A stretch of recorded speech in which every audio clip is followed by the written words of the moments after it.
Good morning, party people, and welcome to the NSL Pro Series 2026. I'm so overjoyed to be the voice again for you beautiful people. My name is Adi. As always, I will be your guide for as long as you guys will have me. And I know that we're now already past January, but I just want to wish everyone a happy new year. Best of wishes. And additionally, I also hope that you guys have some cool, realistic New Year's resolutions. Can you guys please also, before I start talking even more, just give me a little bit of feedback whether you can hear me or not. I would truly appreciate it. We be giving me feedback. Hi, hello, hello, hello. Guys, I don't want to say everything at the same time. 2026 is going to be huge. As we've all seen, we're going to have 4 tournaments. We're going to have 4 Challenger Series. We're going to have 4 Pro Series. We're going to have some really cool Fun Cups. And not only that, we're also witnessing the rise of Pulse. And if you don't know what Pulse is, you should definitely check it out. It's this amazing new format. It's a fantastic entryway for newer players. And I think you guys would enjoy the hell out of that.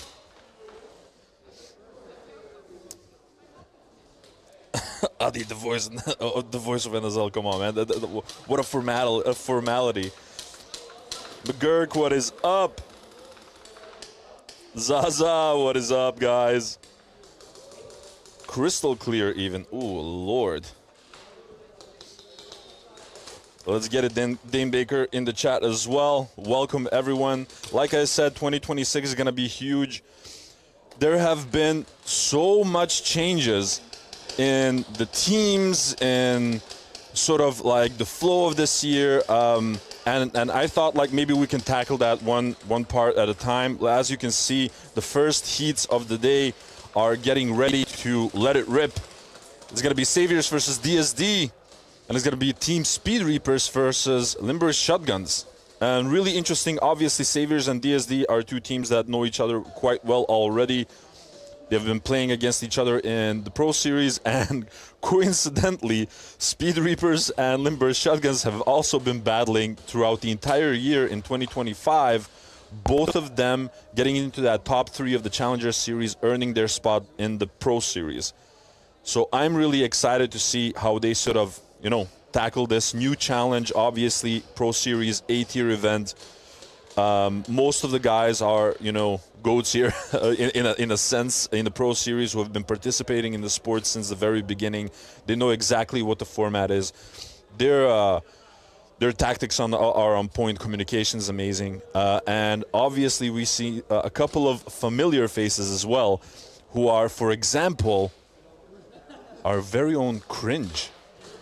Let's see if he has recovered enough from his knee injury, his knee surgery even, to be the animal that he was in the past. A couple of new names as well in some of these teams. Like, for example, we have seen a couple of new additions in Limber Shotguns, which will be really interesting to see. We know that there are a couple of injuries with Saviors as well. DSD has had a small overhaul. We can see Lorenzo De Weert on the field once again with a rifle in his hands. We can see Johnny Tobaban, who's a new addition as well. It'll be truly interesting. I'm not sure whether Team Speed Reapers has made any massive changes. I believe that Alex is one of the new additions with the Team Speed Reapers, making his first appearance together with them in the NSL at least. But in short, we have so much to talk about, guys, and I'm really excited to sort of once again be your guide. So I would say enjoy the show. It'll be really crazy. We have also made some changes regarding the flow of the tournaments. So there will be less breaks. We have more referees than ever. We have this new system even that, for example, the referees are all players from the Challenger Series. And in Challenger, which will, we can talk about separately, of course, it will be pro players reffing for them. And they consist actually out of different teams. So you have like 4 players from one team, 4 players from another team, another 4 players. It's like 4 players from 4 different teams. So we have a lot of referees who will be in a sort of a rotation, making sure that, you know, everything is non-biased. It will be absolutely incredible. Hey, what is up, Dizzy? Hi, Jalen.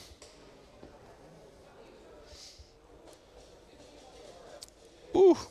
Chat is very active at this wonderful Saturday morning.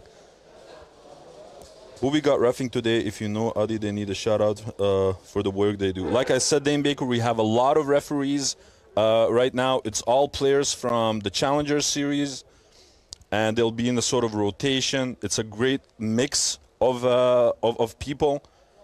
So definitely the game is gonna be nice and fair. Can't wait to see teams play on this new layout. Very interesting, says Weeby. Definitely. As you guys have seen, we don't have a traditional snake anymore. It's nuts because I had this conversation with the organization like way back like in November when they were like teasing bits and pieces of the new layout. And they said, like, for example, one of the questions is, why do we even have a snake? I was like, what? It's nuts. But we're about to start with the first heat of the 2026 season, Saviors versus DSD, and Saviors on the attacking side. Good luck to all teams. And we're off.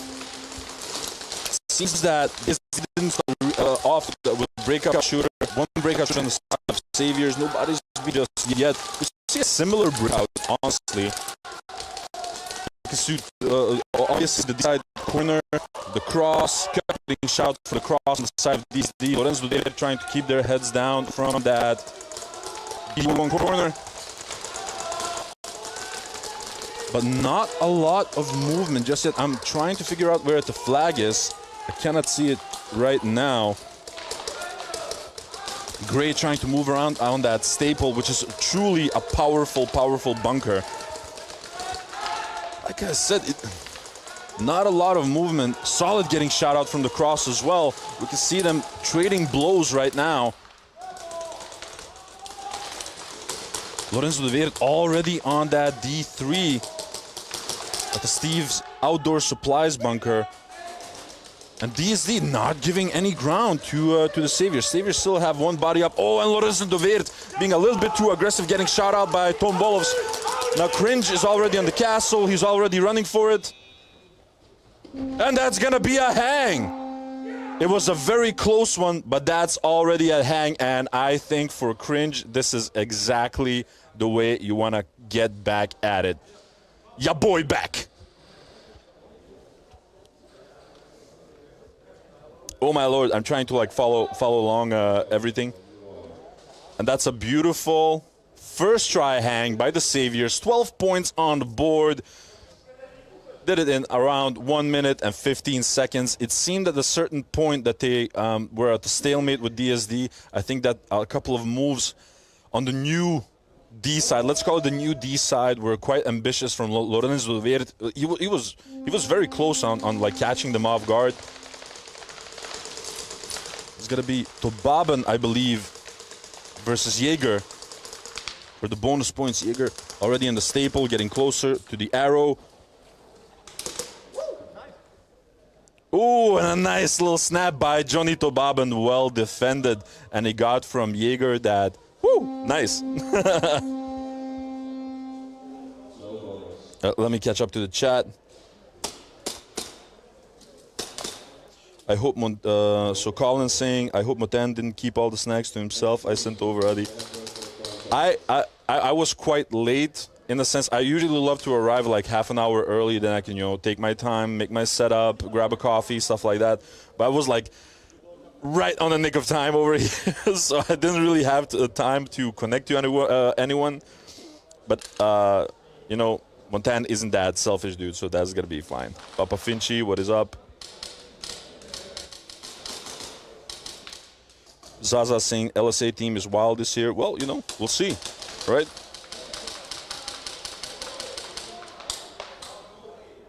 Dane Baker saying my local side TSR Hunt playing today. All right. see them play. I love the fact that like Team Speed Reapers seem to be like with a complete team. I have these new tools, and guys, you have to tell me whether you can see it on the screen. Hopefully you can. Like for example, this is the layout from Team Speed Reapers.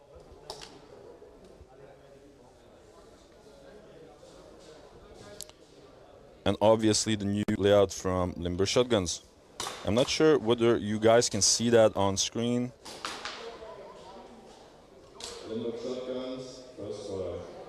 But we'll see. Oh yeah, actually it's visible in the stream. So I got some new toys to play with. So I'll be guiding you guys through that as well. Right now we're gonna see the first round of Limburg Shotguns versus Team Speed Reapers. Limburg Shotguns are on the attacking side. Two breakout shooters on the side of Limburg Shotguns shooting out Ash. They lose one body. They lose two bodies on both sides. But it seems that right now we have sort of a similar positions being taken. Seems trying to inform the team, getting a little bit closer to the loot. We see a bump being made. I have to actually give these bunkers some sort of a name so we can all sort of... Oh! And there's a buzzer. Team Speed Reaper shooting out everyone from Limburg Shotguns. That was an incredibly fast round. That was a 35-second round. So, all right, chat, let's make some agreements, all right? Let's say that we call the side with that, you know, with that funky bunker, like the staple side where the crosses and everything, let's call the staple side. And the other side of the field, we'll call this D side. So when I say, for example, the D1, which stands for Dorito 1, you know that I'm talking about, you know, the Dorito corner. I think that will make the most sense. And if I say staple corner, then you know it's going to be on the staple side of the corner. Hopefully that's sort of clear.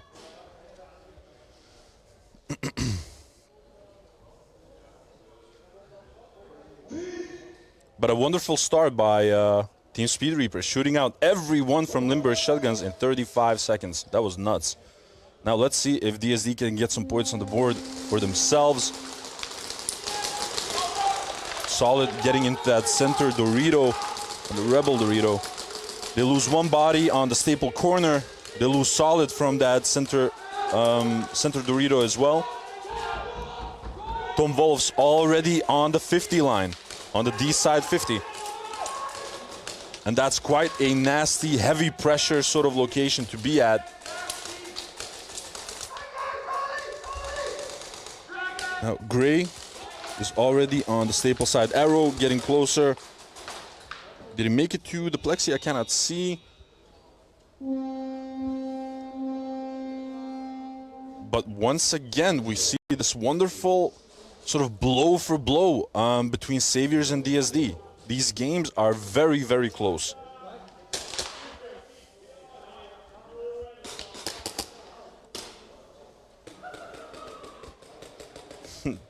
Pinche side is the bar side. Shout out to Exire and Dex for filming all this as Dame Baker. Yeah, absolutely. So as always, we'll have Dex with that huge camera setup and the bright green jersey, doing the in-game footage that you guys can see right now, for example. And we have Exire doing the videography in the bright pink attire. Rough. One breakout shooter on both sides this time around. LSA not making the same mistake that they did before, that they overstayed their welcome sort of on the breakout wall. As I say that, they lose a body there. I think that was Primex or Mataka. I cannot completely see from here. Kiani already on the D3, trying to find an entryway to get closer. Meanwhile, we can see that sort of old school cross being made by Team Speed Reapers. Ash getting pulled on the side of Team Speed Reapers. Now Kiani's already on the D side 50.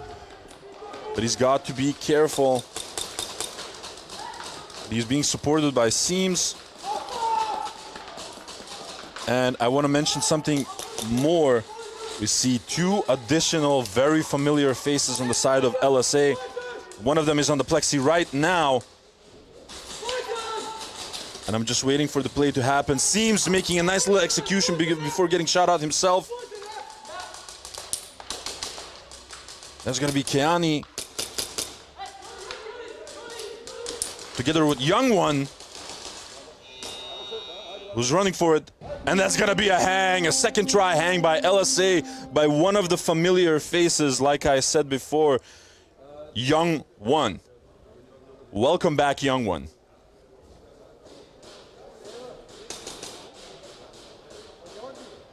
There was a little bit of confusion at the end, but I didn't see a pull incoming.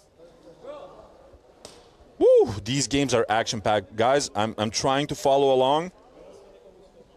But like I said, I'm gonna show you guys. When you look at the Limber Shotguns players, you can see a couple of familiar names. We can see Pyro and Young One making their return into the scene once again. I had the pleasure of talking to the guys just before.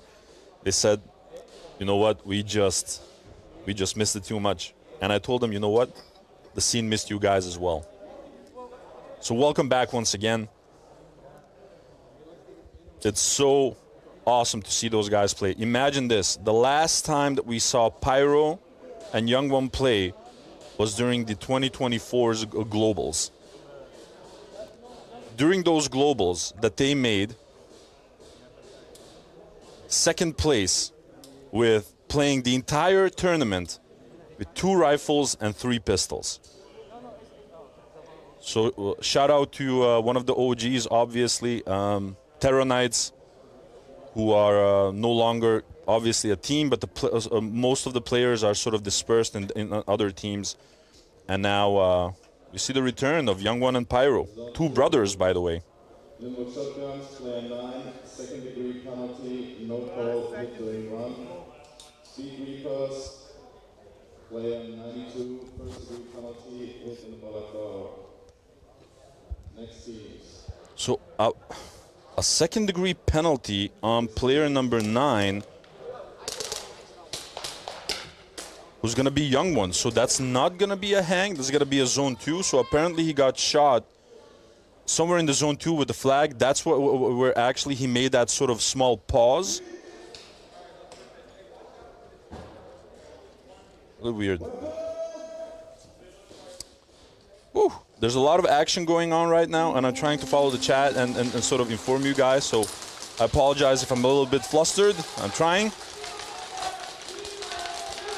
See, once again, some sort of a similar breakout by Saviors. And you know what they say, if it ain't broke, don't change it, you know? One thing did change, though. It seems that Solid has sort of, quote-unquote, learned his lesson that center Dorito didn't completely work out for him. This time around, choosing to go to the cross. Once again, also Tom Wolf's being completely uncontested as he came into that D2 Delta Airsoft Events Dorito, trying to look for an entryway to the 50, and he found it. What a crazy timing, as actually Montana had an angle on him. The second that Montana looked away, Tom Wolf saw his chance and got to the 50. And now that's huge pressure. They cannot simply take their eyes off of it. Johnny Tobabin having an angle, though, towards that 50 line from the Cafe Airsoft. Arrow on the plexi side. They lose Decker from the cross on the side of DSD. Montan getting shot out by Tom Wolfs. Tom Wolfs getting shot out by Johnny Tobabin. And now he's the last man standing. And it's going to be him versus Gray, I believe. Gray getting the shot. Oh, and actually Cringe was still in the game as well. I think he assumed that Johnny Tobabin still had the flag on that arrow, jumped over it like a ninja. Nothing that we haven't seen before from Gray.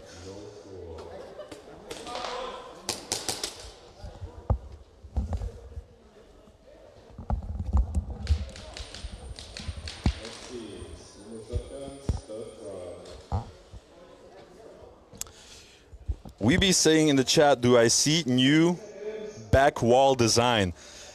Yes, you do. Yes, you do, and it looks absolutely marvelous.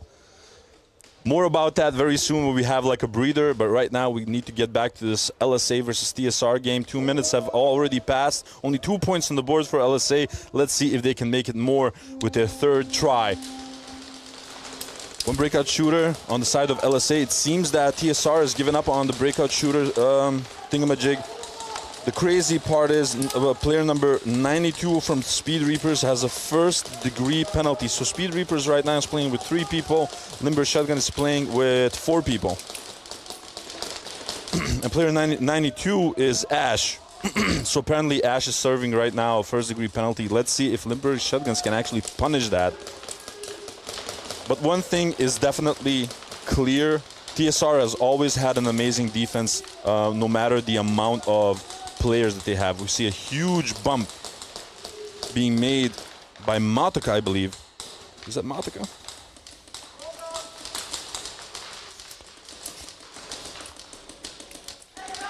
No, that's actually Titi. Oh, well, my days. Like I said, there's been a lot of changes. We can see Titi making that huge bump all the way on the castle side, being supported on his left.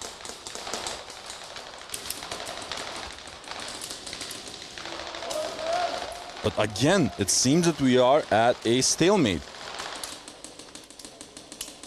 You can see that obviously LSA is trying to look for an entryway of getting some additional points on the board. Jump being made by Pyro. Is that Pyro? I think it is. We can hear a clear kill 3. Matoka getting closer. He's already in the Plexi bunker. On the Monk Customs bunker. And TSR holding fast. Oh, and they've been completely angled by Titi. And that's gonna be a hang. That was absolutely crazy. So Titi used the pressure that his team was applying on the staple side, went completely around on the D side, flanked both of them, and paved the way for Pyro to get a third try hang. That was absolutely nuts. Fantastic game overview by Titi. Not getting into that TSR gameplay, saying, I'm not playing your game, you're gonna play my game. He went on the D side and did exactly what they needed.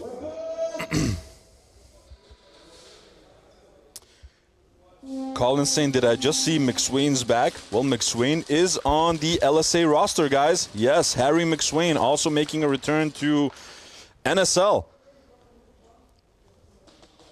An excellent defense by Finchy from Team Speed Reapers.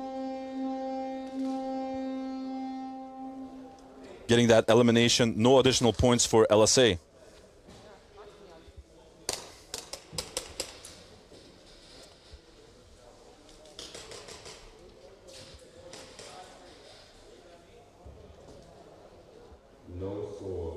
Penalties not coming through stream anymore. All right, I can maybe make that notification, but I also have like a panel in the commentary booth where I can actually check out the penalties. So right now, Saviors and Delta Speed Division, they have no active penalties. Team Speed Reaper still has to serve 2 more rounds with the first degree penalty onto Ash, and that's pretty much the only active penalties right now.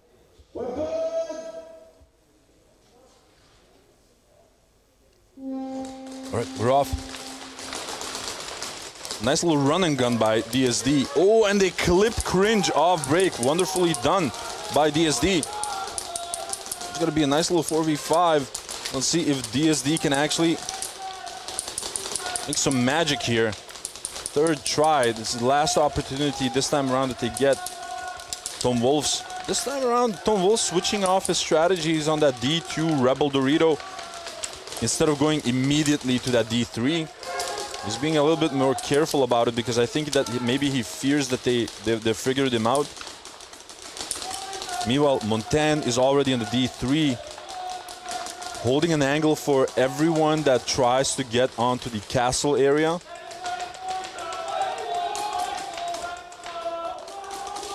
And I think on the D side home one. That is El Diablo? I think it is. Gray is already on the cross, trying to find an angle. We can see that despite that the saviors are the defenders right now, that they're making the moves. Tom Wolfs once again on the D side 50. His timing has been impeccable. Lorenzo de Weert getting pushed away from that D side corner, making the bump towards the flag who he got. Tom Wolfs getting 2 eliminations in that run on the D side. And that is it. Third try not utilized in a way that DSD had hoped. And Saviors are looking mighty strong once again in the driver's seat with the flag possession, guys. This is saying on my way. Let's get it.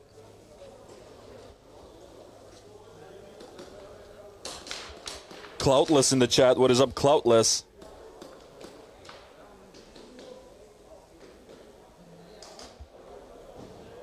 Cloutless saying they both played Pro 1 last year with Terranites. Oh, yeah, exactly. I completely apologize, guys. So, indeed, Pyro and Young One did... Wait. No. Pyro didn't play Pro 1. I know for a fact that Pyro stopped after Globals, but Young One did play Pro 1. So it's like 50-50. Speed Reapers, first try.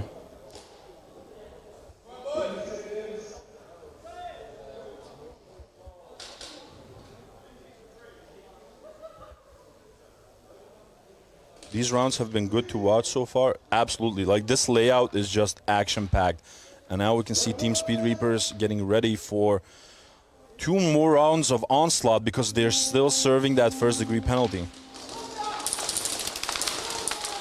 Oh, and Matica already on the 50 line at the castle. Being supported by Keani.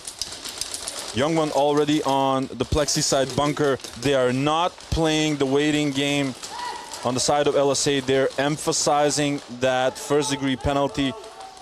We can see the Team Speed Reapers is bunkered pretty well, but I think the same thing is about to happen that happened before, that Young One tried to make the same run. He got shot out from the staple corner, and now Keani is already in their territory, being supported at Sipa, I believe. Cannot see from here just yet, but I think it is.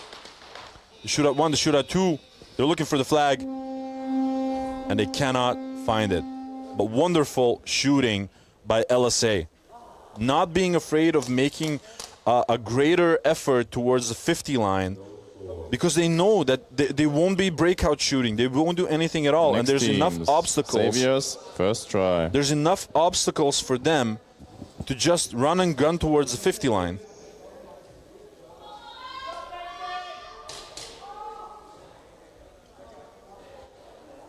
And now, Saviors once again with the flag possession. Still 10 minutes and 2 seconds left on the clock.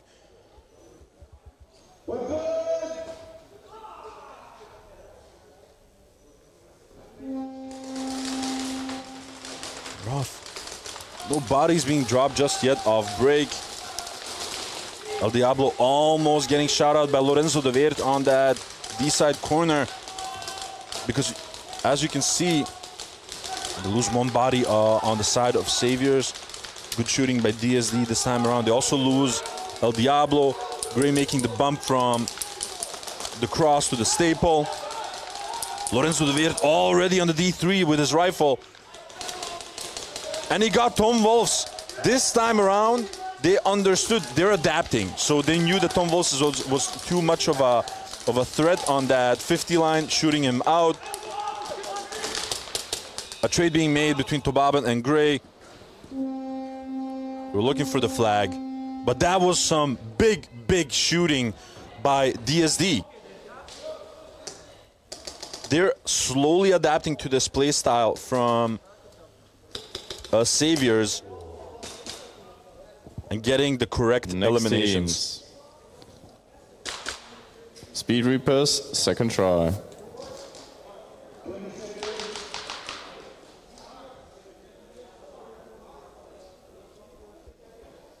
Wraith of 5, what is up? Dorito Monk Bunker on the 50 looks very OP. It is, but at the same time, it's not completely easy to get there. But once you get there, it's extremely strong. See, once again, same thing happening by LSA, completely emphasizing the fact that Team Speed Reapers only has 3 players because of that first degree penalty, but this is the last round that they're serving it. So if they want a snatch on the side of LSA, it needs to happen now, because after this, they're gonna be 5-man strong on the side of Team Speed Reapers. Young one already on that Plexi side, Monk Customs bunker. Trying to gather some information left and right. Being supported by Titi. And a nice little trade being made by Matika. And a wall snatch happening by Keani. That was great. Sort of, that was once again sort of fantastic situational insight by LSA. I believe this is the second time that the staple player, because you got to understand one thing. Saviors, second try. So right now, once again, TSR had a player on the staple, right? But the staple, despite being a really powerful bunker during gameplay, it gives you very low oversight of, you know, what is happening, especially when you get bunkered. So what happened now is, like, Titi was shooting towards that staple. He didn't have the opportunity to look up, and they completely emphasized on that. Well, very well done. Let's see if DSD this time around can replicate the previous round. No major adjustments being made by the Saviors just yet, except for the fact that the D-side corner hasn't been taken over immediately.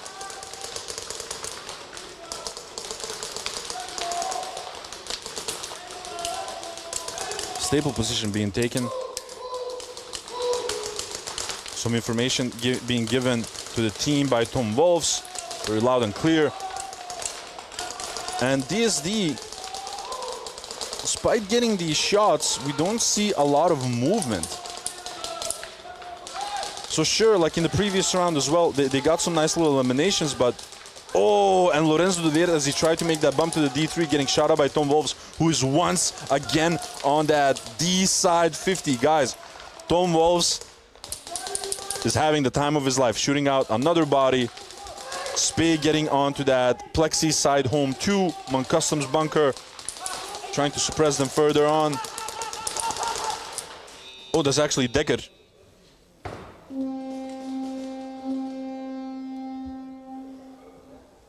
But I cannot see where the flag is just yet. Oh, it seems that the flag was already dropped with a beautiful little trade being made. I think that was Kapers or Decker. Limburg shotguns, first try.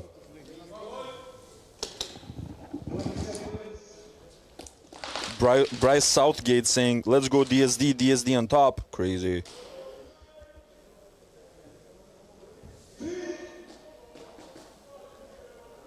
Kanum in the chat, what is up?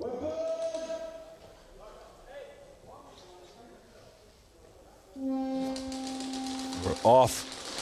So this time around, Team Speed Reapers are 5-man strong once again.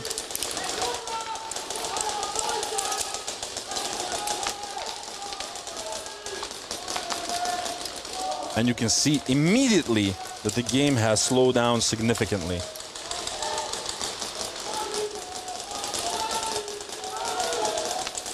They lose Tsipa on that D-side corner. Titi making a bump forward to the cross.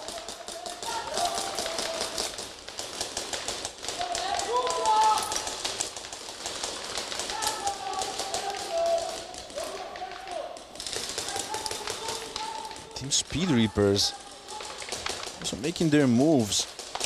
Getting a bit closer to that 50 line. We can already see someone at the block. Titi making that jump back, actually, to the Plexi home 2.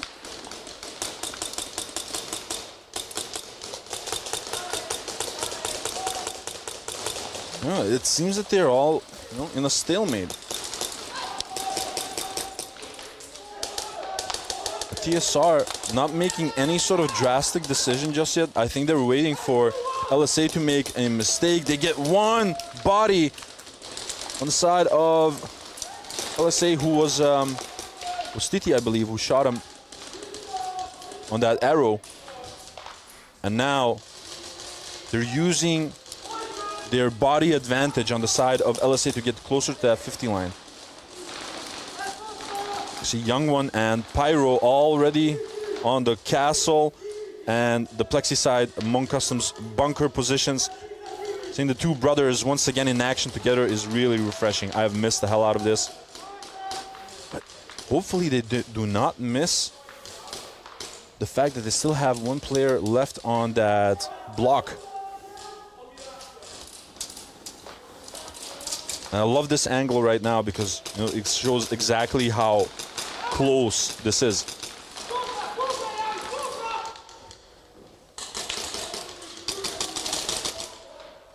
Oh, and he tried to make that jump, but it wasn't successful. Titi getting shot out. They still have 3 bodies on the side of TSR. Lose one, and now it's a 2v2. Pyro getting closer. Tried to make the trade, getting shot out, unfortunately. And TSR keeping a nice cross, not letting anyone getting any closer. Meanwhile, Young One still has the flag. He's all alone versus 2 players. Let's see how this one plays out.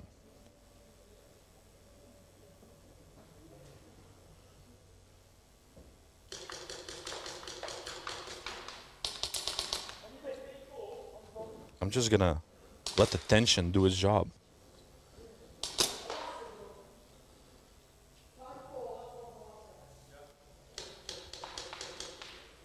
Ooh, 6 minutes and 5 seconds left on the clock.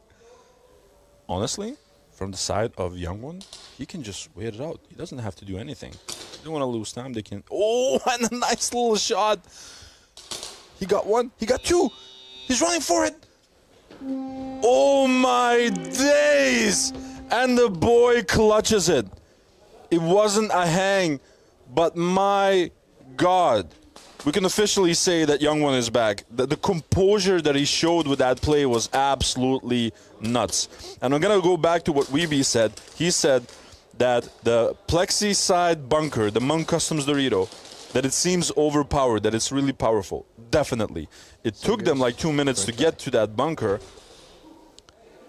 But once he got there, like he was in a comfortable position, he freaking clutched it. Young One is so back. We are so back, boys.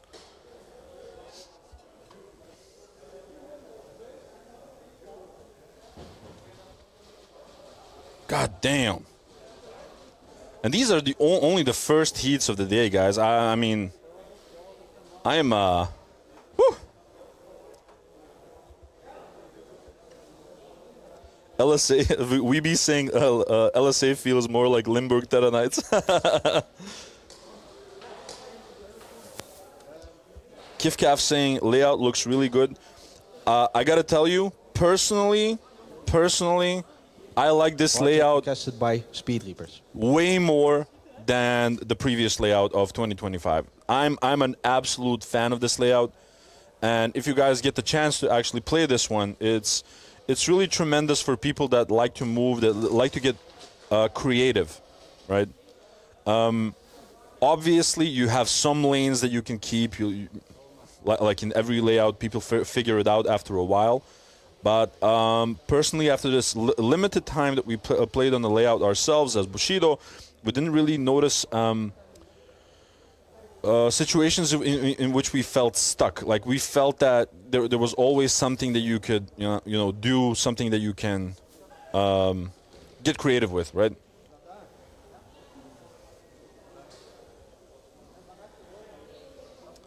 Maniac, what is up?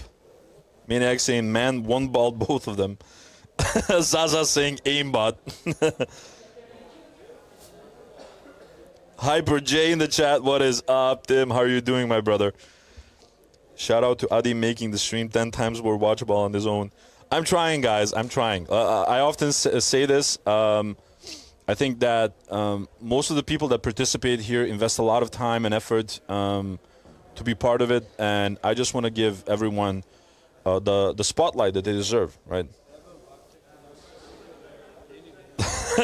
What is up, Rico? It's a dot at both their eyes. Colin's saying those CNC Jaeger builds look fire. They do.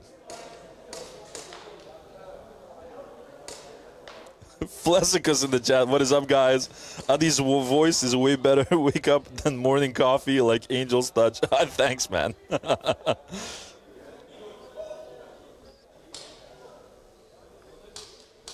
Lars fixing things without a ladder. So, like I said, guys, I have a couple of really cool new toys. So, like for example, and we'll talk about this afterwards, right? They have invested in brand new technology, like that you can actually also check out the VAR while it's being done. So, for example, right now, Speed Reapers has requested the VAR. Unfortunately, they haven't yet had the time to completely perfect it. I'm just demonstrating on the live stream how it can... VAR check unsuccessful. How it will look like afterwards. But right now, they haven't yet had the time to implement everything before the first Pro Series. Hopefully, by the second one, it will be implemented and working as intended. So look out for that one. That's also great news, right? Tim Baker saying, wonder what the height difference is between the tallest player and the shortest player competing this weekend. Well, could we maybe... I think like one of the tallest guys is going to be Gray. I'm guessing because the dude looks like a Wendigo. And like one of the shortest might be like someone like Pyro or young one. I'm not even sure. Roth. One breakout shooter on both sides. They lose Tom Wolf's off break. Oh my days, they also lose Van Hoof. Two bodies being dropped on the side of Saviors. And now let's see if DSD can actually use this to their advantage. They're moving around already on the 3/4 of their field. One on the plus, two people on the D3 on the side of DSD. Fusenek already on that overpowered bunker on the staple side with a beautiful little purple AAPO1. Spey getting out of the castle as he got there, getting shot. Fusenek already in enemy territory. He's already on enemy territory, but if he's over eager, he will get shot. Lorenzo making a run. Got shot up, unfortunately, from the staple corner, and that's a buzzer. That's an early buzzer. That is an early buzzer. I think that's an early buzzer on the side of Saviors. Because Solid was still on the D side, home 2.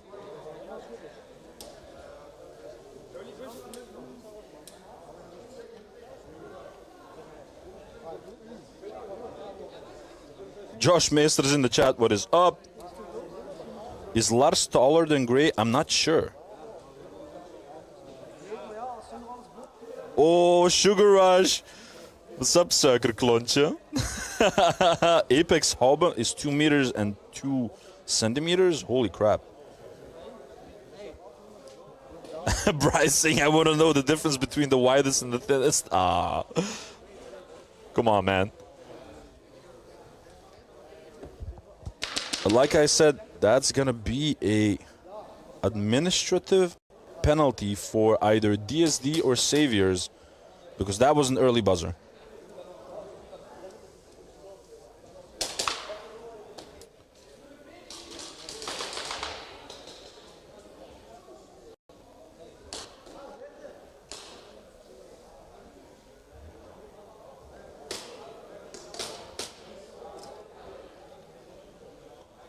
I'm just waiting for the call, because someone told me here that you guys no longer can hear the penalties being announced in the stream.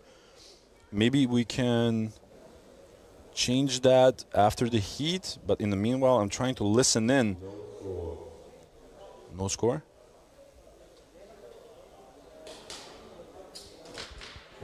Saviors, administrative penalty, early buzzer. And that's an administrative penalty for Saviors. For people that don't participate actively in the sport, administrative penalties, when they happen, it means that you'll have to play with one person less for 3 rounds. And administrative penalties can be all sorts of things, early buzzer being one of them.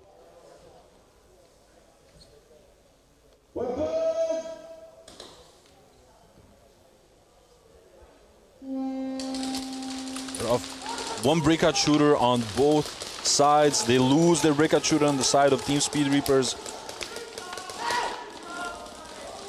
Diddy trying to suppress them from the staple. Speed Reapers being really patient with it. Have one on the center Carbon Dorito on the side of Speed Reapers. They lose them. And it seems that Limber Shotguns is taking the upper hand this time around.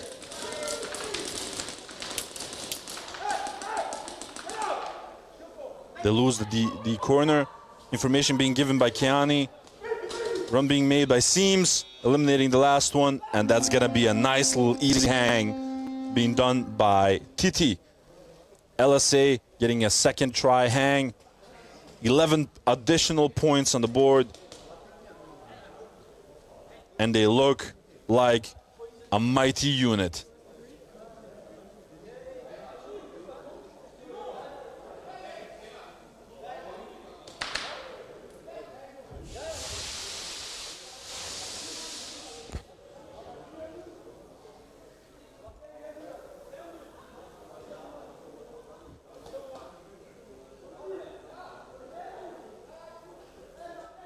So right now, it seems that the referees are talking about something I cannot fathom just what.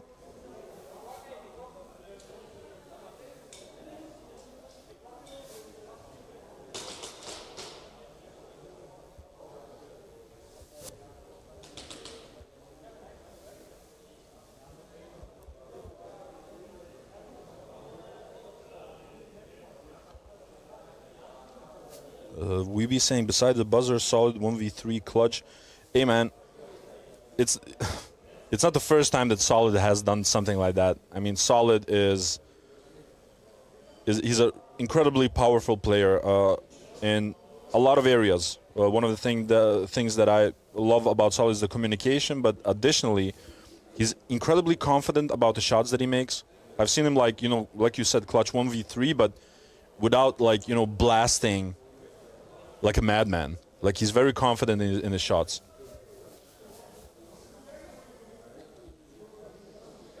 Flesicus Kiani cosplaying.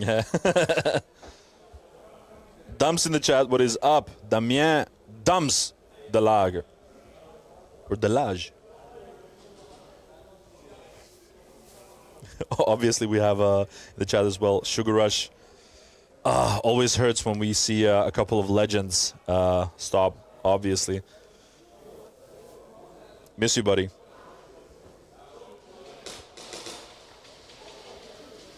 But like I said before, a lot of switcheroos in terms of teams. New teams have been being built up. I mean, flag hang, 1v1. And that's a flag hang for LSA. 21 points on the board. Still 4 minutes and 59 seconds left on the clock. So a lot of things can happen. But slowly but surely, this game is slipping from TSR if they do not manage to get some VAR check points. requested by Speed Reapers. And another VAR check by Speed Reapers. So maybe for the people that don't know or are new, you only get 3 VAR checks per event, not per matchup, per event. If your VAR check checks out, you get it back. You don't lose it, right? But if it doesn't, then you simply, lose it. And it's quite possible by the ending. Look at that. Exile saying like, this is me. And I didn't want to brag, but I'm also on the new breakout wall. Well, not like on the breakout banner. Oh man, what a huge honor it is to be there. Obviously, we see some legends. But I'll have to observe the entire canvas. I'll make a recording out of it as well for like the socials and stuff like that. But a question to you guys, what do you think, what is your first impression of the layout right now? Purely from these two heats that we're playing right now, What do you guys think how it plays? I think it's really action-packed. I think it's really unpredictable. I think you can be really creative with it. But I want to hear what you guys think about it.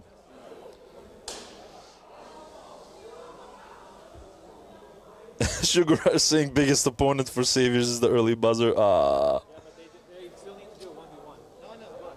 Lisa in the chat. Hi, Lisa.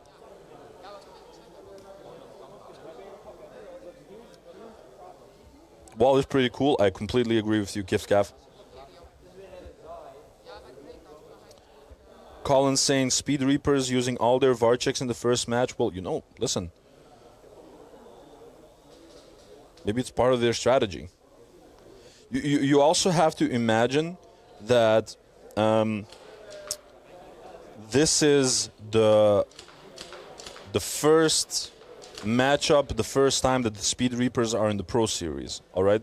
They're maybe adjusting to the tempo, they're maybe adjusting to the layout as well. Obviously, everyone actually in NSL had a really, really limited time of training on this new layout because it was only announced all the way at the ending of November, so like people had a short 2 months. Obviously, it's also the holiday period. So most people took like at least 2 weeks off, stuff like that. So I think generally speaking that most people that are playing... successful. Oh. Player 99, Limber Shotguns, first degree, no call. Oh, that's massive. So 99, which is TT, getting a first degree penalty for a hit, no call. VAR check successful. First degree penalty, player number 99 for Limburg Shotguns. So Limburg Shotguns. No call, first degree. Team kill. Oh Lord, crazy. So Titi from Limburg Shotguns got actually hit by a teammate, but he didn't take that hit. So Limburg Shotguns with the first degree penalty verified by the VAR. So successful VAR check by Team Speed Reapers. Oh, how the tables have turned.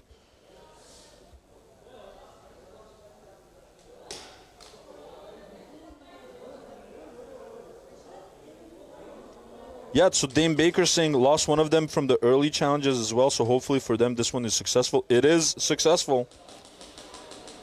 Weeby saying I didn't play on the new layout, but it's much more fun to watch on the stream. I completely agree with you. Like it's a lot more like open. I think that the temple with the previous layout sort of closed it down, and also you had like those bunkers with the snake, so you couldn't see everything. And now you can really like see the action, and I think it's gonna be a lot more approachable for the referees as well.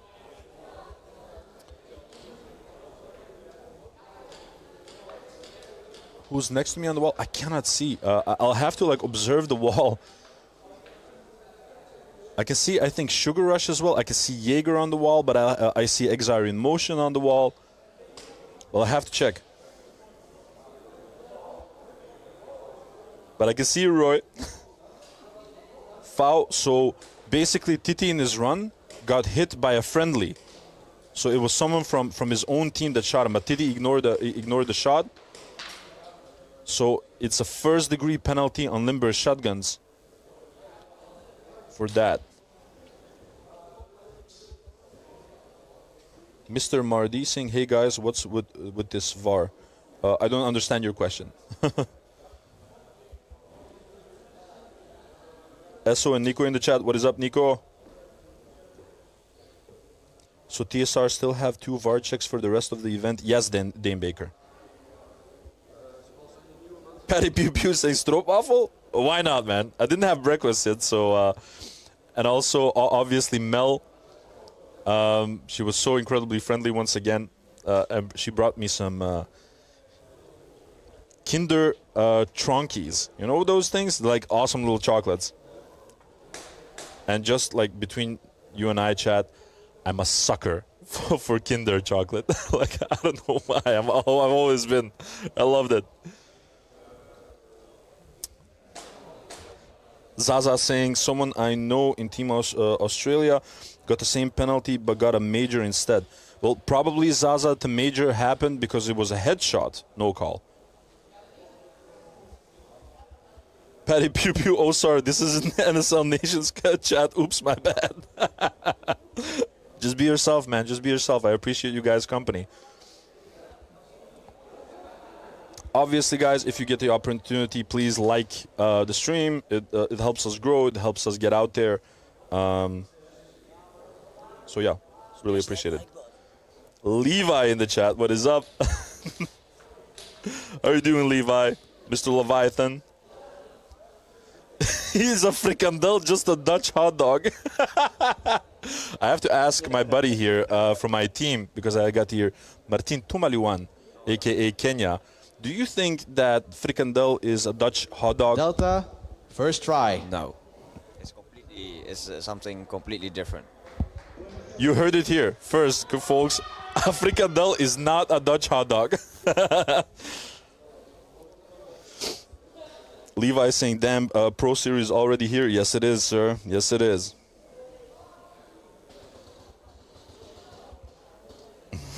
Limburg Shotguns, player 23 to the field. Limburg Shotguns, number 23 to the field. Which is... Behave. Last warning. Next time it's a first degree. So Mateka, number 23 from Limburg Shotguns, getting a warning that he needs to be more respectful, otherwise it's going to be more first-degree penalty. So the tension is already rising, guys. First matchups of the day. Super Dodo saying, did someone mention baby oil yet? Please no. It's not Globals 2024 anymore. Please let it go.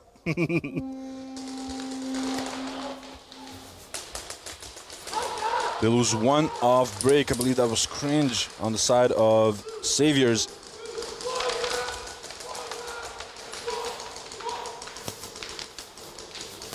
Fusina getting a lot of success around that cross section, trying to get an entryway once again to the plexi side bunker. Spey trying to support him, trying to get an angle from that staple.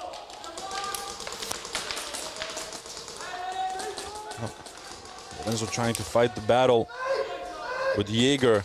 Already getting on the D3. Lorenzo de Weert making these moves. Oh, and they clipped Jaeger from the D corner, which is huge.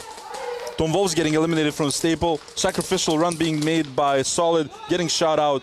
They're running for it. And a lot of frustration from Montan. Making a nice little attempt, but it's going to be a zone 3. But still, that's 3 points on the board compared to the 0 they had for the first freaking 9 minutes. Limburg Shotguns, third try. They still have 6 minutes and 5 seconds to rectify the situation. 4 minutes and 59 seconds left on this TSR versus LSA matchup. And like I said before, first degree penalty on the side of LSA that they'll be serving.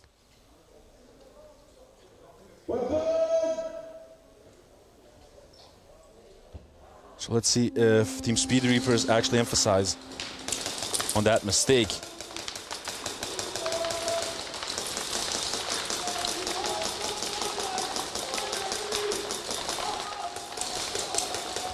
And it seems that Team Speed Reapers are not making any unnecessary moves just yet. I think that Limburg Shotguns are just waiting for the 30 seconds so maybe they can reset the game. But at the same time, they're not losing bodies, so that they don't have to. Team Speed Reapers not making any active moves. And the clock is still running. They lose seams on the side of LSA, so 2 more bodies remain on the side of Limburg Shotguns. Lost another body, and the last one is Premix, who's doing the sacrificial run, getting eliminated. And a nice little attempt.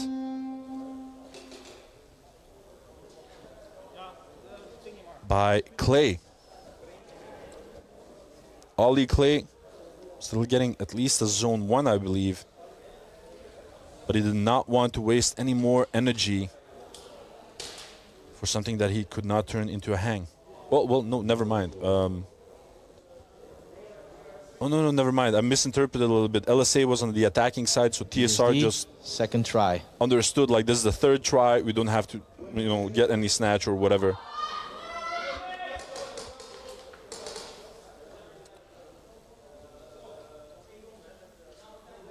Rico Gray saying Montana needs a couple more triples to warm up. Levi Cook asking who's TSR? Those are Team Speed Reapers who qualified for the Pro Series by being in the top 3 of the Challenger Series 2025 season, Levi. It's a UK team, by the way. They lose Tom Wolfs on that D side, on the side of Saviors. Like I said before, DSD is adapting to this to the game plan of Saviors, and they're not letting them create the same plays. Fusenek again making a nice little push from the center Carbon Dorito to the cross, to the arrow on the Plexi side. Spey making a huge bump towards the cross as well. Lorenzo de Weert already on the 50. Oh my God, he's gonna catch them off guard. Lorenzo de Weert. And he got shot out. Oh my Lord. Spey now at the castle once again. This time around not getting shot out immediately. Jaeger's trying to suppress them from the stable. Spey getting shot out. Johnny Tobaban.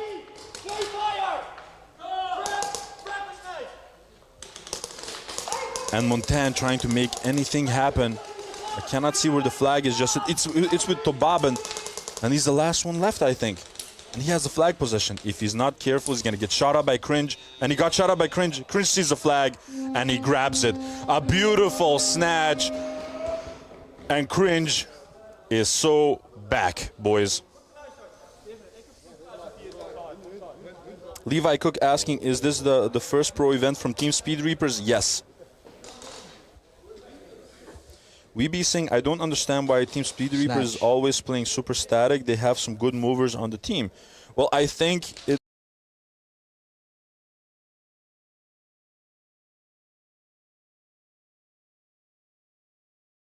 might be because one of the pro to the roster, I think they need a little bit more time and they're gonna evolve throughout the tournament.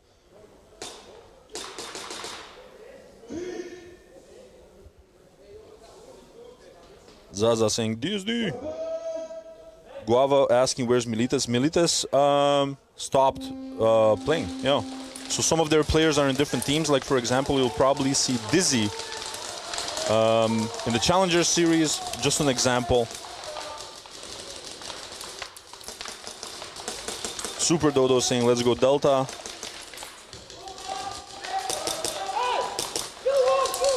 Oh, we hear a nice little kill one. Beautiful shot being made by Young One, who's being an absolute nuisance on that Plexi side arrow.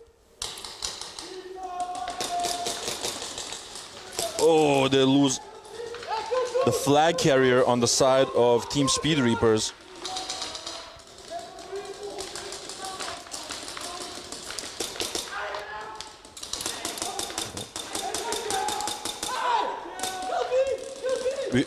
And Young One is doing absolute work, also in terms of communication, making those kill counts.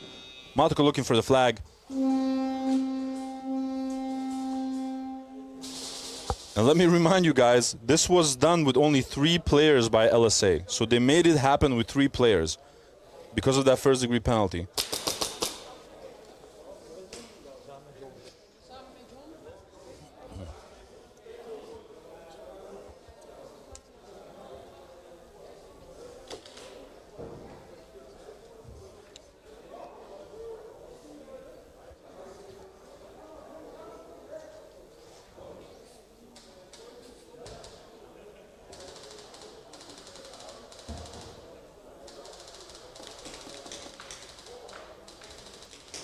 Anyone pulled in the previous one? I don't think so. So we have also made the significant upgrades to the media packages as well. I'm not sure whether you guys have seen the socials from XR in Motion, for example. We'll have more amazing pictures and footage on the socials than ever before. I'm really looking forward to that.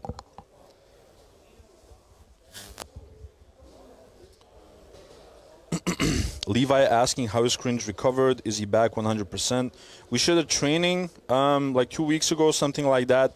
He looks in excellent shape. I'm not sure like how much pain he's still experiencing or something like that, but he's went through extensive revalidation after the surgery. So I think it might be still in progress, but he looks maneuverable. 47, second degree, no call. Speed Reapers. Ooh, so Saviors, Speed Reapers? First try. Speed Reapers has a second degree penalty onto number 47, which is Ollie Clay, I believe. AKA Alex. Probably like a gun hit or a belt hit or something like that.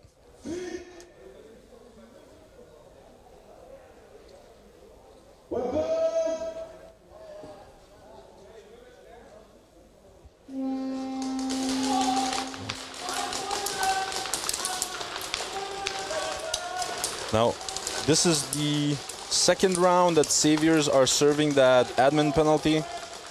So they're starting with only 4 people. They lose Fusenek from that center Dorito. They lose Montaigne from the D side L bunker. So they lost both of their pistols. And now they also lose Tobaben, and they're completely crumbling on the side of DSD. They lost the Weert. And the last one remaining is Spey trying to hold him down. He looked to his right. Team is already gone. Gutierrez is running for it. And that's going to be a zone 3 for Saviors, extending their lead with 3 additional points, which will be 15. Hey, Connor. How you doing, bro? Patty Pew Pew. See, that shiny silver oracle looks nice. Shame it will get confiscated here in Australia. Listen, guys, I've got a very, very, very special package here next to me. All right, it's one hell of an oracle. I want to show you guys afterwards when we get like a second. But yeah, I'll be doing something cool. I'll be actually. Let me talk about it afterwards.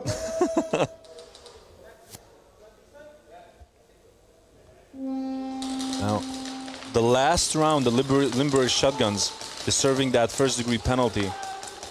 But at the same time, Speed Reapers has the second-degree penalty, so it's a 4 versus 5. Team Speed Reapers. Oh Lord! And they lost 2 bodies in like 2 seconds.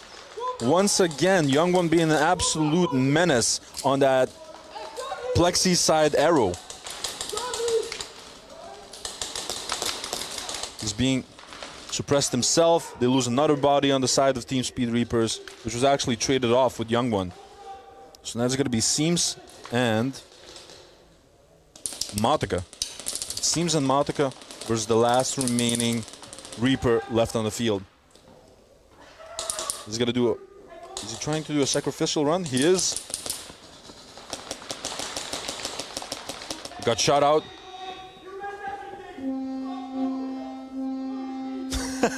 And Seems giving him some banter. Oh.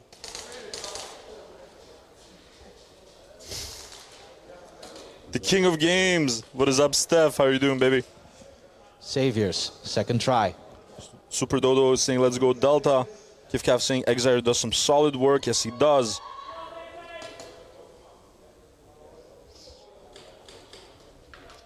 Are there monk deals going on during the Pro Series? Maybe not during the first Pro Series. I haven't seen it, actually. I know on the Monk Customs website that there are still some deals with some limited edition oracles. You should definitely check that out.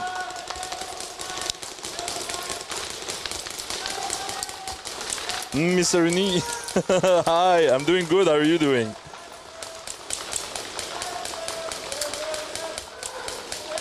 And now, this is the final round that Savior is actually serving that admin penalty. So the final round that they had to start off with 4 people. Gray being very comfortable on that staple. A nice little angle being held. As I want to say that, they lose El Diablo from the D side corner.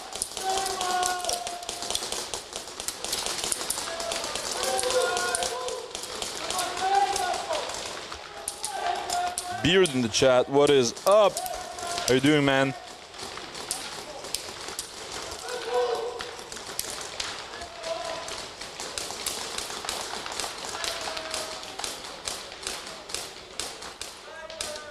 Now, the moves this time around being made by DSD. Getting ever so closer.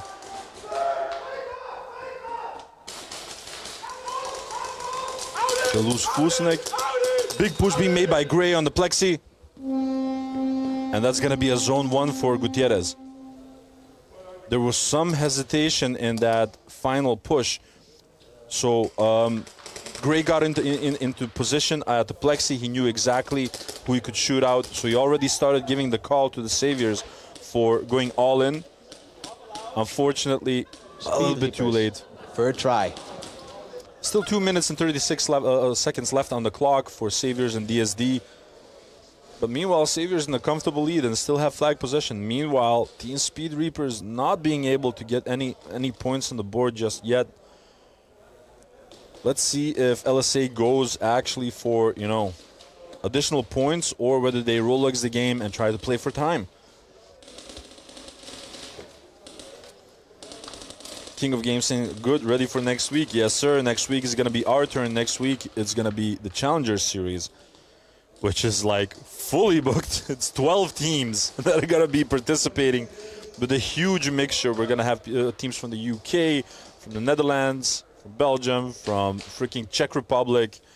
It's going to be amazing. From Germany, of course, as well. But first things first. First, we got to look at what the pros going to do this weekend. One breakout shooter on the side of LSA, completely uncontested. Speed Reapers just getting to their bunkers, trying to hold their angles. Lose one body on the side of LSA. You lose a second body. We hear a clear kill one on the side of LSA as well.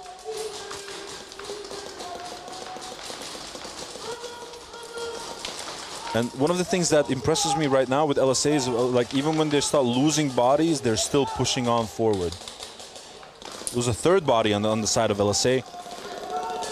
And Speed Reapers, I cannot hear on my end very clearly whether the communication is being given about the kill count.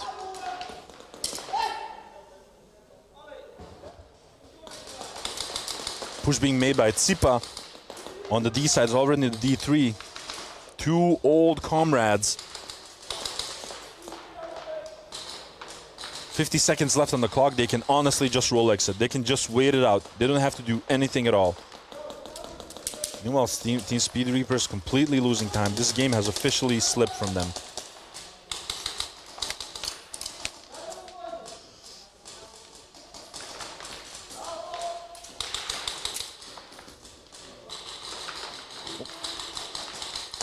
Got a BB in my shoe. Oh my god. 20 seconds left on the clock, and now Titi and Tsipa are just holding it down. No point in taking any risks because the penalties do carry over to the following matchups. Titi getting eliminated. Hughes making beautiful shots, gets the second one, and that's a hang by Team Speed Reapers. With 4 seconds left on the clock, Hughes making a massive move. On the plexi side, getting 2 eliminations, and Stubbs getting the hang. Beautifully done by Team Speed Reapers, and I love the fact that this happened at the end of the matchup, because we still have obviously 4 seconds left, but I love the fact that it happened at the end because they show, like, we can pull this off. Like, we can make these hangs. We just need a little bit of time to set the mood, you know? Set the mood. But that was a beautiful, beautiful move by Hughes onto that plexi, getting 2 eliminations, shooting both Titi and Tsipa, paving the way for Stubbs, who got the hang. And I gotta say, yeah, boy Stubbs, he got some legs. Beard saying good. Hopefully a sit out there next year. I owe some jerseys to some people out there from last year Pro Series. I still want a jersey with Player the camouflage. 13, second degree, no call. LSA, 1v1. Oh, and a second degree penalty on number 13 from LSA.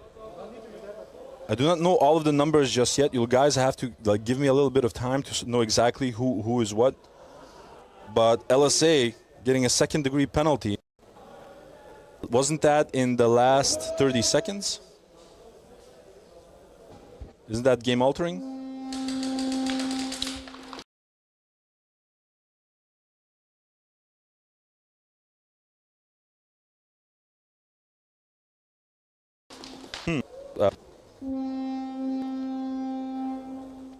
No additional points for TSR just yet.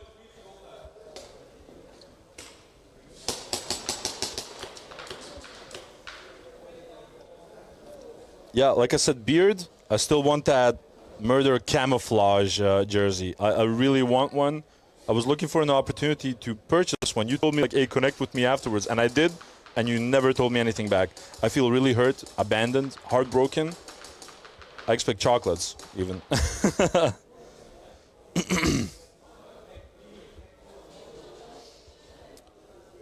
Flex 13 Speedsoft saying massive move for TSR. I completely agree with you.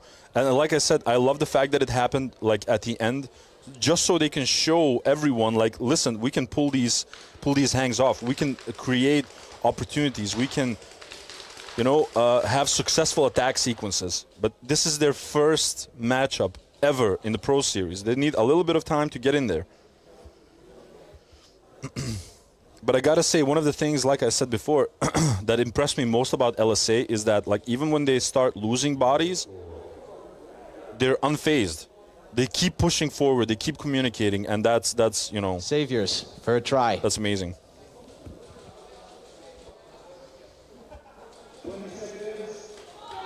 Sugar Rush saying if they did this with 4 minutes on the clock, yeah, I know exactly, but it's difficult, obviously.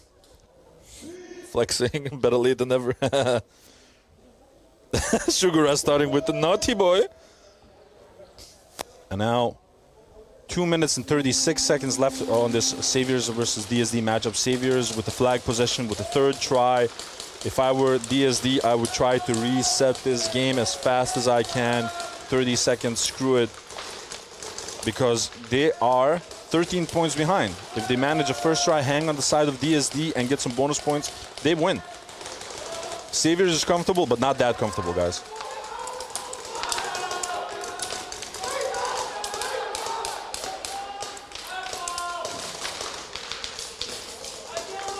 They lose Cringe, who was trying to move closer to the castle. Levi Cook asking, Fives is there? Yes, Fives is in the area. They lose Stone Wolves. Jaeger getting the final elimination together with El Diablo, but the flag was already dropped, so no additional points just yet for Saviors, which is good for DSD, obviously, because they're still only 13 points behind. Like I said, first try hang and some bonus points, and you're in the lead. 1 minute, 44 seconds left on the clock. Let's see. Shotguns, first try. No. The Fives is not on the referee squad. Maybe for the people that have just joined us, we have a lot of referees now. So, like, there's a rotation within the league. We have 4 different teams that are reffing from the Challenger Series into the Pro Series. They're rotating as well. There's no bias at all. But Fives is looking out for the event itself. He's not right now assisting the guys at the VAR station, instructing them on how to sort of work through it, and that was game. So, Limber Shotguns, congratulations with your first victory in the Pro Series. 16 points versus the 10 on the Team Speed Reapers side. But congratulations as well to Team Speed Reapers for their first Pro Series event. Did a hell of a job. Still getting their groove, I'm guessing, but they clap back towards the ending.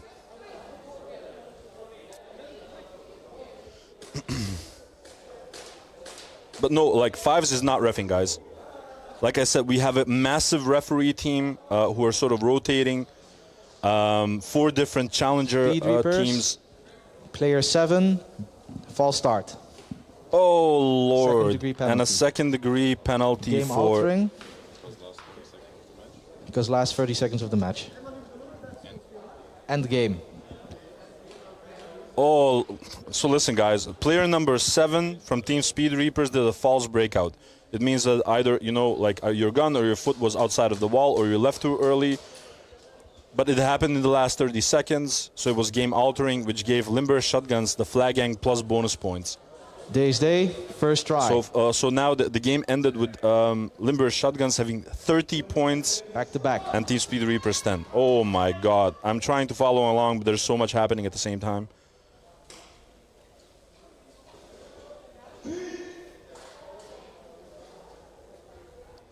The Bunker in the chat as well. How are you doing, man? Luke, you doing okay? Right. One breakout shooter on the side of Saviors. Well, not really. He stayed there only for a second. And once again, a very similar breakout that the Saviors did the last 13 minutes. Lorenzo de Weert already on the D3. Needs to be careful. He got eliminated by El Diablo. Fusnek once again making the bump from the plus to the arrow on the plexi side, getting eliminated by Tom Wolfs, who got the angle on him. Spey moving all the way on the D corner, trying to suppress both Tom Wolfs and El Diablo, getting shot out in the process. And now the defenses of DSD are completely crumbling. 1 minute left on the clock. Sacrificial play being made by Montan. And that is it. Did they get the snatch? I cannot see from my angle. Back to back, 1 minute refill. So they'll be playing back to back. 51 seconds left on the clock.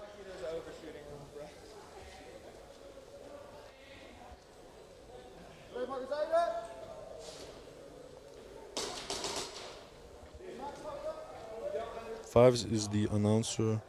He's in the announcer booth. I can hear him telling the announcer what to say. Exactly, Levi. So he's instructing the new guys in the hosting booth, let's call it, on how to create the flow in the game. But he'll not be there permanently. He's just here with the instructions in the beginning to sort of help them out if they have questions.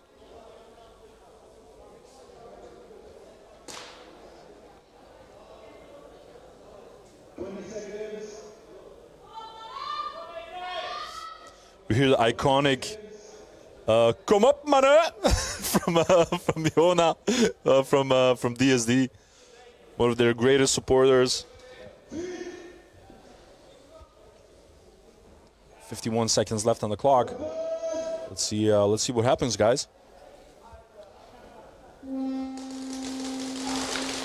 Oh, they lose. Oh, never mind. I thought they lost Jaeger off break, but that was not the case. They lose Cringe off break. They lose El Diablo.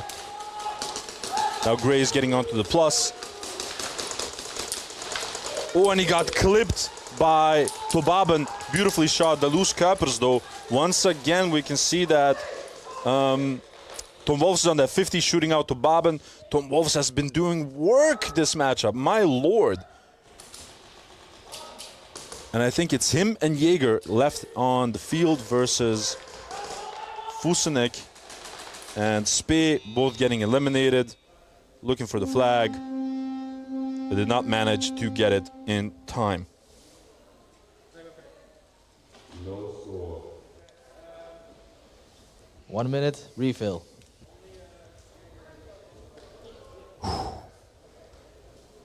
My lord, it's one hell of a job to try and follow along everything. Not gonna lie.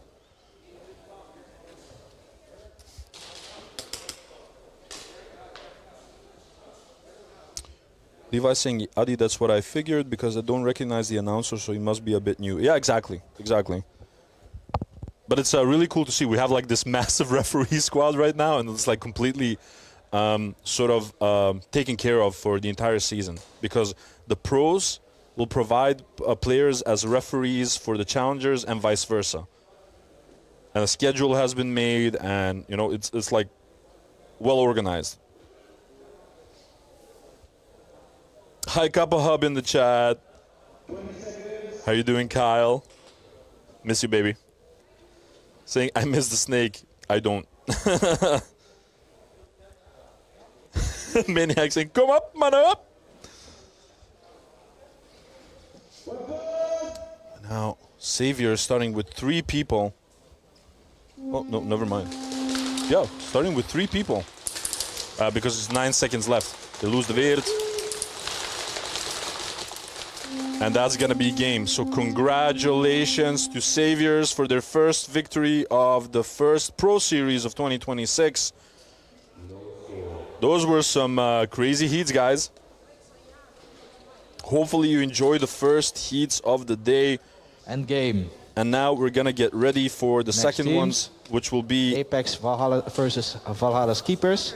Second to none versus Saviors. Come to the field for Chrono. It's going to be Apex versus Valhalla's Keepers and second to none versus Saviors. So Saviors playing another game. Hopefully they don't get gassed and stuff. And now a couple of things that are really interesting. So Apex has been completely overhauled since like the previous season. There's a couple of players from different teams, mainly like from Steel 440, from Challenger, a couple of new additions. I'm not even sure about the full roster just yet. And we have all the way from Australia, guys, Valhalla's Keepers. How insane is that? So I'll be right back while the next teams are getting ready. One of the things that has changed this season is that we won't have any large extended breaks or whatnot. Again, Apex, Valhalla's Keepers, second to none, and Saviors, please come to the field for Chrono. Yeah, so they're already starting with the Chrono for the next matchups, and that will be sort of the flow of the day, right? So talk to you guys in a couple of seconds. I'm gonna grab a water. I'll be right back with the next heats.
Apex and Valhalla's keepers, please come to the head ref for the coin toss.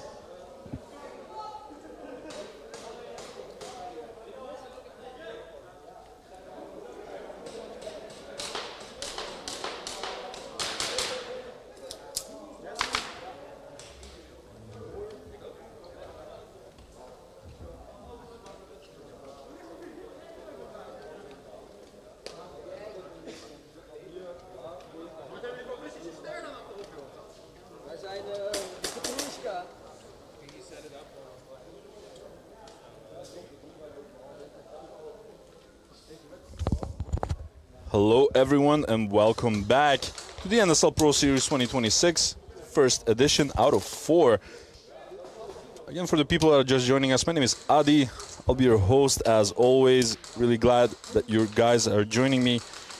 But I'm also joined by someone special as well, someone that hasn't been here for a while now. I've got with me Nathan Montaigne. Nathan, how are you doing, man? I'm doing good. I think I haven't never been here. Have you never been here? I feel like you and I already had a conversation here. No, we had always with interviews. Never up here. Oh yeah, that makes a lot of sense actually. But hey, congratulations on beautiful gameplay versus the Saviors. It was a doozy.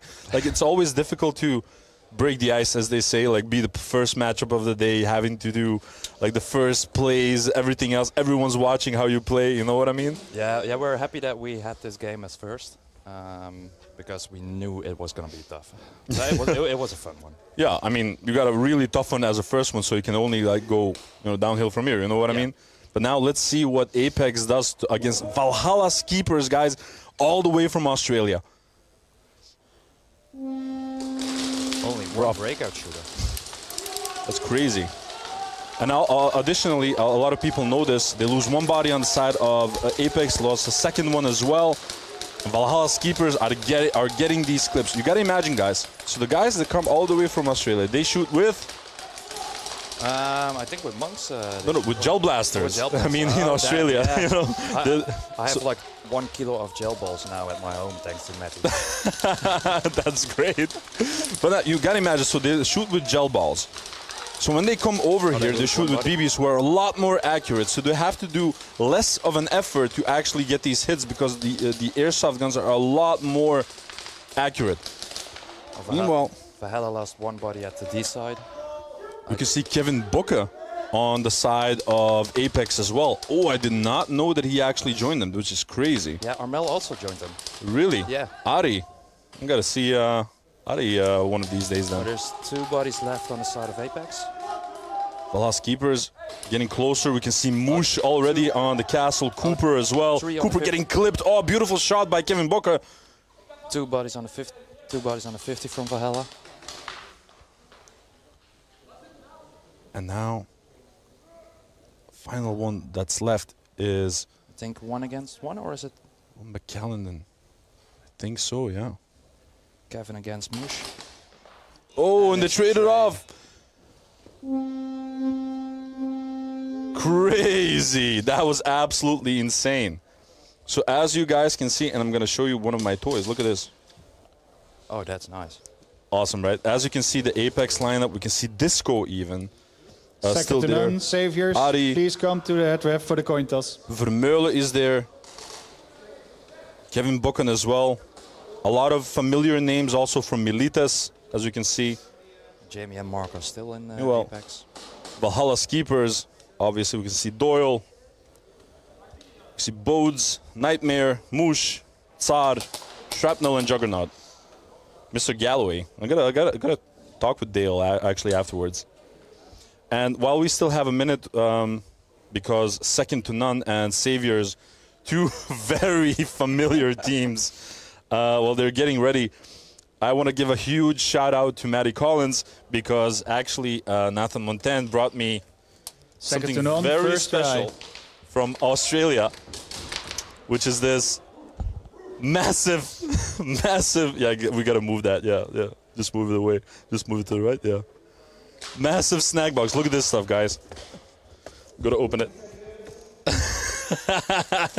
And it's like half of it. So I have my snacks for the weekend thanks to Matty Collins. Dude, Matty, you're the absolute best, bro. The chocolate is a bit melted. Doesn't matter. It's still gonna be delicious. I'm curious what they're gonna do because Saviors is already warmed up. But at the same time, you have Saviors losing one body from the break. second to none. As you've seen, maybe the post on the socials, HyperJ actually stopped completely with the sport. This has multiple reasons. He has private reasons as well. He hasn't disclosed any of it, but the point is they don't have him in the lineup. So let's see how they sort of tackle that.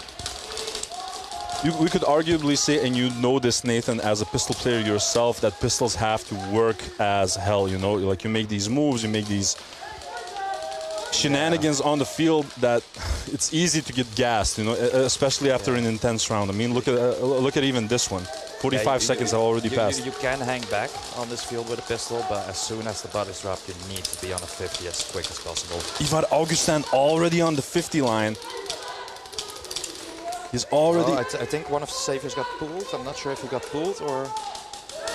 That's actually El Diablo. Because a ref touched him, but I'm not sure... Oh, and Jesse already in enemy territory. Crazy! No hesitation. Oh, yeah, they saw him.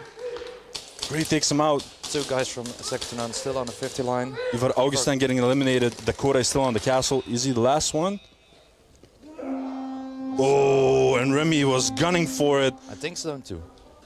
But a good start by second to none. And now I got to ask you, what do you think of the jerseys from second to none? I've seen them on Saturday and in training with Crazy. them. They were they're crazy.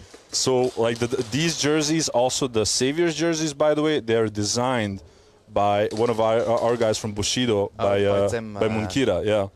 So they look absolutely incredible. They have like this sort of blue and golden marble. Second try.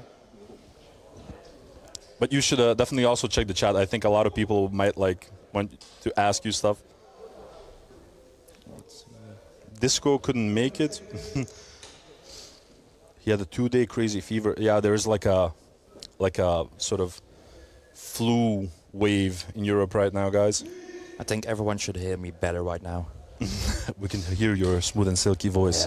Yeah. Brendan just told me to put my mic a bit closer to my mouth. Now let's see if this neck-and-neck matchup between... Oh, like Apex loses one from the break. Ooh, Kevin Booker taking a walk.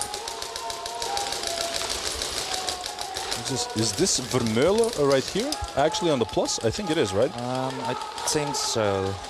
I don't recognize him with the Apex jersey on. Yeah. I feel you. Oh, a jump being made by Moosh. Oh, your boy moving around like a madman.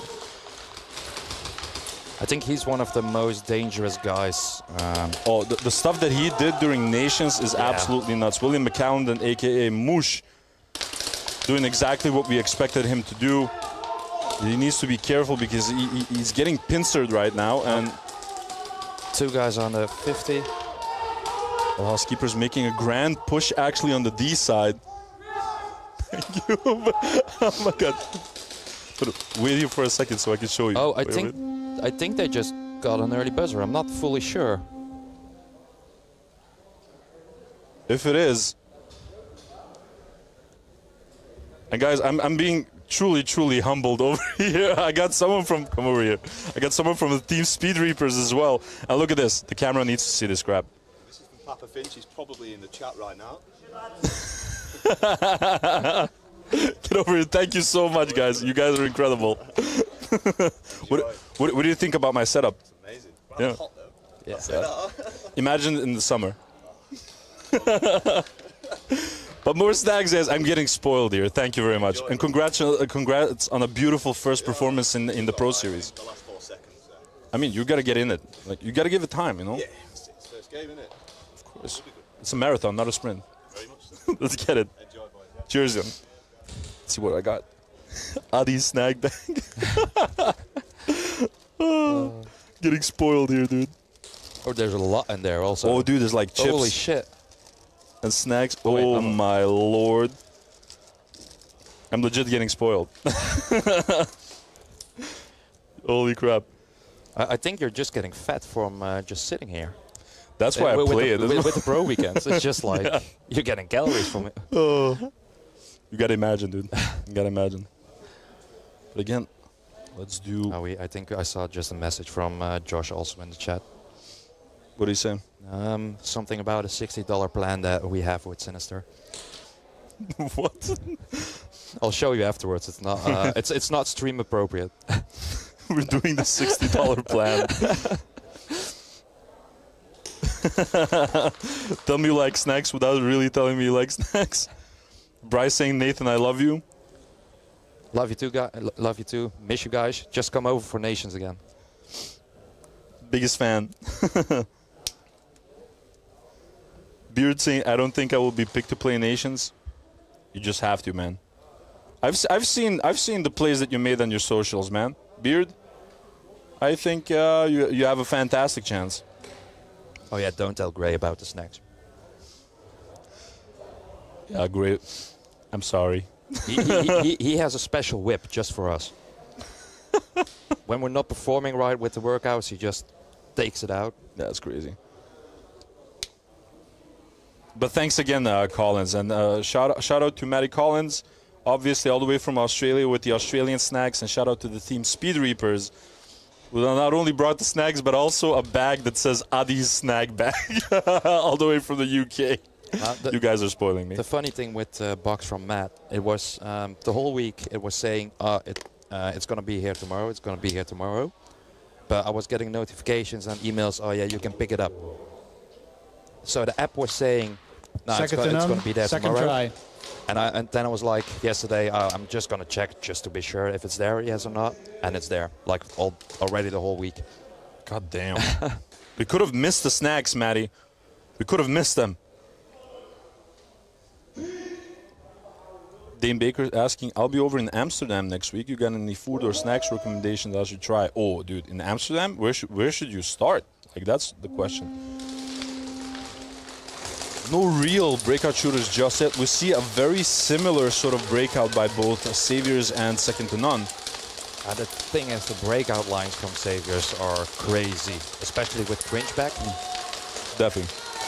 You can definitely see that, they lay an emphasis on that they really truly trained it.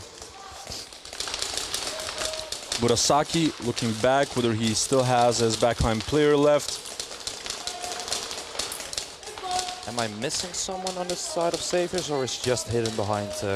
Yeah, we have Plexi Gray corner. on the staple, but I cannot see the Plexi corner just yet. I think no bodies have been dropped yet. I think they lost one body on both sides. Oh no, I just saw Mac fly behind the corner, so I think Gutierrez is still in there. Yeah. Meanwhile, Second to None has 4 players in the field. Ivar Augustin trying to wait for some instructions from his team. Murasaki being an absolute menace from that staple. But these lines that the Saviors are keeping are quite tight. And I think that Second to None is trying to find an entryway. Not finding it just yet. But they're very Plexi side heavy at this moment on the side of Second to None. Yeah, Second to None is with 4, and I believe... Ooh, Tom Wolf's already on the Plexi side bunker. One of the most powerful bunkers, I think personally, with this layout. Maybe you can tell us what you think about the layout right now while you played one professional matchup. How does it play? It's a lot different than we had in trainings, and especially in trainings we had also against Second to None. Yeah, we're just still evolving on it, seeing what works. Oh, there. A beautiful move being done by Tom Wolfs, who went to the Plexi, shot out Dakota. They lost their second pistol as well. Oh. Last one left is Murasaki, shot out Tom Wolfs. Shot out the second one. But he got shot out by Gray in the end. But no snatch just yet. It was on the cross. Yeah, with Ivar Augustin, yeah. But that was crazy how one move that was actually made by Tom Wolfs, who went on to that 50 bunker and then to the Plexi, got 2 eliminations out of it. How that completely changed the tempo of the game, and Saviors just walked all over them. Yeah, like the rest of Second to None was just, as soon as Tom made that move, they just all switched to him. And then D side is just completely open. Flesico saying, boys, the Czech postal office is like the worst.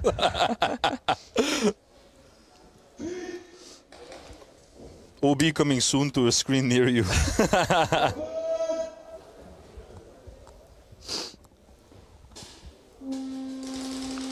Rough.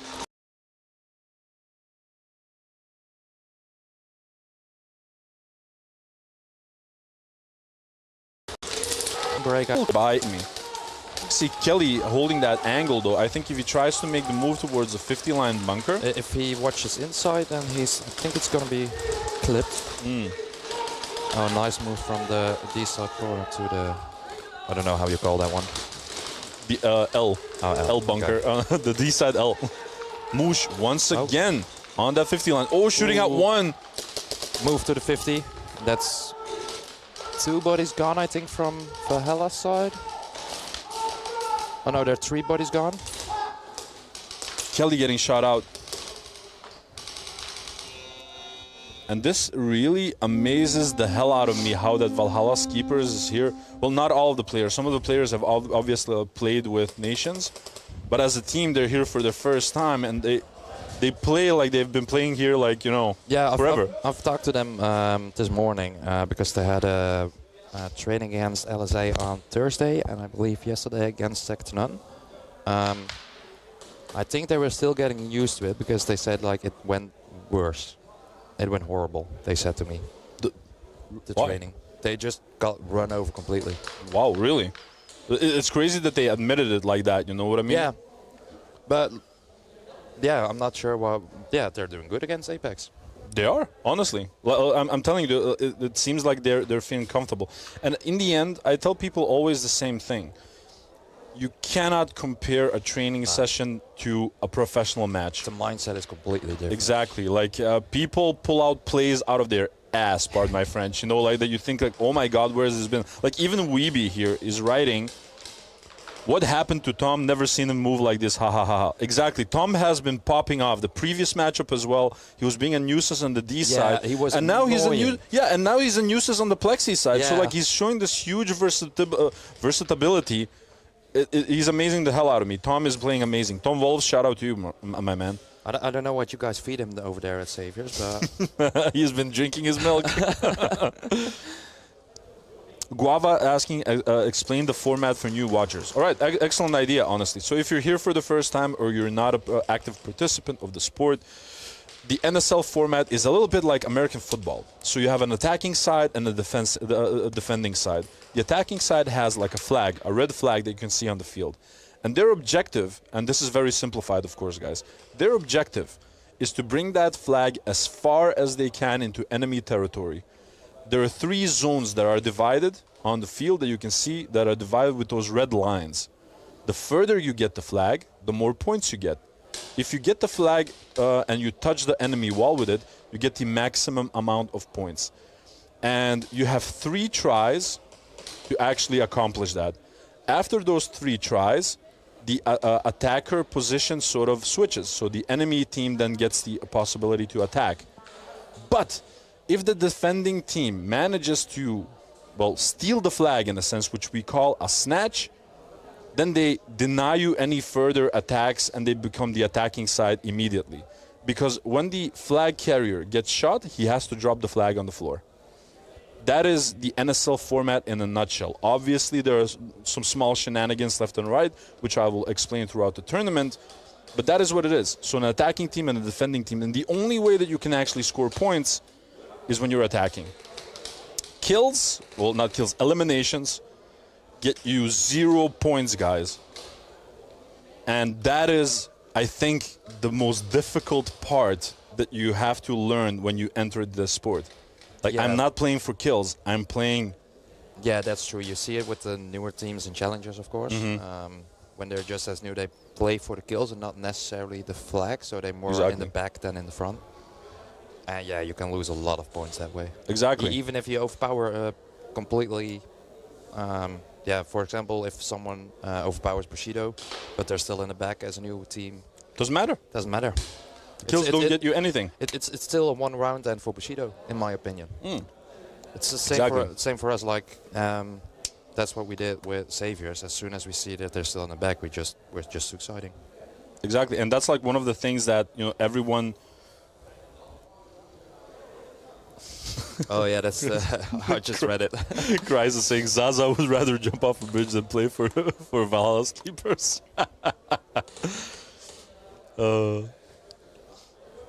I'm benchwarming because they gave my spot to you and Damon Lilji. Everything, like weird things are happening in the chat. Sometimes I just lose control. Like sometimes, like if I don't look at the chat for like 1 minute, I just lose control and I have no idea what the hell is happening. People are saying all sorts of crazy stuff. I'll fix this.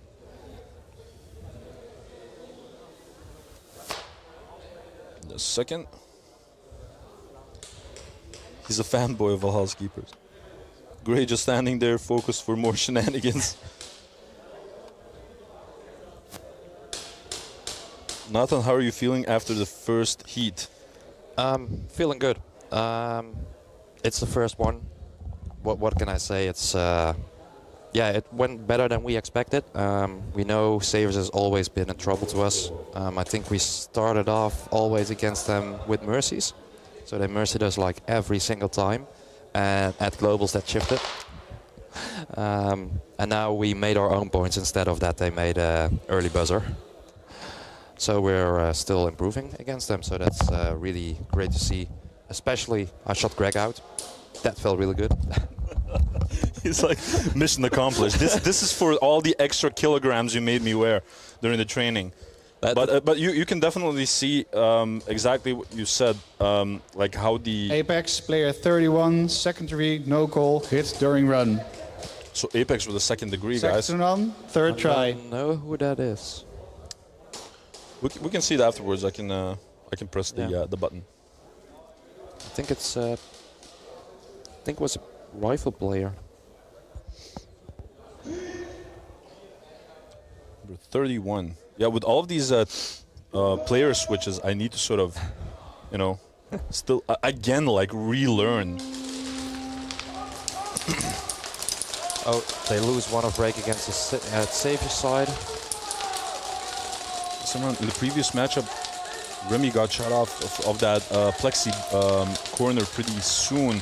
Somehow surviving it, so they have additional firepower. Dakota trying to fight it off with Gray and with Tom to hold that angle from the D2. Rebel Dorito. Augustin is once again stuck on that plus. He's trying to find an entryway. They lose El Diablo inside of Saviors. But they lose Greg off the staple, so it's... I know Ivar Augustin already in that plexi side bunker. Very powerful. Needs to be careful though because Quinn just got his number. Tom Wolf's trying to match him, getting shot out. If they're not... Now it's Remy, Murasaki. It's zone 1. Now we see some frustration from Murasaki because he really wanted a better execution of that attack sequence. But at the same time, I feel like the Saviors, when they notice, like, okay, this round is slipping, let's just reset it. They did it really fast without hesitation, Yeah, that's true. Especially when they're with 2 and they know that they're gonna lose that round, they just suicided. But I think they didn't expect Cringe, I think it was, to push over the D side.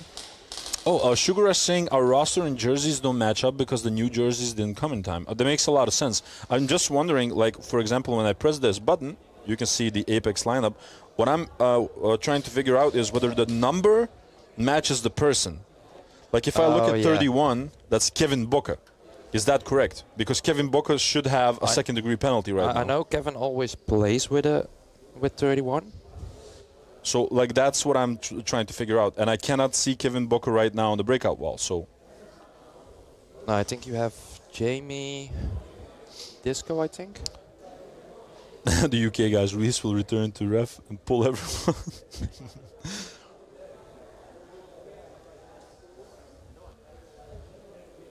Keep Reese locked up. Noshima saying free Belastingdienst. Patty saying, I'm so glad to see Nathan back after an epic flag hang last year. Damn, Valhalla's dude, that was keepers, hectic. first try. Yeah, wall smashers unite. with the bottle between you and the wall. That was just crazy. got blown to smithereens, dude. But it was epic, though, gotta say. I was out for one day and then I came back on Sunday. Like a superhero.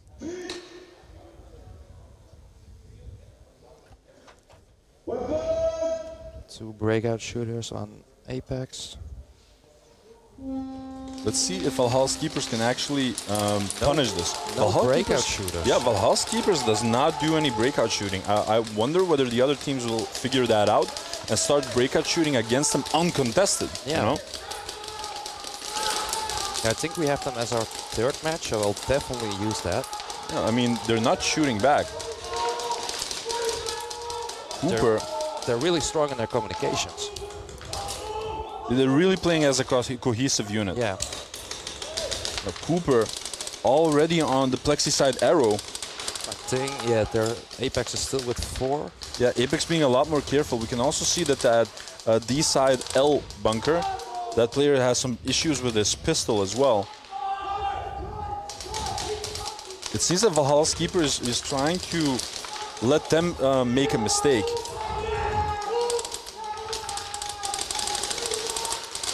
Vermeulen holding it down from the plus. Oh, there's one guy on this tip from Valhalla keepers. Moose just moving left and right. He's going to the Oh, center there's of the one on arena. the 50 on the castle. The flag is with Moose. Oh, and a a pull pull on incoming. Another penalty. Moose running for it. And that's a hang by Valhalla's keepers. The good thing is, I think Moose saw that guy on the D3 was getting pulled, so Exactly. he just kept running even if he shot him. Moose So- showing exactly that he like, hey, listen, I was a new guy at Nations. I'm no longer a new guy, guys. I know exactly what I'm doing. But also at the same time, perfectly being supported by Cooper on that plexi side arrow. I'm loving this gameplay by Valhalla's keepers right now. They started off on a little bit of like a passive note. Like it seems that the mindset from them is like, okay, let's get to our bunkers first safely and start from there. I think they're doing the of course, with Saviors you have to you have the breakout lines, of course. But what I know what Saviors always is doing, and it looks like Valhalla is doing the same thing. Get safely to your bunker, get some communications up, and then just move on from there. I mean, at this moment, it's sort of like working out for them. But I'm like wondering rather, like if they match up against a more aggressive team, how that will actually work out. You know, if you don't apply that pressure early on, like Yeah, I think for us we're playing aggressive again. I think our rounds are short as always. True, but this layout as well, I gotta say, is so action-packed. And I told people, like, someone asked me, I think it was even Nancy who asked me, like, what do you think? And I told her, like, it can be either two ways. One, it can be like a complete stalemate, and people are just holding crosses and nothing happens. Or it can be like 30-second rounds. Yeah. It's like one or the other. We won't have the medium rounds anymore. I think last year with globals, I was looking at it at our Apex average. number 13, second degree, no call. So another second degree for Apex. 1v1. And a hang by Valhalla's keepers. First try, hang. 12 points on the board, guys. I think Moosh is gonna finish it. He's gonna do the 1v1. At least I think it's Moosh. He was flexing his new shoes on the socials. I just saw it. Now they're still clean. Now they are, yeah. Won't stay white for long.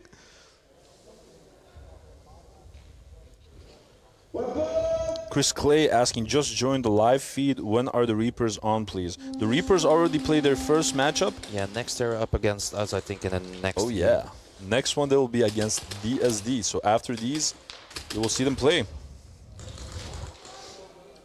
Tim Clifford saying, strong play, Valhalla's keepers. Guava saying, hell yeah, go Oh, Valhalla's and that's bonus points. And bonus points, man. That is one way to start off the Pro Series of 2026. They're just showing everyone, hey, we got invited for Pro. We belong here. Exactly. Moose pushing hard, says Tom Clifford. Saviors, first try. Crisis saying, you mean Yakuza, Guava. Oh, they're switching sides right now. The Aussies are just taking over the chat now. Hector say, on your head! Yeah, I think Moosh got him with a jump shot. I'm not sure. Yeah. He's definitely feeling comfortable. Yeah. He just needs a few rounds to warm up and then he's good. Oh, Clean breakout from second to none. no active penalties, guys. Oh, I think that they have lost one body on the side of S2N. I think they lost. No, I can see four There's bodies still still. someone on the staple. Stand the Helder. No, they have still all bodies. There's one on the staple. Oh, yeah? Yeah. On the side of S2N, I cannot see it. Yeah, he's all the way to the front of the staple. All right. Gray needs to be careful then. Solid trying to hold their heads down from that plus position. They lose Stand the Helder from the D side corner. Oh, Cringe moving up. Gray trying to move around that staple. Jesse Had trying to hold down the D side. Cringe needs to be careful, but Jesse Had does as well. Oh, and he got shot out. Ooh. Cringe now moving hard, making his run, eliminating his second one, getting eliminated by the third one. Where's the flag though? Ooh. Fives. How you doing, man? You doing good? Absolutely. Yeah, I love the panel. It's really cool. I think Savior's messed up with this one. I'm not completely sure. I Was haven't it zone seen. one. Yeah, the run started off a little bit late. What was the flag with Gray? No, it was with, Apex, with first Lars. try. Oh, Lars was running, I think, completely here next to the plexi. But he needed to come from the plexi corner, so... wah, wah. But still, 1 point on the board. Yeah, they're closing in. And That's, honestly, like in the previous matchup as well, that you guys played against Saviors, if you had a first try hang, like in the end, the last 2 minutes, and then bonus points, you would have won. Yeah, that's true. So it's crazy what like 1 point can do. It's nuts.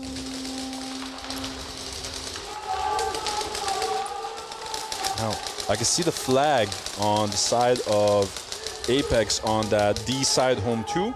I think that's with Quinton. Lose one body on the side of Apex, so 3 of them now because of that second degree penalty. One they're body still lost on serving. the D side from Valhalla. No, they lost Kelly. It's a 4 against 3. And now Cooper and Moosh are again trying to make it happen from both the arrow and the plus. They're all looking at the D side. There's nobody holding the plexi side at the moment. Oh, and Moosh again getting into that 50 bunker. He's always moving the same way to that bunker.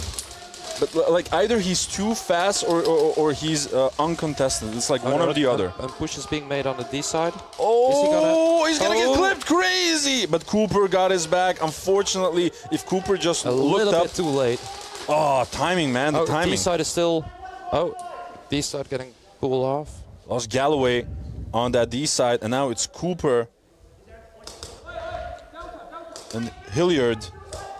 Is he gonna drop the flag or is he gonna hold it with him? That's the question. Oh, he dropped the flag. He's making a sacrificial run. Hilliard's trying to eliminate him, and he got him. They're looking for the flag. Oh! But some good shooting by Hilliard. Crazy.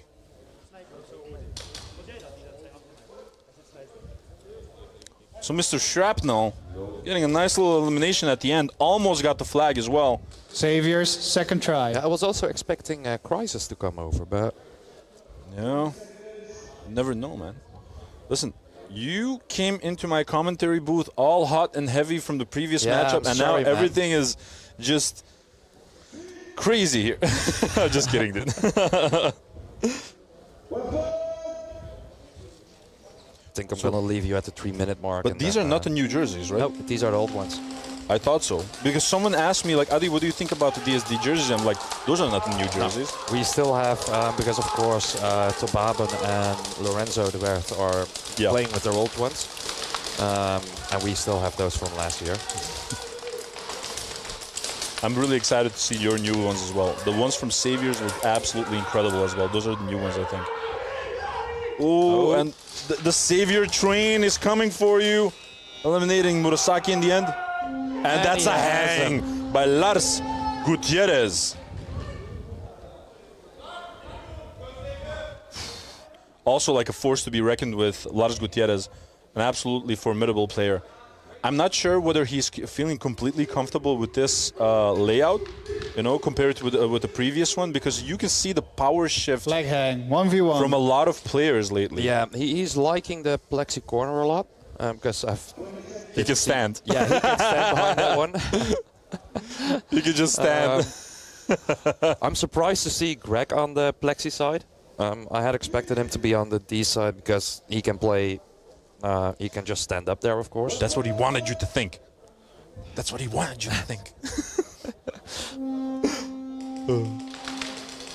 That's going to be Lars Gutierrez battling for the additional points versus Murasaki. Yeah.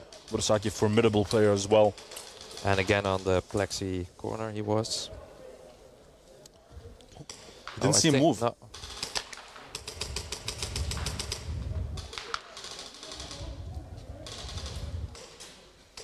Murasaki just needs to hold it for 4 more seconds. 3 seconds left. No, he won't make it. That's done. Good defense by Murasaki. I think if you're on one of the corners, then you can just hold it down completely. Especially with a rifle. Apex, second try. But at the same time, like, there's so much obstacles that you can like creep through. Yeah. It, you know. That's what I said when someone asked me what I thought about this layout. I said I like it because you can be creative with it. You know, you can. Yeah, there's a lot of movement points if someone is not watching you, or you can. I think I already noticed a few blind spots. Let's go say goodbye to kneecaps. 2 breakout shooters this time for Valhalla. Ooh, a big massive push being made by Apex now. They seem to be more aggressive this time around, especially on the D side. And a bump being made by Vermeulen. He's already on the plexi side bunker. Very overpowered bunker, by the way. I think he just needs to watch the D side on the 50 line here. I don't know who it is. I think. And he shoots out the D side corner. That's Galloway, I believe. They got out. Let's see if he can get Kelly as well. I think he knows where Kelly is. He knows that he's there, but he's just watching the line, see when he's gonna. Oh, and he got him. And he got him.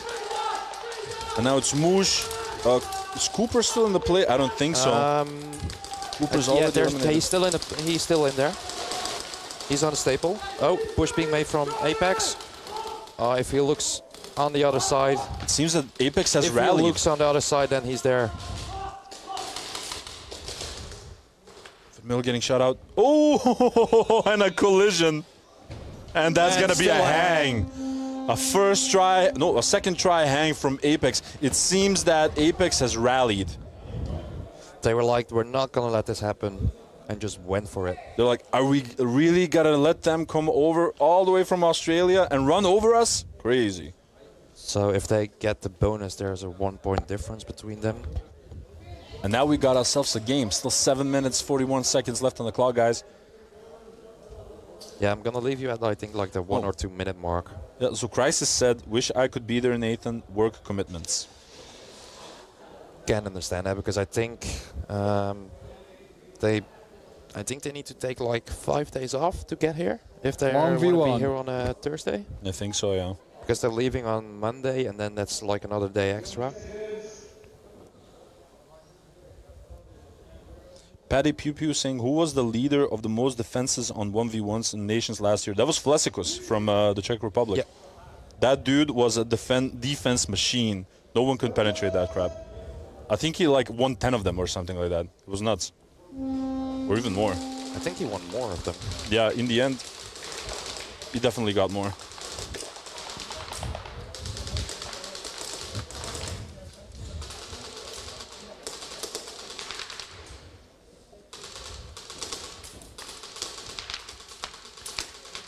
So that's Reaper, actually. It's one of the new additions to Apex. He came from Steel 440, and he got clipped. Good defense by Valhalla Keepers. There's still a lot of time left on the clock, so they can still do something. Yeah, still a lead of 3 points. And now, again, of course, in the driver's seat with the flag possession. Second to none, first try. Legion asking, why has the one Apex player got a duct tape armband? It's fashion, you just don't get it. probably due to the... If it's a pistol, then it's probably due to his pistol line. Yeah, probably. I think Jesse has the flag. Yeah, Jesse has the flag. Chris Clay saying Ollie, or probably for Ollie Oh, Clay. Savior's losing cringe. Ooh, oh no. Greg also get clipped Oh no, by Kringe. Ivar Augustine. It's a 3 against 5, I think. Oh, they lose Jesse Howe as the flag carrier. I don't think that Will anyone they figured it notice out it? yet. Someone needs to go back for the flag. Dakota getting shot out. Oh. Oh, yeah, they know that the flag has been dropped. I don't Someone know who needs to that come is. pick- Is that pick it up. Remy?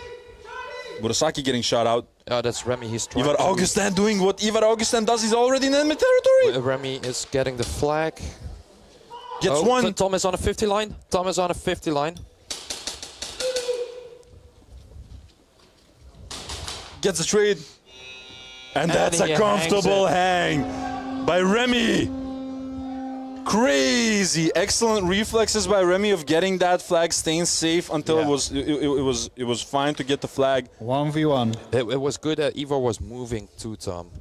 I think if he just got him, if he was shooting from the cross, that he would... But man, can we talk about that assassination plan by Ivar Augustin? That was absolutely nuts. Those are like the type of shenanigans that only Ivar can do, you know? Ivar Augustin, Ivar the Boneless, a.k.a. Ezio Auditore da Firenze, a.k.a. Altair.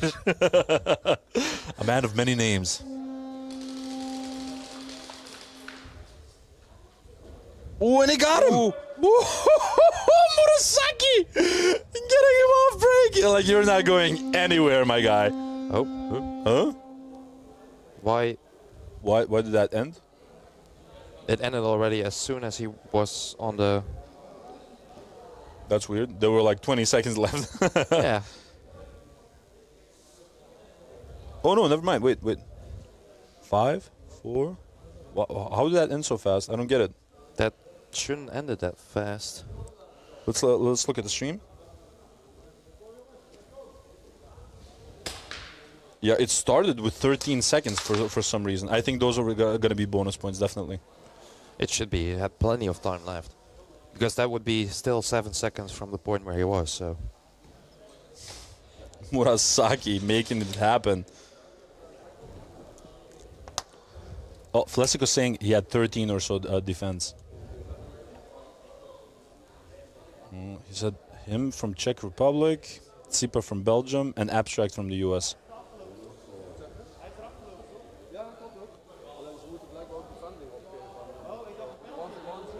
Remy plays with a JT and he's a monster. There he is. Valhalla's keepers, first try. I see second to none have gone dark jersey to blend in to the bunkers. Hey man, the jerseys from second to none are straight up fire, bro. Like it has this sort of blue golden marble motive. It's absolutely nuts. And they're difficult to see behind their bunkers with this jersey.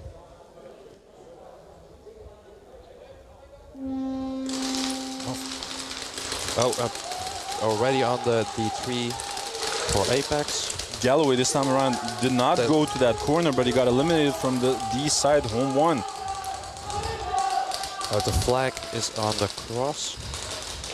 Oh, losing another body on the staple for Valhalla keepers. Their defenses are crumbling. I think they're getting tired. I'm not sure. Do you feel like they're getting gassed, that they used too much in the first 5 minutes? I'm not sure.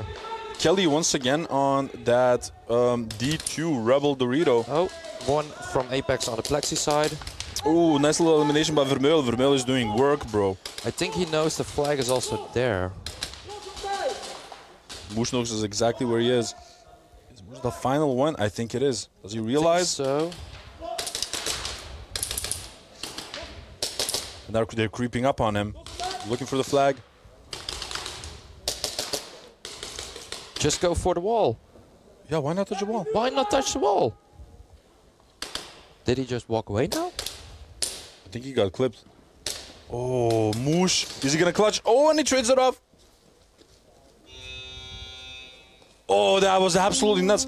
Like, Moosh basically got 3 people from that cross. Yeah, but I think this But was that was a blunder. Yeah. That was a blunder from Apex. Why didn't he go for the wall? He could have completely ignored Moosh Saviors and gotten the first wall. try. And this is what we talked about before, of course. Like, if you go for the kills, you're just losing the round. These are rookie mistakes, man. That was such a shame. He could have touched the wall comfortably without doing anything at all.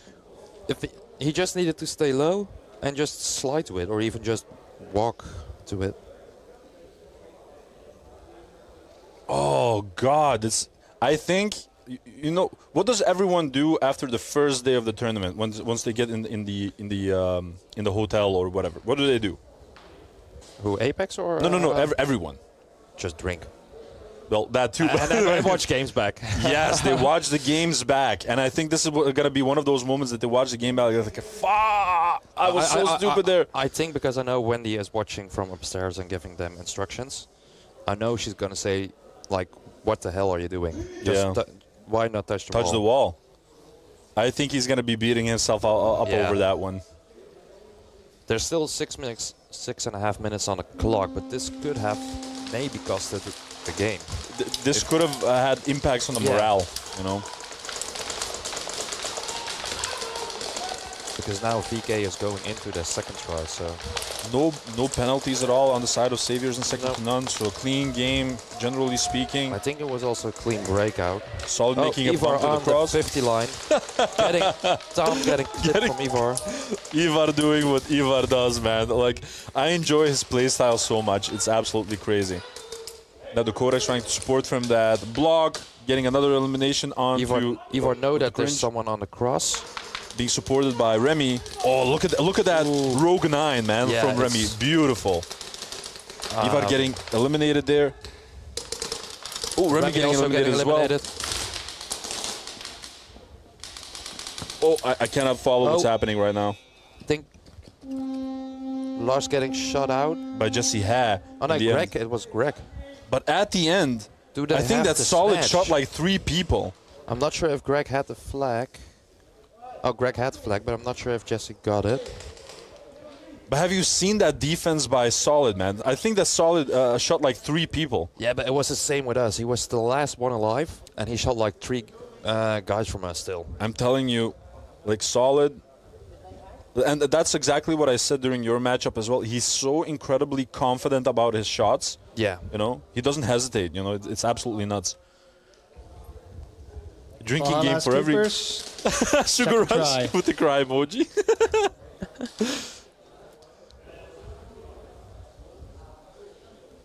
Drinking games for every mistake, take a shot. Oh.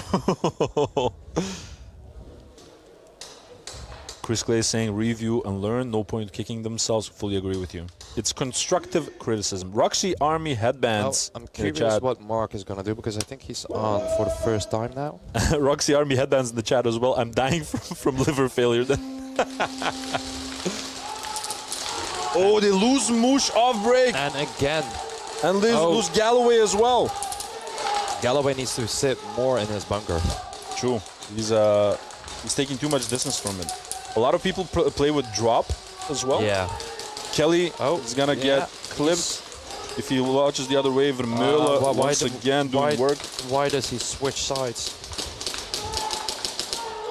Oh, Apex think lost. Yeah, this first body that Apex lost. But at this moment, Apex are making more and more moves. Oh, another body. Kelly getting eliminated as well. And that's a buzzer. Oh. Is that an early buzzer though? No, I don't think so. I don't think so. Ooh, a little bit of frustration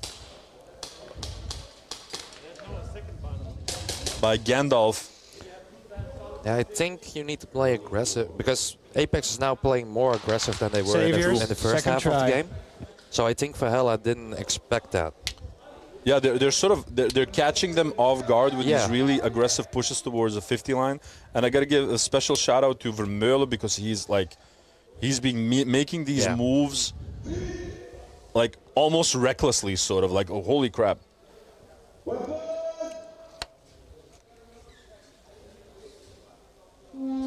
Solid is using cheat mode. He's looking through bunkers.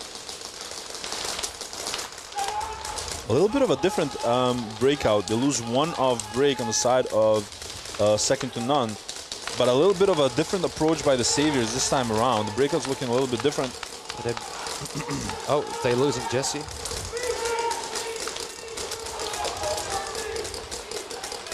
Ooh, their defenses are crumbling. Ooh, they lost really Ivor on confident. the cross, I think. They have two bodies left. It's got to be Murasaki and Dakota, and that is it. They're trying to make the trades, making one trade, making a second trade. Where's the flag? Who had the flag? Saviors. Oh no. Who was carrying it? I think Tom Wolfs maybe, because he was in the plus? No, I think it was Greg and... I think Greg was carrying it. Oh, what a shame, because that was a formidable attack. Well executed as well by Saviors. Third try. Brana in the chat, what is up, Brana? Drew saying hi. Patty's saying it's the new drinking game of Shui now. Please, no. I've done enough during Nations. Surely spicy kangaroo next round. I would love to see that again. You just need to make a drinking game out of the penalties. Like if it's a second degree, it's one shot. First degree, 2 shots, and just a major like 6 shots. Yeah. And they lost Kelly now off break, Yeah. and as you can see, like Apex completely realizing right now that they're not doing anything. One from Apex on the Jesse's also here. Oh, he got. Oh, nice shot by Moosh. Doing work with The that flag. AAPO1. Now touch the wall again, and he does it right now. Not making the same mistake again. He touched the wall, y'all. He touched the wall. He's like, I'm not doing this again. Hey, yo, what's up, 80s? How are you doing? The Apex jerseys are cool. Yes, these are the Apex jerseys from Globals. Apparently, new ones are on their way.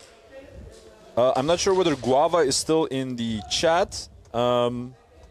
But I think he is. He might probably have to do something with the design of the new jerseys, because Apex has been working together with Valiance. Sugura saying, "Let's go Apex!" Yes. They touched the wall, Roy. They touched the wall.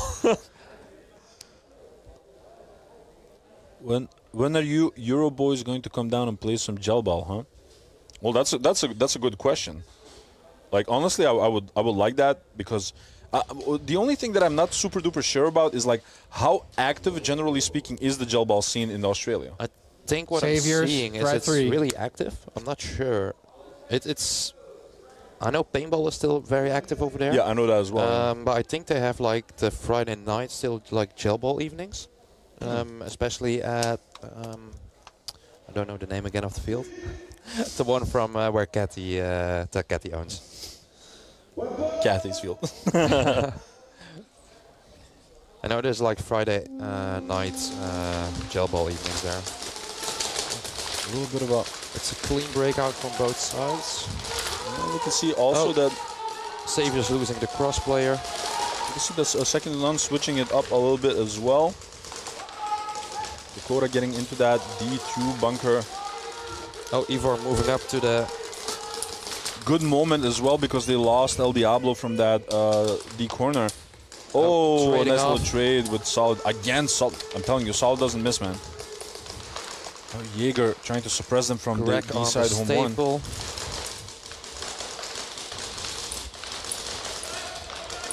Dakota making a move towards that 50 donut next to the castle.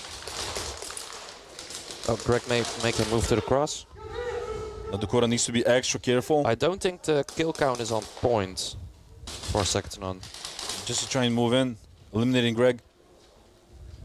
Looking for the flag, and they found it. No one's pressing the buzzer. What happened with the buzzer? That was way more than 30 seconds. So what happened with the buzzer? Nice little snatch by second to none. But it was the third try anyway. Yeah. So I think that they maybe tried to pull some more time if they had to look for the flag, you know what I mean? Yeah, but the thing is they're behind, so why would you... Yeah, true. Maybe they have like Apex, huge confidence in first try. themselves, like we can pull it off. Like I can understand if, like, for example, second to none does it because they're ahead. So it doesn't really matter then if time is going by. If you boys come down under, we will have gats for you guys to use. That would be absolutely cool. Yeah, and it was very expensive to get there. I have family like in Australia as well, so like I would mainly have to like pay for the flight. At the flight, it's still like 2K. I know, I know. Because I'm like saving up again. Oh, and a pool being made. I think that's gonna be a second degree. Valhalla was like, that's not gonna happen a third time that he's going there. I like the fact that I'm seeing that Galloway is switching it up. He noticed that home one wasn't completely working out for him, and he's switching it up right now because he's an imperative part of the support line. Apex is attacking now. I cannot see Cooper. Oh, Moosh getting eliminated. Oh, one from PK pushmate to the... Already in the 50s, is that Kelly? Yeah, that's Kelly.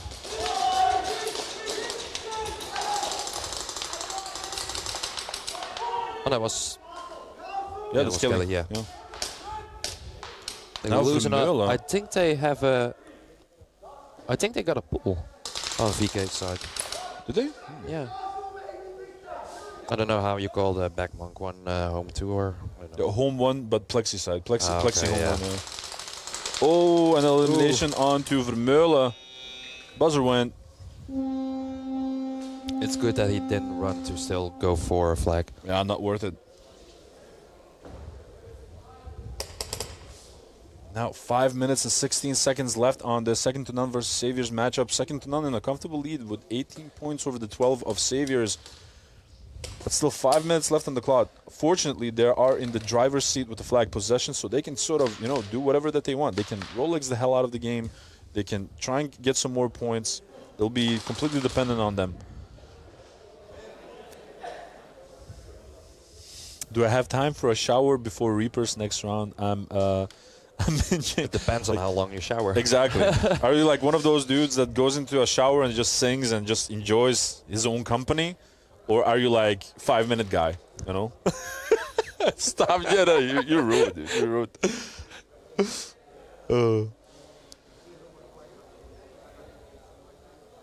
Why risk the buzzer on third try? Well, it's not a risk if it's the fifth person. I mean,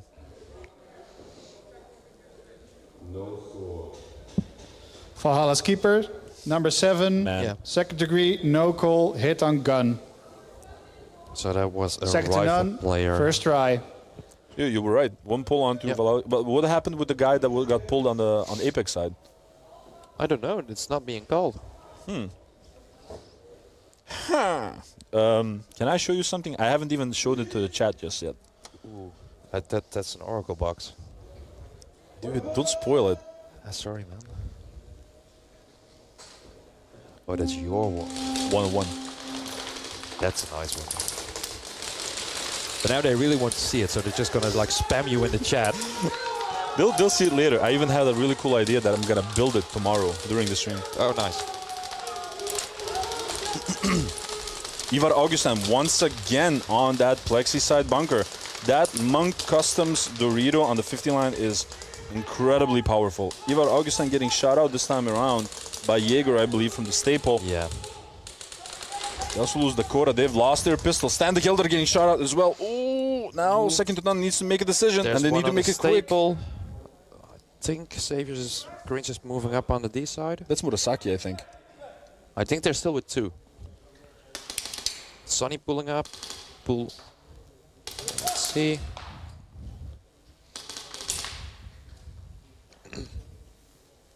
I don't know if it's 1 or 2 left.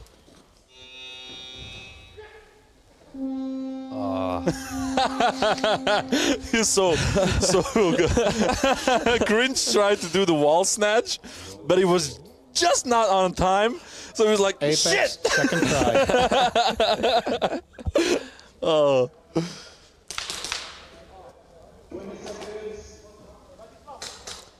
Pulses on the 15th. Spoiled. Holy Reapers takes a good 30 minutes in the shower. Was definitely not a 5-minute guy. He's getting exposed. This is the Elsie, why are you exposing the guy? I think that's the first round that they're playing with 4. I I think they don't have any other penalties yet, so... Cooper on B-side corner. Apex again on that D side on the T3. They lose another body. I gotta say, I'm also very pleasantly surprised with the way that Cooper has been playing. Yeah. Like, he has an amazing trigger finger. He's been communicating wonderfully with the pistol guys. I know they're losing the home one on the D side. I know there's someone on the home two on the Plexi side. Yeah, it's Moosh and Cooper. That's all that's left. And again, they're getting into this. It's one on the Plexi corner. Oh, they get another elimination. It's one on the Plexi corner for VK and one on the home two. Oh, he's making it. Oh, Moosh needs to be careful. Some good communication. Oh, Apex is still with 4. Boca. Cooper has been eliminated already.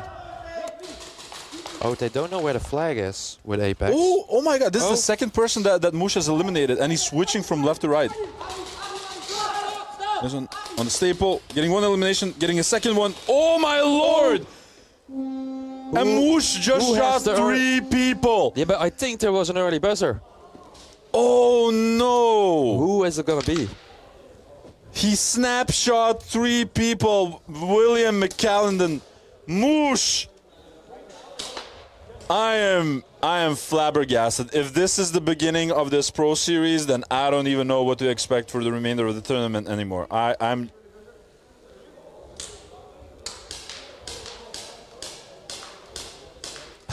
Elsie say, I don't know how he copes with that much heat. Oh my days! This play from Moosh will be one that gets like reviewed into infinity. I think they're gonna ask a VAR check. I think so. From the guy that went to pick up the flag and then went back. Oh yeah, they're doing a VAR check. That's Ari actually on the with the jersey of Disco. That's Ari with the pistol. Oh, I was just gonna say I haven't seen him yet. No, I recognize him on the mask with the pins. That's Ari. Yeah. Ari with the pistol. VAR check requested by Valhalla's keepers. I think it's Valhalla's keepers that actually does a VAR check. Yeah, because the guy from Apex, I'm not sure who it was. I don't know. I think it was Quinton. He went to pick up the flag on one of the donuts and then went back. Man really wanted this 3-piece no dip. Oh, ooh, Zach Smith saying he dropped the flag and picked it back up. Oh, that's absolutely nuts. And if that is the case, I haven't seen it. I haven't seen it personally. But if that is the case, that's like, again, one of those mistakes that you normally do not make, not in the Pro Series at least. But I can get, like, it's their first match. Sure, yeah. They're fully in it. Yeah, sometimes you can forget. Yeah, everyone's saying, like, the player dropped it. Yo, what is up, Riot? How are you doing? I must say, the refs are doing good work. Dude, some of them are here for the first time reffing, and they're really doing a good job. But generally, like how the reffing has been organized is absolutely amazing. So like the pros will be reffing the challenger teams, and the challenger teams are reffing with the pro teams. And there's like 16 refs, dude. There's like a lot of refs, guys.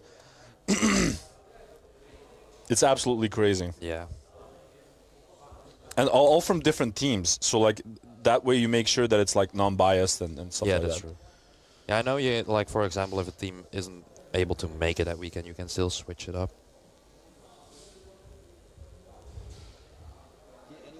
I thought he just adjusted his grip to the flag on the floor. Yeah, I think you cannot do that. You can change it up if it's still on you. So if it's on your leg, you can adjust it. But I don't think you can adjust it when it's on the floor. Yeah, you cannot, like, drop it and then pick it up with the other hand. No, you can switch hands, obviously. Yeah, you can, yeah. But did the ref see it? And will that be VAR checked or will the move be VAR checked? Not successful. Not successful.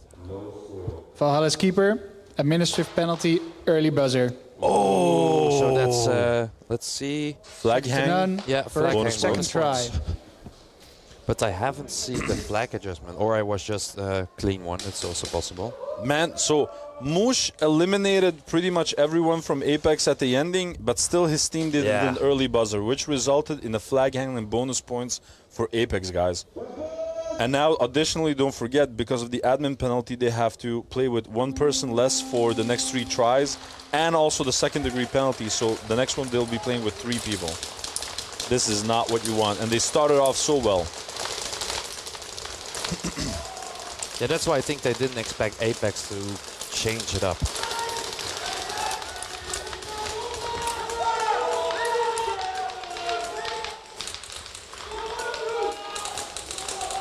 '80's saying, to me, it looked like he fell or something, but not drop it per se, which is a possibility. I haven't seen it at all, so I don't want to make any sort of, judgment. That's not my thing.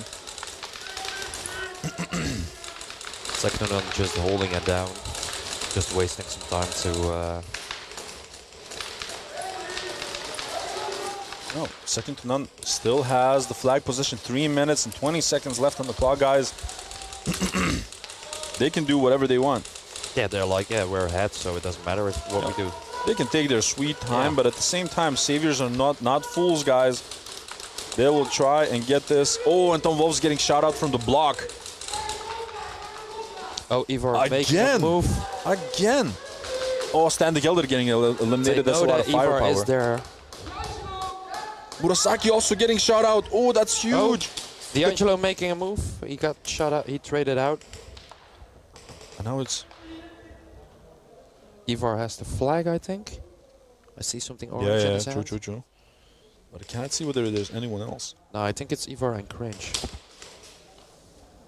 Is there still someone? No, there's someone there. Oh yeah, on the plexi corner.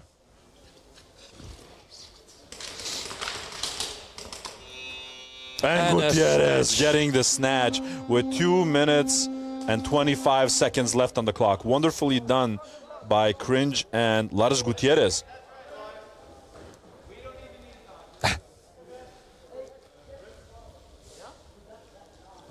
Zach saying, much love from Australia for all the refs and volunteers for putting this pro series on. Thank you very much, Zach Outlaws. That is perfectly well said. All done by people who truly believe in the sport and the format. VAR check requested by second to none. Oh, and second to none now requesting a VAR check. I need to leave. Oh man. Yeah, I'm getting pulled out of here already. Look behind you. How dare you? he made his choice. He's mine now, Nancy. Yes. You want to say a quick hello to the chat? Oh my God. Hi. That's Nancy from DSD. Yeah, and that's my cue that I need to go. I'm getting spoiled here, Nancy. Have you checked this out? Yeah, you got a lot of Australian. No. Oh. This is from the UK, from the Speed Reapers. No, look what's on the bag. Look what's on the bag. Aren't they the best? Oh, wow. Cool, right? You're so loved. I'm spoiled. Maybe I'll join again later. So because of the snacks, I get it. Yeah. How did you manage that? He came I said it myself. He likes my company. What the fuck? Yeah. No. He likes my company, like I said. Well, let's get it, dude. Yeah. Good shit. Good shit. Thank you. Yeah. Thank you. You're welcome anytime. So, guys, this was Nathan Montan. Nathan, maybe a quick shout out to them. Yeah, shout out to everyone. Again to Maddie for the snacks. Yeah, shout out Maddie Collins from Australia. I think I have already eaten 1 kilo of it. Don't tell that, dude. The Gray will kill us. Oh yeah, shit. Get out of here. I'll speak to you guys probably later. For all the DSD fans, Nathan Montan, you will be able to see him in the next heats versus Team Speed Reapers. So look out for that one. Thank you, Nathan.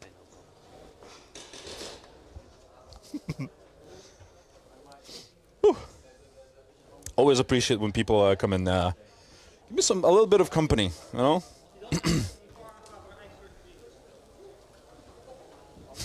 Ref sees wiping on his loader. Cringe is back and his health insurance policy is in place. Does the NSL have a platinum snack sponsor for the 2026 season? Listen, man, I'm not sure whether the NSL has it, but I have it, and it's you. my dear beloved people who are sort of spoiling me. I'm so humbled by the snacks and just the love.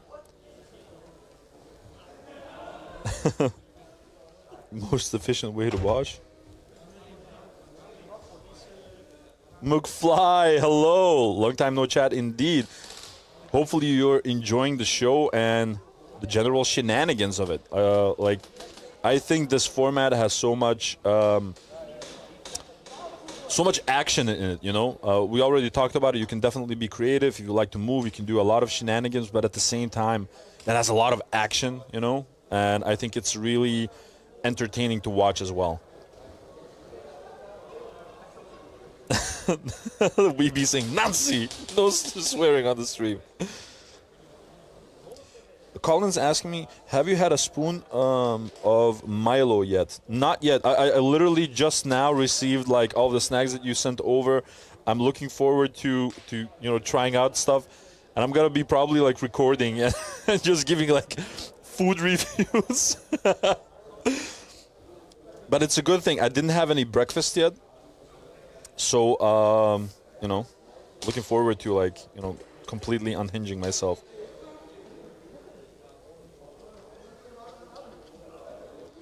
So happy to see the 187 knee pads. Why?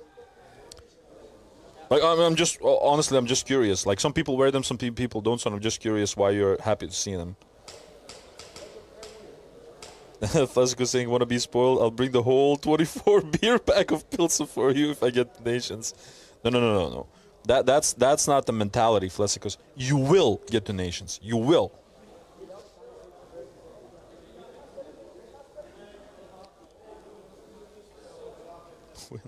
A mouth without grease is like a party without Molotov cocktails and riot cops. Wait, what? What? How long is left on the clock? So on this matchup between Saviors and Second to None, there's still 2 minutes and 25 seconds. Between Apex and Valhalla's Keepers, we have 2 minutes and 39 seconds.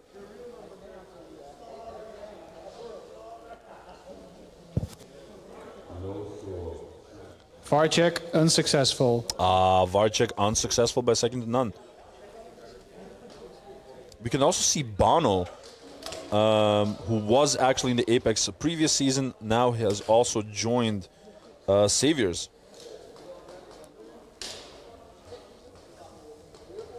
Valhalla's Keepers, first try.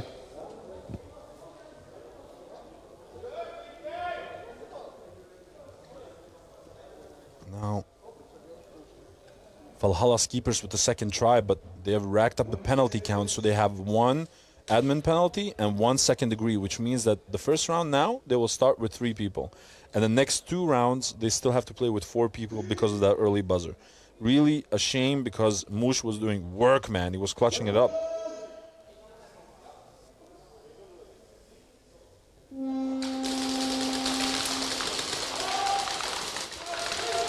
Let's see if Apex actually punishes that.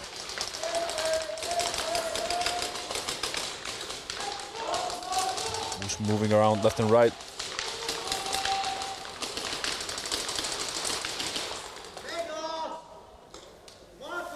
They eliminate 1 on the side of Apex, but Apex already is on the 50 line. They're already on that vertical Monk Customs Dorito on the 50. Need to be extra careful. Oh, he's already in enemy territory. That's absolutely nuts. Getting pressured. Vermeul again on his favorite bunker. They lose Gandalf, I believe. Side of Apex. Lose Ari on the Apex side. Moosh now. Oh, my lord! Moosh jumping in like Max Payne to get the elimination onto Vermeul. Oh, my lord. Are you not entertained? I hope that the stream caught that. That was absolutely nuts. And now it's a 1v1, I believe? Yeah. So with 3 people, Valhalla's Keepers managed to keep them at bay. But the last person is also the person with the flag. He got shot out. He's looking for the flag. Oh, and he almost had it. Nice little Rogue 9 as well.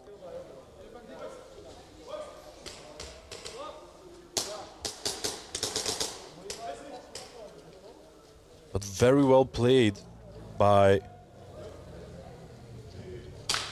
Valhalla's keepers, considering that they were only with 3 people.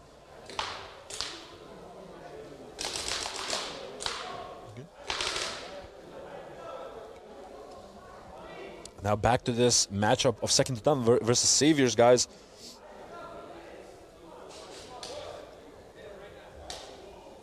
You're gonna send a Dutch care package this way that arrives Monday. Can't wait for strudel waffles.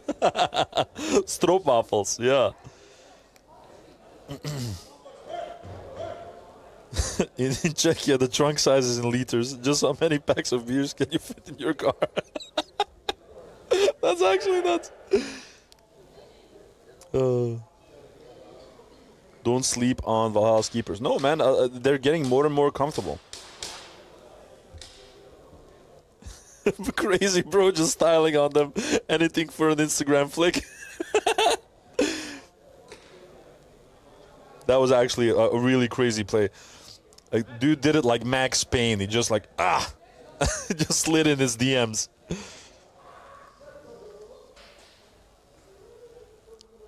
Gel. Saviors come to Weeby was Weeby. Shout out to Weeby, one of the OGs from the sport. Obviously, ended his professional career after the victory on Globals in 2025. Now, of course, the biggest cheerleader for Saviors in the chat.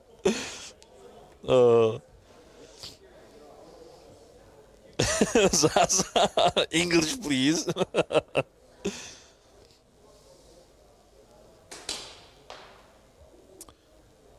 So now they're checking something out, and I'm gonna use this opportunity to get a snack. Okay, like, let me check out what is happening here. So a lot of salty snacks, which is actually awesome, from the UK, from the Speed Reapers. And I've seen a lot of sweets from Australia as well. So it's gonna be a nice little wombo combo. Saviors, first try. Right, Saviors first try.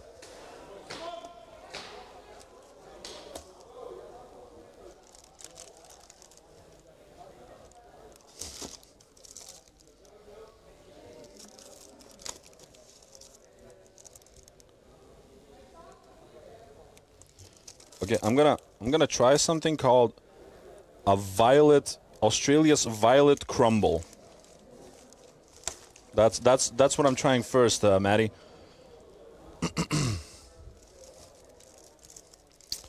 So a violet crumble. It's the way it shatters that matters. That's interesting.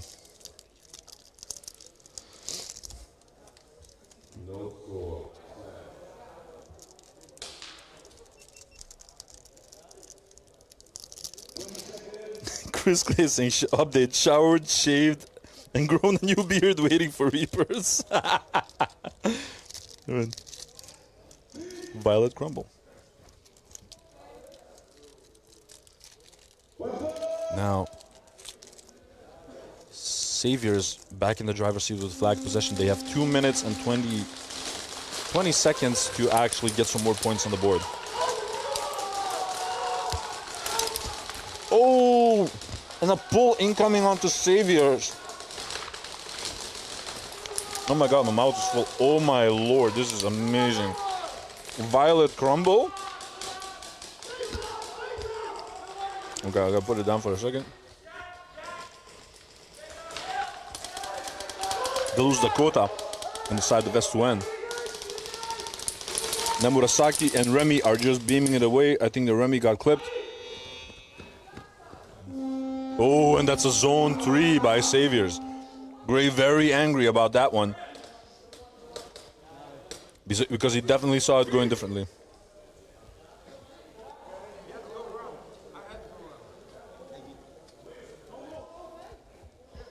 And we can see, I believe, a VAR check coming from second to none. Meanwhile, I'm gonna eat a little bit more of that violet crumble. Oh my god, this thing is amazing, by the way. I cannot even, like, look at the inside. I cannot even explain the texture of it.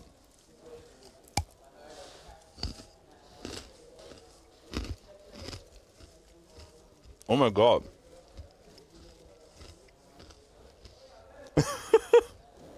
Eating ASMR with Adi, says Walker. All right, let me try and do it correctly. Saviors, number 10, second degree penalty, hit during slide. Second degree penalty onto Teams. Jaeger. Apex, first try. So that'll definitely make their jobs a bit more difficult with the next try. But here's some more ASMR, guys.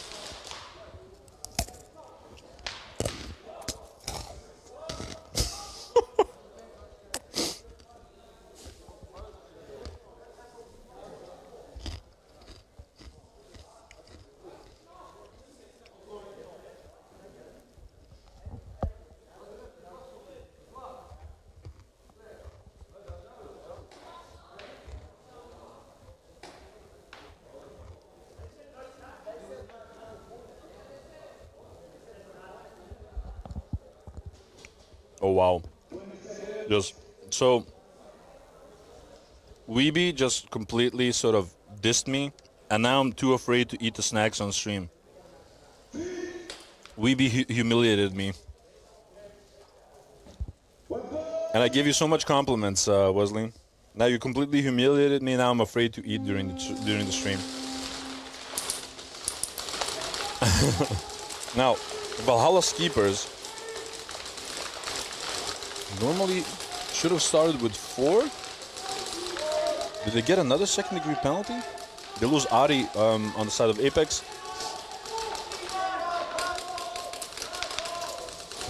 Who's making a bump from that center Dorito to the plus. Ooh, that was so very close. Almost got clipped. And he got eliminated, unfortunately. That's a buzzer. And that's a zone 1 for Apex, extending their lead with 1 point, 25 versus the 14 from Valhalla Keepers. 41 seconds left on the clock. I think this game is officially slipping from the hands of Valhalla Keepers, which is crazy for me because it didn't start out this way.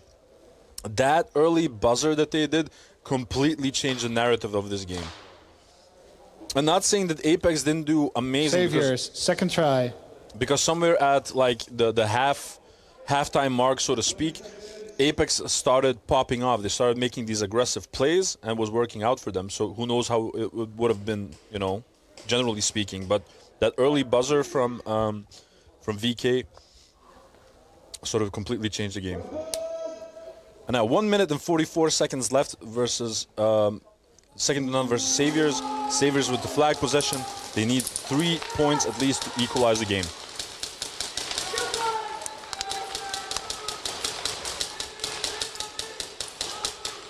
They lose Jesse Hare off of the home 1.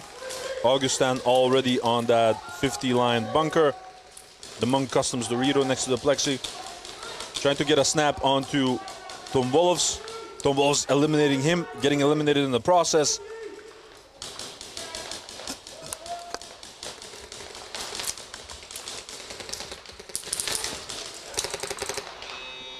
Last elimination happening by Remy. But no snatch just yet, but some wonderful elimination by second to none.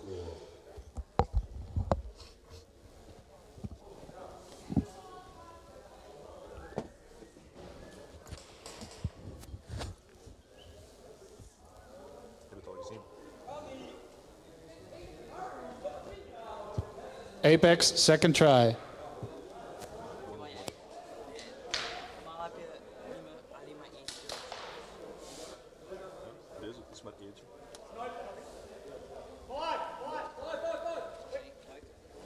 Ja. Ik kan morgen zelfs bouwen. Ja, dat is de bedoeling.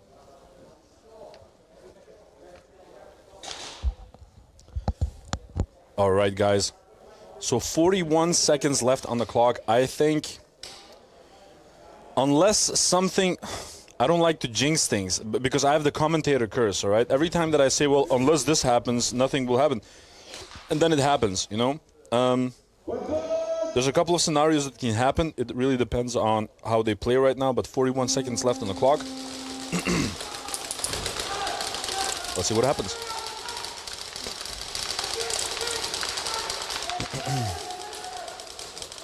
They lose Vermeulen, which would be huge. The side of Apex.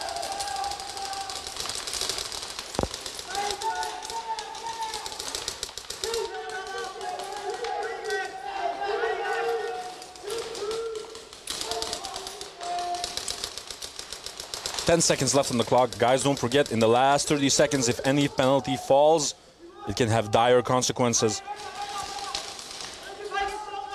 Oh, my lord. Ari got lit up there by Halyard and by Moosh. But that's a game. Congratulations to Apex for their first victory in the Pro Series of 2026. End game. No score. Next teams. But also congratulations to Valhalla Keepers for an amazing performance. Coming all the way from Australia to participate in the Pro Series in the Netherlands in the Real Strike Arena. That was an absolute pleasure to watch. And now we're getting into the last minute and 4 seconds of the second to none versus Saviors game. Second to none has an edge, but only 3 points. So Saviors, in that last minute, they need a hang to get the victory. If they get a zone 1 or 2, they will lose. If they get a zone 3, they will equalize the points. But if they want to win, they need a hang. 1 minute and 4 seconds left to make that happen.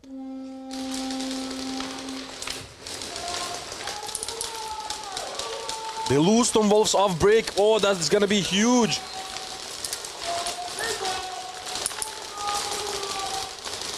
You can see a lot of firepower from Jesse Half from that home one, D side bunker. They lose Cringe and their opportunity is crumbling. Gray is trying to keep them at bay from that staple. But second to none looking mighty determined. We've passed the last 30-second mark. Gray moving on to the home 2 Plexi side. Murasaki getting shot out. Making a massive push. Was that a hang? Because Augustin turned around to shoot him. Oh, that's going to be a close call, guys. But that was a wonderfully executed attack by Saviors. I'm just not sure at the end exactly what happened. Oh, hold on to your lily white hats.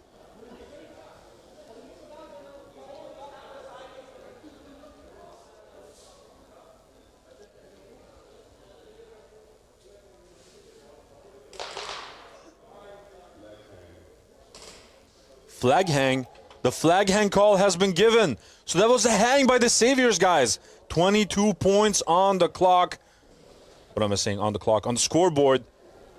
In the last minute and 4 seconds, they pulled it off. That was absolutely nuts. Oh me, oh my. It's getting even harder in this booth. Hi, Dex. Oh my lord. So 14 seconds left on the clock. Saviors took like a comfortable lead of 4 points.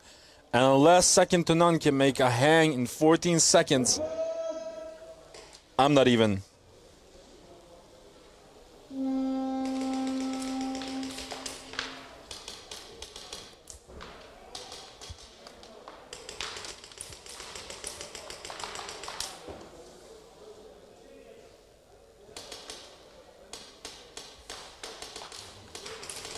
Seems that neither party is sort of risking anything. Tom Wolf's getting shot out. Always funny. When Tom Wolf's does the 1v1s, he often takes like a rifle. Oh, that was crazy.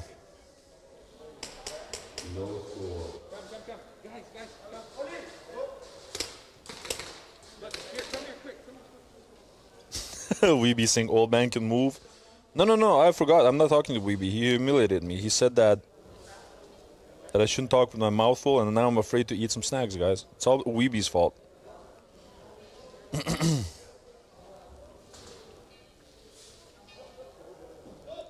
So 14 seconds left on the clock, unless any crazy mistake happens in the ending, because it's still, listen, this is really important. Past the 30 seconds, the last 30 seconds, if any penalty falls, is going to be game altering. So imagine that second to none shoots someone from the Saviors, they take a penalty. Second to none, first try. It's going to be flag hang plus bonus points for second to none. So it's really dependent on that, guys.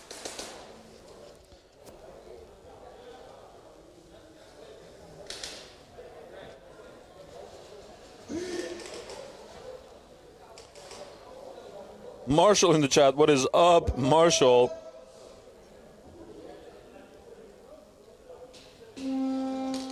Rough. Oh, a massive push towards the 50 line being made by Ivar Augustin. 6 seconds left. 3 seconds left. And that is game, guys. Congratulations to the Saviors for their second victory of the day. Endgame. Absolutely incredible. Fantastic performance by both of these teams.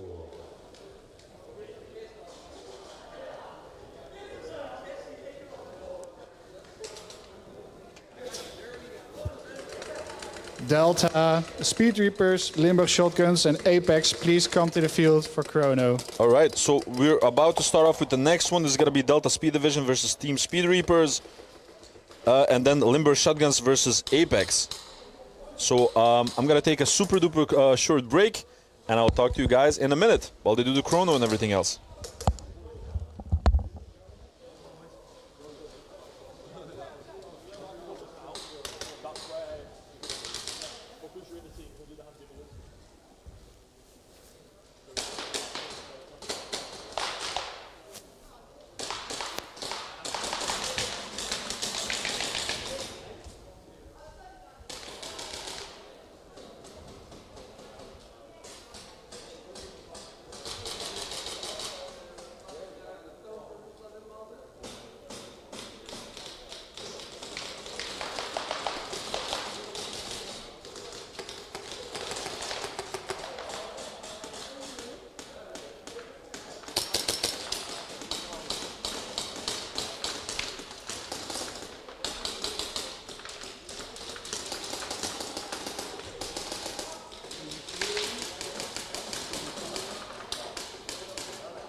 DSD, Speed Reapers, team captains, come to the head ref for the coin toss. Everyone else, please leave the field.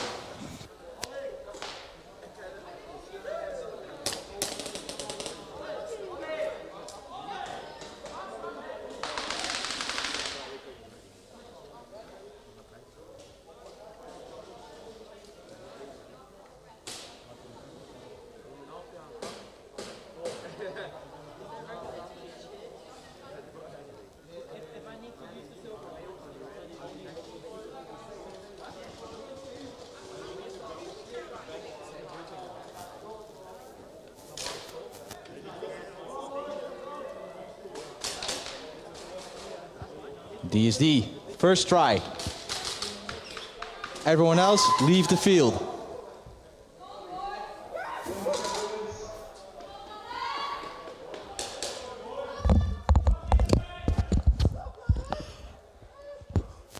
Hello everyone, welcome back. We're about to start with the first heat between DSD and Speed Reapers, and DSD will be attacking this time around.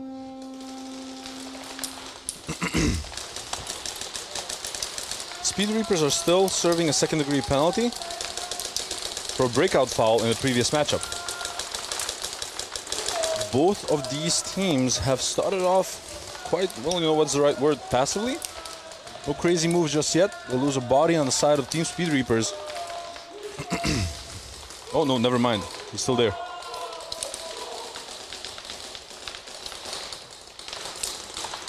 It seems that Ollie Clay has made a massive push towards the arrow on the plexi side.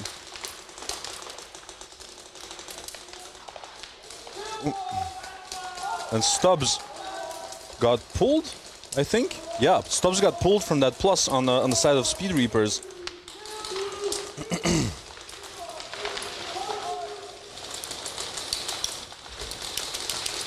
Now Fusnik is already on that plexi bunker on the 50 line. He's been doing great work from there. Now, push being made by Lorenzo de Weert. And Montaigne not being able to get more than either a zone 2 or a 3. But a well-executed attack sequence by DSD.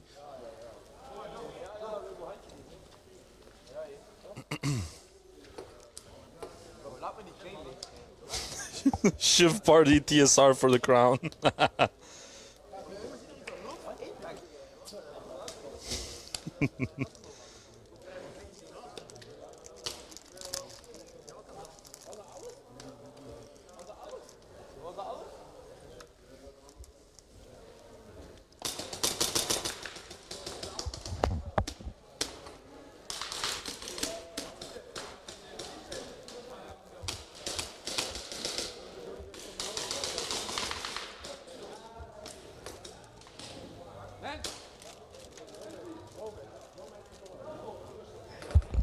Alright, next matchup will be Limber Shotguns versus Apex. And I was just looking at something, guys. So according to the schedule, the way it is right now, there they are, the two brothers, Young One and Pyro. It is so fun to see them back, man. It seems that the team from Limber Shotguns is in high spirits, and that they're having fun with it, which is really important. Sometimes people forget to like have fun with it. I understand it's competition and everyone's hungry for the win, but at the same time, you have to have fun, man. But yeah, so I was looking at the schedule, right? And according to the schedule, Apex just played their game against Valhalla Keepers. Now they have to play against Limber Shotguns. Directly after that, they have to play against DSD, and then against Second to None. Then they have a small break, and then against Saviors. So they'll have to play 4 heats, one after another. Whew.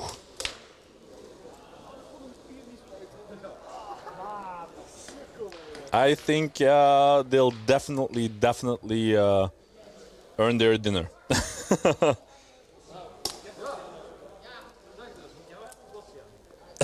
Drop kicked by the ref. Colin saying, call your hits or get drop kicked by the ref. Drop kicking is the new way of players getting out. Roxy Army saying it should be the default way of giving out penalties. Got G-checked.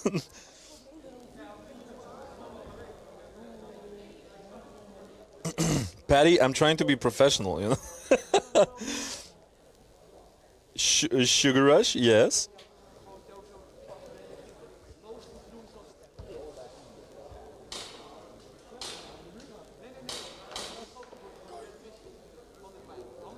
This is good pro schedule making. Oh, they'll have to work for it, man. They'll definitely have to work for it. This is the truth. There's no other way of saying it.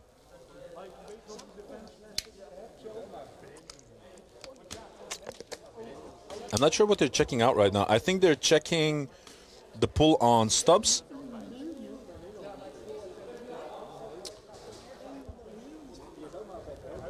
I'm not even sure what it was exactly about.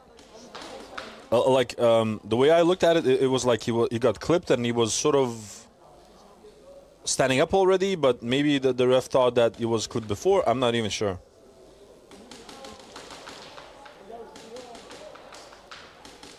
Well, according to Weeby, you have blown the professionalism out the window. Exactly. So Weeby basically shamed me for having a snack on the stream. I can't believe that it came from you, Weeby. I don't know. You've hurt me deeply, sir.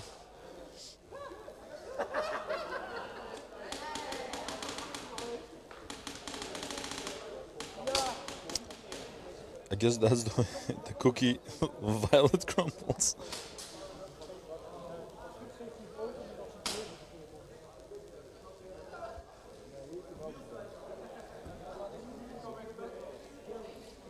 Violet crumble doesn't crumble, it shatters. It says on the packaging. True, yeah.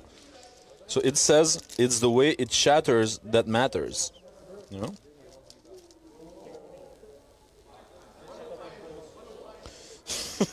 To all the young refs who want to become tier 1, look up Chuck Norris. He can teach you all you need to know about roundhouse kicks for extra penalty flair.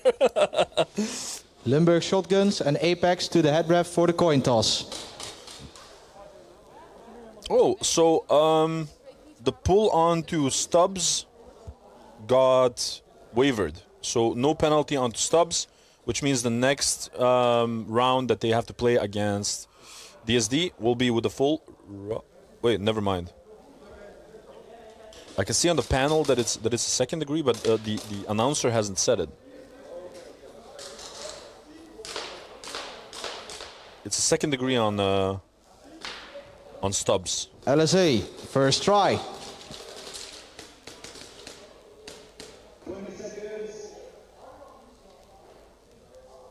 I want to hear them little bite-sized crunches again, Adi. No. Weeby, Walker, Weeby has shamed me. He said it wasn't professional, so I cannot even snack anymore, man.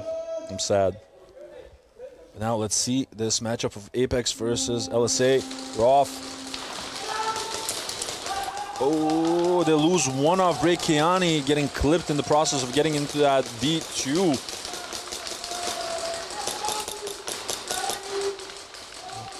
A very low line being held by Seams from the home 1 D side.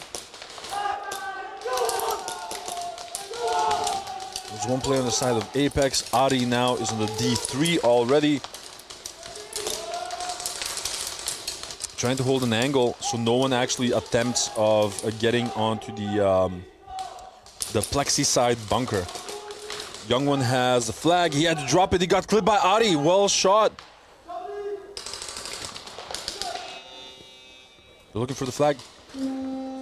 Oh, and Gandalf apparently was like one of the only ones that realized where it was. He went for it. Unfortunately, a little bit too late. DSD, second try. I has Magic saying, looking forward to Valhalla getting back on the field. We'll get it back, boys. Let's go. Listen, man, they're here as a team for the first time ever from Australia. They need a little bit of time to accommodate. And now Speed Reapers, once again, unfortunately, with 4 players because of that second degree onto Stubbs.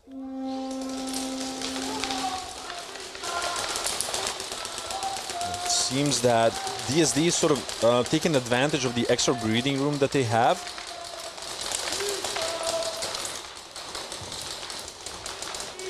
Trying to get forward. No. Small stalemate. So you can definitely see that Speed Reapers is getting closer. You heard a clear kill 2 signal from DSD, so they're keeping that kill count very well. They've lost one on their side. Lorenzo Dver taking a hike.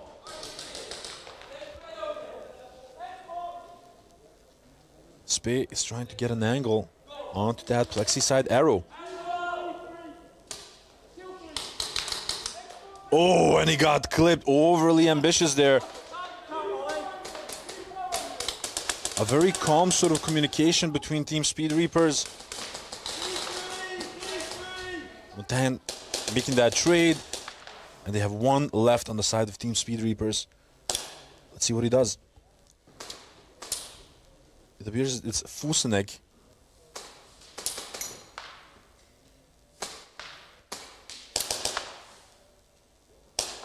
They're at the stalemate. And they make a nice little trade. And that is game. Wonderful defense by Team Speed Reapers, considering the fact that they were still serving that second-degree penalty. No additional points on the board for DSD, still in the lead with only 3 points. LSA, second try. 20 seconds.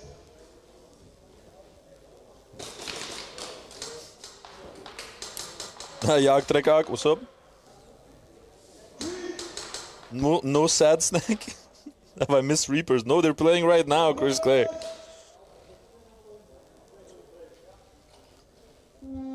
See. One breakout shooter on both sides.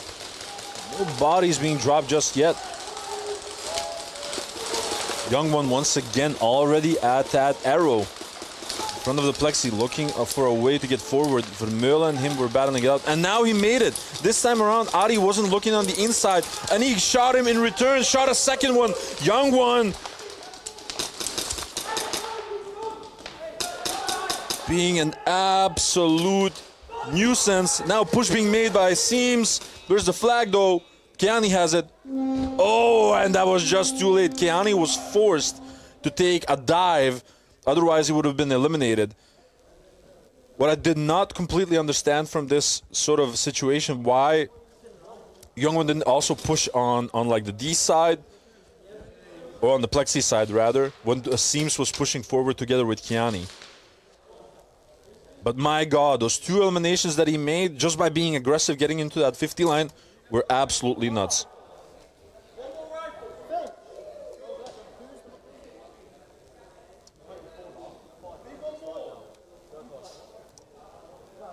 Oh.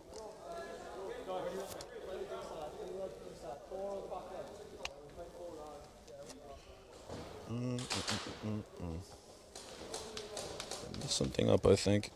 Oh, never mind.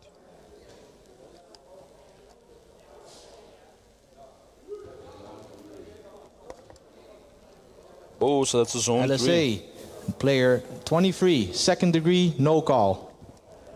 Oh, DSD, try free. So Mataka from LSA got a second degree penalty for a no call, probably like a gun hit or something like that.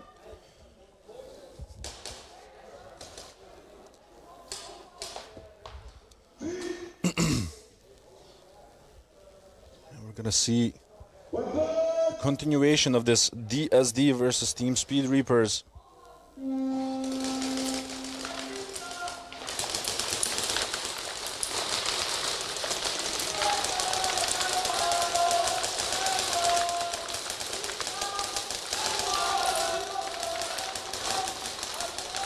They've lost one body on the side of Team Speed Reapers this time around, being a lot more aggressive with these shots.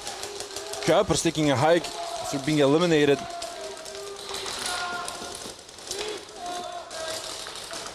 Oh my days. Team Speed Reapers taking a lot more top side dominance over those bunkers, not giving a lot of breathing room to DSD. Spey now making a move to the home 2 plexi. Well, plexi home 2 rather, getting even more forward, already actually on the center Crbn Dorito.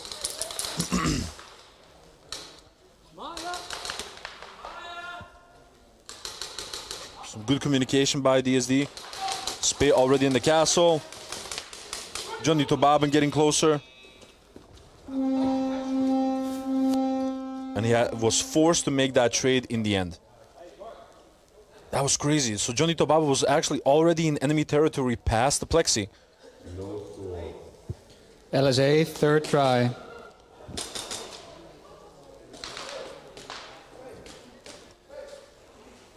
So yeah, Ollie Clay is number 47.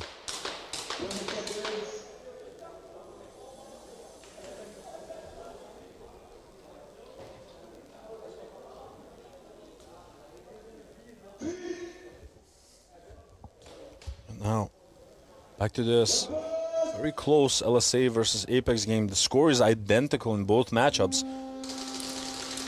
One breakout shooter on the side of LSA, two on the side of Apex. Oh, and as I say that, they lose Hobben, I believe. Was it Hobben or Gandalf? I couldn't see.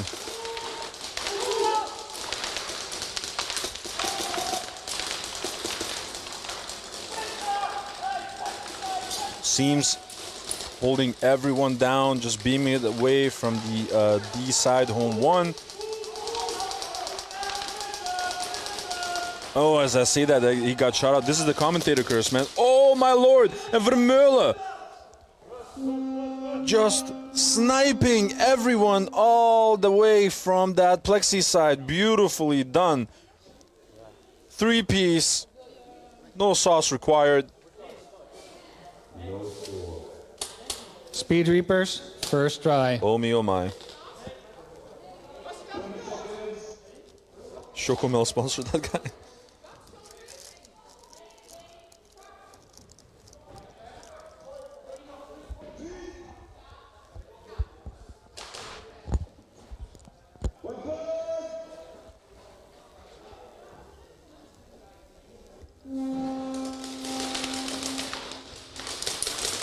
Now, Speed Reapers versus Delta Speed Division game taking a little bit of a turn because Team Speed Reapers decided to switch sides. It was Finchy.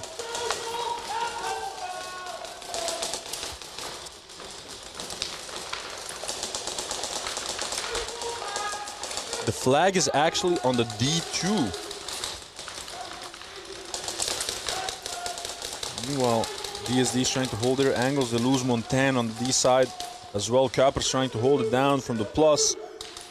Sniped out another one. They completely lost their rifles on the D side, and now they have to be extra careful. That flag carrier is in the world of pain. Is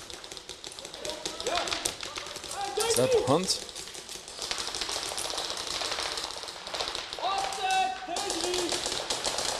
No, there's actually Stubbs. Oh, Stubbs doing work with the flag in hand. He's already in the D3. But he's being suppressed by Tobaben and by Spee. Tobaben now already in the plexi. I don't think that they realize he's already in the plexi. Stubbs having a battle with Kuipers, getting sniped by Tobaben from the plexi. I don't think that Tobaben saw where the flag was. Getting eliminated himself. Spee as well getting eliminated. Oh, very, very unfortunate. Because Hughes sniped both Spee and Tobaben from that staple. But unfortunately, the flag was dropped in the D3 by Stubbs.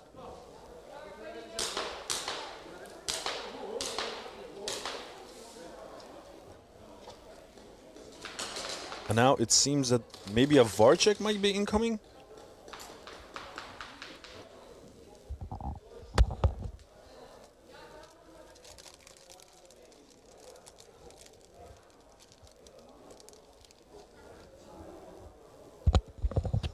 Okay, one more time, just for Walker. So Walker, I'm doing this for you, all right?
A little bit more breathing sounds? What do you mean, dude?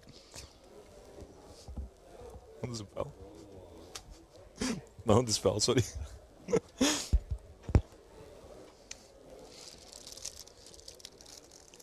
Right. So it seems that DSD might be requesting a VAR check. It seems to be that that is the case, but I'm not completely sure. Because as you've seen Nancy Klopp as well, she's the team manager. She jointly makes those decisions, that type of decision as well.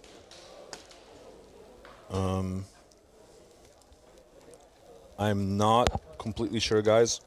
You'll have to give me a second.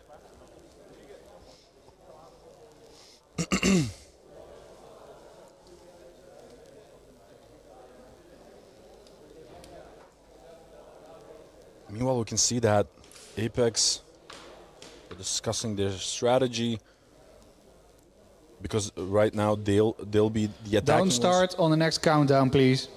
Oh? Don't start on the next countdown.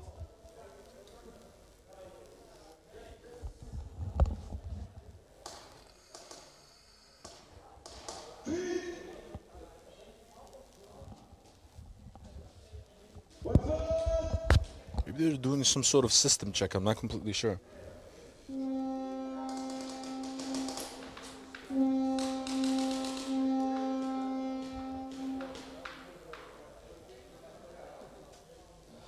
Apex, first try. Right, no score. Right, I'm not sure exactly, guys, what that was all about, but it seems that we can continue on.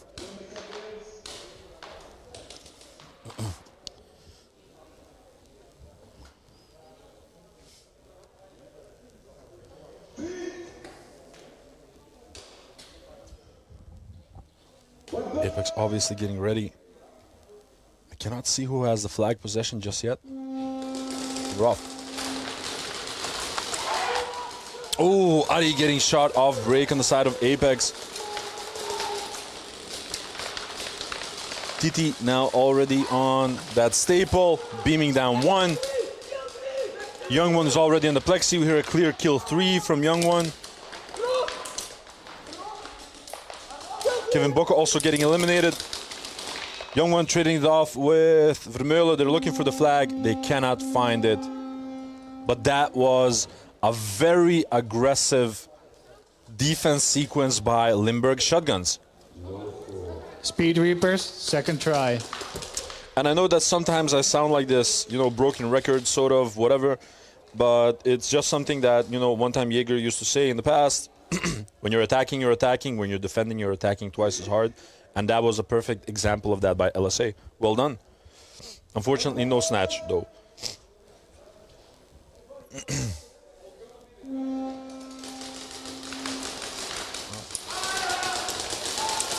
You see a little bit of a switch off in terms of breakout by DSD. Trying out some different strategies. They lose one body on the side of DSD. They've lost actually their plexi corner. So now it's all up to Tobaben to sort of apply the correct pressure on that side. Meanwhile, they have already got a pistol on the 50 line. On the D side, 50 on the side of DSD. Is that Apollo? I think that is.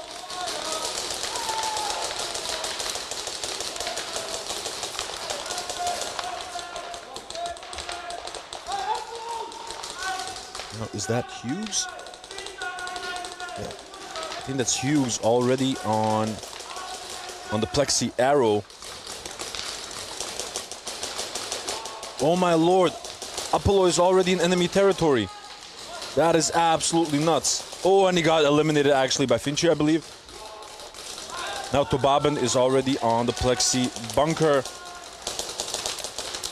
Oh, elimination onto Hughes. That's huge by Johnny Tobaben. Trying to get another one.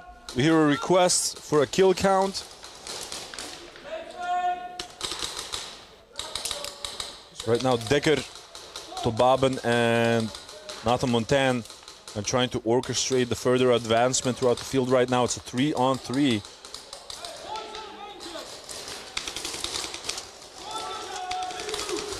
Oh, a nice little snap by Johnny Tobaben.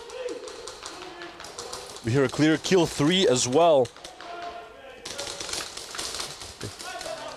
And they're pushing on further.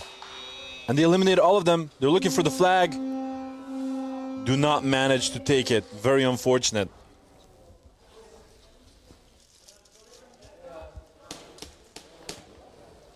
Yeah, untangle it a little bit. You can, if you want, you don't have to. He's all over it. And I got with me a very special guest as well. Got with me the one and only William McCallan, aka Moosh from Valhalla Keepers. How are you doing, man? Pretty good, mate. How are you? Yeah, I can imagine you're feeling good. You made some amazing plays. That's one hell of a way to start off like the Valhalla Keeper career in the Pro Series. You made some amazing plays. Really. Yeah. How do you guys feel? Yeah, no, it was a great game. It was really fun to get out there finally and actually have like a competition to play for. We got a bit unlucky, of course, but it was really fun. Like, we really enjoyed that, and it's only onwards and upwards. Speed Reapers, player number 47, second degree, no goal, hit on belt. Oh, so Apex, Ollie Clay. second try. Ollie Clay getting a second degree penalty, guys, which means that Speed Reapers will have to start with only 4 people the next round. And not only that, Ollie Clay already got a stacked penalty, which means he cannot play this round nor the following one. So, yeah. The fans of Ollie Clay in the chat, rip. In any case, you're enjoying yourselves. Just before you, we had Nathan Montan from DSD as well in the booth, and he said that when you guys talked with him, that you said that, you know, like when you arrived here, the training went a little bit rough, and you know that you weren't feeling completely confident. Yeah. And I told him, like, but that doesn't matter. Training is training. Competition is competition. That's right. You know. We got slaughtered in our first training session, guaranteed. We got slaughtered. Our second training much better. We had more fun as well. And I think it's just carried into today as well. Like, we were here last night training, so I think people underestimate things like confidence and morale. yeah, absolutely, and momentum. Momentum as well, Momentum definitely. as well, yeah, it's a big thing. I think it's such a shame that, you know, the results of the previous game weren't a representation of how the game was going. Oh, and a pull coming in onto Apex, onto Ari. That's huge, because you guys were actually winning, and then you did the early buzzer, and exactly at the moment that you like snapshot 3 people, that was absolutely nuts. Yeah, that was absolutely nuts. That was very exciting. Those little 1v whatevers they were. Yeah, grab water if you want. No, I'm alright. I'm alright. Yeah, it's a good view up here, isn't it? It is. I can see everything. Yeah, you can. All of the shenanigans. Hey, that guy's cheating over there. No, I'm joking. Nah. I never talk about that because, you know, I often tell people as well in the stream, I'm an interpreter. I'm not a referee. Yeah, you know? absolutely. I just tell it the way it has been decided and the way it goes. I don't want to, you know, make any sort of judgment call. You know what I mean? Well, you got 163 VAR refs in the chat, so. Oh yeah, definitely. Stacked on second game, Gerg says yes. Maybe it was also a conscious penalty. Often when people have like 2 penalties and they're in danger of getting a stack, they already take care of it, so they have a clean start towards the further development of the tournament, so to speak. Absolutely. You can get 2 really unlucky second degrees, and if you want to play on later and not have that risk, absolutely take that stacked. You know what's hilarious? A lot of people know Ollie from the Team Speed Reapers, so now he's just getting trashed in chat. So how do you feel like being, like, the first time that you came with Nations, I think you made such an amazing impression upon everyone, like in the community, the way that you played. Kudos to that once again. Thank you. How does it feel like coming into the arena, like no longer being the new guy? You know what I mean? Well, I kind of still feel like the new guy, I'm not going to lie. And I think it's going to keep feeling like that just because now it's not Nations, it's Pro Series. So we're technically the new team again. Sure. Like, obviously, we've got some, like, I'm going to call them veterans in the team. But still, it's all our first times Pro Series. So we're all the new guys now. I reckon it's a different atmosphere completely from Nations. It is. I mean, to a certain degree, I'm guessing. Because the thing is, I think that Pro Series, it's a season, right? So I think if you had like one seeding that you had like a more of a rough time, it's a lot more forgiving compared to like Nations. You have only one shot, one opportunity, every BB counts, you know what I mean? Yeah. And now, like, imagine that you have like a really horrible like Pro 1. Yeah. But you return and you slap people on Pro 2. Yep. Well, you know, you're still like building towards the win for the year. And you know? the end goal. Yeah. That's pretty we're much excited. like, We're in it for the long run. We're excited, really excited. And judging by that first game, lots to learn. And yeah, I think we're gonna. And just out of curiosity, like, is this the team, or are there like a couple of other people that couldn't make it? Maybe we've got other players. Yes, we do, that haven't made it. I'm not going to list them. All right, be like that. We do have other players, so we're not all here today and for this comp, but some will be here for the next comp, some won't, and for the one after that again. So all right. I can't give you all my secrets. No, you don't have to. You don't have to. I just really appreciate that you guys are here. Player number 13, second degree penalty, no call, belt hit. All right, so number 13, I believe that's Ari from Speed Reapers, Apex, second degree penalty. Let's see if Limburg Shotguns punishes that. Meanwhile, both of these matchups are very, very close. DSD only 4 points on the board, LSA only 3 points on the board. So let's see what happens. But now Ollie is still getting trashed in the chat. Bluey asking, is the Violet Crumble good? It's amazing. It was crazy. The texture alone is just nuts. Because I don't know whether you heard, but Colin sent like an entire package of snacks. I saw him. It's nuts, dude. I think it was. I saw it on your story. I think on Instagram. Yeah. And then just Nathan Montan basically took like his half. Like, yeah, you can have the rest. Collins was like, I hope you didn't eat all the snacks. Yeah. Now, let's see if actually TSR makes a more successful attack sequence. And this is very typical with the Team Speed Reaper. Isn't this Delta? That's Delta, that's Speed Reapers. Okay, yeah. What's classic with Speed Reapers is that they have these more prolonged rounds, right? So like they don't like to make these reckless sort of decisions. They like to hold their angles and then like... No snatch, no hang? It's a third try anyway, so it doesn't matter. Fair enough. It's team deathmatch at that point, you know, when you're defending. But again, I think it's so incredible that you guys are here, like competing at like pretty much the highest level, and making that pilgrimage once again. Yeah. You know, do you want to maybe make a shout out to all the people who made it possible? Yeah, absolutely. I'd like to start by shouting out RPM Tech Shop, Black Site, Hefe Airsoft again, from Nations as well. Yeah, I've seen you playing with that AAP01. Yeah, I love the AAP, mate. It works well. We've also got Skirm Shop and, of course, Monk Customs. Like, without these guys, we wouldn't be here. So yeah, so shout out to all of them. You guys are also making it more entertaining for us because we like to see the Aussies play. yeah, absolutely. And one of the things that, just give me 1 second, we can see that there's a huge push on the D side by LSA. They're switching it up. They've sort of abandoned the Plexi side. That's it. We are very clear. Be calm by Young One. Like, it's the third try anyway. Who gives a crap? Yeah. But what I wanted to say was one of the things that first try that I noticed immediately when you guys started off playing, like you were getting those shots like super duper easy. So I made a notification. Like often people forget that you guys play with gel balls, all the way in Australia. Yeah. So it's a lot more effort to actually hit someone because of the inconsistencies. Yeah. And now you come over here with the same skill set. Yeah. But with less effort that you hit people. I reckon it's almost harder to play gel ball just because of those inconsistencies. Yeah. You can be behind a barrier and still get domed just because they can curl so much more than a BB. So it's almost a double-edged sword because you can sit in a bunker and just get lobbed from the other side of the field with a gel ball, whereas with a BB, you're not. Like, I think...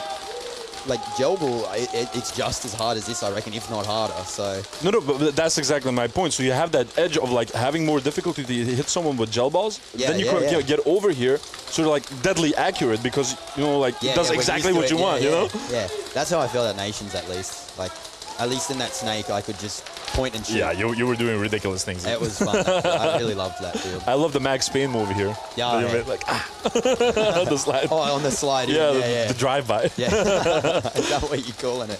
But right now, DSD has got flag possession. And honestly, like, we have half of the playtime left. Obviously, DSD wants to extend their lead a little bit more. Bump being made to home one on the Plexi side by DSD.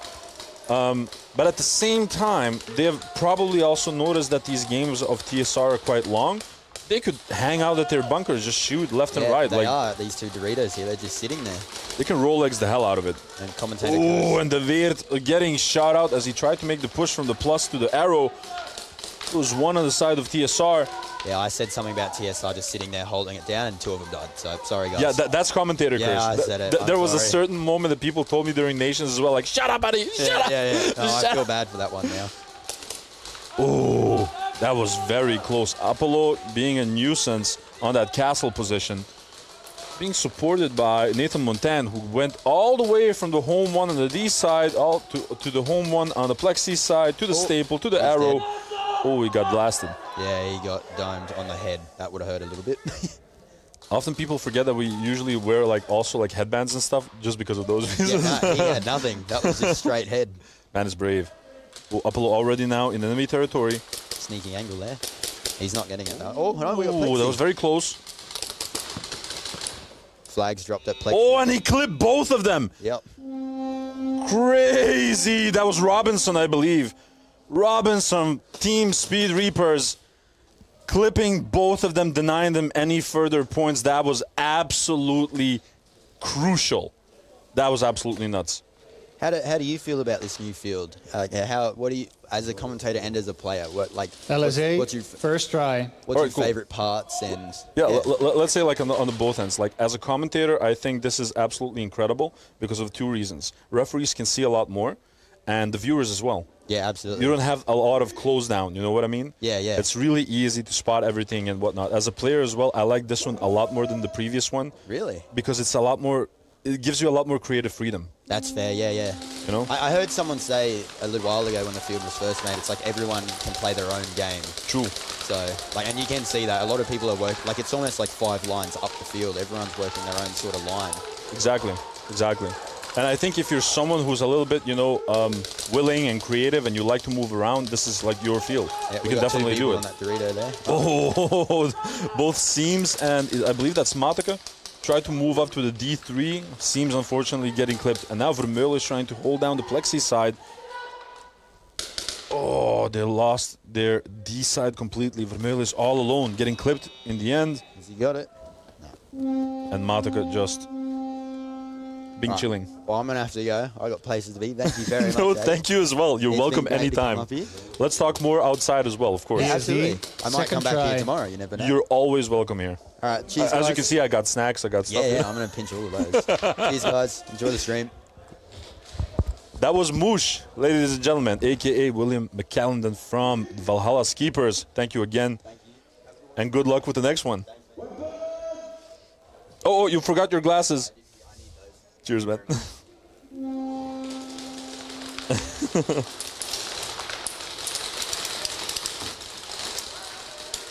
Now, DSD, guys, is truly trying to penetrate the defenses of Team Speed Reapers. They're really being creative with it. They're trying to do it left and right, but it's simply not happening. The front side with Stubbs as the tip of the arrow is not falling that easily as they suggested. Meanwhile, Robinson's doing his job from that corner.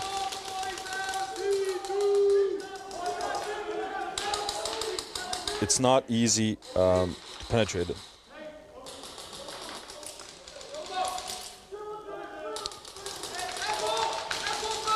But here's some excellent communication by Lorenzo De Veer. They lose Decker, unfortunately.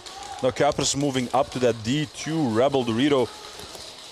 Lorenzo De Veer trying to support him from the arrow. It is being pressured left and right. See if he can make it happen, actually. I'm telling you, the lines from Speed Reapers and the way they're playing these bunkers is absolutely nuts.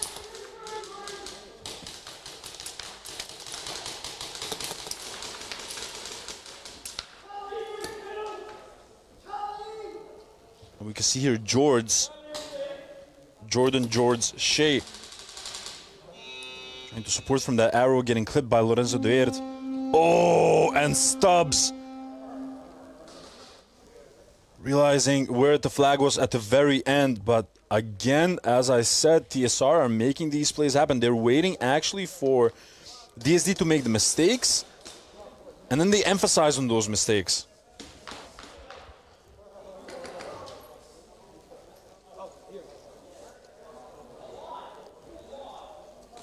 Let's see if they can keep it up. It's LSA, only, second try. in the end, from the perspective of TSR, it's only 4 points, right? So if they play their cards correctly, they can pull off the win.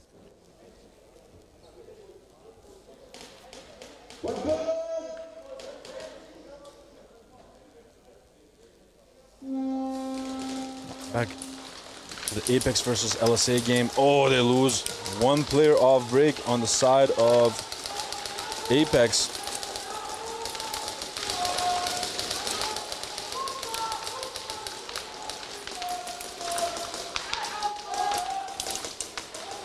Some good communication by Titi in that home two, who moves now on behind Young One on the plexi corner. They're beaming it down left and right, trying to create opportunities. Kevin Boca now blasting away from the home one on the east side. Kiani getting shot out, which is huge as well. The flag is, I believe, with Mataka on the D side corner. Kevin Booker getting closer now, getting shot out as well. Now Vermeulen getting clipped as well. Mataka's the last one. Ooh. And that's a snatch by Gandalf. Gandalf eliminating Mataka all the way in the end and grabbing that snatch. Mataka showed some frustration there, sort of thinking that he had him in his run.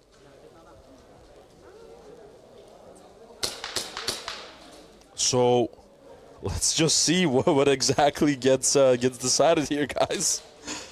Ooh.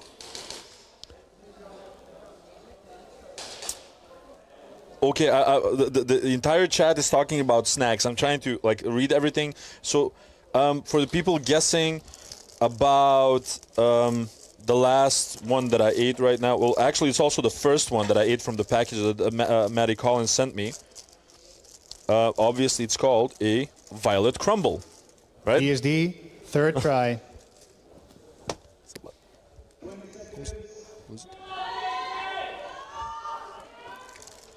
So the Violet Crumble is absolutely incredible, especially like the texture. I cannot even describe it. It's like it shatters like in your mouth, but it's incredibly delicious.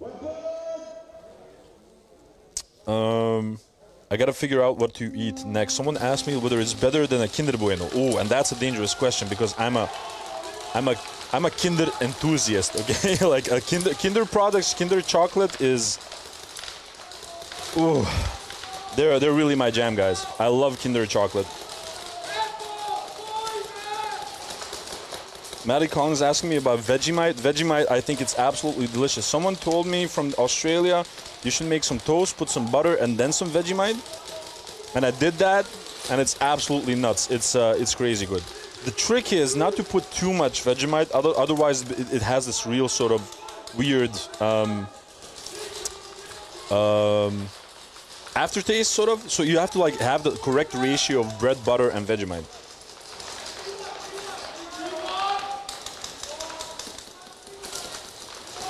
Sugar Rush for Gandalf. You shall not pass. And that's exactly what the Gandalf told him, and he took the snatch. So he didn't let him pass, and he took his lunch money. That's crazy. Ooh, they lose another body on the side of TSR. I believe that was Finchy. Now Lorenz de Weert together with Spey moving toward the plexi side. They're running for it. Spey is running. Oh, and there's gonna be a zone 3. But you have to imagine the last 10 minutes almost. They didn't manage to get any more points on the board except for the 4 that they had. So this is pretty huge. Apex, first try. Ideally they would have liked that hang, obviously. Because now TSR has flag possession and they have 3 minutes to actually get a hang. Any try hang, first, second, or third, and it's game over.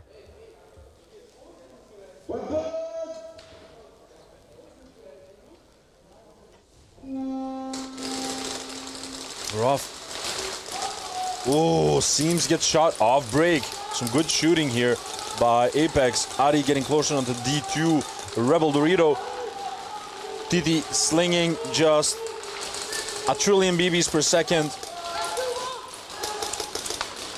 Moving on to the home one on the Plexi side. Young one getting eliminated. I cannot see who's on the D side. L bunker.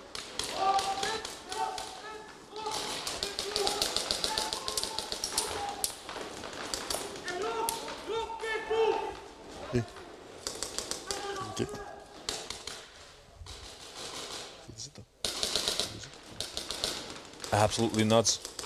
Now, you see that Apex is creeping closer to that 50 line, and the narrative has changed. 8 minutes still left on the clock. Vermeulen getting shot out by Kiani from that center Crbn Dorito.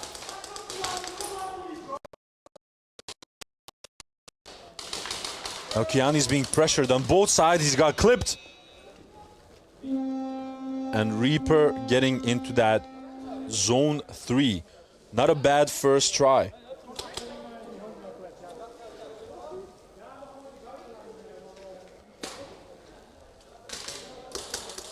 And how TSR in this DSD versus TSR matchup has flag possession. And they have 3 minutes.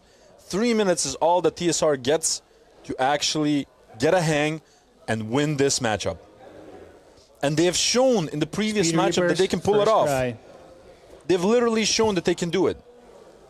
And now they have 3 minutes to orchestrate an attack, keep a good kill count, keep the cool, keep up the communication. Let's see if they can actually do it.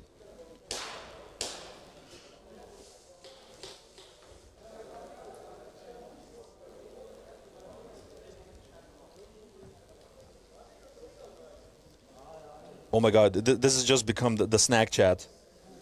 Toast, butter, Vegemite, and melted cheer cheese. I don't know what melted cheer cheese is. CubeTech saying there's nothing better than Kinder Bueno. Kinder Bueno is just like off the charts. It's like top tier, you know.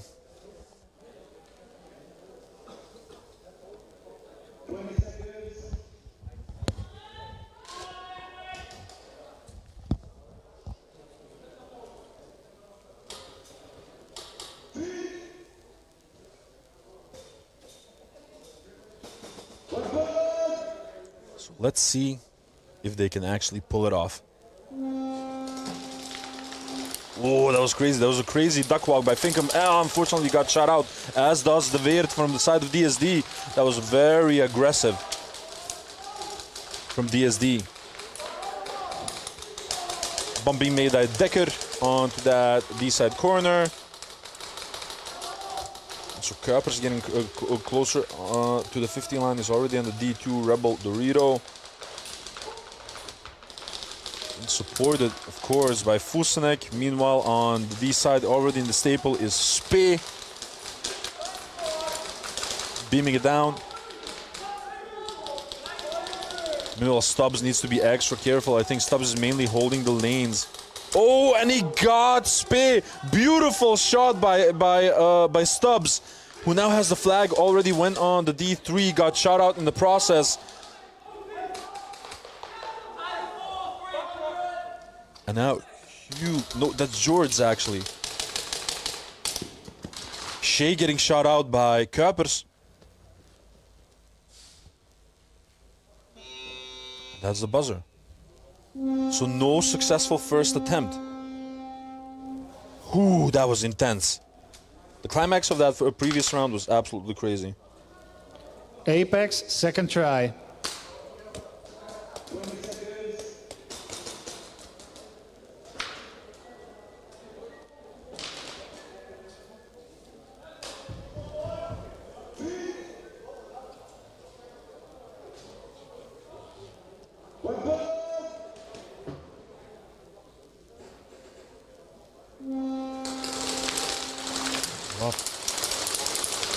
Oh, a lot of BBs are being shot right now, guys.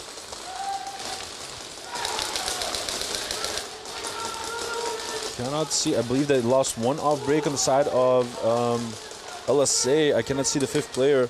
Young one already on that Plexi arrow.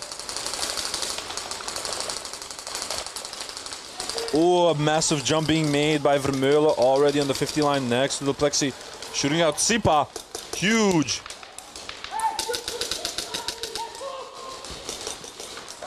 Oh, and now Young One knows where Vermeulen is. Vermeulen cannot find the correct angle on him.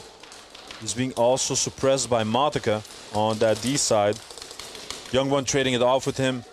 Kiani, Kiani's there still. I couldn't see him from my end. Kiani and Matica trying to push it through. Together with Titi, looking for the flag. They cannot find it just yet. Still heaps of time for this matchup of LSA versus Apex. Speed Reapers, second try.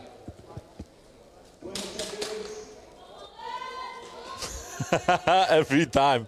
So there's this woman on the side of DSD, like she's part of like the team and whatever, but she's also like their greatest supporter. Her name is Miona, and every time that you hear the 20-second mark, you're actually not allowed to talk in the audience anymore until they actually start playing, right? So every time you hear the 20-second mark on the side of DSD, you know, then you hear Miona. It's like, come up, mana! Let's go, guys! It has become iconic.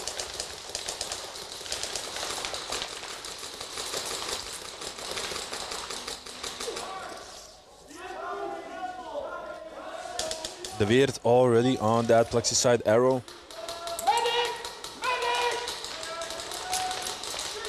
Some good communication coming through. Now Stubbs getting closer once again onto his favorite bunker, so it seems, onto that D2. Being pressured this time around. Lorenzo De Weert needs to be careful before he gets clipped once again. Oh, and Stubbs getting eliminated by Apollo. All the way from that. No, that's actually Kuipers. It's Kuipers on that 50 bunker. Then it's Stubbs. Cannot see where the flag is just yet. Now George is one of the last people left on the plus. Eliminated Swan, gets eliminated by the second one. They're looking for the flag. And they couldn't get it. It was actually on the D2 with Stubbs.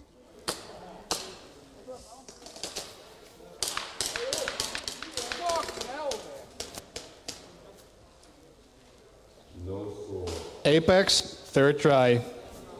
What is a boost bar? I don't know that. Bluey? Boost bar.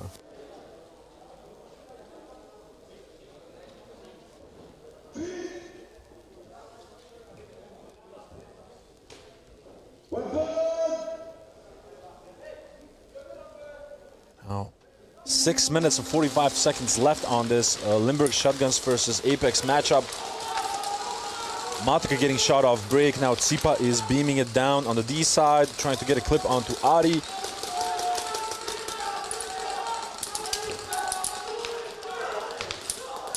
I think Nathan has some Caramello Koalas. I will check in the box, but I'm still focused on the game now.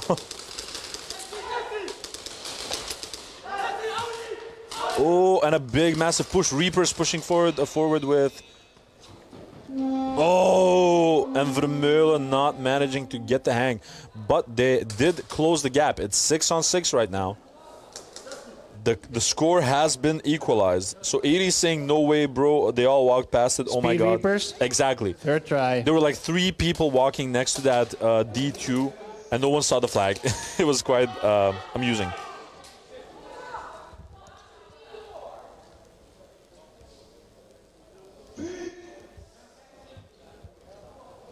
TSR crossing up when attacking is a weird strategy, says Collins. Okay. I wanted to send some... Oh, pulling coming onto TSR. Oh, crazy.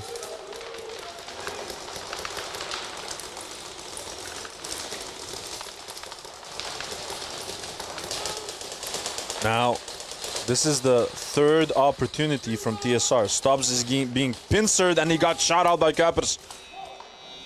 Kuipers getting shot out himself. And that's a snatch. It was the third try anyway, but that's a snatch by Dekker from DSD. And now only 4 seconds are left. This is a done game, so we can already honestly congratulate DSD on their victory. Because it's only 4 seconds. The only thing that could potentially happen is like a penalty happening, but a penalty already happened on the side of Team Speed Reapers, which means a snatch for DSD, and I think then also a reset, potentially?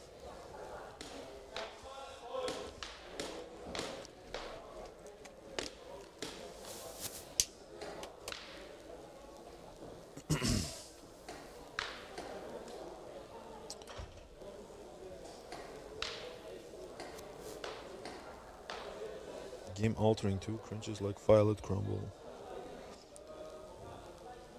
this has really become the snack chat.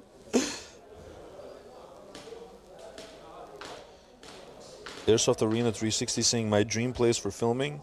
Yeah, the Real Strike Arena is a special place.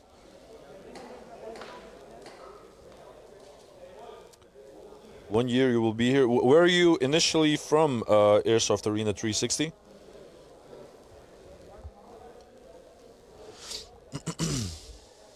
Bing.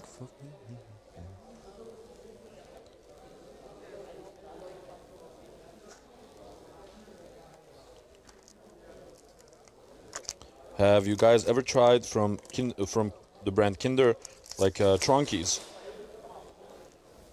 Tronkies are absolutely nuts. Animal facts? No. If you do animal facts, you go straight to the gulag.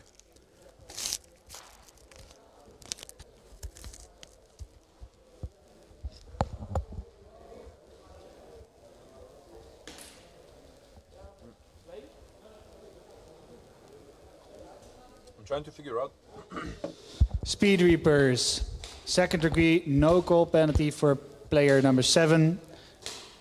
And player number 5, also a second degree, no goal. This was a game altering. Oh, so number 5. So we're going to have a 30-second rematch. And number 7. So that's George. But first, we do the round for Apex. And Harry Facer. And LSA, first try.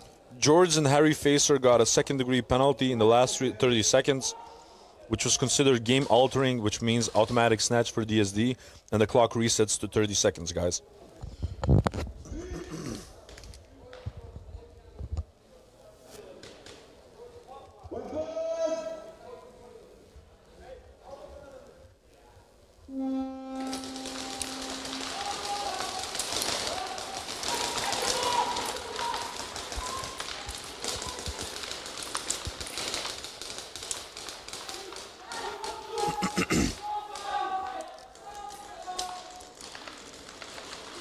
Well, it seems that Limber Shotguns is switching up their strategy. I can sense a little bit of like frustration because they're trying some elements and they haven't been working out for them as they sort of hoped they would be. So I can sense a lot of frustration. Vermeulen doing the sacrificial run, Kiani shooting out the last one.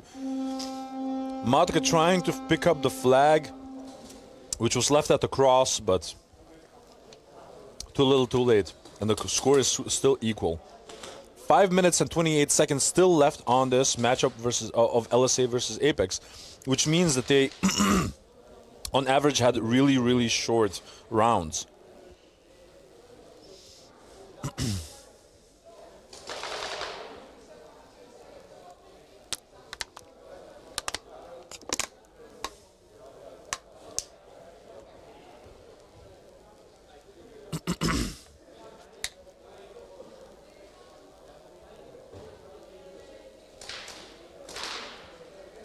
Lotus asked me, never heard of that. What's a trunky? It's from the brand Kinder, like from Kinder Bueno, but it's called a trunky, and it's absolutely amazing. Definitely try it. Melissa from Mug Customs brought me one, and it's absolutely nuts.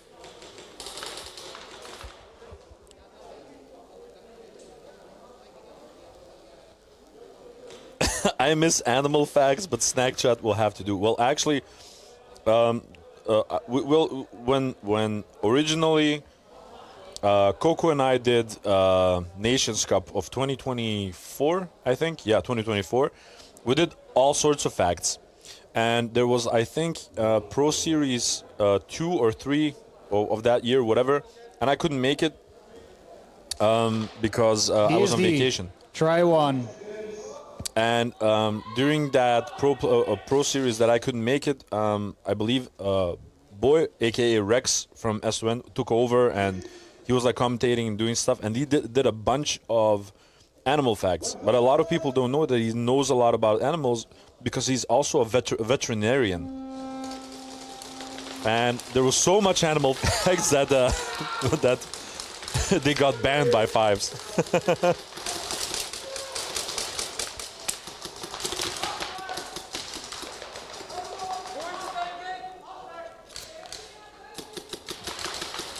And now DSD is just pushing hard, trying to completely choke out this this lineup. Asher's getting shot out. Oh, Montana getting shot.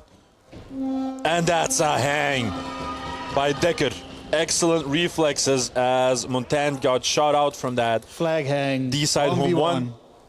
And with 1 second left to spare. Hilarious.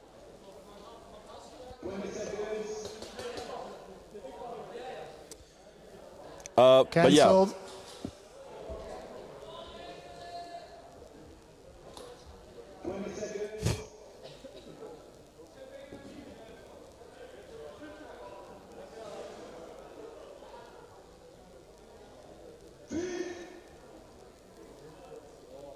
Now let's see if he can get some additional points on the board.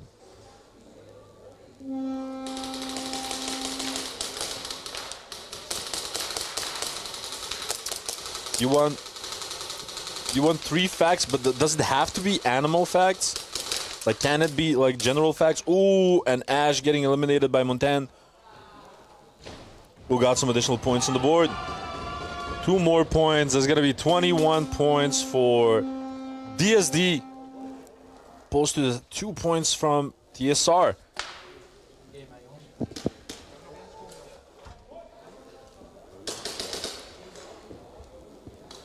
End game.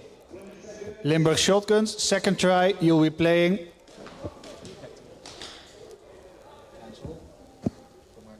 Cancelled.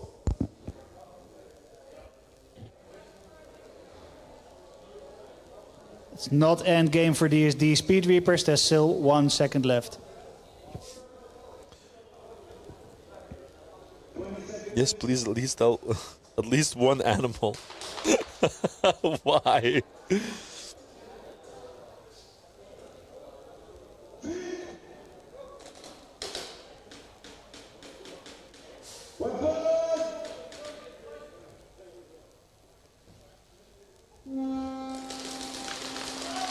If tomato is fruit, is ketchup a smoothie?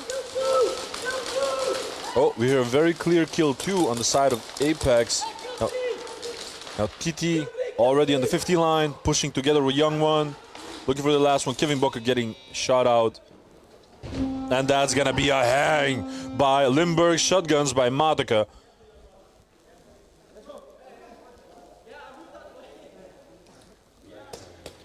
Flag hang, 1v1.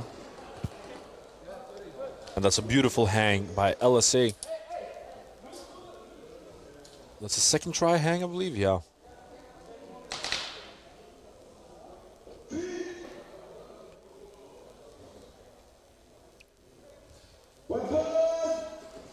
So you say the Earth isn't donut shaped? Sometimes.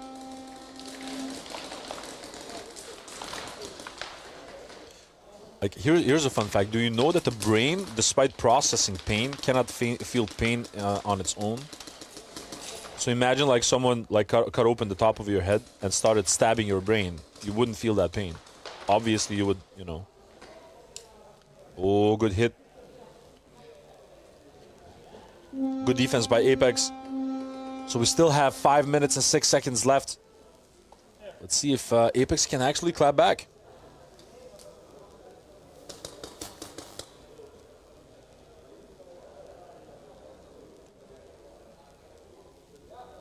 Did you know that humans are born with 270 bones, but adults only have 206 after many fuse together? Speed Reapers, first try. Did you know that in the 1830s, ketchup was sold as medicine to treat indigestion?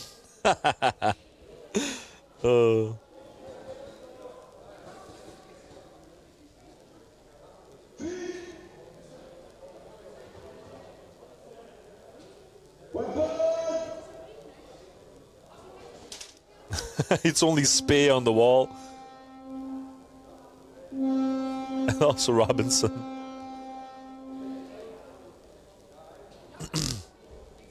And that's game. Congratulations to DSD for the victory over TSR. That was one hell of a game. Really enjoyed the hell out of it. Game. Apex, first try. You'll be playing back-to-back with a 1 minute refill in between.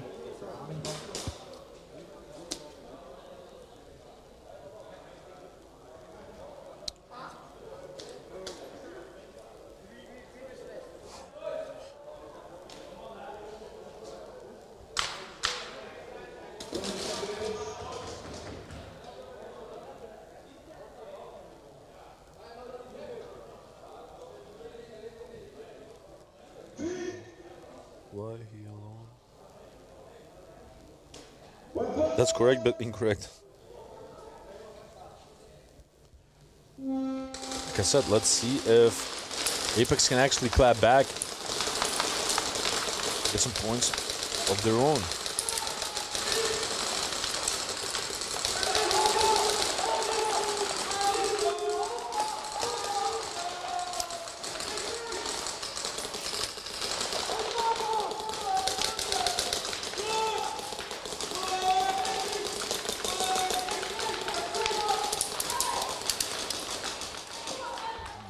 We can see that Apex is still like in this fight. They're still communicating. They're still having that conversation, trying to push through. As I say that, they lose Visser. Now Vermeil is trying to push up. Tsipa getting eliminated.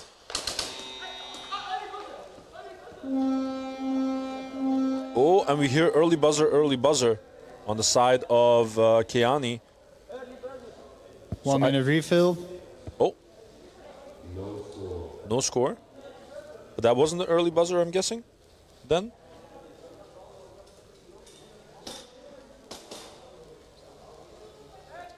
I'm trying to follow along, guys. I apologize if I sometimes like go from one thing to the next, but it there's a lot of things happening at the same time, and I'm trying to follow along.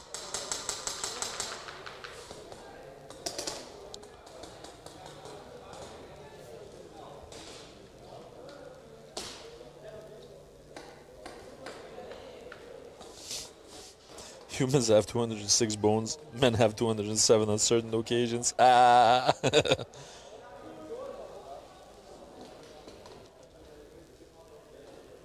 Wow. Okay, this is a really cool one because I like personally I like science facts and stuff like that. So do you know that mirrors facing each other don't produce infinite reflections? Each reflection will be darker than the last and eventually fade into invisibility. Mirrors absorb a fraction of the energy of the light striking them. The total number of reflections a mirror can produce is around a few hundred. Hey, what is up, Phantom Unit? How you doing? Zach Outlaws when lonely and bored. But not necessarily so, right? You don't have to be neither lonely nor bored. It can be in different occasions as well.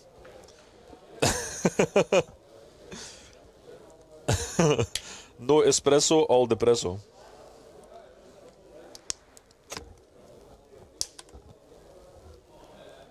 So right now, I think that they're trying to figure out whether that was an early buzzer or not. Because that was immediately Keani's reaction as well, like, early buzzer, early buzzer.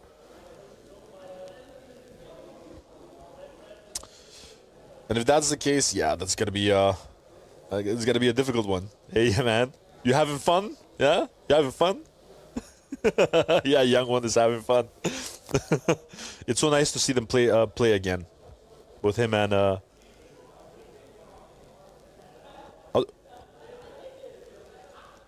Docs. Spot on. He has like an adapter for his pistol, and like on the magazine, it's lasered toxic. Crazy ass.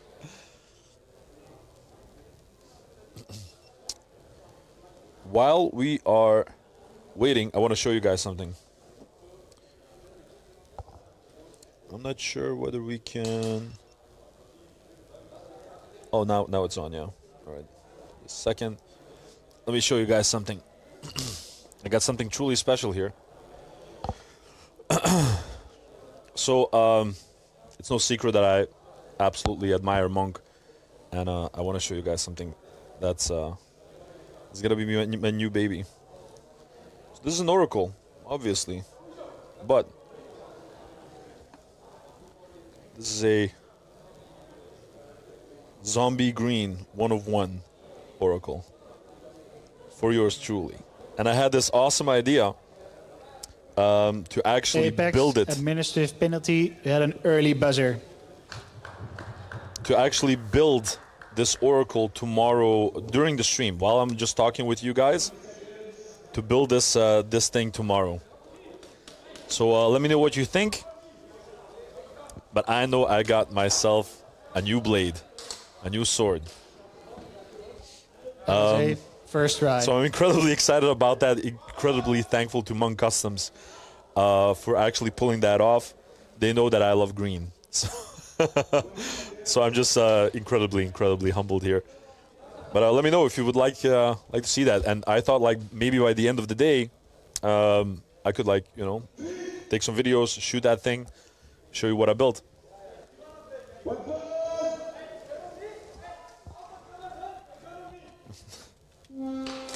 We're off. 1 breakout shooter, no, 2 breakout shooters on the side of Apex, 1 on the side of LSA. Fives is here, building some lighting. You see Vermeulen taking a little bit of a different approach. He's now on that staple instead of like his usual plus spot.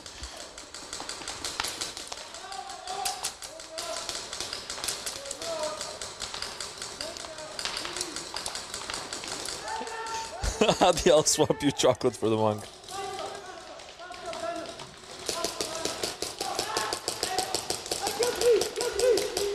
Oh, they lose Gandalf.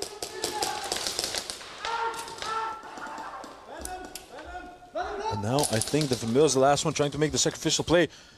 Pyro is running for it. Oh, yeah, boy, fast. Oh, my lord. Yeah, boy, Pyro. He's back. Flag hang. 1v1. The fastest gunner in the West. I swear to God, if you guys ever have like a moment, you should definitely check out the NSL Globals of 2024 that we did in the US at Extreme Airsoft in Rhode Island. Man, it's absolutely crazy what Pyro has been doing over there. Young one as well. Everyone from well, back then it was Terra Knights. It was absolutely crazy.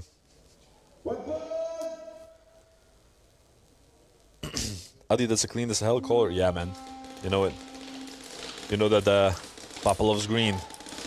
Ooh, Titty pushing it hard, and he got him. And those are additional points. 31 points for LSA on the board. With still 3 minutes and 12 seconds left, Apex has to do something right now, but those are additional points earned by TT.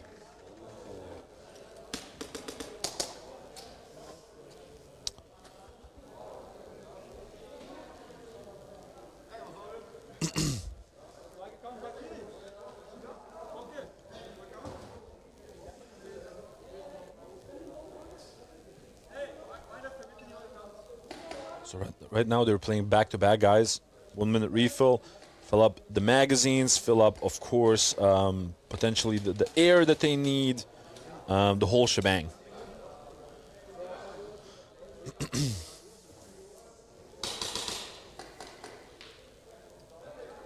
See them getting ready. Obviously, Apex needs to discuss a couple of things. Apex, first try. Also, one more fun fact. The party that's, well, the team that is attacking can always choose their side. So Apex has decided to play, obviously, from the VAR side.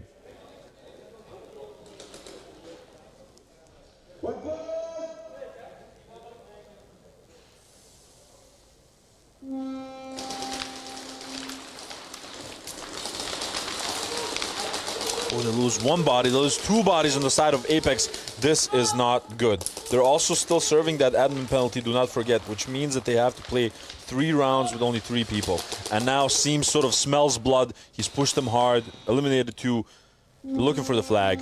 They cannot find it. So despite very aggressively moving forward, they couldn't manage to do it in 30 seconds, which didn't result in a snatch. 1 minute refill.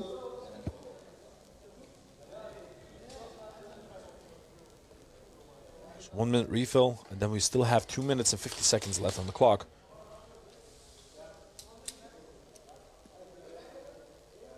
Can you make your Oracle with built-in snack dispenser?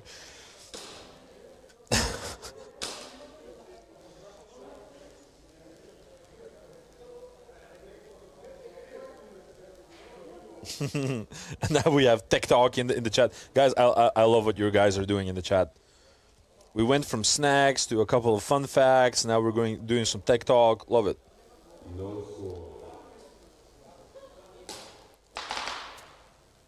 Do you know that a rainbow on Venus is called a glory? Apex, second try.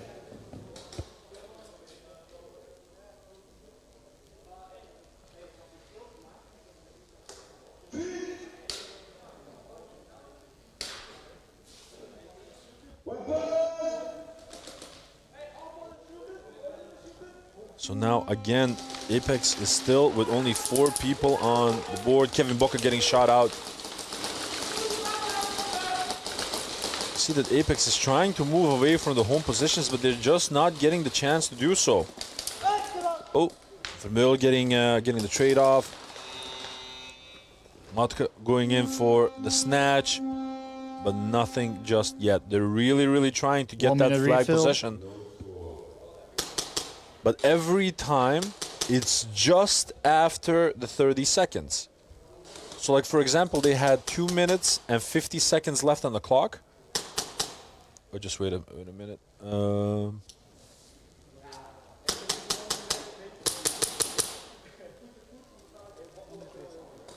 Oh, there's something. Sensei is trying to fix his pistol.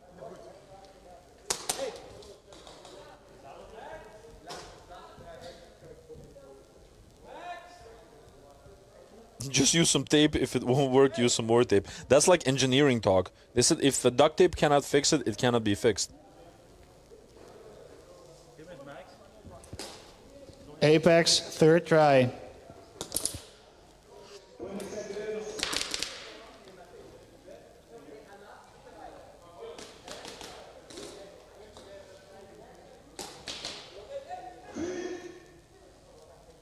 So this is the last round that Apex has to serve that second-degree penalty.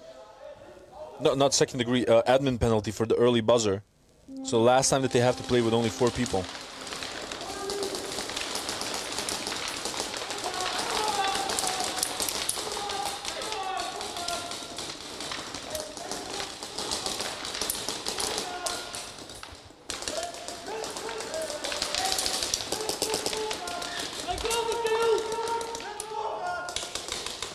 Ooh, Matka getting shot out by Ari from that D2 position. Now he's being suppressed by Primex from the staple.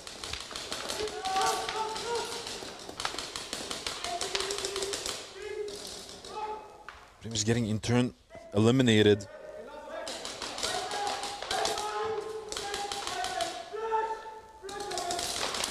Now Seams pushing it hard, getting eliminated himself. Viper getting shot out. Oh, and almost a collision between Ari and Reaper. So 1 minute and 26 seconds left on the clock.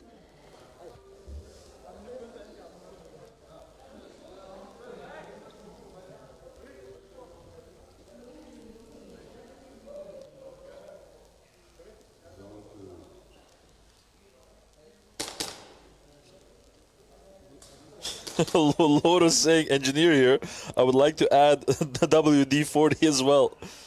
If it should move, but it does, use duct tape. If it doesn't move, but it should, then use WD-40 for extreme cases, welding or a saw. That actually made me jiggle. LSA, first try. That's actually genius.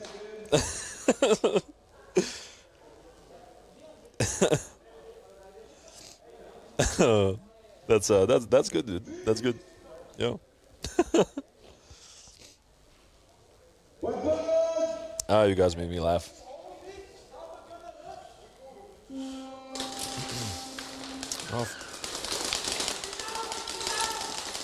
Already 2 bodies being dropped on the side of Apex. Young one now. That plus.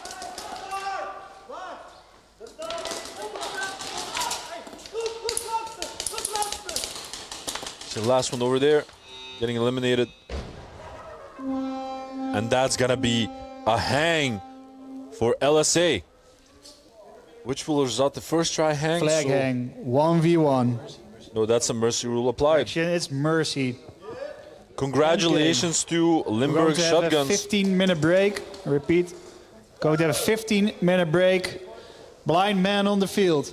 So guys, we have a 15-minute break, and after that we have the next heats, obviously, and I'm gonna tell you immediately what that's gonna be. Just a second.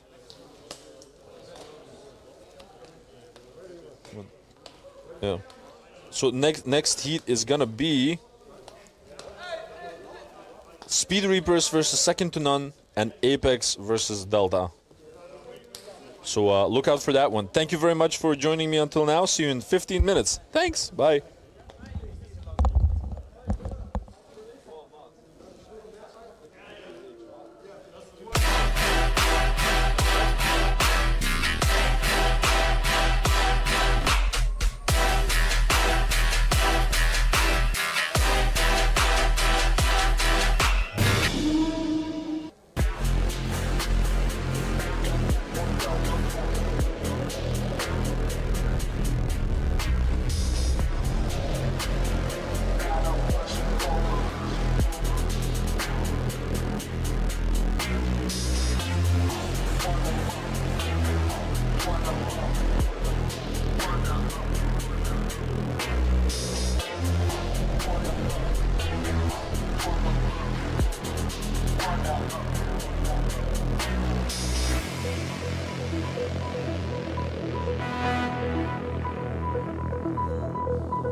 Yo, it's BRNT at Crbn, here with one of our newest GRXs, ModCam Urban, striking M90 style Swedish camouflage.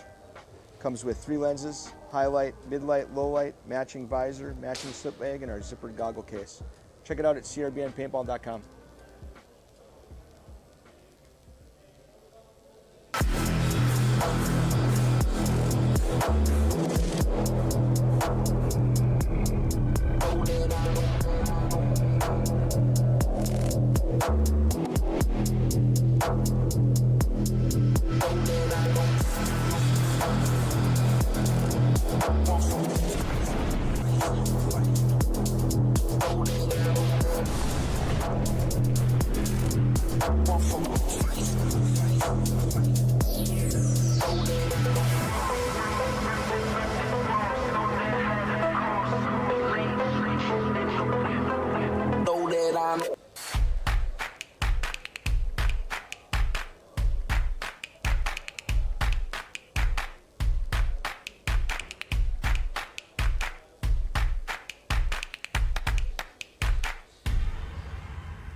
operation of the machine becomes so odious, makes you so sick at heart that you can't take part. You can't even passively take part.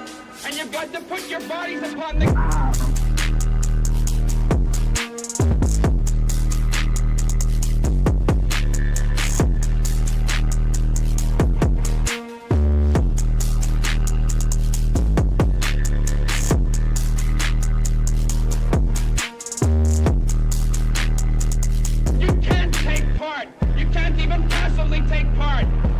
To put your bodies upon the gears and upon the wheels, upon the levers, upon all the apparatus, and you've got to make it stop.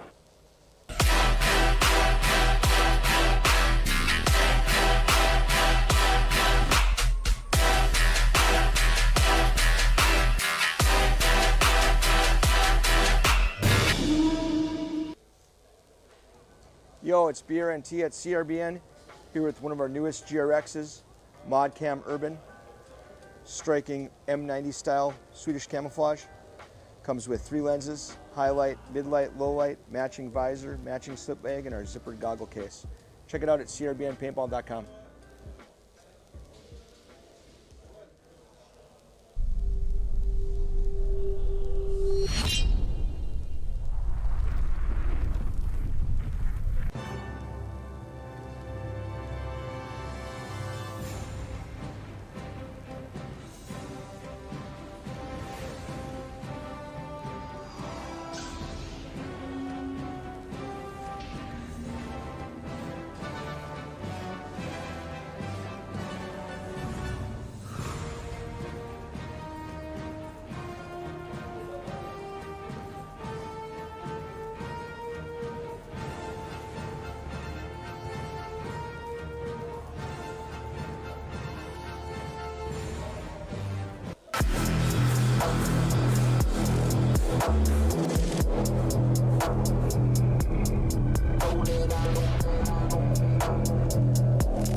Operation of the machine becomes so odious, makes you so sick at heart that you can't take part. You can't even passively take part. And you've got to put your bodies upon the...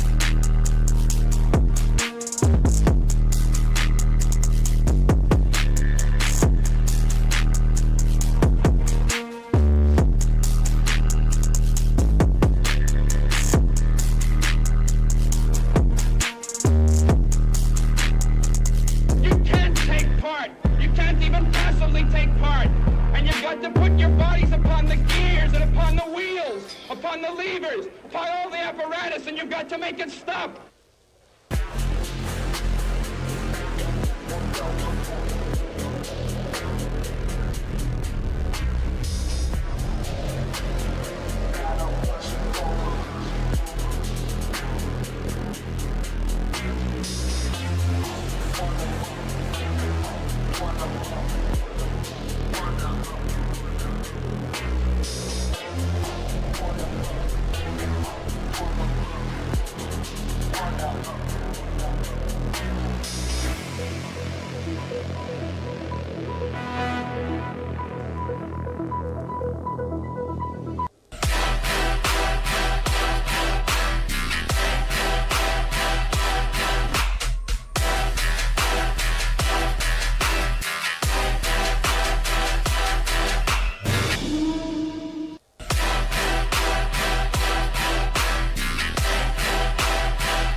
Yo, it's BRNT at Crbn, here with one of our newest GRXs, Modcam Urban, striking M90 style Swedish camouflage. Comes with 3 lenses, highlight, mid-light, low-light, matching visor, matching slip bag, and our zippered goggle case. Check it out at crbnpaintball.com.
There's a time when the operation of the machine becomes so odious, makes you so sick at heart that you can't take part.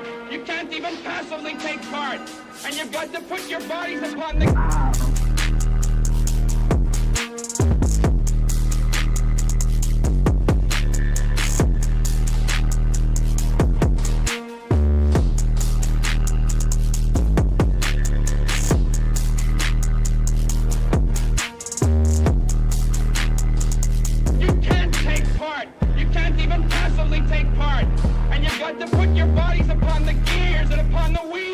upon the levers, upon all the apparatus, and you've got to make it stop.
becomes so odious, makes you so sick at heart that you can't take part. You can't even passively take part.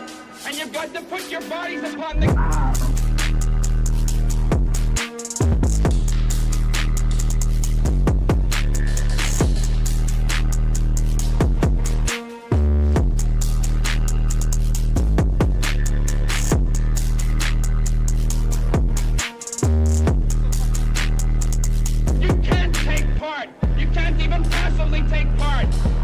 To put your bodies upon the gears and upon the wheels, upon the levers, upon all the apparatus, and you've got to make it stop.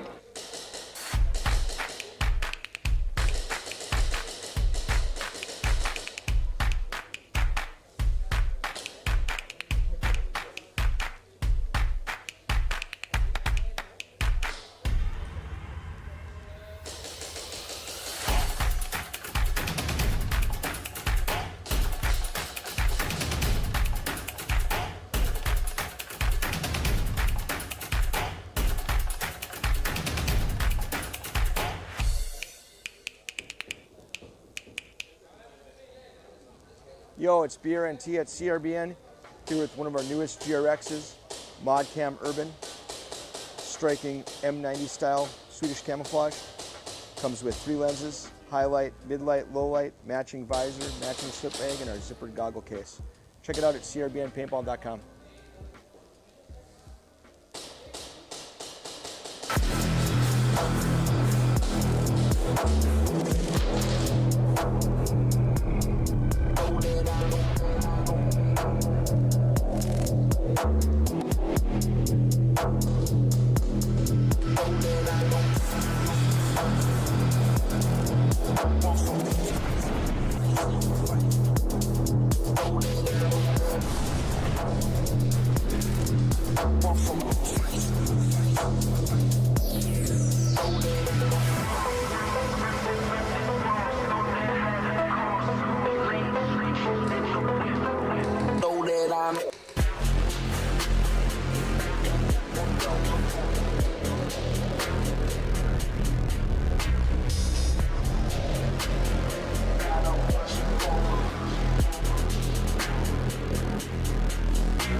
Yo, it's BRNT at Crbn, here with one of our newest GRXs, Modcam Urban, striking M90 style Swedish camouflage. Comes with 3 lenses, highlight, midlight, low light, matching visor, matching slip bag, and our zippered goggle case. Check it out at crbnpaintball.com.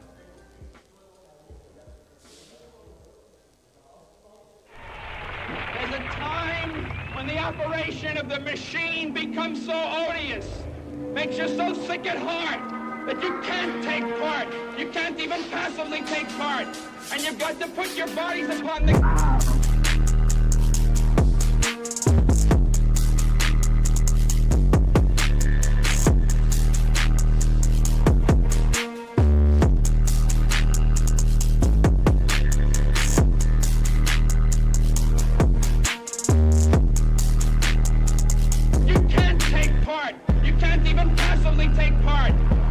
to put your bodies upon the gears and upon the wheels, upon the levers, upon all the apparatus, and you've got to make it stop.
operation of the machine becomes so odious, makes you so sick at heart that you can't take part. You can't even passively take part. And you've got to put your bodies upon the...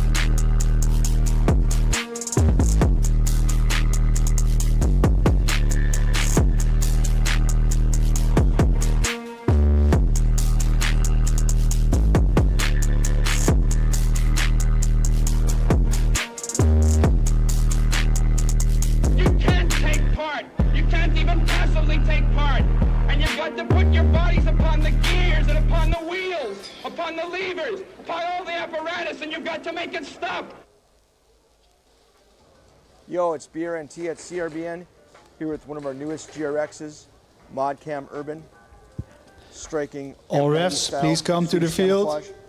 Comes with 3 lenses, highlight, mid-light, low-light, matching visor, matching slip bag, and our zippered goggle case. Check it out at crbnpaintball.com.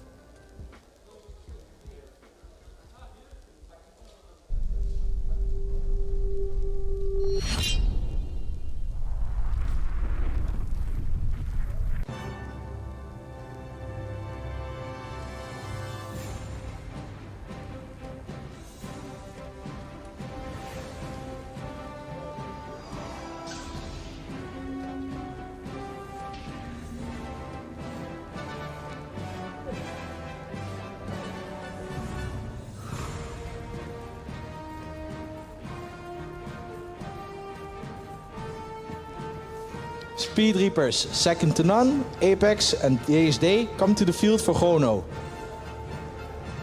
Speed Reapers and second to none. After, go to the head ref for the coin toss.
Referees to the field.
Hello party people, and welcome back to the NSL Pro Series 2026. For the people that are just joining us from different time zones and whatnot, my name is Adi.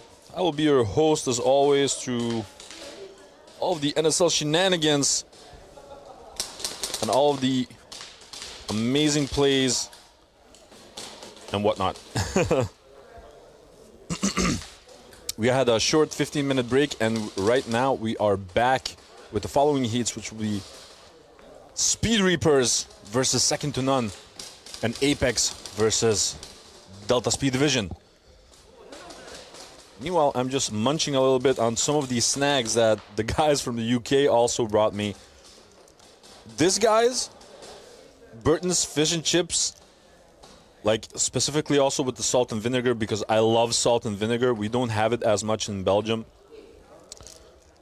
I gotta tell you, I'm spoiled All here, refs, guys. please come to the field.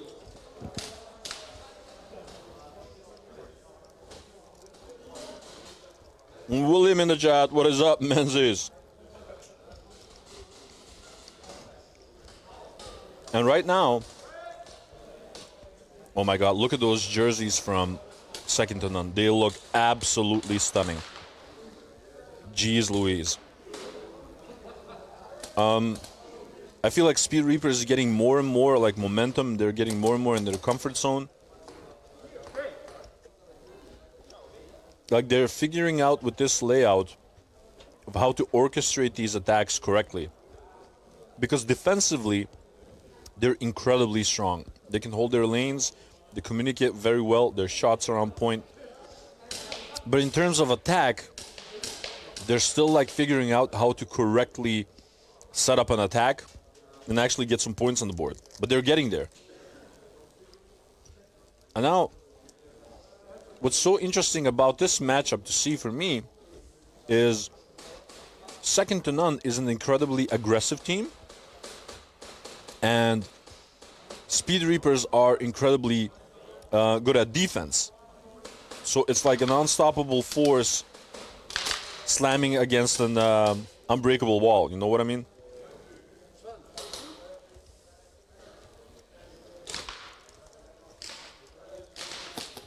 Alan Facer saying, come on, TSR, you can pull this back. Menzies, listen, I love salt and vinegar.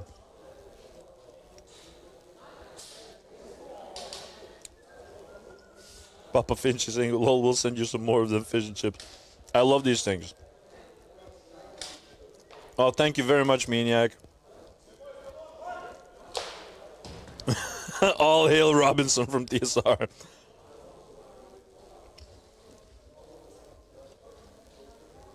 Right, we can also do some really cool stuff now. I have like a Elgato Stream Deck here next to me, where we can do some really cool stuff. Like for example, this. Let me show you. Like for example, this. And you can see like the lineup of the Speed Reapers. And right now, they also told me outside that they're also working on also getting the pictures next to the players. So that would be also like super duper cool.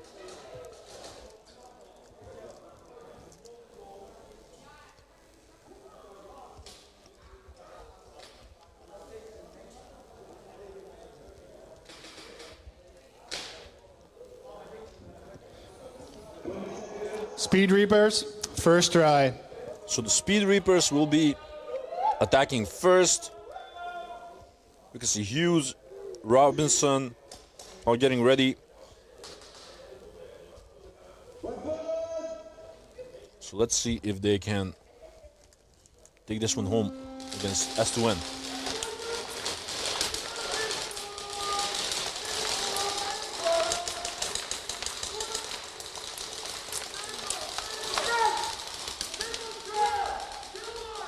Ivar Augustin already on the 50 line. We can hear a clear kill 1 on the side of S2N. Trying to pave the way. A lot of love for TSR in the chat.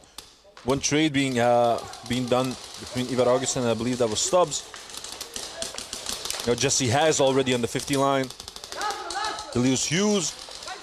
Last one left. We're trying to look for the flag. Oh, Jesse has saw it. Oh! Did he get it on time though? He was like looking left and right as he was passing through, and I think that he just saw it at the last second from the corner of his eye. Please come to the head ref for the coin toss.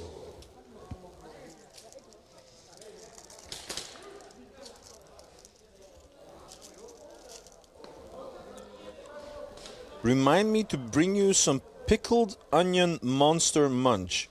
I have no idea what that is. Is that also a snack? If so, yes, please.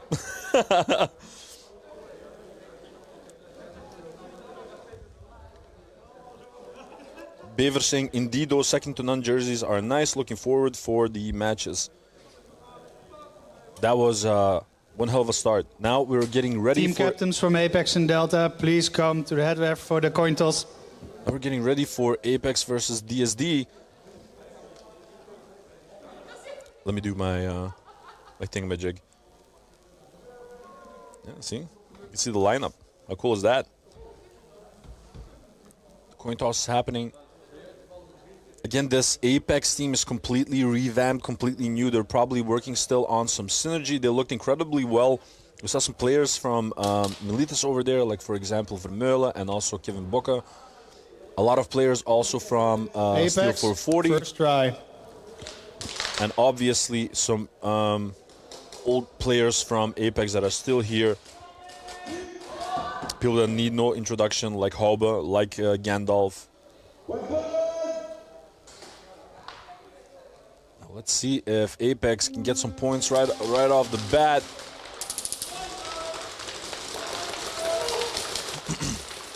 Mill being very low at that plus.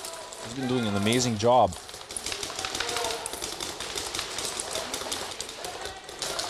Trying to get an entryway forward because he has been pulling off these jumps sort of to the plexi, to the plexi bunker. You lose one on the side of Apex. That D side is crumbling.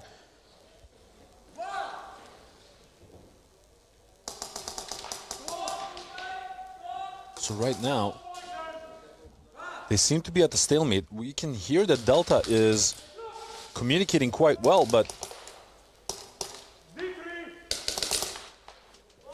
already have someone on the D3 on the side of Apex. See that Apex is not phased by the situation. Kuiper's trying to trade it off. He does so with Vermeulen, and that's a beautiful hang by Apex. Excellently orchestrated. That's a hang by Reaper. Flag hang. One of the new additions to Apex from Steel 440.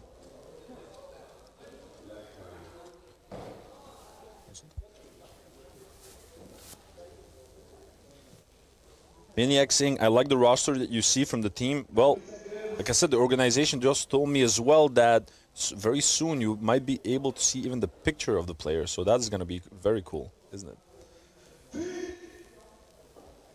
Carl Taylor, how are we, Eddie? Doing mighty fine, enjoying the show. Hopefully you guys are as well. Let's see if Reaper can get some additional points on the board. Not going to be easy. Tobaben is the one that's defending. No, I'm saying Tobaben.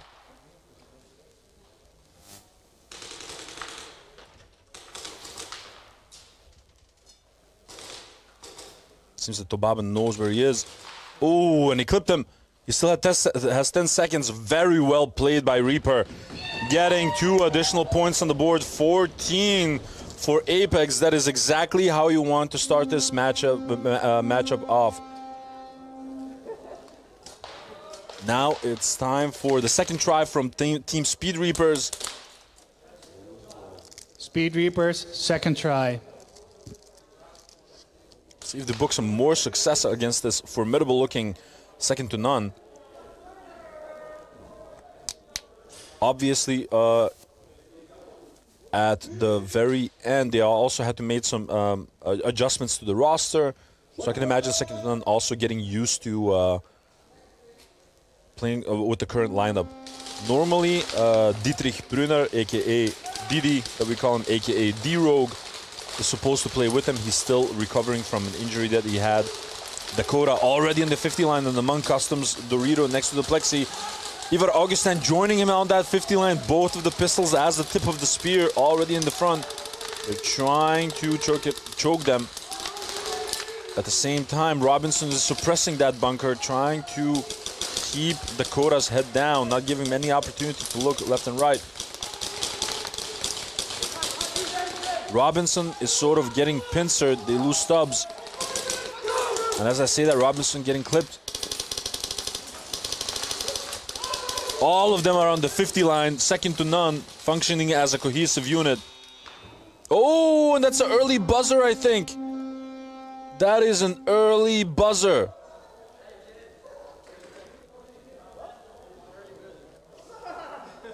Oh, Craig Hughes was still at the home two on the Plexi side from Team Speed Reapers. That's going to be an automatic snatch, and additionally also a administrative penalty for Team Speed Reapers. Oh.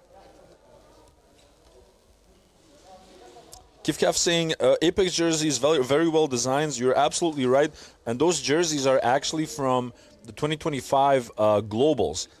Apparently, they're still expecting their new jerseys to arrive for this season. So hold on to your lily white hats.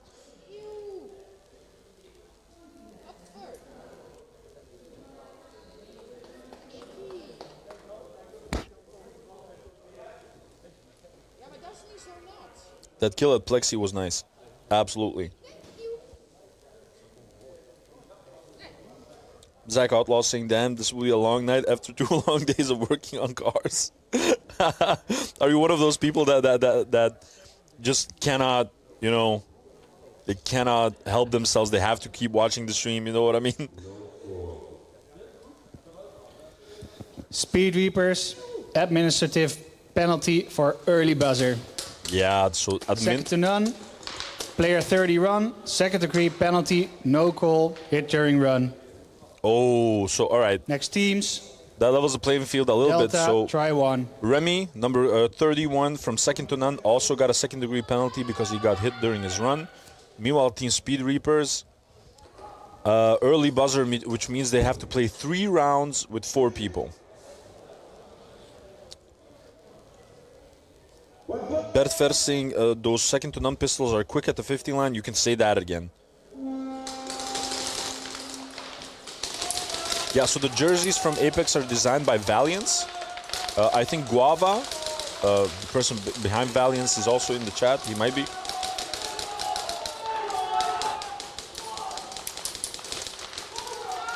They lose their Dorito corner. They also lose Vermeulen, who tried to get the 50 line.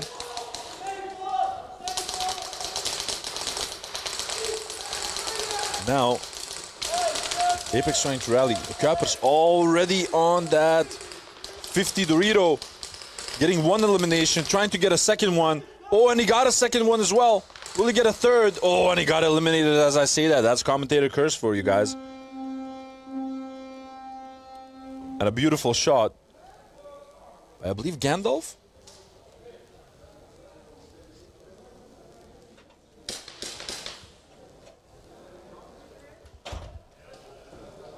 Zach Outlaws.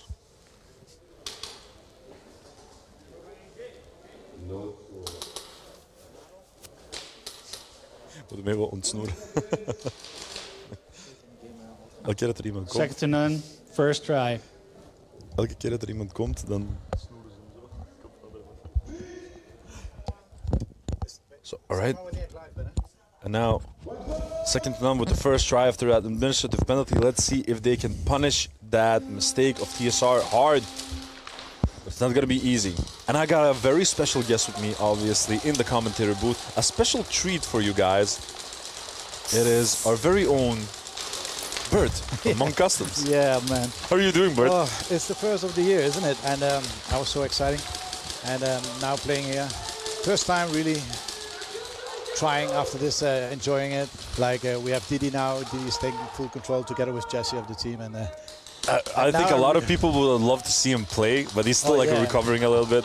It's I think this is, to be honest, of course we wish all that he was playing now in this moment, but his injury was that big. That's not possible, but maybe next time it will be there. But for now, actually, is good because I thought he said that he was actually trying to also play on this event as well.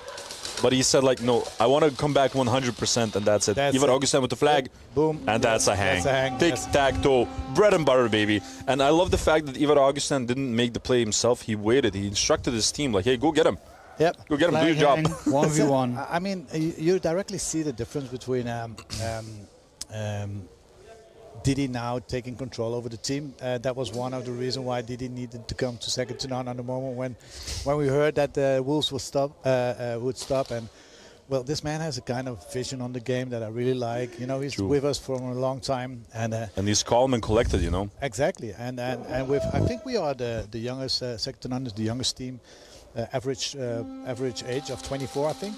The youngsters are killing it. Yeah, so they need that. They really need a captain, and I think he's going to make an amazing job. Let's see what the 1v1 is doing. Ooh, and he clipped him. Beautiful shot. 14 seconds still left on the clock. So Shea tried to get him, but Murasaki doing what Murasaki does. But just out of curiosity, like pure from a spectator standpoint, how are you enjoying the show with the new layout? It's I love this layout. I mean, you know Delta, why? Because second try. I'm very close to this layout because I'm a part of designing it. You know, this layout I think it's amazing. It's making the complete difference between what we were and what we want to be in the future. But the most important thing is that I really like is that everybody now, from the 5 people who are starting, has a chance to play their own game. Nobody has to sacrifice themselves in a snake or something. Yeah, you know, exactly. They can play one-on-one. They can play. Every player now has a chance to play their own game and express their creativity. I've said it multiple times. Like if you can really be creative with this layout. Exactly. So there is no need, you know, from the older layouts, people had to go into the snake to sacrifice themselves. Yeah, it was part of it. If you didn't do it, you were screwed. Exactly. So and now everybody has a chance, and you see that how fast you get into the. I remember our conversation, I believe, from Globals. That at one time you told me, "Why is there a snake even?" I know. Well, that's who put that rule? And I'm like, well, that's a good question. I don't know. Like, I don't know. And now it's just gone. Yeah, but actually, it's to be honest, I'm going to ask you the question. as a player. I mean, how do you experience the field in this moment? It plays incredibly well. I feel I love the layout, and I'm very honest about this. I'm like, you might hate me for it, but I hated the previous one. I hated the 2025 one. It was not my jam. I think like it played too static. The 50 line was too obscured. You know what I mean? I felt like I couldn't do what I wanted, and now I feel completely different. I can do like all sorts of shenanigans, you know, and I love that. I love like layouts that make you express how you play, you know, and I really feel that here. I love this layout, and ooh, the referee was a little bit in the way. Well, I think they're gonna give him the hang. Yeah, but he was on time anyway. Okay. But just they had a collision. A gun is in pieces.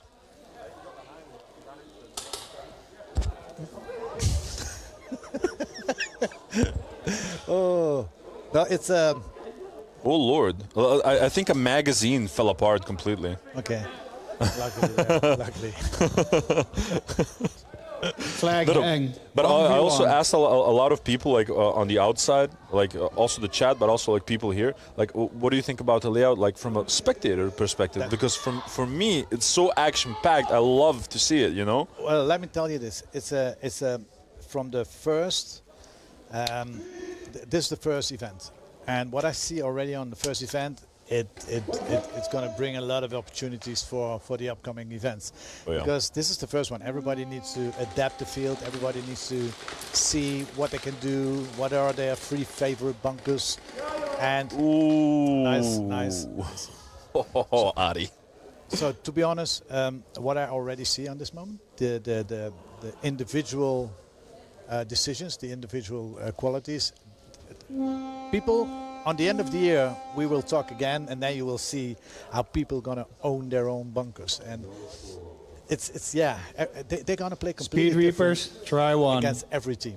This layout is impossible to play the same against all the teams. Exactly. There is no one fixed success formula. No. Yeah, and that's what I love. You know, the people. Oh, never mind. I think that in the past, like you had people that said, like, you know, this is the way we play, and that's it, and that's impossible. You have to adjust, you know. Yep. Now, Team Speed Reapers guys still serving that admin penalty, so they still have to start 2 more rounds with 4 people. Let's see if they can actually lock it down. As you can see, they're already arriving at those bunkers to hold the crosses and make an impenetrable wall. Let's see if the aggression of S2N helps here. Ivar Augustin getting clipped, unfortunately, from the L. Dakota already in the 50 line on that very powerful Monk Customs bunker. Murasaki supporting him. I think Jesse now needs to close the gap, to be honest. It's too far. Yeah, and one of the things on this layout, what I've noticed is... Oh, thank you, Mel. You're the best. One of the most amazing parts about this layout is that, rather interesting parts is like you have a fantastic overview as long as you're at one of the home 1 bunkers in the back, but the closer you get, the less overview you have. So I think what Jesse's trying to do is still keep an overview until they get a little bit more kills. Because the moment that he moves closer, he's going to lose the overview. It's especially when they stay in the back, but look, now you still have the overview because you have Murasaki right here.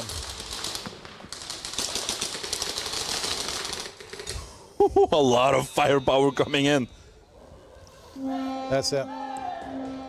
Oh, I thought that that DeAndre's not gonna love Remy for this because he gets some BBs in his bag from.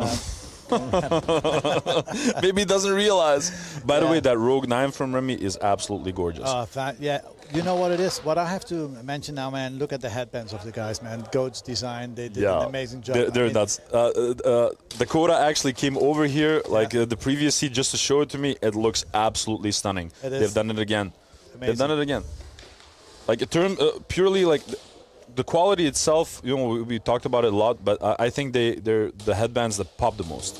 You can see them exactly. Apex, you know? try one. And to be honest, maybe I ruined that a little bit from them because I said, okay, I don't want to have too much pop, and they really, really line in the outfits that we have now. You know. What most people are saying about the S2N jerseys, they're absolutely crazy. The blue marble. Oh it's man! nuts. To bear all the props to Tim from Bushido, your Tim. I mean, together he started with it, and you know I always whining about little things, but he really smashed it, man. It's So obviously, Bert, you're a person that has many hats within like the organization. You're like also the team manager for S2N. You're part of the organization. You're also Monk, obviously. Like when you come at like a Pro Series event, what hat are you wearing? Oh man, you know do you want to be honest? Do you want me to be fully honest? My hat now is being that. I enjoy seeing my kid play. Yeah, that's so sweet. But I mean it, and that's where we did it for. You know, that's where when I started many years ago, that you build something what your kids are going to enjoy. But I don't have any commercial hat on this moment. But what I have on the background is to see. Oh, Kevin Booker making that trade. That was absolutely nuts. Yeah, that's. Ooh, and he got the snatch. Dekkers has been keeping a beautiful overview of the game. Like while the rest has their adrenaline high, he has been able to sort of keep his cool. Yep. I'm loving that. But coming back to your thing, yes. Second to none, first try. Those hats, sometimes it's very hard because people just don't see that the hats, behind the hats, there's just a bird. But yeah, and when I'm here on the tournaments, it's bird second to none because that's why I'm here. But on the background, you need to see what we can do to make the sport better. And there will be a lot of changes this year, but we do it bit by bit. And there are already some changes out there. You see it already in the stream. But there will be things that are gonna. You're gonna see. I'm gonna promise you guys now that from next Pro, you will see the VAR in the stream. Yeah, I already actually showed in the stream like an example of how it's supposed to look like. Yeah. I told him, like, as you can see, the technology is here, but we still have to like implement it so it's visible. We didn't want to execute it this moment on 40%. We want to execute it at least on 80 or 90%. Exactly. And there's a lot of technology in there. And but if you it's a pain in the ass. It is. It is. Obviously. Right now, I told everyone at the beginning, like, second to none is such an aggressive, powerful force, but at the same time, Team Speed Reaper is like an impenetrable wall. So it's really interesting to see them play against each other. Like, it's an unstoppable force against an immovable object. You know, it's really interesting. Well, if you know what it is, if they're gonna do the same as what the other team is gonna do, so let's say that they're gonna play defensive too, it will be very boring and they will lose. So you need to play your own game and just add against the team where you play at.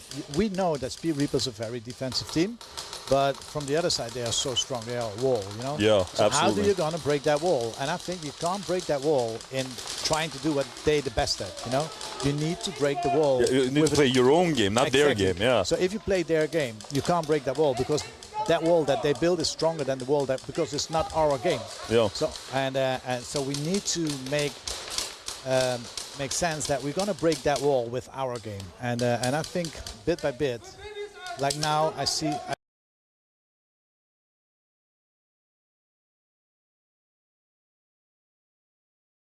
they're getting to the aggressive. The back defense is still there. I love the communication right now that S2N is also having. Like, what's the kill count? Where are they? They're like keeping the calm, you know? Yep. They're not doing anything reckless. Murasaki already with the flag on the center Monk bunker. Oh, nice little shot. Was a one shot, man. Oh, and he got clipped, unfortunately. I hope Dakota seeing the flag. Oh, No. No flag overview. Very, very unfortunate. He was standing next to him. Look, this is game awareness. He has to know that the flag is next to him. On the moment when he's going out, he needs to grab that flag and go for that at least.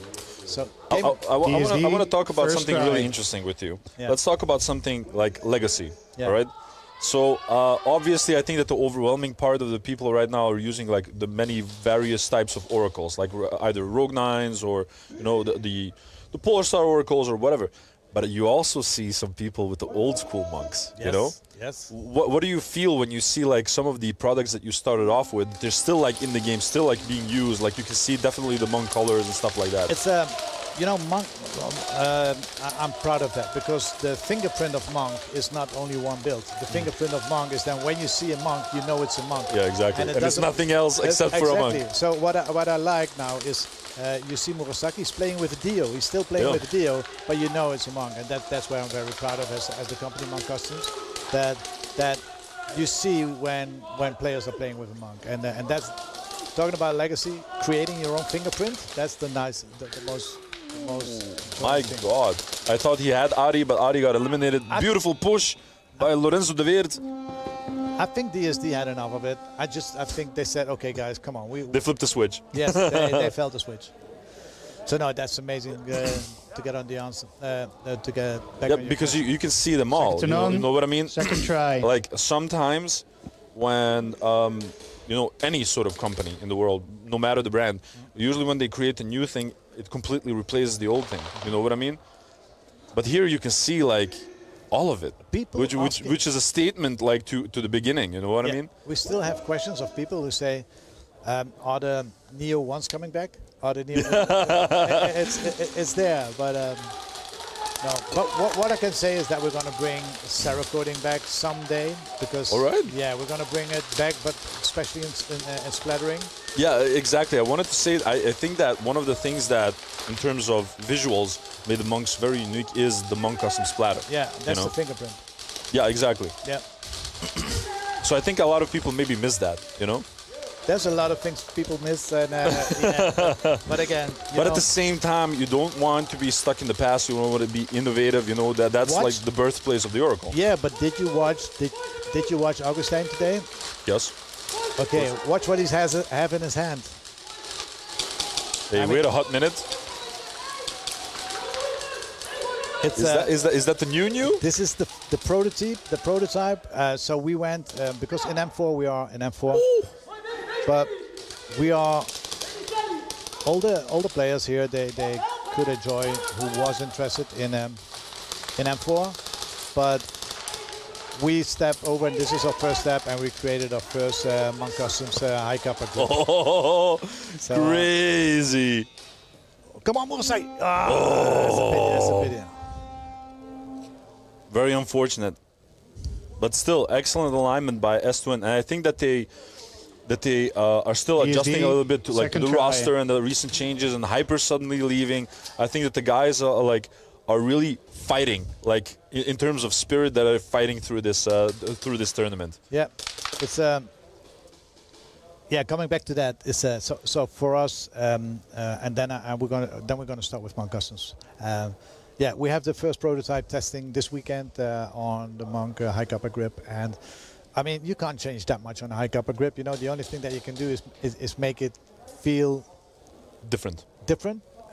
We did a little Monk touch on it, like the Magwell. You don't see any pin anymore. The pin is gone from the Magwell. Nice.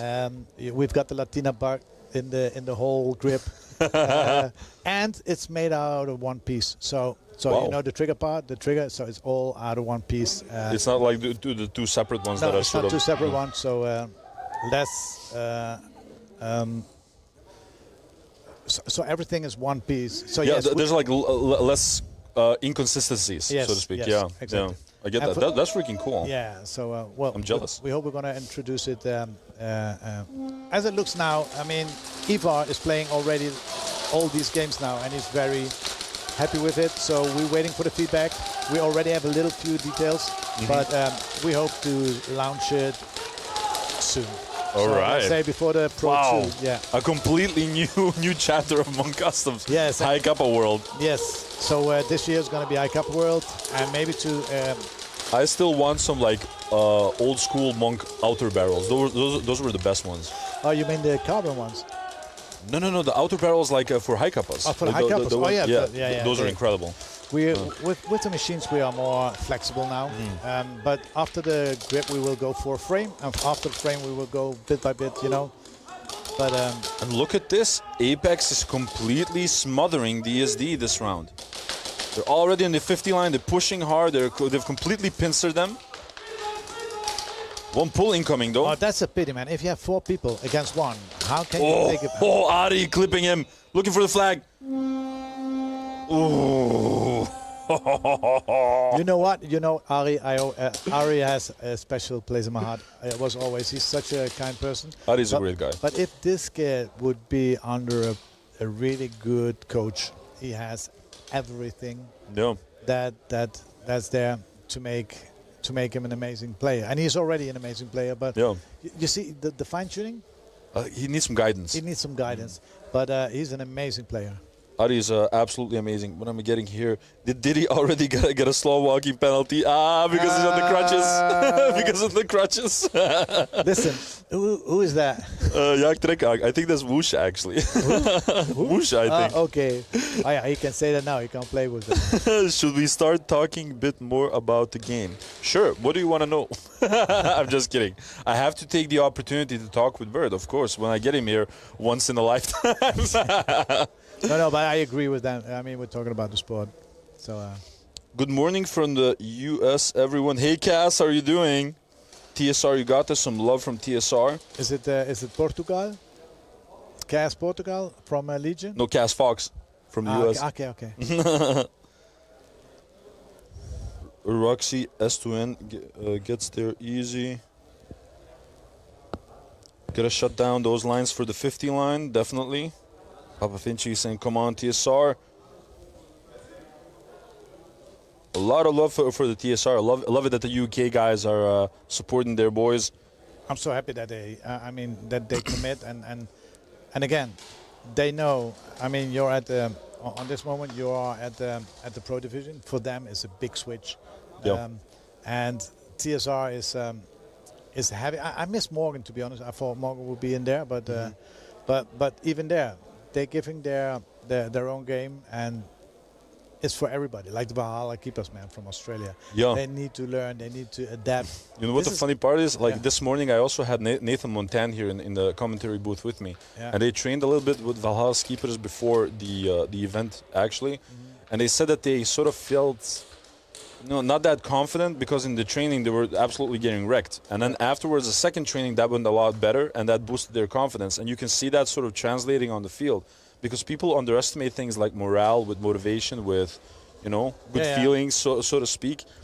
And you got to realize those guys, they're a magnificent team, probably, but still playing in the arena, it's a completely different thing. You have to get into it. You have to like... It's like the guys, when we were here on Wednesday, they entered the arena, and those people, they just take a lot of emotion in there because, you know, they play in Australia and they only see the real strike on stream. Yeah. And when they really enter this field, it's for them, it's like wow, this is for them the arena, and they take that with them. So they need to adapt that a little bit into their journey.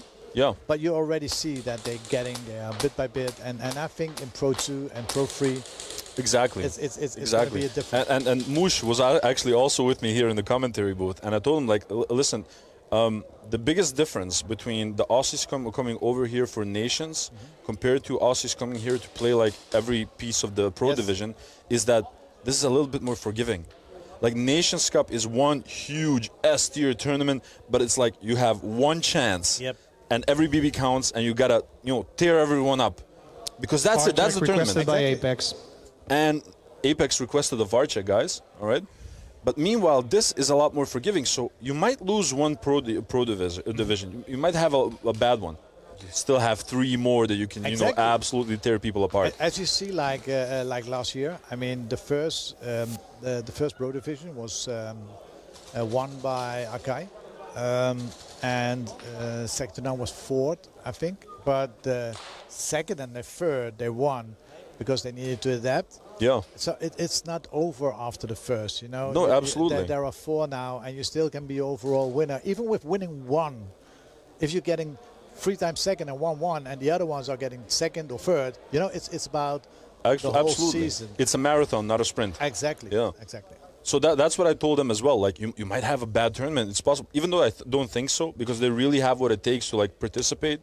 But I know for a fact that next time you come around, you're going to be completely different. They will. Like, it's equal chances. Trust me. Like the shenanigans that they do, they have a solid backline. Cooper has been doing amazing on the D side.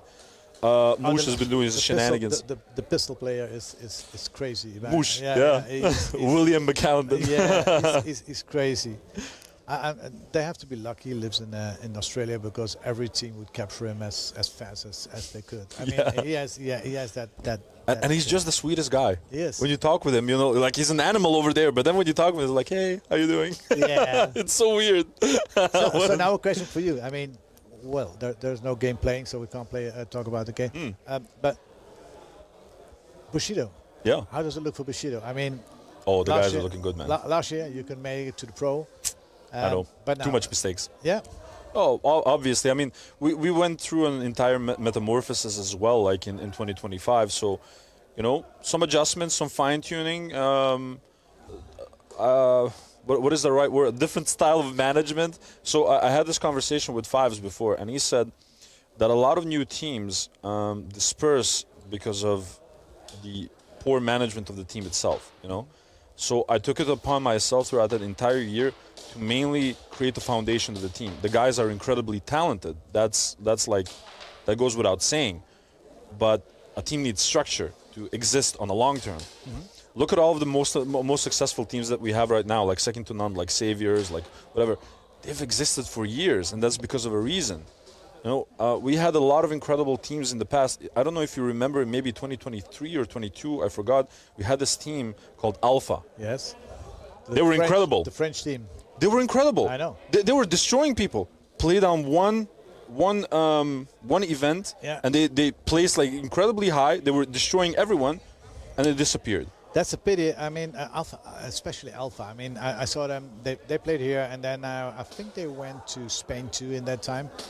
They had some incredible players, amazing players. But yeah, you need to keep up, and that's why I like teams like Delta. I mean, we all know how hard it was for Delta when they started, but they started like, okay, it doesn't matter how much we lose, we keep continuing, and you see it bit by bit every time. They are growing and growing and growing. And for you guys like Bushido, I see so much individual quality, and I think, to be honest, is the same like with second to none. You just need a good way of managing, as you said, coaching. Yeah, that's guidance. Guidance. That's all. That's all is necessary, definitely. But you know, it's definitely on the right track.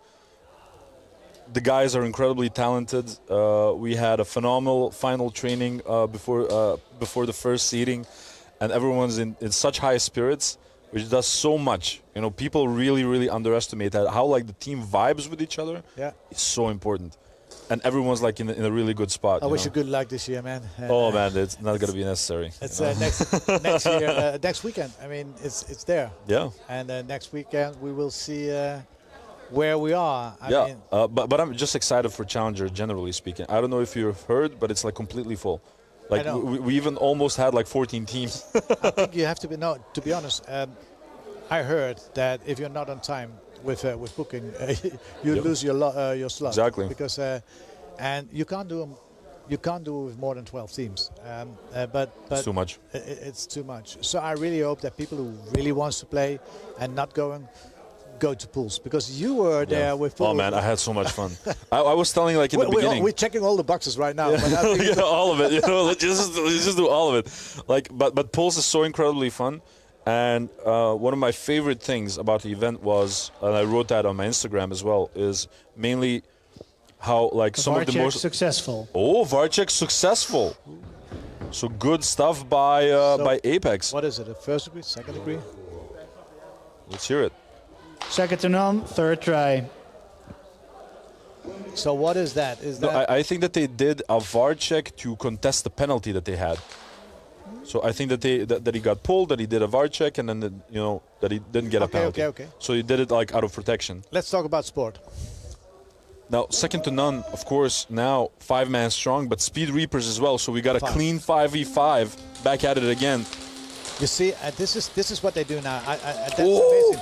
That's what I said. It's like that's and Augustin on the plexi. Look, on the back is Dakota already there on the 50. So that is absolute. Both of the corners of the 50 line. Stan the Gilder getting shot out. And try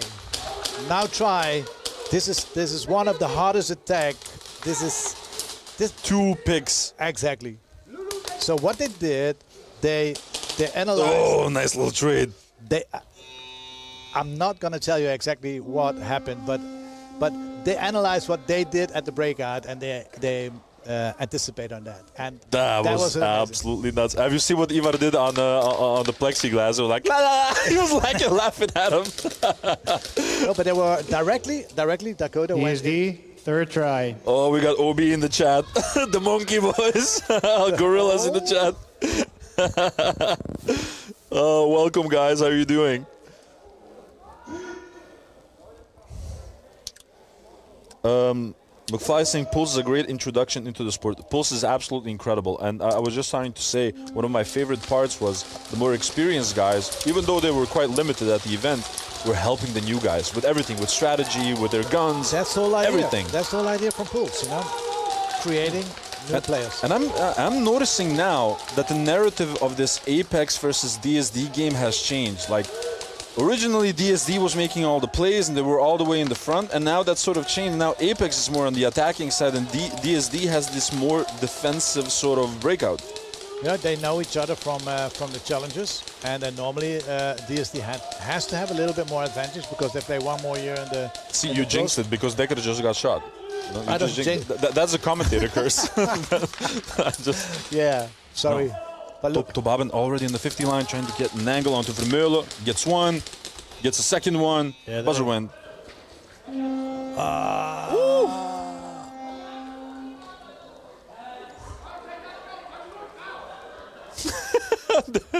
Now Lorenzo de Weert and Nathan Montana like, hey, why did you go out of the way? But you didn't say anything. But you have to know.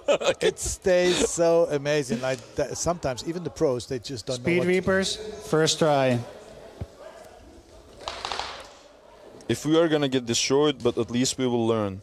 And that is honestly, I think he's referring to our conversation about Valhalla's keepers. I don't think they will be destroyed. First things first. Like I think they're doing amazing, and they'll only grow throughout the tournament. But the next time that they arrive, they will be a completely different animal.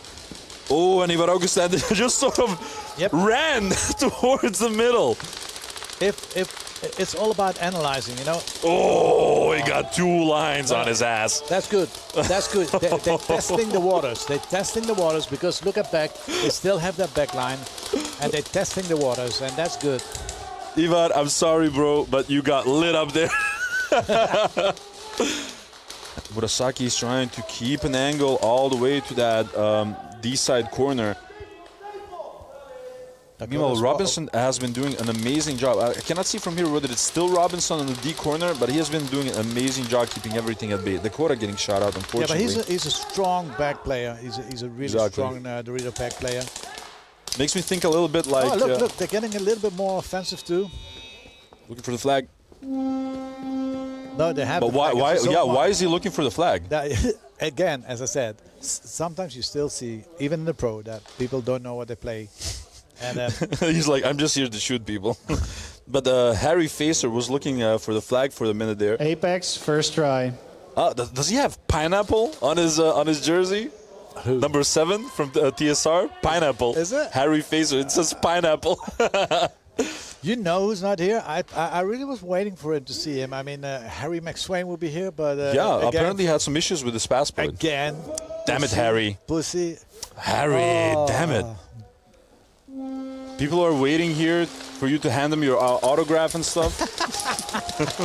Yeah, give him the feathers. No. Let's see if DSD made some adjustments right now. Obviously, Apex has the flag possession, and they have chosen to actually attack from the VAR side, so to speak. What I really like of Apex is that they're not really staying completely in the back. They're actually moving directly up to the 60 and not using their back bunkers. Ooh, and a pull coming in. They also lost their flag carrier. Hopefully, Kevin Booker has the reaction of looking next to him and picking up that flag. 2 out there from DSD. Grapper's getting blasted. Meanwhile, DSD already has someone on that D3. Look, That's Nathan Motan. Look, this is game awareness. Go back. He had to go back for his flag. And now, but the issue here is Vermeulen, who has the flag right now, he's let's say someone that's a playmaker, but you cannot be a playmaker when you have the flag. So he has to play a lot more passively. So when are you going to make the decision now? I'm going to drop the flag and move forward, because you know that they know that the flag is there. So you need to get a lot of them. Yeah, Ooh, they know what. Too late for well that was smart by Vermeulen. Actually, the moment that he lost his comrade actually on the staple and on the arrow, he dropped it in the air. Going out, yeah. Smart thinking. A lot of love for TSR in the chat as well. Valhalla Keeper boys are the G's. Kifkaf saying new overlay for the streams are pretty nice. Yeah, Harry McSwain, he's in the chat. Oh. Yeah, look at him.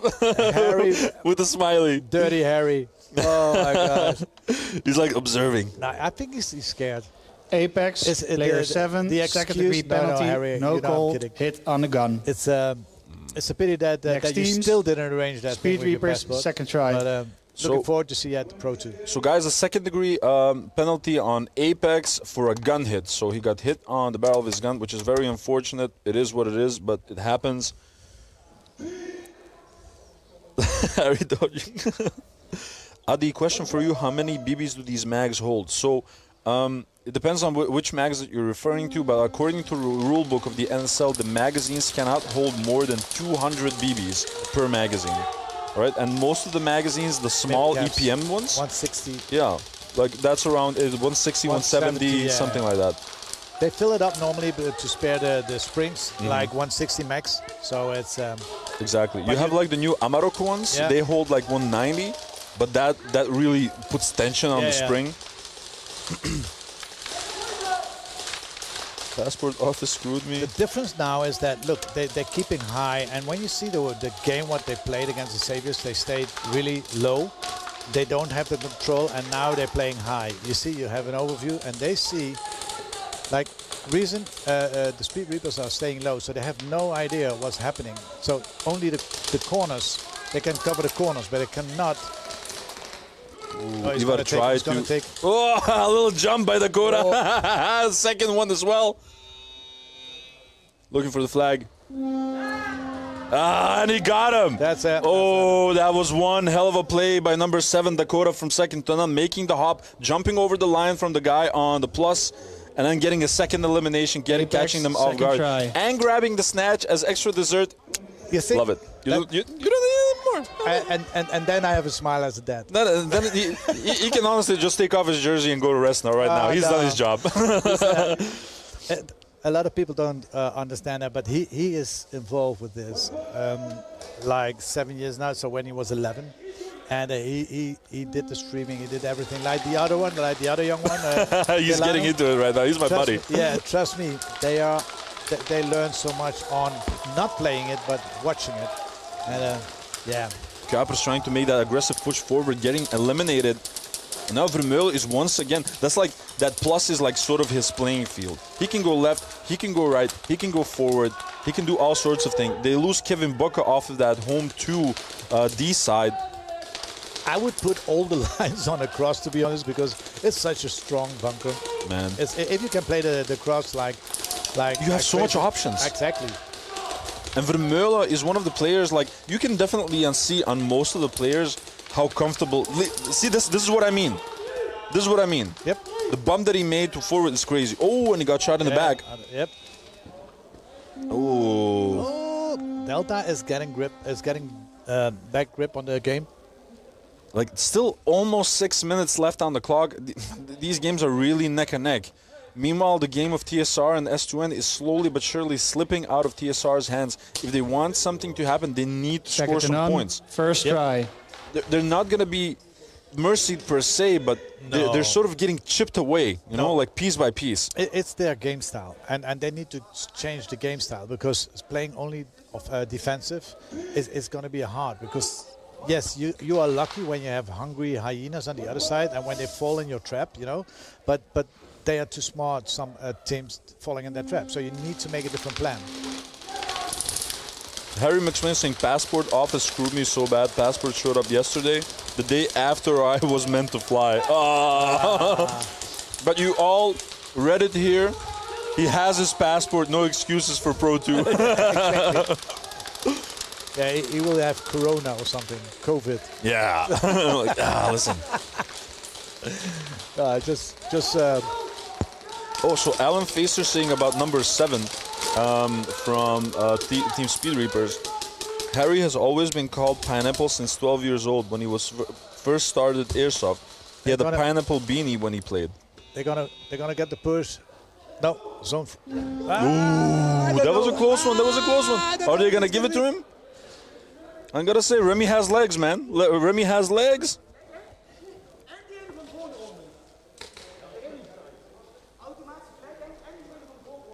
Weeby said before as well. Like, look, I'm not gonna say anything, but Remy plays now with a JT mask and he's in beast mode again. Like, yeah, it's to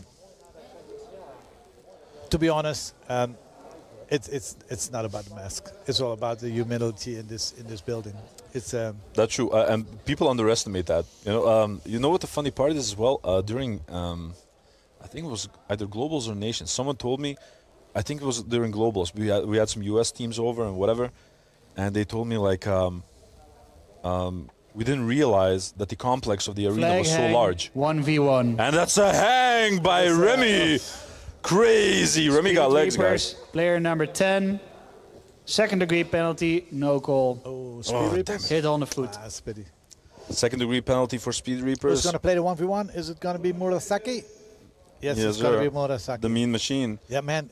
Yep. I mean, to be honest, as second to none, we are so lucky to have him, Murasaki, and Jesse together because they are fully hybrid. They can play pistol because Murasaki. I still love Murasaki on a pistol. But, me too. I told him. I've done that many times. But can you imagine that is actually, we've got not 2, but we've got 4 people with them because we can swap Jesse to a pistol and we can swap him. They play just as good on the M4 as on the pistol. Let's see how this 1v1 is going to work out. Murasaki emphasizing movement more than shooting this time around. I hope he's just watching 10 the seconds. clock. Oh, that's great. He's not watching the clock now. He's playing. No.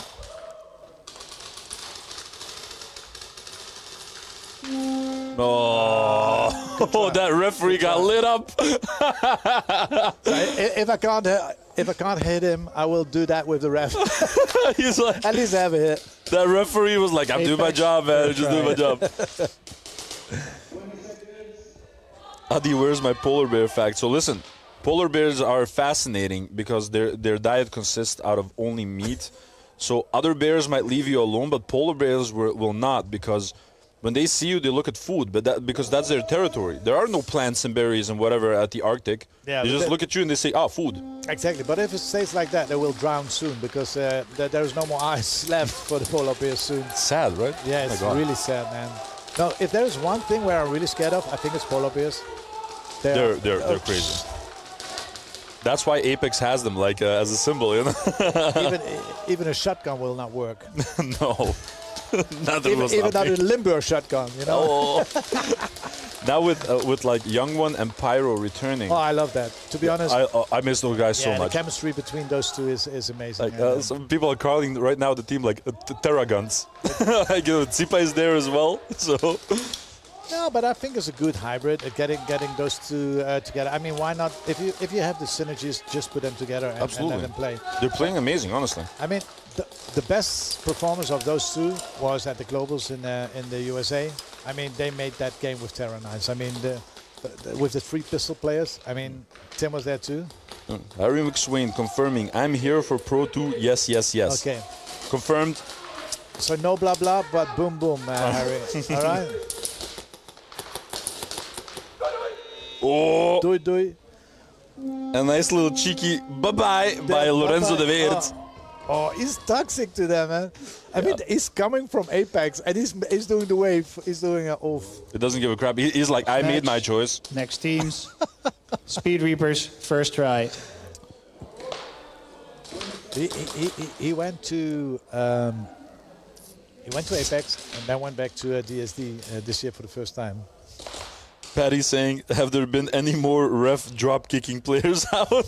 There was one ref that slid out and like kicked the guy under him. Oh, yeah. No, we wait till you are here. Patty. Well, let's see if TSR makes any more adjustments. It seems that they are making specific plays. Oh, nice, beautiful snap. Look, that's anticipation. And TSR, they're changing their play style. That was a beautiful shot. Look, they anticipate now on the game, on the offensive, aggressive offensive play of second to none. Jesse's playing pistol now. Alan Facer, your boy Pineapple. Man, that was one hell of a play. Well done, Harry.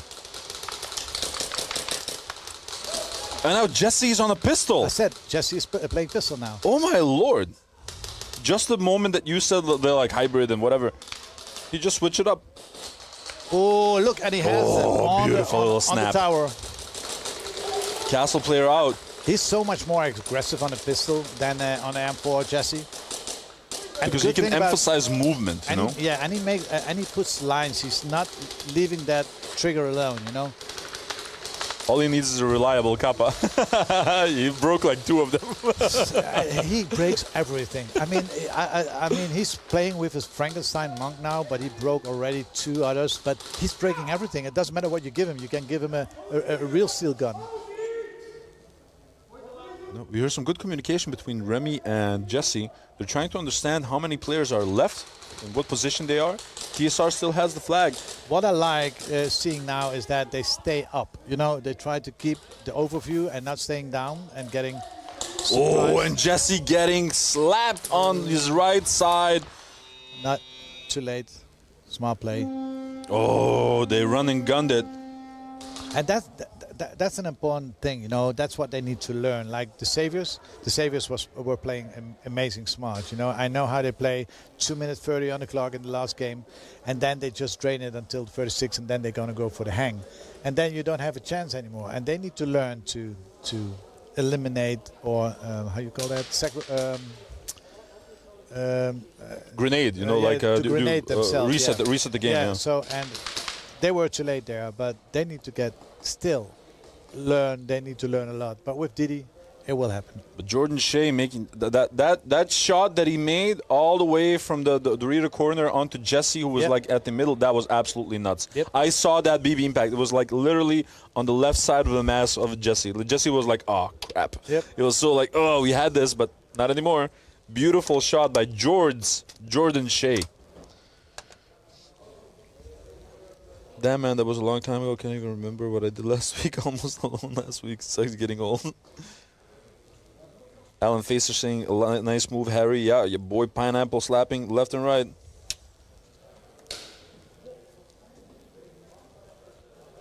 Jersey name, ha ha ha. Yeah, the UK guys are just like completely overwhelming with the support for the team speed. There is no DSD, first try. Community than the UK community. I mean, it's such a pity that it's almost for them impossible to be here that many times. But I know if it was more over there, it will be stuck. And I know some players, they don't like the concept. I mean, no. I mean, Kyle of Legion. I mean, if Kyle, the weapon. Yeah, the weapon. He hates the concept. of like the NSL format. Yeah. He always says to me like, "Bert, just give me a flag in the middle and let's play and let's kill each other." But yeah, he truly is, Kyle, the weapon. Yeah, he is. I was constantly saying his last name wrong. I was saying Chappy. I was like, I'm not Chappy. I'm Chape, man. I'm Chape, please. He's like, I'm making these plays, but you say Chappy. But you know what Chappy is? Chappy is dog food. Really? Yeah. Oh, and a hang by Johnny to Baben, and DSD extending their lead, getting a little bit more comfortable. I mean, Johnny flag hang 1v1. They needed Johnny this year in this team. Yeah, I mean, definitely. The transfer from Sinister to Delta is amazing, and they have so many players that they can choose from in the upcoming years. Well, true, and they mesh very well together because they play constantly together also at Delta Airsoft events. You know, they're constantly in contact. The synergy is great. It just made sense. You know. Ooh, 2 ex-teammates battling it out.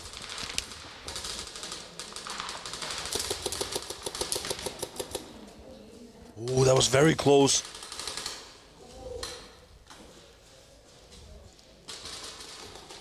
That's well, if you have to play. If you, well, and he got him. tried at least. He tried. Yeah, true. And that's good, you know. I can appreciate that more than someone like staying behind and accepting his fate. Exactly. You know? I mean, he could be lucky and just hang it, but he tried, you know. And it's not easy. I mean, running forward and shooting back. Jumpus is one of the best pistol players. Who? Jumpus. You know who's Jumpus? Speed Reapers, second try. Patty's saying this really could be a winter sport if you shoveled some snow into the arena. NSL for Winter Olympics 2030. I agree. Oh, that would be nuts. We already got some snow in the corners, you see? Yeah. Now let's see if Team Speed Reapers can get some additional points on the board, because if they don't do anything, either the clock will run out or they will simply get mercied. I mean, I definitely see on the way how he's taking his position. Oh, Jesse moving it up. Yeah, they are going with 3 pistols up now. They're playing 3 pistols. They play so more dynamic now. You see, Nice little snap onto Shea by Jesse. Oh, trying to get into enemy territory. Oh, look at him! Oh, nice little trade. There they go. Oh me, oh my! Oh, and they're really like finding their groove right now. Exactly. And what I'm trying to say is, like I said, guys, try everything Apex, you can. first Just try everything. It's a pity that we all know, heard the news about Tim from last week, and it's a pity that he left the sport. But if he was here, we would try 4 pistols. You know, we would definitely try it, because we want to try everything. But I like when they play 3 pistols. I love it. They have the movement for it, you know. It's, come on, Delta. Come on, Apex. Let's see. But you can see that Delta is also switching off their tactics. Like we see Johnny Tobaban suddenly on the plus. Look, that's what I said, and that's what I'm. Get to the 50. You have so much more overview. If you get the corners, they're there. Look. Apollo just sniping. Ari sniping a second player as well. When you're at the 50, you can destroy people, and as long as you keep them low, nothing. Now Reaper with the flag possession. That was crazy. So, not Spe. Lorenzo was shooting at the plexi, and like a lot of bounces came into the back of. He knows where it is. He knows where it is. Oh, he dropped it in front. I know. I thought it was there too, but they took him a little bit further than there. Smart playing by Reaper from Apex. Yep. Truly. Speed Reapers, third try. Well, man, I trust you in every word you say, like the names, because that's mental. I told you that last time. Yeah. It comes over time. But we were talking about the UK scene as well, and honestly, the teams that are really passionate about it, like for example Legion, like people from OB, like all of them, they really love the sport. They really play with a lot of passion, and I would love that to be present here as well. Oh my lord, Augustin once again on the plexi off break. Boom, do it. Got one. That's what he said. Pineapple not booking any success. He's trying to get the snipe onto that D side home one. I know. Shea also needs to be careful. Listen, do it. Oh, that's definitely. Leave out the boneless. They lose Shea as well. George getting shot out. This impenetrable wall. And the communication. Look.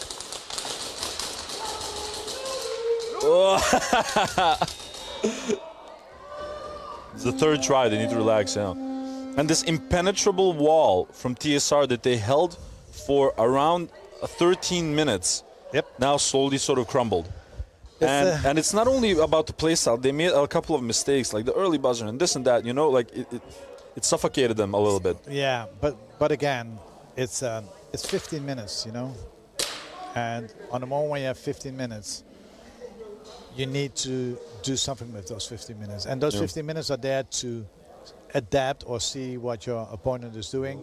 And from there on, try Apex, second to adapt try. their strategy and see the attack or the strategy that you need to use to them. And you see what's happening right here. They see what bunkers they have. They see how they play. They are not getting forward. I like that the Speed Reapers actually adapted that too and sent one. VAR check requested by second to none. Why?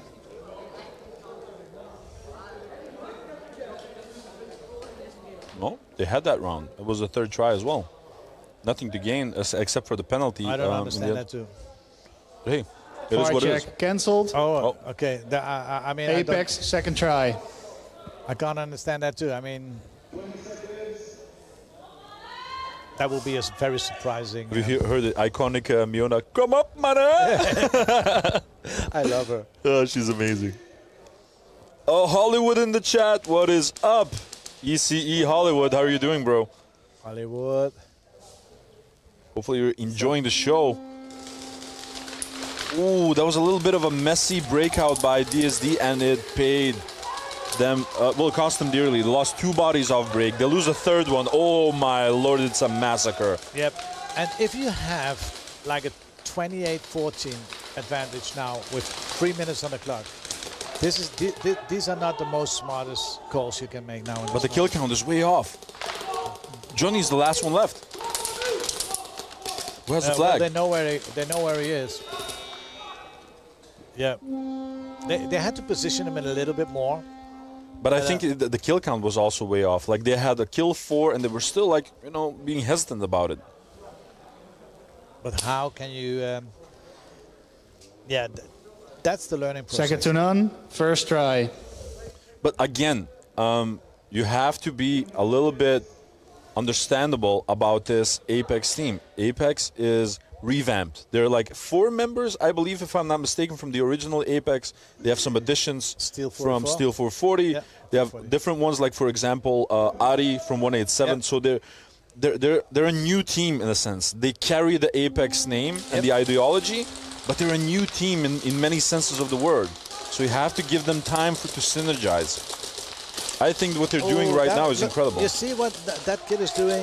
He's anticipating on the game of second to none, and he's now. But it's happening in the last 3 minutes. Dakota is taking out Ivar. Look, he's slaying. He's slaying, and that's smart. He just took out 3 guys there. Good playing. Number 11. Is that number 11? Yep. Crawley, John Crawley. Oh my days, John Crawley just you know, assassinated 3 people from S2N and then just got shot out by, I believe, Murasaki. But that was absolutely incredible. Yep. And they have to take that with them. Like, it's too late now. The game is over. It's over. Literally now. Yep. But they have to take that lesson with them for the next one. This is what you need to do. GG, guys. But that was really incredibly fun to look at. Congratulations, second to none with the victory. Again, TSR playing amazing first pro event. Next teams. Mainly Apex, showing that they deserve to be here, that they can match with the best. And now we have to watch this Apex versus DSD game end.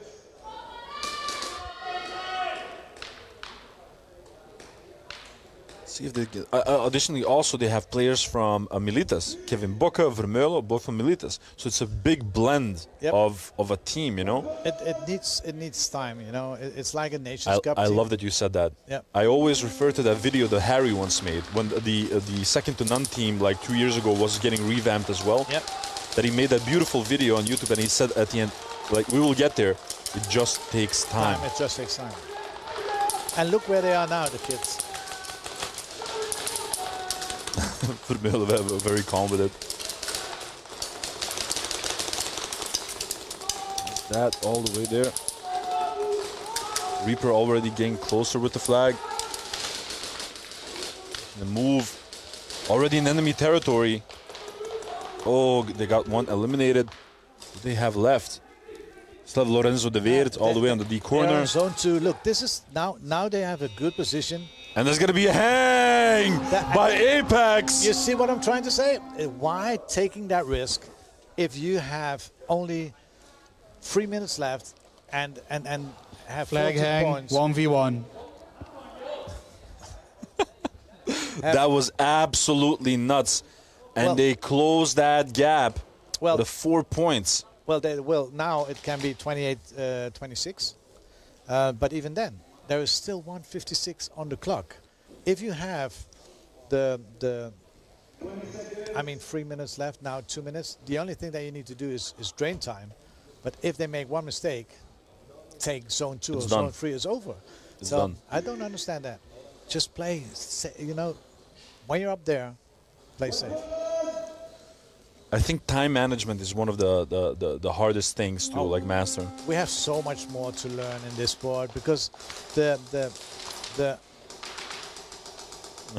ECE Hollywood saying, I'm good, crying that my guys aren't out there this year. Man, I think ECE would have so much fun with this layout as well. 100%. Man, you guys would absolutely enjoy the shit out of this layout. And pardon my French, I usually don't curse on stream. Was that cursing? Nah, that was not cursing. that was very polite. Oh, cursing. 1 second left. Very unfortunate, but well shot. Well Smart shot. thinking, not taking extra energy away from yourself and make that run. Yeah, those 3 steps would have dearly cost him. No, Hollywood, man. It's it's 1 minute refill. We're really gonna miss. We really miss those guys. Cashew not saying Matt was taking a nap. Oh, that's someone from Bushido as well. That's Narish. It's Narish? Yeah, that's a Cashew nut. I had a talk outside with Cowboy and his brother, and who's? I mean, someone. Narish is the little one, no? Yeah. Okay. Yeah. Because I was mistaking him because the other pistol player. Yeah. He left something or something like that. So No. I actually ended our relationship with one of our pistol guys. Yeah, and that's. That's DSD Empower setup. first try. Okay. Yeah. Because I thought it was Narish, so I said, "Oh no, you no, really no, let Narish?" I said, "I'm sorry, but then there is no time to think because." Nice try. I said, nice try. No, I will not do that anymore. Happy Airsoft saying good morning from. I'm thinking North America. Yeah. Or Canada, North America. Yeah. Okay. Loving that Apex jersey. Again, those Apex jerseys are awesome, but they're the jerseys from Globals 2025. I've heard that the new Valiance jerseys that are on their way also look incredible, but they're not here yet. So yeah. Same thing with DSD. They're playing with their old jerseys literally because the new ones haven't arrived yet. Spade trying to creep closer. He's already at the plus. We heard last one from DSD. Now they're making that push to get the hang. And that's a hang by Lorenzo de Weert, a.k.a. Nomad. I'm not sure whether he's going to keep that nickname. It was really funny because there were 2 Nomads last year. Yeah, no, it was Come on. Nomad from Wolves. Of course. Tom, Divant, yeah, Hoeke. Yeah, Tom Wolves. Tom Hoeke. Yeah. He was absolutely awesome. I will miss Tom. It's flag hang. 1v1. He would come to Second to None to play with Second to None. So, what happened? No, he's just waiting a little while. Like people just needs a break, and there's nothing there. But the door is always open, and you can't force people. You know, I mean, it's an emotional trip. Like those guys, they wanted to go further with Wolves, and then on the moment there was just a decision made. You can't change that decision, you know. I respect that as well. Exactly. You know. Like, and honestly, if you ask anyone in your team, you want them to want it. You don't want to have to beg them, you know. Nope. I mean. Oh, and Spey got clipped. Good forget, defense by Apex. On this moment, there are only 7 people playing. So at the roster from second. Is Didi the 8th or is he the 7th? He's the 7th. He's wow. the 7th. So they're like with 6 of them right now. We are 6. They are playing with 6. I hope they'll drink their protein tonight. Yeah, so we discussed it and say, okay, what are we going to do with it? And the guys said, okay, guys, we have that, and we're going to try it with the 7. And the good thing about it is that we still have room this year to scout 5 extras if we want. But yeah, scouting people now is very important. But I think we need to scout people outside of the sport. We need to scout young kids from 18 and 22 who has the athletic things and wants to shoot people with BBs. And, definitely. And that's where we're going to aim for, you know, new, maybe from the paintball scene or wherever, like like with second to none, you have Remy who's coming from the paintball, Jesse's coming from paintball, Didi is coming from paintball. True. So and I Apex first try. Sorry. Yeah, Didi play for a team called the Daltons. Yes. So we are, and I think we need to grow it, and we want to keep the average age low. So. Of course, like the shooting aspect is only one part of it, you know. Yep. There's a lot more. It's like movement. If you're an athletic guy and you enjoy this type of things, you will love this, you know. So if you have a brother, that's between the 18 and 22 years, and he's not involved or he wants to get involved, and he has all the talent, just give me a sign. Give me a ring. Yeah, because we really want to invest time in that to bring them where they are. They don't have to be experienced. They just need to have the love for the sport. Now it seems that DSD is sort of Rolexing this game. They're like, you know what? We don't want to take any more further risks. Spey is standing up. Just already at the arrow. Tobaben getting closer as well. Ooh, Spey needs to be careful. Shout out Vermeulen. Spey making a play. Oof. Oh my lord, Nathan Montaigne. No. Ah. Yeah, DSD was a little bit angry. But 1 minute refill. I thought that was so interesting because they started off like very passively, like sort of calm, and I thought they would just like stretch out the time. And then they sort of stood up like, nah, screw it, let's go. I think Nance just heard my words because it was stupid that they gave away that advantage, but they took it back. What do you think about the new?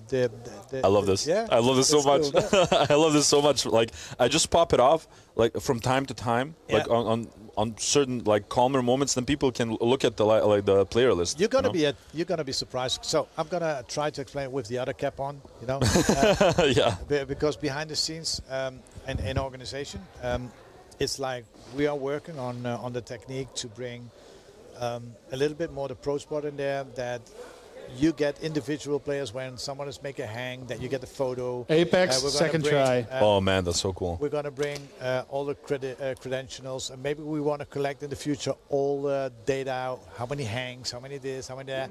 And you're going to get pop-ups, like when there is a penalty, that you before it starts, the penalties, the pop-ups. Like the face, the name, the number. Exactly, and it comes second up, degree. he has a second degree penalty and that kind of thing. So you can all see that in the, That's in the absolutely upcoming, incredible. the upcoming months, yeah. I would love to see that.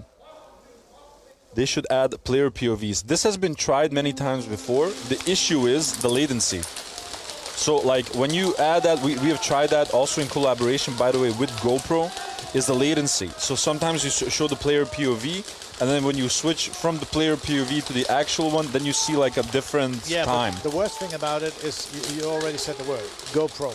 And GoPro is not made for that.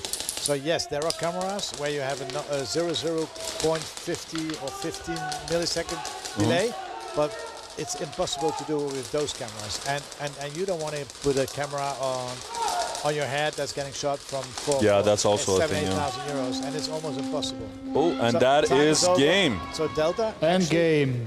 Congratulations to DSD and Second to None for winning their respective heats. Those were incredibly entertaining matches to watch. And I'm going to tell you guys what we can expect from the next ones. Just give me one moment. Who's going to be the next ones? Yeah, I'm going to check it out right now. It's going to be Valhalla Keepers versus Limburg Shotguns and Second to None versus Apex. So hold on to your lily white hats. Is it Second to None again? Yes. Okay. And Apex as well. Yeah. They're both entering the new one now, so it's going to be Second to None versus Apex and Valhalla Keepers versus Limburg Shotguns. Okay. But now, while we're waiting for the next heats, guys, I'm going to take a very short break, and then we might hear from Bird again afterwards. We might not. I don't know. It depends on him. We're not going to make any promises. No. All right. Thank you for having me. And No, guys, thank you. Enjoy the weekend. And talk to you tomorrow. Talk to you tomorrow. Yes, let's get it. Ciao. Ciao.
Valhalla's keepers, Limburg Shotguns, second to none, and Apex come to the chrono.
Valhalla's keepers and Limburg Shotguns, please come to the head ref for the coin toss.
Hoe moet ik beginnen? Ik heb eigenlijk echt geen idee hoe ik begin.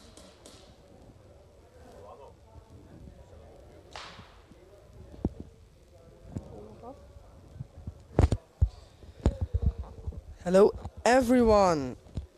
I'm going to be your commentator for a few minutes because Adi wants to take a break. My name is Brandon.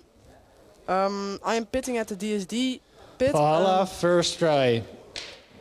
And I will be taking over for a few minutes until Adi is back. He's never coming back. He got fired because he was snacking too much. Okay, so we can see right now it's a match between Limburg Shotguns and Valhalla Keepers. Valhalla Keepers from Australia, actually. Clean break for both teams. You can see the flag on the cross right here. It's with McLinden, aka Moosh. He's crawling around. Oh, and Valhalla Keeper lose one. We can see, I think that's Kiani. Yeah, Kiani moving up to the 50 line. See Matke just standing in the open, just absolutely. Oh, there's going to be a pull. And there is a pull on the Valhalla Keeper side. Oh, McLinden got shut out. He's looking for it. That one was a close one. Was it snatch?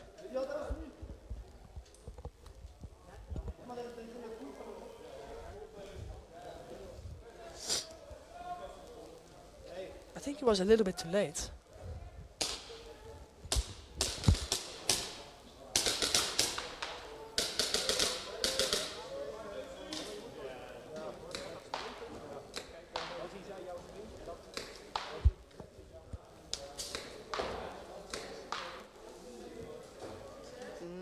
Nothing has been called yet, so I don't think it was a snatch. Or there... No. Valhalla's Keepers, player number 4, first degree penalty, no call, hit on the chest. Okay, so no snatch, but there is a first degree that has... Second to none, Apex, please come to the head ref for the coin toss. Been given to the Valhalla's Keepers. Now we have a matchup between Apex and second to none.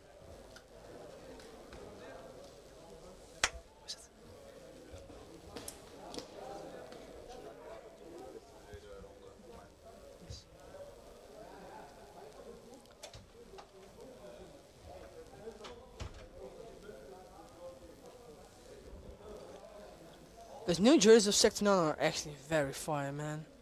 Like with the kind of stripes, thunder thing on their jerseys, it's really nice. Apex, first try.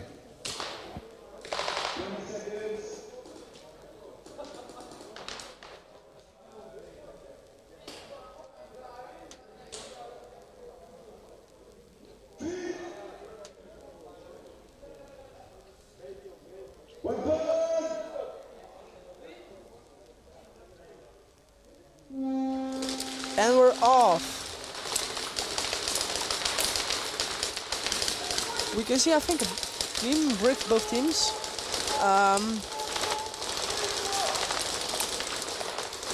See Jesse trying to find an angle on the U, but he cannot, I mean staple, and he cannot find it. First, he got shot out by, I think it was the, yeah, what do you call it? Yeah, this side, the one with the most retails, like the side of the Real Struck Shop banner. With the what do you call it? With the board, like the board where scores on, and then that side. I'm going to call it this side because there are more Doritos than on the old D side. So we got shot out from the D corner, and while I was talking about that, Ivar Augustine also got shut out. We can see Disco. I don't know because it's a still fourth player, but he is already at the center Dorito.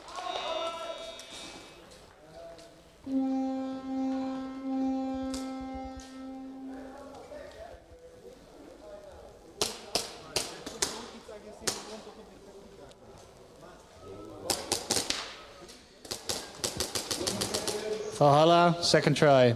We can see on the stream that player 67 also has the flag again. They're dealing with a first read, so it means 2 players less for Valhalla's Keepers against Limburg Shotguns. So Valhalla needs to really put in the work if they want to hold back Limburg Shotguns. It's a really tough team to play against. Oh, and we can see that Limburg Shotguns is pushing really hard, but still no bodies have fallen for Valhalla. You can see McLinden actually at the center block. Oh, and as I say that, one gets shot from the side of Valhalla, and another one, that's McLinden's been out. Oh, and that's the third one. I don't know if he knows this. See this? And that's a snatch by Kiani. Is that Kiani? No, that is not Kiani. That's Pyro. Damn. Snatch, Apex, second try.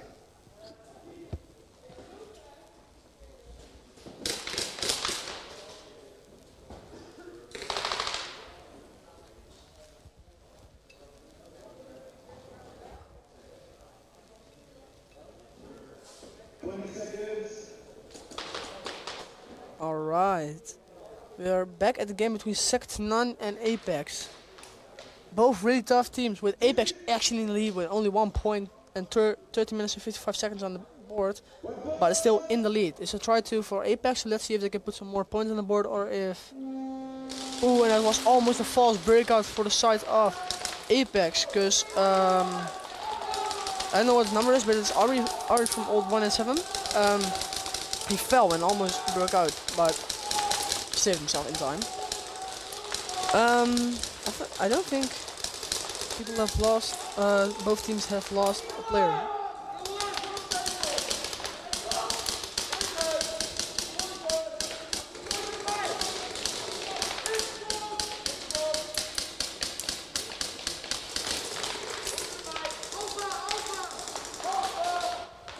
See, the game has slowed down a little bit.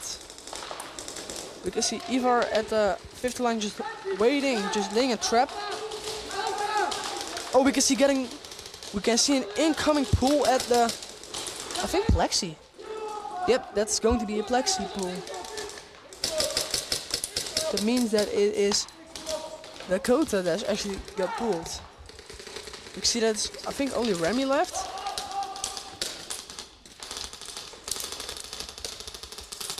We can see Bono, that's not actually Bono, but another player trading it out with Murasaki and still putting it into the zone 1, so that puts them in a 2-point lead. Again, another point with it. Let's see. Almost none of the teams have penalties except Valhalla's keepers. Valhalla has two more rounds with the first degree to go.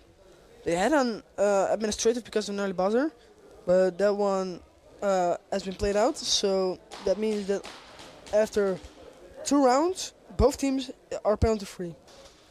I hope, at least, if nobody gets any penalties.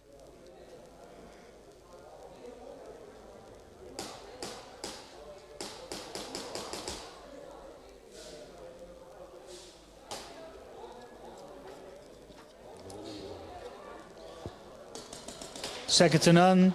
Second degree penalty. Player 7, no call, belt hit. Next teams. Limburg Shotguns, first try.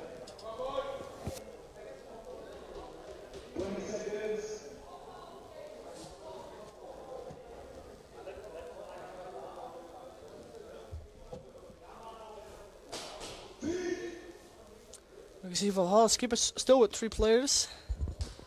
We can see at least McLinn back on the field.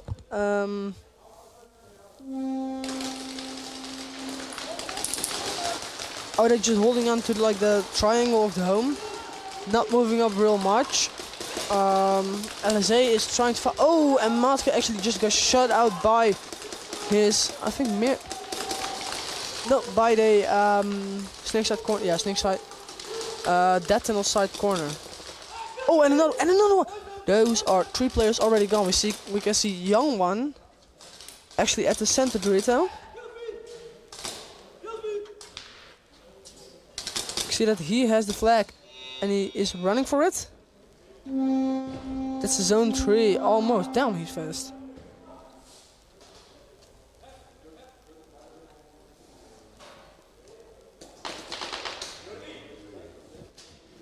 Apex, third try.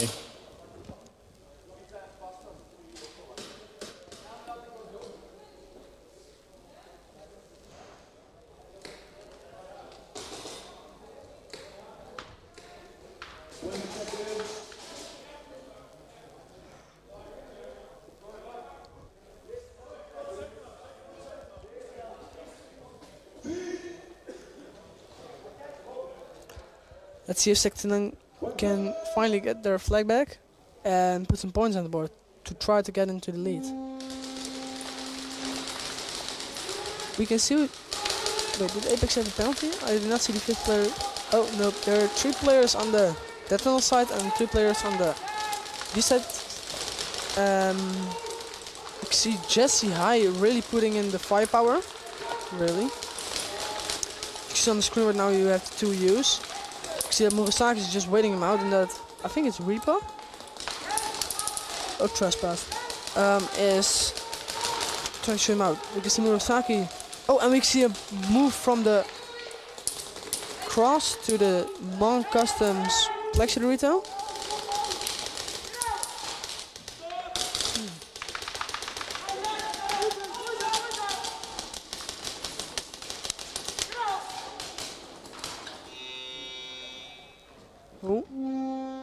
Oh, and Apex broke through again. I don't know what they're doing to defeat Sector None, but they're doing something good.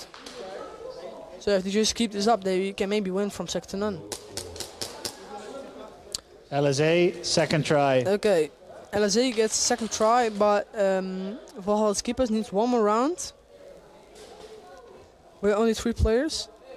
We can see Cooper, McLinden, and I think Galloway?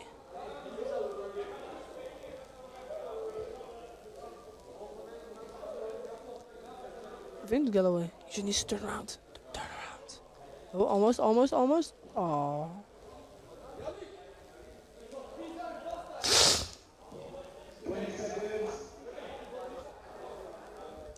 Okay, let's see. Still Valhalla keepers and LSA have not switched sides yet, so let's see if Valhalla can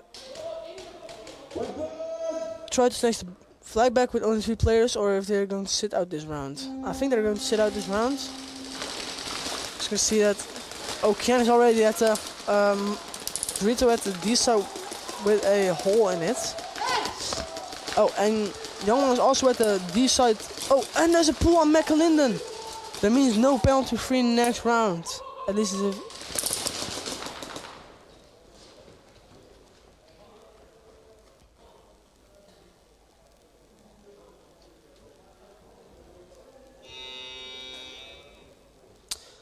we can see Young One waiting it out and making the hang.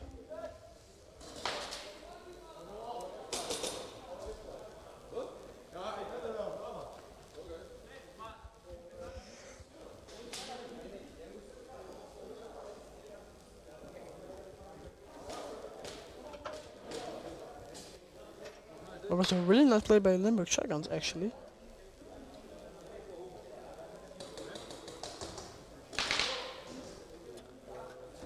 I think there's something being checked because... No, there is something definitely being checked. You can see the refs discussing. Valhalla's keepers, player 67, second degree penalty, no goal, belt hit. Next teams, 2nd to 1, first try. I wanted to say something, but if someone from these D hears that, I'm gonna get my ass kicked. It has something to do with the number of McAlinden. I'm not going to say it. Flag hang, 1v1. Okay, so we're going to see the 1v1. And it actually seems against... At least at this point, no, still nothing. Is someone going to the field? Oh yeah, and that is going to be player 7. Which I think is indeed Galloway? No? No, Hilliard. That's Hilliard. Player 7 is Hilliard. Ethan!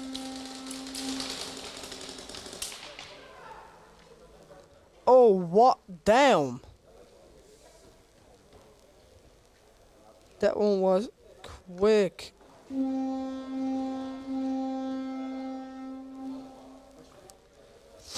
Those are bonus points by Seams.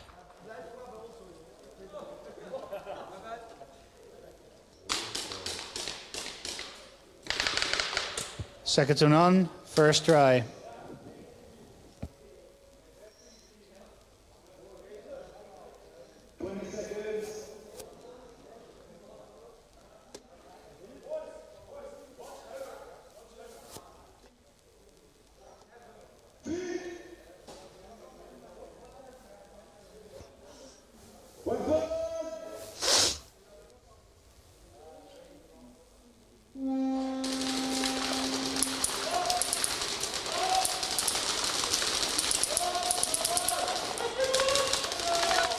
Clean, no, it's not a clean break. What I'm talking about.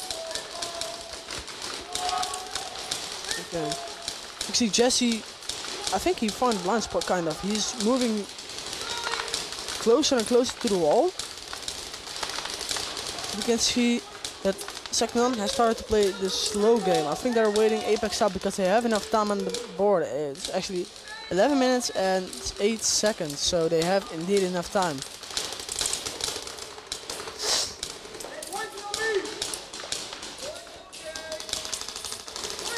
And Jesse has moved up to the Rebel D2.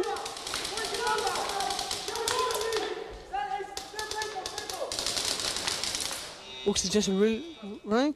Oh, he just jumped the bunker and unfortunately no snatch. Oh, they have the snatch or don't?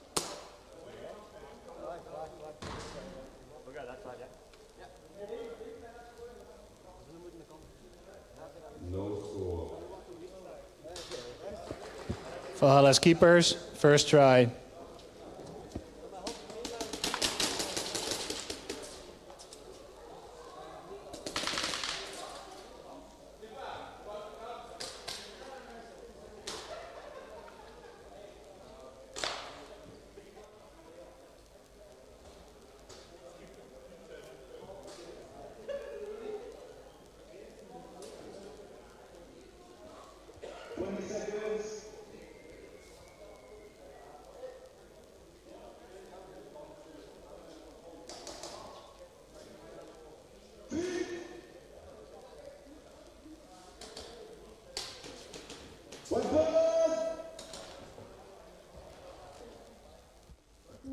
And we can see a breakout for the side, both sides. I think, yeah, still Valhalla's keepers has clean break except one because they have a penalty. It's only second degree, so that's no big penalty. Still annoying penalty because it's still one player less on the board. Ooh, and we can see player 13 from LSA getting shot out from the cross, which means it's a 4v3. You can see Tsipa moving up to the Steve's outdoor supplies bunker. And actually the cross being filled up with, I think that's Sensei. Yeah, Sensei. Oh, and Sensei gets shot out as soon as I say that. I think Valhalla keepers make a chance really against them because they have already shot out 2 or 3 players. Let's see, wait, hold up. I think it's only Tsipa. Yeah, indeed, I think it's only Tsipa. We can see the corner moving up to the DIA bunker.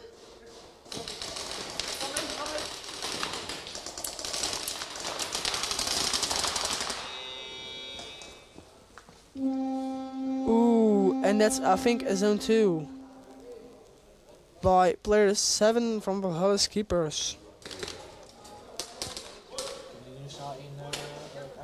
Second to none, second try.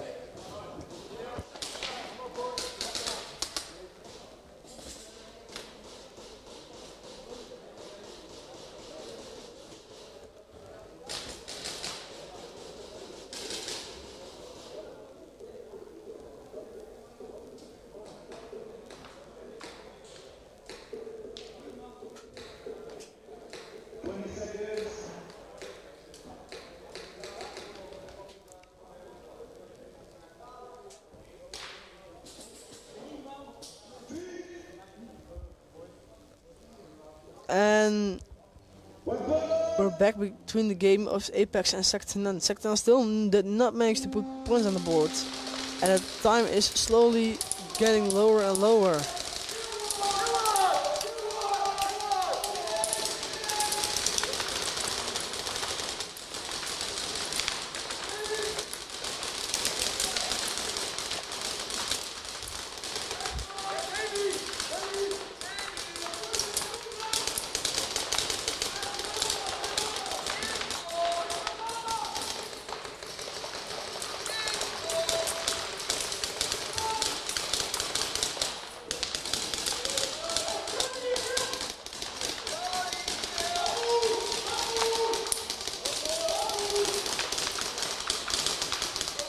Oh, and none of Sector None gets shot out. That's actually the coach that got shot out.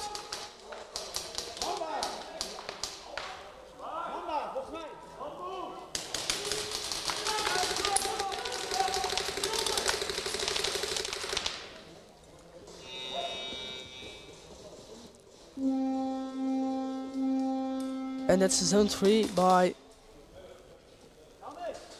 Murasaki, I think it is. Yep. Valhalla's keepers, second try.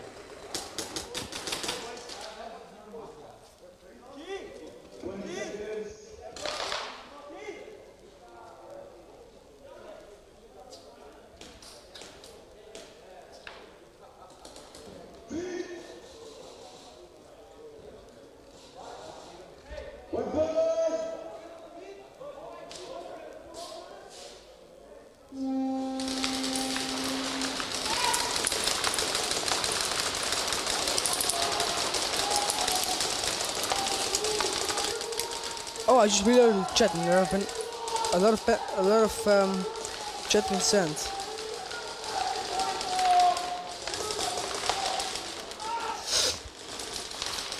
Oh, we can see TT actually from the home kind of thing, shooting real straight lanes. Now he's at the 5th line already.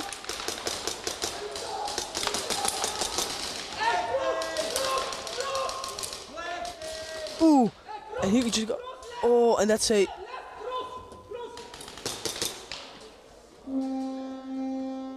And he touched the wall.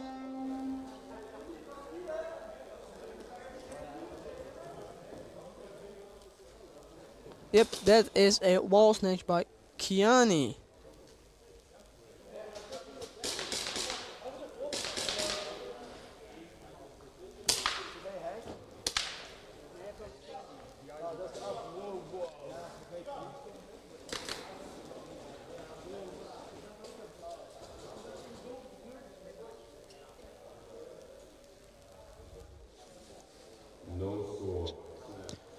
Snatch, second to none, third try.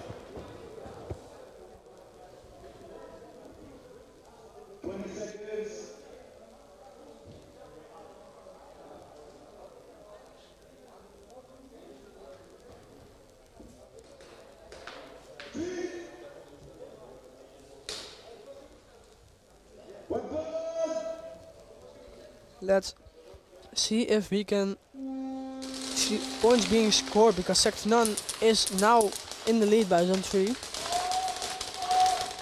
see Kevin Bokke actually slowly creeping up.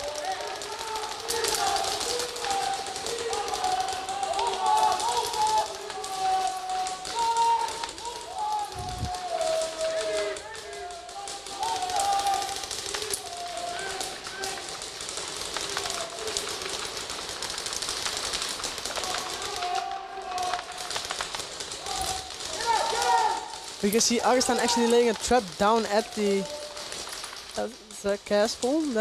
Yeah, he's at the castle.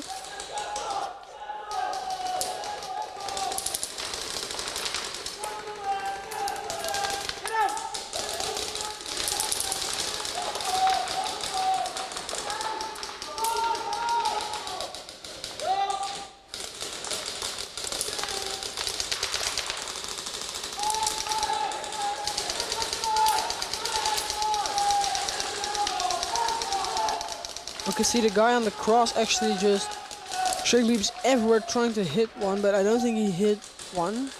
No, he did not indeed. The game is real slowed down at this point. We can see Kevin Bok actually standing up. Oh, and I think that someone is going to get pulled.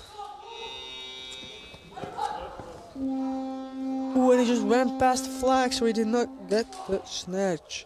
Well played by Apex.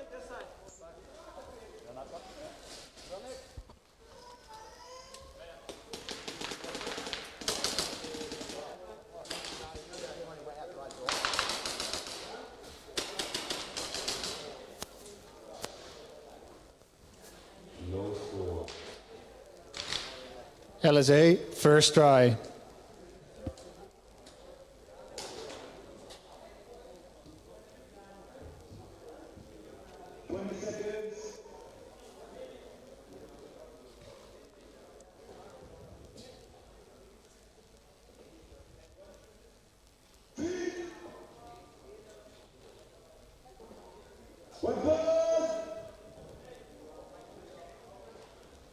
Let's see if... Oh, dan is Simush. And the guy with the red mask, I don't know who it is, already at the zone 2. They're both really fast, so we can see Matt using the blind spot that also Jesse used. Oh, and as I say that, he gets shut out. We can see the straight lane coming from the B-side corner. Oh, and as I say that, someone else gets shut out. Damn. Both teams in this match between LSA and Valhalla Skippers have a lot of chance. Ooh, and as Prime is getting shut out. Is that a snatch?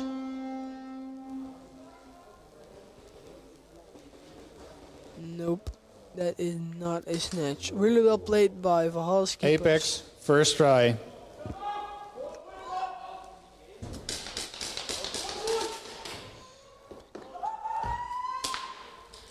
What was that?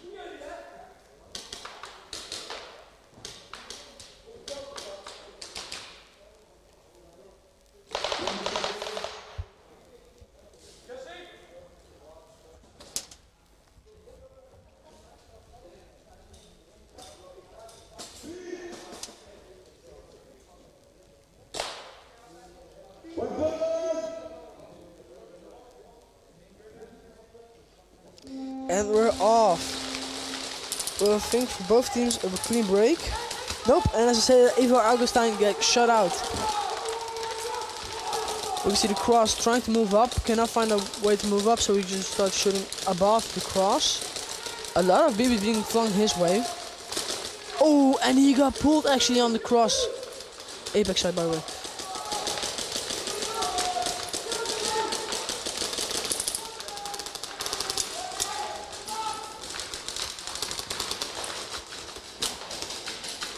Ooh. Is there going to be a snatch? Oh, and that is a snatch by player 7, I think. Yeah. That has to definitely be a snatch.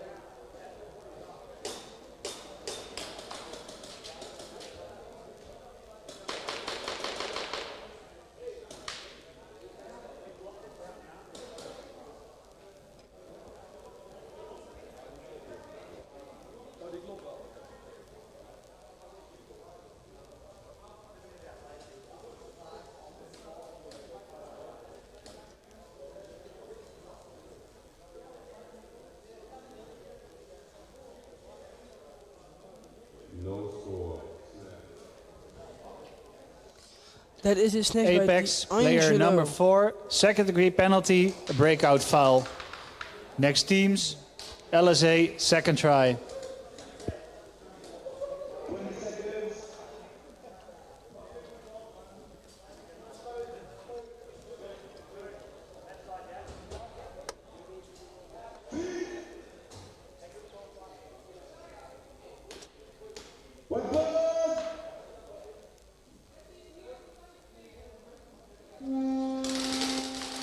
off. Let's see what's going to happen.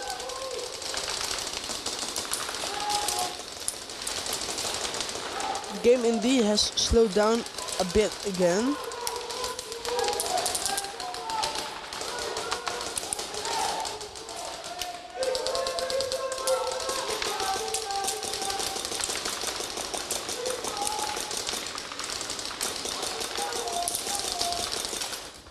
You can see, actually, I think that is in the Crbn moving up to the one with the hole in it against the wall.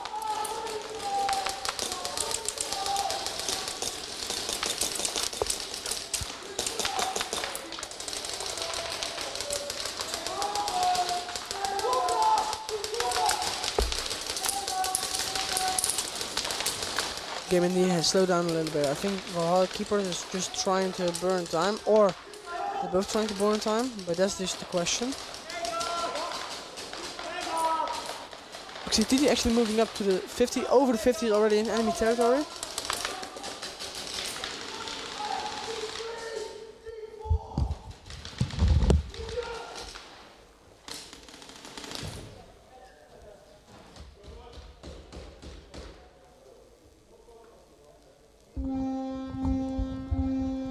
And that is a hang by Limburg Shotguns. Flag hang. Crazy 1v1.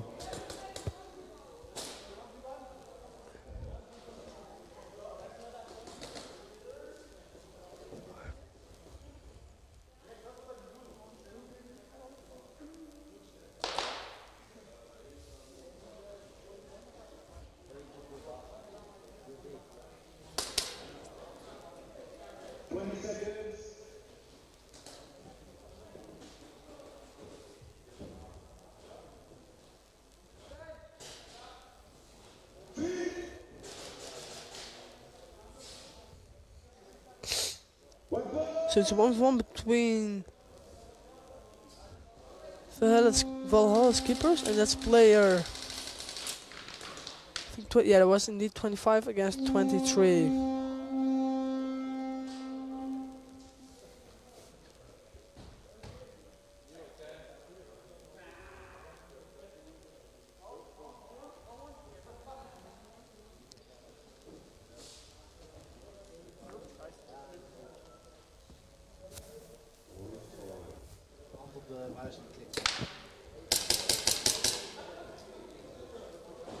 Bonus points.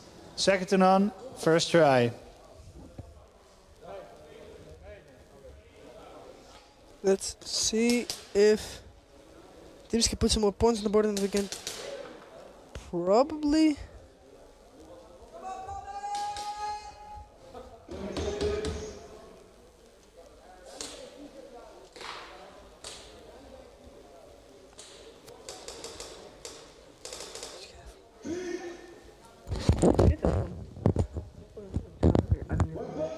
Yeah, please.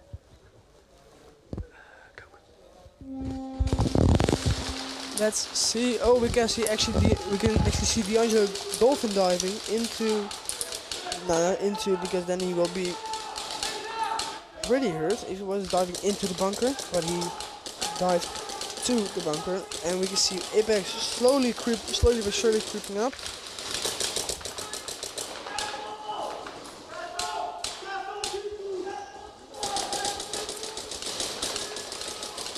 See Jesse high actually on pistol. Damn. I did not realize that.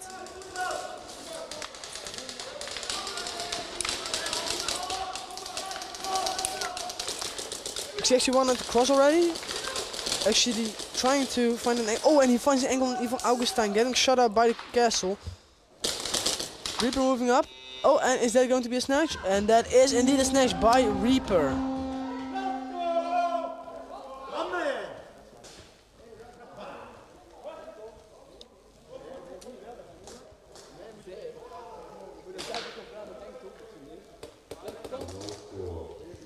Snatch, Valhalla's keepers, first try. It's really good for Apex, because if they just put some more gas on their team, I think they can get a flag against second to none.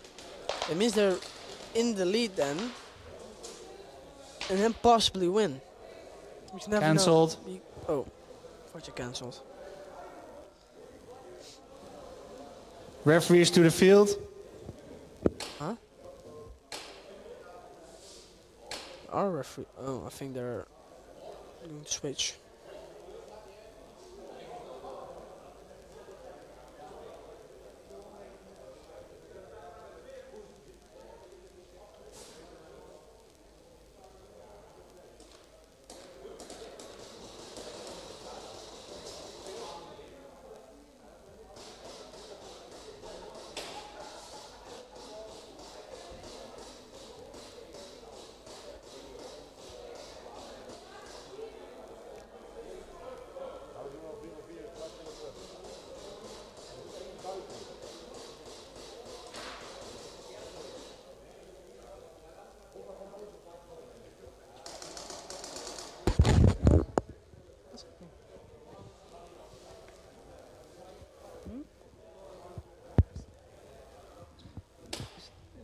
That's vibrating. I don't know why.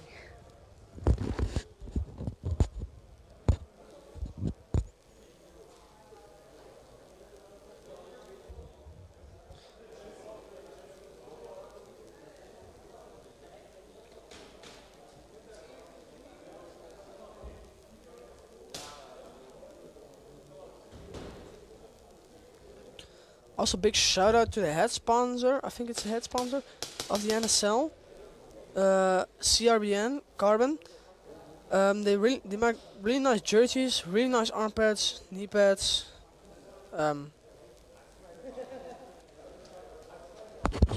Masks. I forgot this one, most important, and slide pants. So if you need something for like to slide on, to protect you, go and get your carbon supplies. All right, let's see, because Valhalla is back. I think we're going to be back for. Oh, and as I said, 2-8 shutout from a break, and also for the side of LSA want to get shut off. We can see Climax really moving hard and pushing really hard. We can see also, I think this Pyro, young one, yeah, that is Pyro.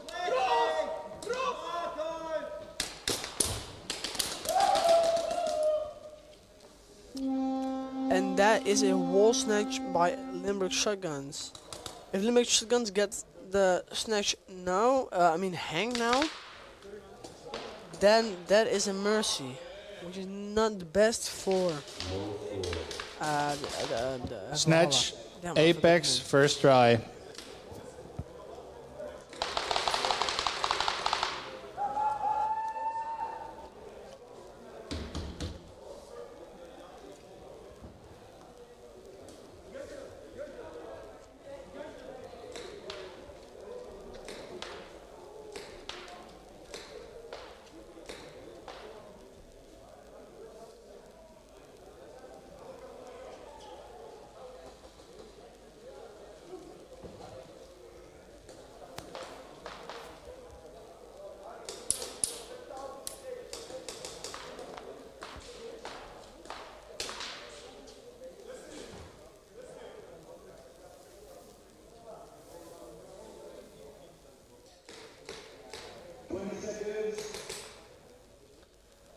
Still gotta say it. I said it and I will say it again. The jerseys of Sector 9 are fire.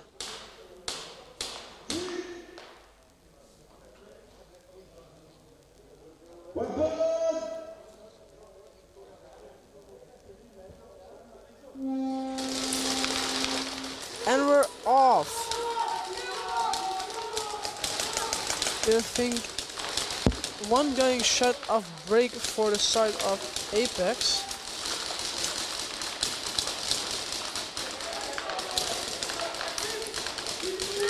Let's see if they can still pull it off with 4 players. Is that thing? Yeah, one going shut off break.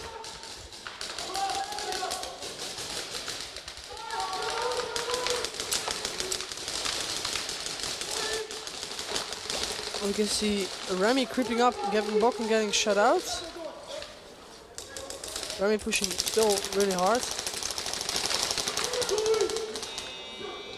They're running, and almost a snatch. But still no snatch.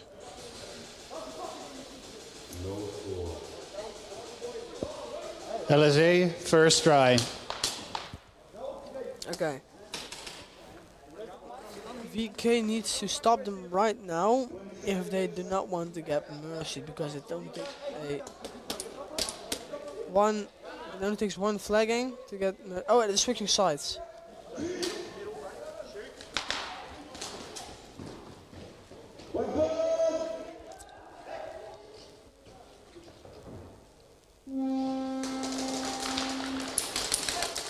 Damn, McAlinden is really fast, not even joking.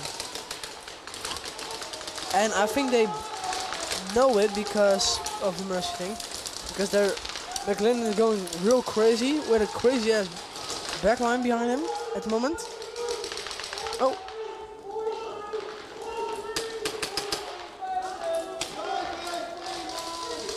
I cannot follow exactly what just happened. I know one walked away for the side off. LSA. Oh, and as I said, if Valhalla keepers lose one, loses two.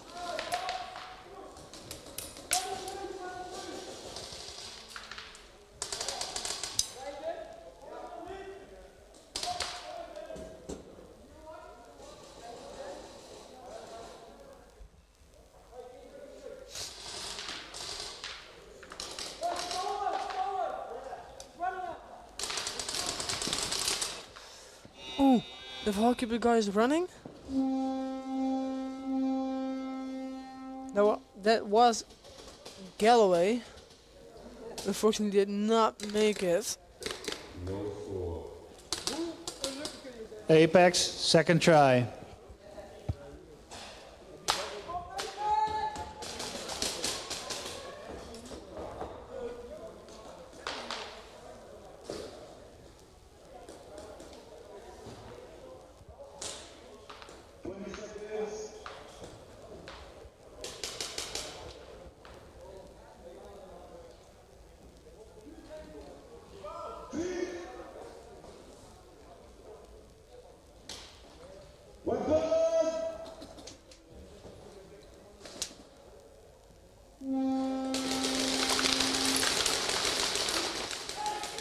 And we're off with Ivo Augustin actually already being at the 50 line. Kevin Bakker moving up to the cross.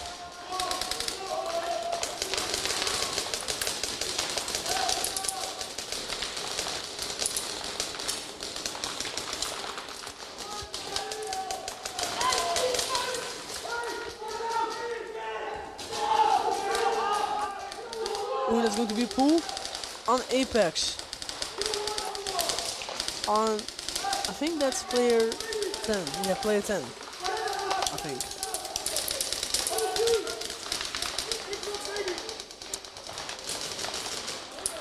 You can actually see Kevin Bakker on pistol.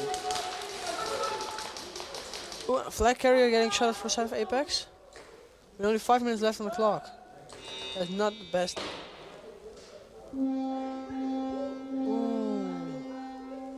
No score, but Apex shut them all out.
I can hear some screaming from downstairs. I think it's second to none, but I don't know for sure. It also could be the Apex, but you never know.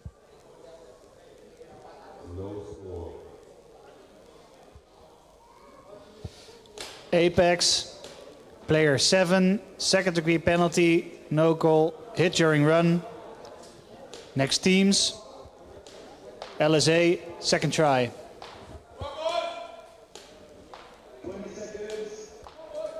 Alright, let's see what is going to happen next round.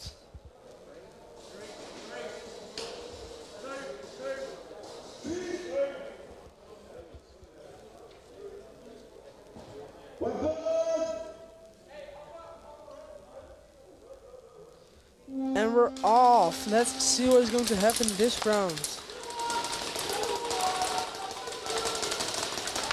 Oh, we can see the flag actually being dropped by Kiani because I think his pistol.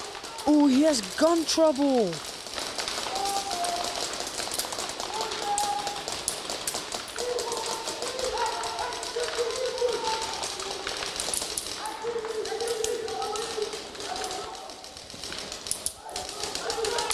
Oh, we see a bit of good chaos on the side of Limburg shotguns because they're all pushing up at once. It looks chaotic, but I think it's organized. Yeah, it definitely has to be organized.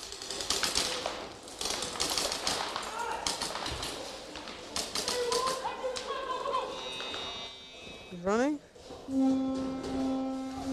Ooh, almost.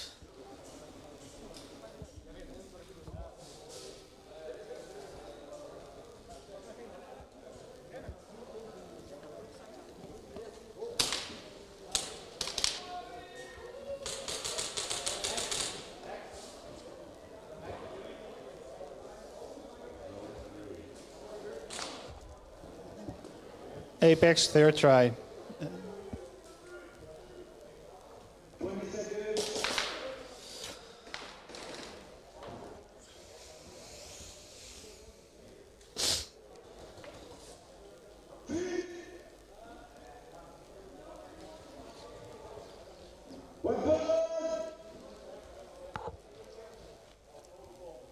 Alright, let's see what's going to happen. Let's see.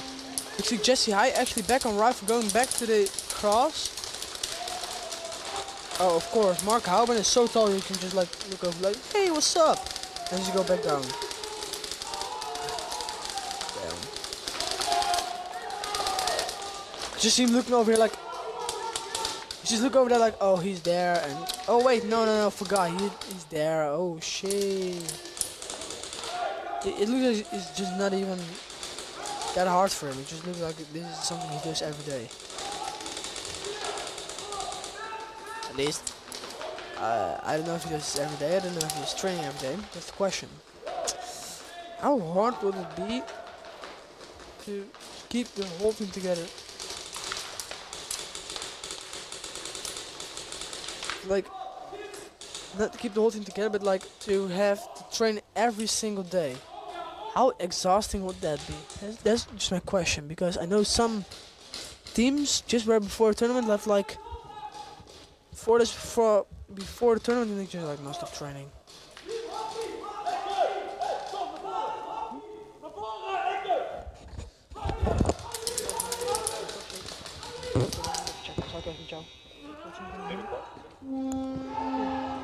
Ik doe deze komende ronde nog even opnemen. Dan kom ik dan straks, na de match van DSD heb je dan nog een match daartussen, nog niet ertussen, dan kom ik even samen met jou commenteren, is dat oké? LSA, third try. Alright, so we can see actually Valhalla's keepers and Limburg shotguns going back up against each other.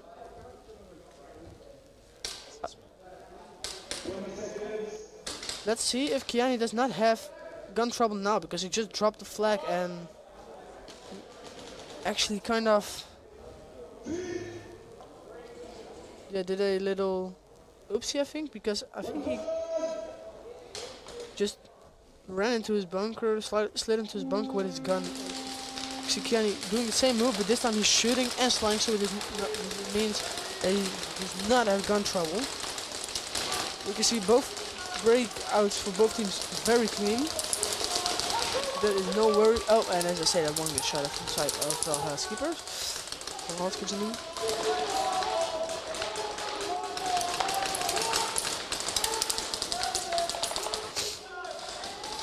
Yeah, how tall is the dude?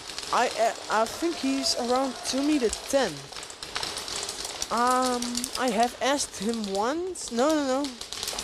My mom has asked him once, and I think he said 2m10.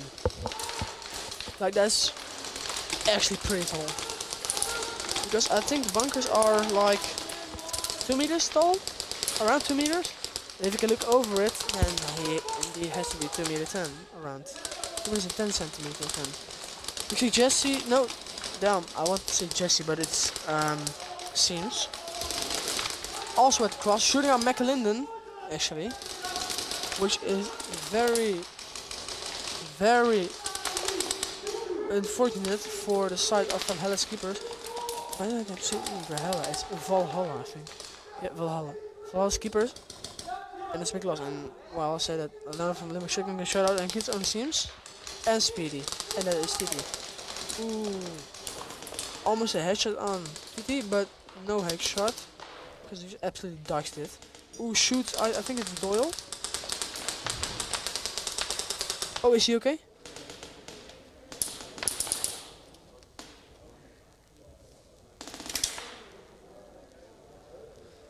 And this is a 1v1 between TT and I think that's Cooper.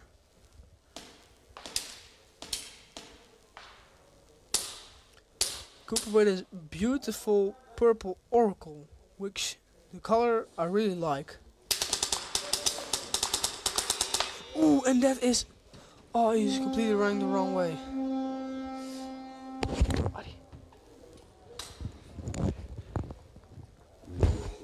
I will give y'all back to Adi. He has been first try. Yeah, he's been munching, but he's back on the job right now. So have fun.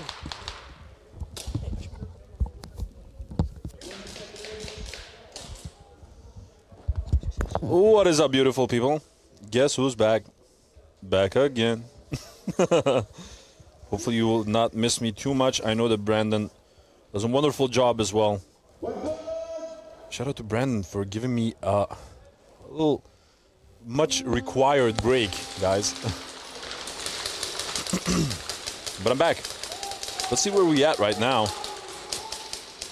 Valhalla's Keepers versus LSA, and obviously second to none versus Apex.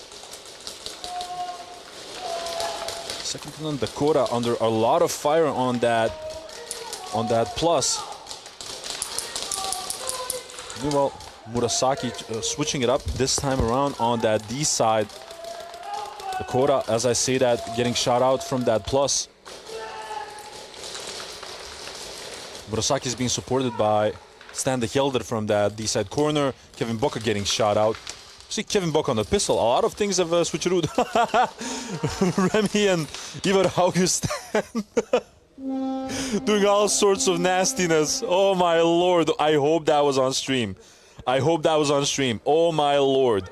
So Remy just jumping over a freaking a bunker. Keepers, first try. Almost jumping on Ivar Augustin's neck for crying out loud. Ah, that was crazy.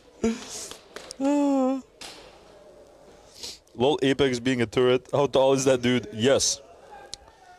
Yes. That's how tall he is.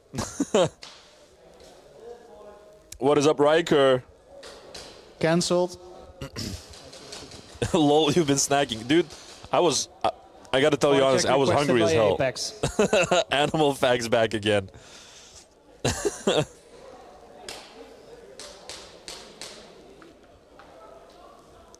VAR request by Apex. Let's see what that's about, guys. But at the same time, it's an excellent opportunity for some fun facts, obviously.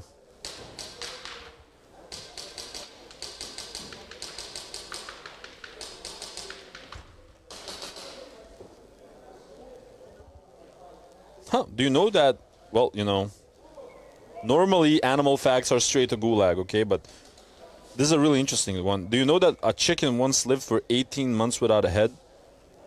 Mike the Chicken's incredible feat was recorded back in the 1940s in the US. He survived as his jugular vein and most of his brainstem were left mostly intact, ensuring just enough brain function remained for survival. Well, so chickens can, you know.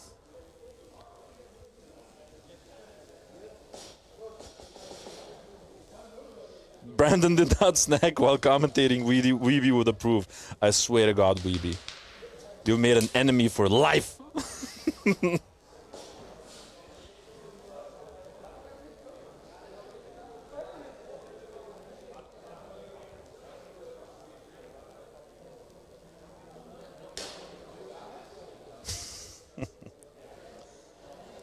Right. Have you ever, guys, have you ever seen that meme of whether water is wet? Like two guys. Weeby. No, Weeby. You shamed me by saying that I should not be snacking during the stream and talking with you know, food in my mouth. You shamed me, dude. You made an enemy today, Weeby. And to think I used to give you all of those compliments. Now I see the way it is. I get it. I get it. So basically, you were nice to me back then because you were still playing. Basically, that's what's happening, because you thought, like, well, you know, he's commentating, I gotta be nice to him.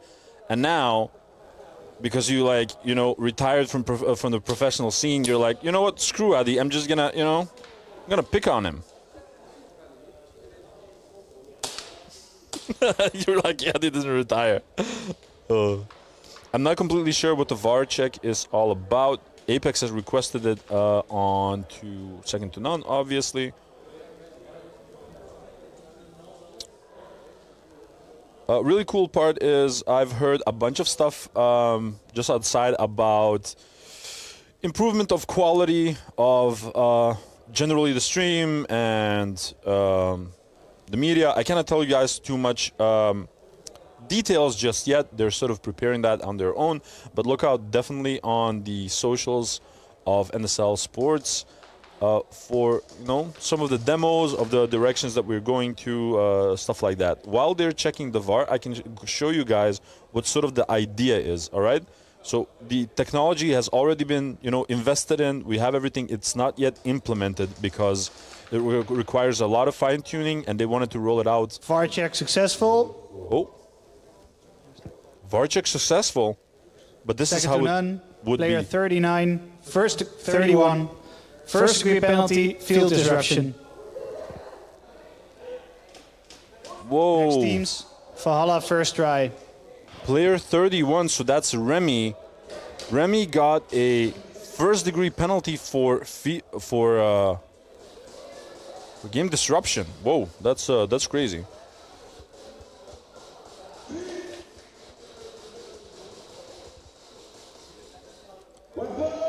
So I showed you guys on the stream as well. Hopefully you saw it, how it will look like when the VAR is being checked. So you can look at the like the field while the VAR is being performed, and you can actually see the VAR checks and the whole shebang.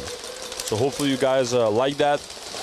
That's sort of the idea that we're going towards. We gotta take a little bit more time. By Pro 2, it should be implemented. So yeah, a little sneak peek.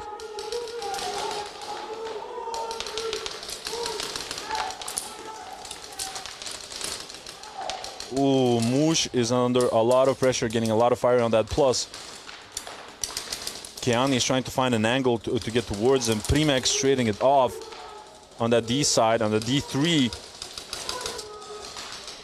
A push being made towards D corner. Moosh getting shot out. Oh, that's huge. They've lost a lot of frontline presence now. And LSA is just picking apart these defenses from Valhalla's keepers.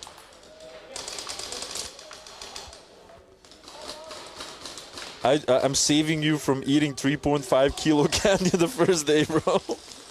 No. Now you're just finding excuses. I get it. Valhalla's keepers now holding on to dear life from both of the corners. Cooper is trying to hold it down on the plexi side. Kiani looking for some blind spots to get an angle onto that D corner. And he got shot out. Wonderful shooting by Valhalla's keepers. That was absolutely crazy. Seems now being forced to do the sacrificial play. And my lord, how the tables have turned. So basically this went on from the Valhalla's keepers' defense is sort of crumbling to them just eliminating anyone that was trying to get to the 50 line. That was absolutely nuts. One question, can fish see water? Moet jij nog reviewen, Fion? Bro, we don't ask questions like that at, like, you know, as we're nearing the end of the day. Are you crazy? Are you starting to try? Are you trying to start that entire hot dog debate that Coco is responsible for? Like, are you trying to do that? Do you know in what disarray the chat was during Nations of 24?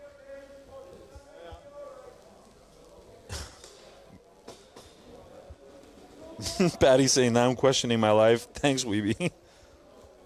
What is field disruption in detail?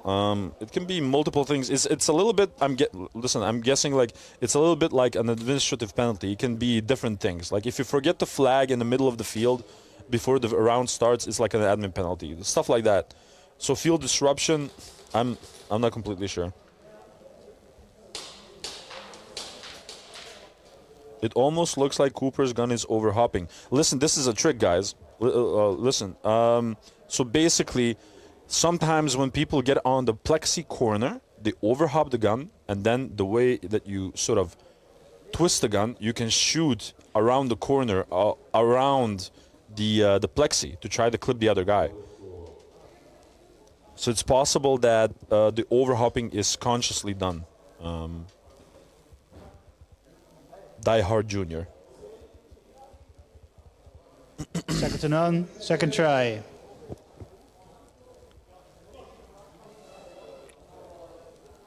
So, all right, now second to none has to serve the first degree penalty onto Remy. So they have to start the first, the following 3 rounds with only 3 players. Let's see what they do. We can see Stan de Gelder, we can see Ivar Augustin, we can see Murasaki, I believe. Can a hot dog see one? Frites of patat. Well, it depends what you're talking about, Mr. Yaznig. Like, if you're talking about fries, it's gonna be frit. If you're talking about potatoes, it's gonna be like a dialect for potatoes, like patat.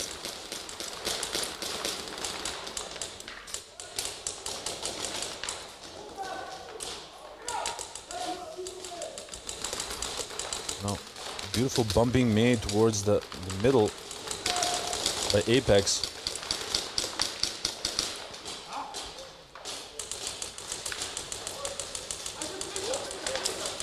That's trespassed all the way on the 50. Getting one elimination onto Augustin. Now, Stan de Gelder is trying to hold him down from the home 2 position. Getting eliminated as well. Buzzer went. And I believe that is a snatch for Apex. 1 minute and 26 seconds left on the clock, and second to none still has 2 rounds that they have to serve for that first degree penalty. Snatch, Valhalla's keepers, second try. There's that Apex turret again. Man, I feel so inadequate in height. Come on, Patty.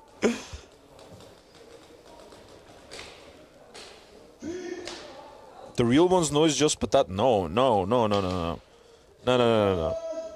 Listen, Die Hard Jr., you're starting to talk nonsense, bro. All right? Don't do that here. We don't do that here.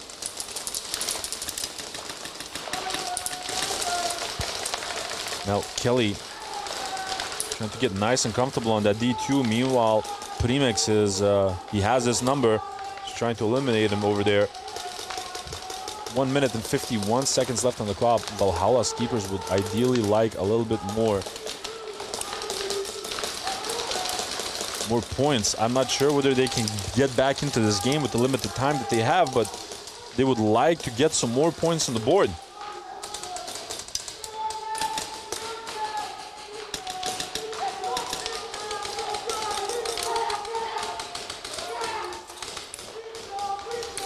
Some good communication by LSA. Meanwhile, Matka getting closer. He's already out at the block, trying to find an angle onto those pistols all the way in the front.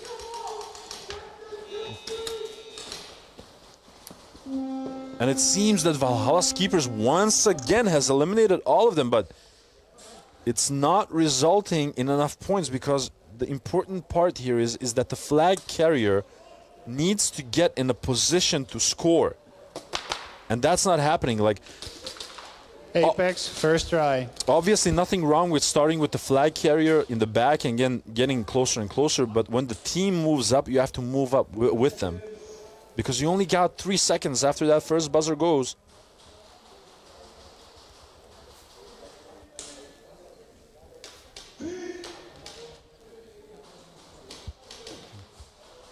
But now let's see if second to none can hold on for another 1 minute and 26 seconds. Apex needing just 1 point to equalize the playing field. They lose Ivar Augustin off break. That is not what you want.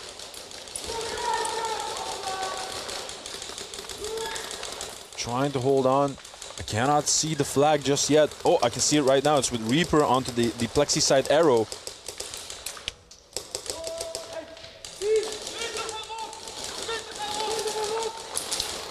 Some good communication by Apex as they get closer to that 50 line, getting in the position to score. Again, all they need is 2 points, and they got this one in the pocket, and they can Rolex the hell out of it. Al Capone, what's up? Oh, Antics in the chat. What is up, Antisocial? And they're already in enemy territory on the side of Apex. Getting closer now.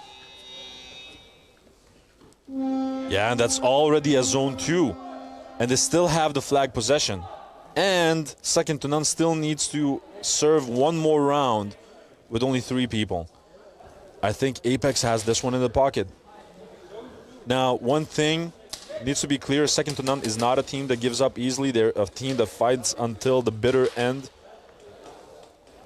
So Apex definitely needs to maintain the same mentality and not give up.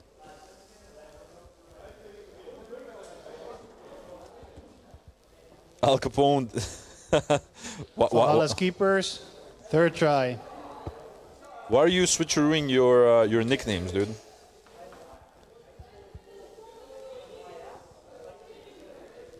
Stuff the third. That dude is a human Wilson.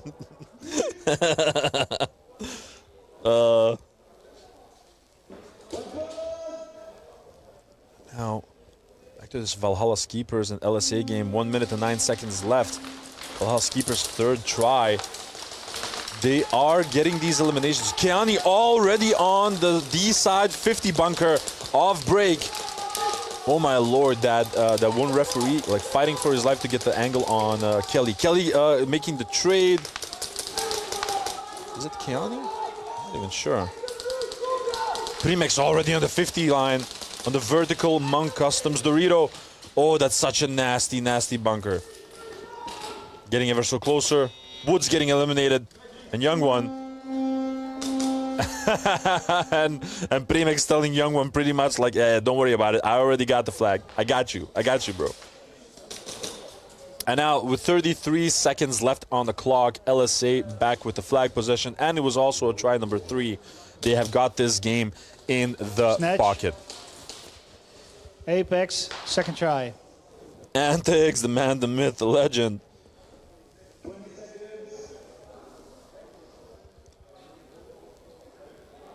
Okay, new drinking game.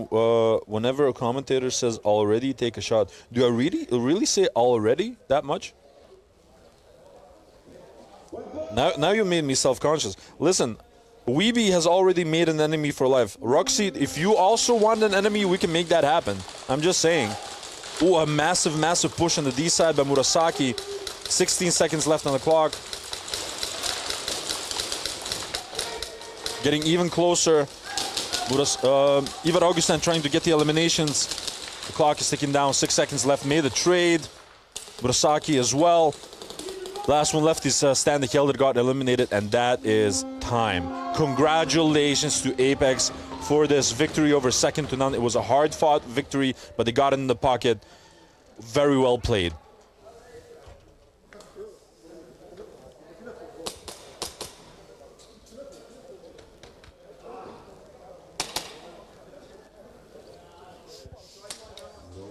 Roxy, don't get me drunk. End game.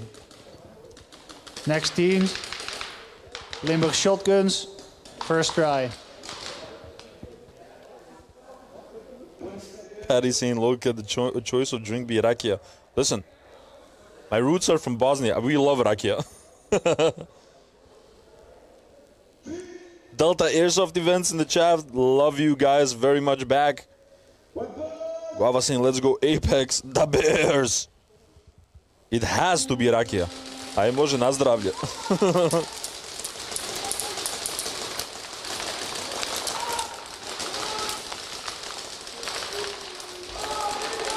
Valhalla's keepers sort of trying to hold the lane. I think that both teams sort of realize that this is this is it, and I don't think that that it's worth risking a penalty that you carry over to the next game. Kiani getting eliminated as he tried to get to the block.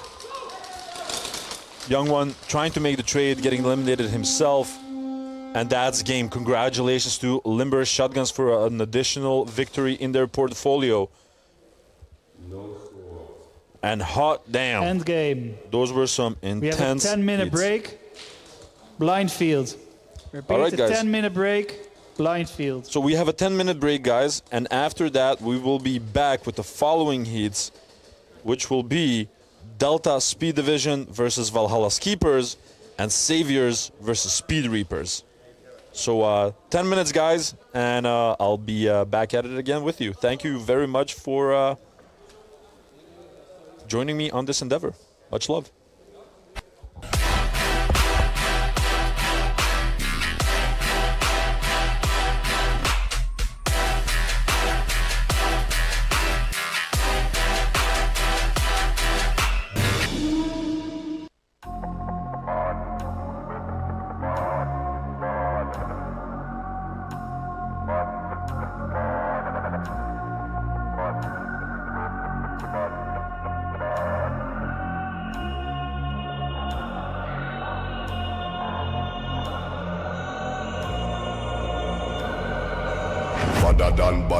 Badder done. Anyway we see them, we a bang pan another one. Bust up 4 5 Nanko 1 Remington. Any boy this ballot on them in a Kellington.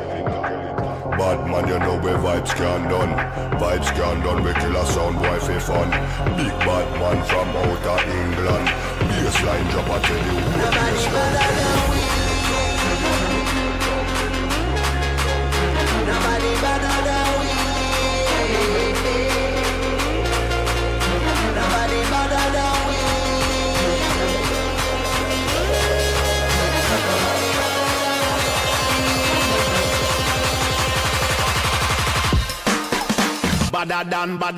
Badder done. Bad from me bad.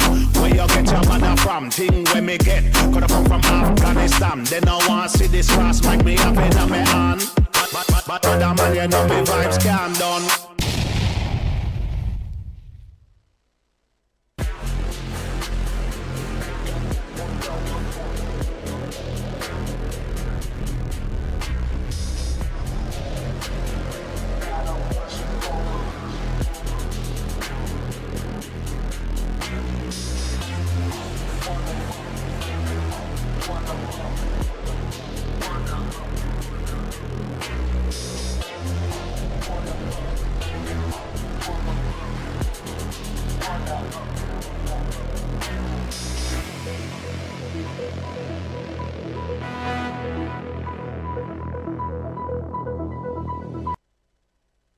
Yo, it's BRNT at Crbn, here with our new GRX Elemental Teal Goggle, metallic finish. Comes with a highlight lens, mid-light, low-light, matching visor, slip bag, and our zippered goggle case. Check it out at crbnpaintball.com.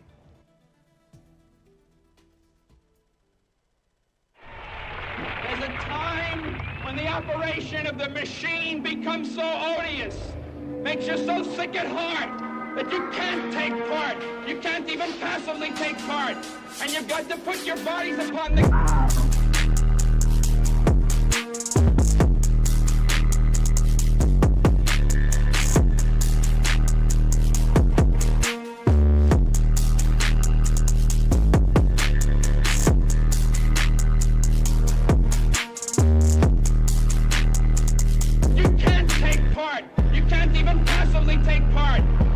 To put your bodies upon the gears and upon the wheels, upon the levers, upon all the apparatus, and you've got to make it stop.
Yo, it's BRNT at Crbn, here with one of our newest GRXs, Modcam Urban, striking M90 style Swedish camouflage.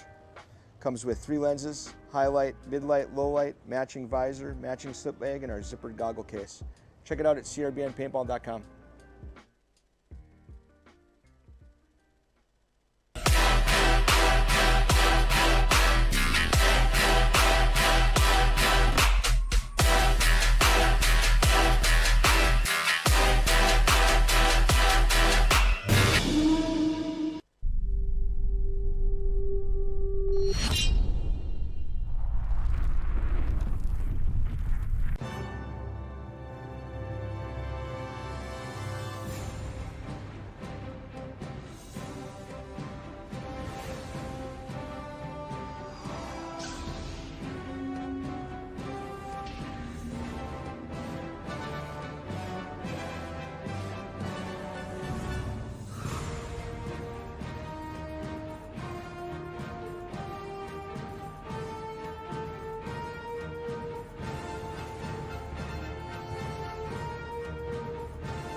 Hey, this is Walker with Crbn Paintball here to talk to you about our SC custom jerseys. To start your team's design, head over to crbnpaintball.com, fill in some team information, including what colors, what template you want to base your jersey off of, upload your main team logo and any sponsors, enter your name and your number, and we're going to kick you back a 3D image of your jersey.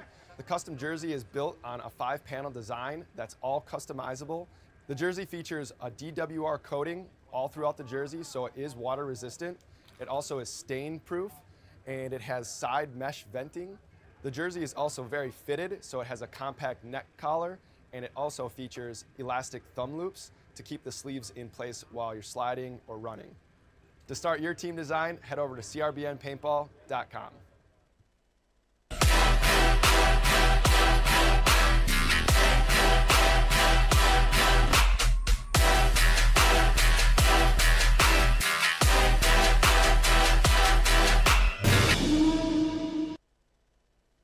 Yo, it's BRNT at Crbn, here with our new GRX Elemental Teal Goggle, metallic finish.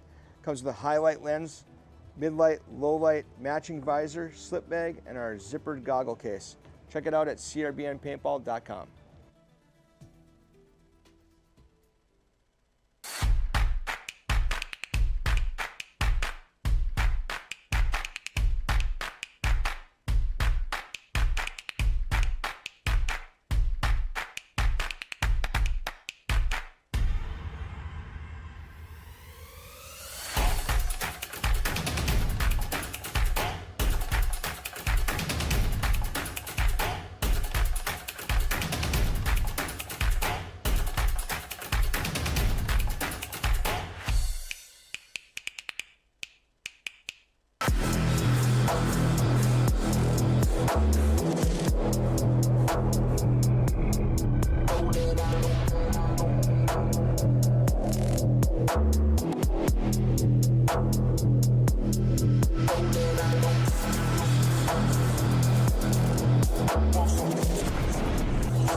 badder than. Anyway we see them, we a bang pan another one. Bust up 4, 5 Nanko, 1 Remington. Any boy this ballot on them in a Kellington.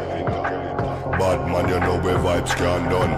Vibes can done, we kill a sound boy for fun. Big bad man from outer England. Baseline drop, I tell you. Nobody better than we.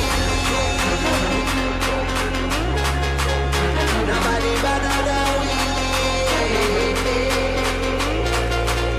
Nobody better than we.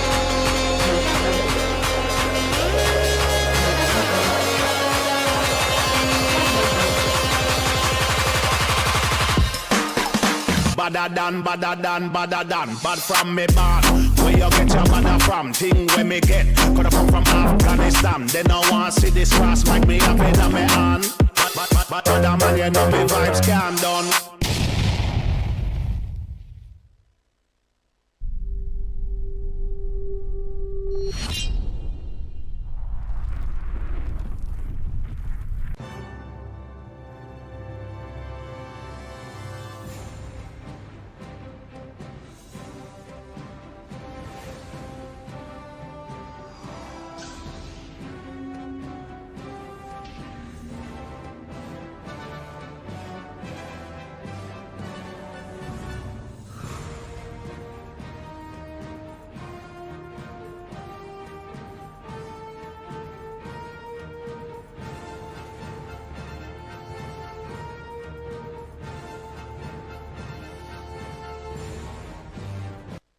Hey, this is Walker with Crbn Paintball here to talk to you about our SC custom jerseys. To start your team's design, head over to crbnpaintball.com, fill in some team information, including what colors, what template you want to base your jersey off of, upload your main team logo and any sponsors, enter your name and your number, and we're going to kick you back a 3D image of your jersey. The custom jersey is built on a 5-panel design that's all customizable. The jersey features a DWR coating all throughout the jersey, so it is water resistant. It also is stain proof, and it has side mesh venting. The jersey is also very fitted, so it has a compact neck collar, and it also features elastic thumb loops to keep the sleeves in place while you're sliding or running. To start your team design, head over to crbnpaintball.com. Yo, it's BRNT at Crbn, here with one of our newest GRXs, Modcam Urban, striking M90 style Swedish camouflage. Comes with 3 lenses, highlight, midlight, low light, matching visor, matching slip bag, and our zippered goggle case. Check it out at crbnpaintball.com.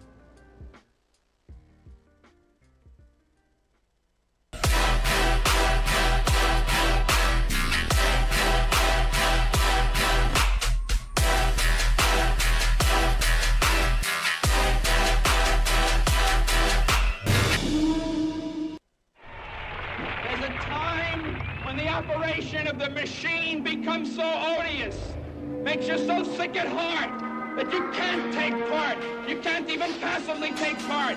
And you've got to put your bodies upon the...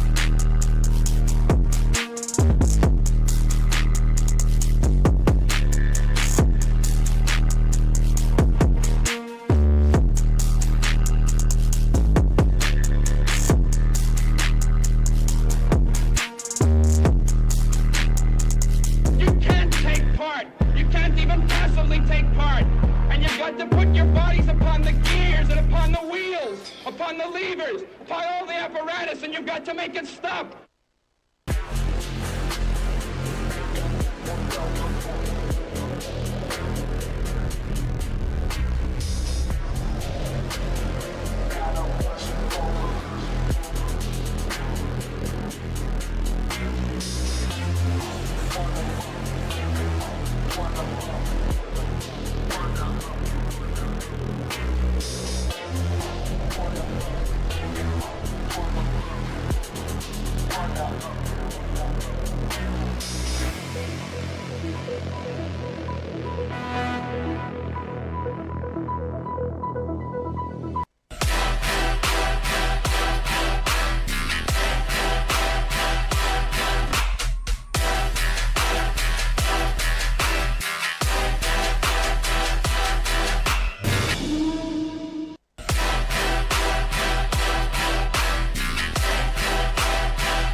What is up, party people?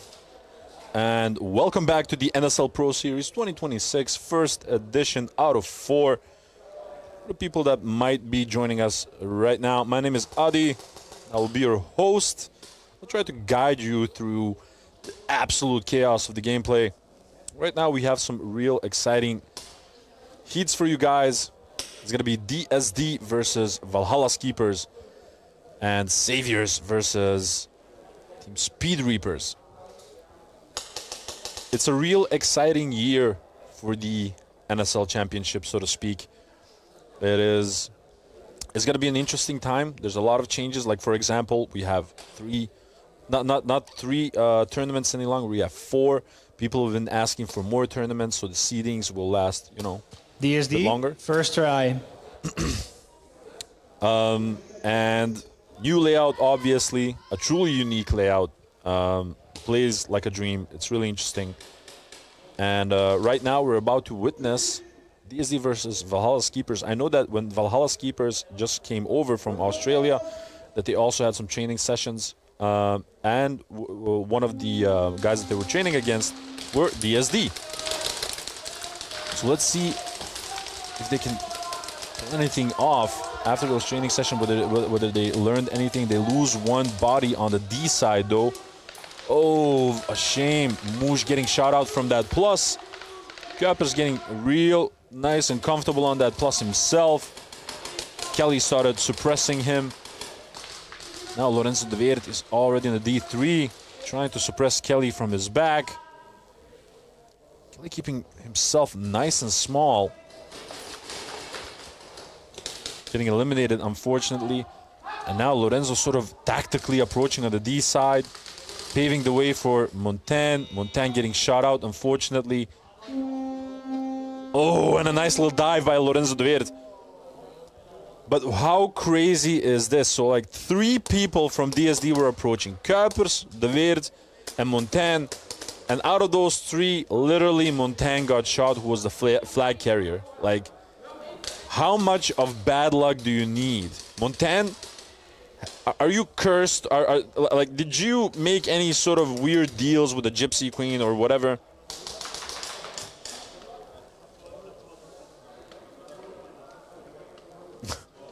Why no snake? Well, listen. Why should there be a snake? Because that's sort of the mindset that they went with. So there was always traditionally a snake, because this came from paintball, right? There's a lot of elements, obviously, from the game that originates from paintball, and paintball originally has a snake. I mean, traditionally, and pretty much the question that they asked themselves, like, well, why should we have a snake? Let's make something truly unique and play that way. Speed Reapers, first try. And honestly, it's also from a player perspective, it's quite refreshing.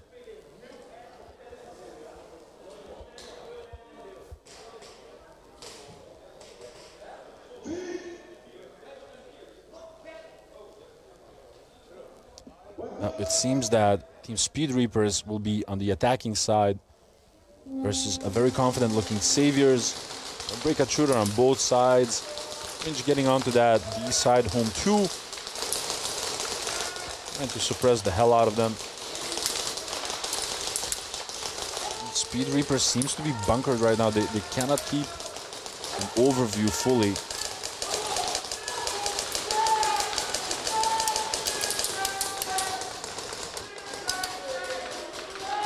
But they are keeping their composure on the side of Team Speed Reapers.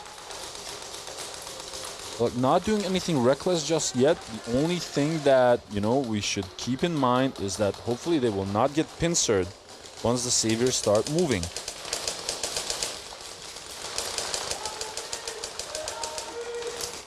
They've lost their plexi side completely on the side of Saviors. Oh, no, never mind.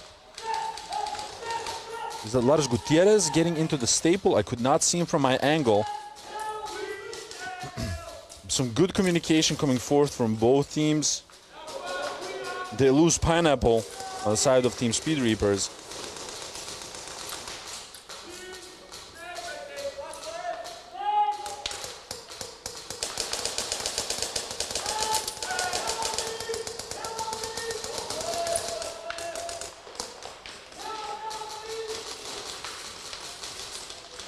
And they seem to be at a stalemate. We haven't seen a lot of movement from either of these teams. Cringe trying to jump over that 1-2, which he succeeds to do. Oh, they lost their D corner on the side of Team Speed Reapers. And now Saviors absolutely pincering them from the D side, losing another body on the side of TSR, losing the last one, looking for the flag. But they do not find it just yet. And TSR live to find another day, getting a second opportunity. That was almost a 2-minute round. DSD, second try. Hey, Larskamp, what is up? James asking, are the board games still there? They are. They are. They're here in the corner, nice and safe. Roxy saying, Reapers on turf, let's go. Makes sense. It's definitely a unique approach to it. Yeah, like that's what I'm saying. Papa Finchy saying, come on, Reapers!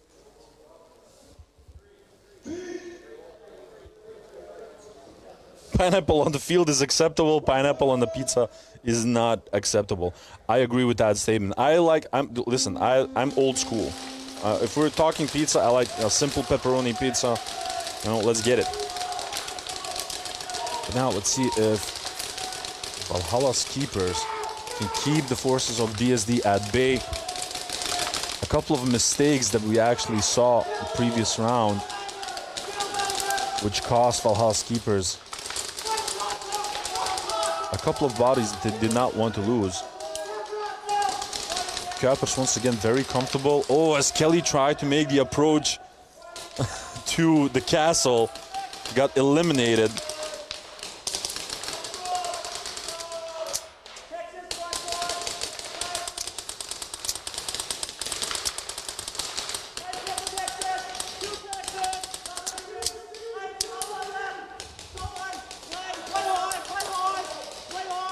Now they're getting closer. They're getting these eliminations. Hilliard looking for the flag.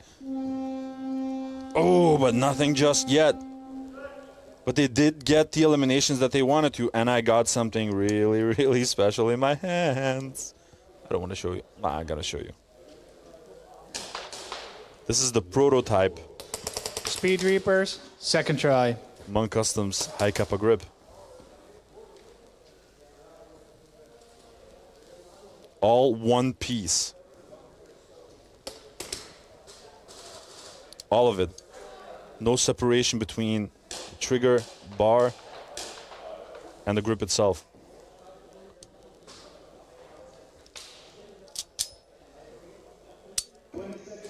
It feels incredible.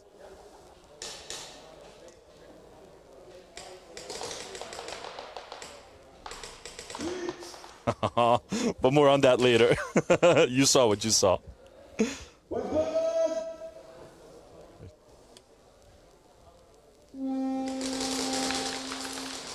Rough. This time around, once again, Silvier's really aggressively moving forward, and it paid out this time because the D side of Team Speed Reapers suffered another casualty. Lost a lot of firepower from that corner.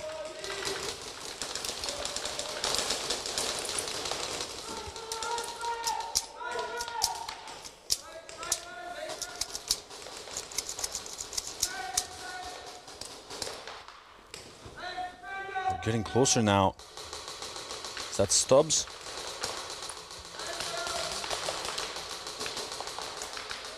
Oh, that's actually Hugh. You have to be careful because definitely got their number. 12 minutes and 10 seconds left. But Saviors is not making their typical approach with the aggressivity. With the aggressiveness? I don't even know.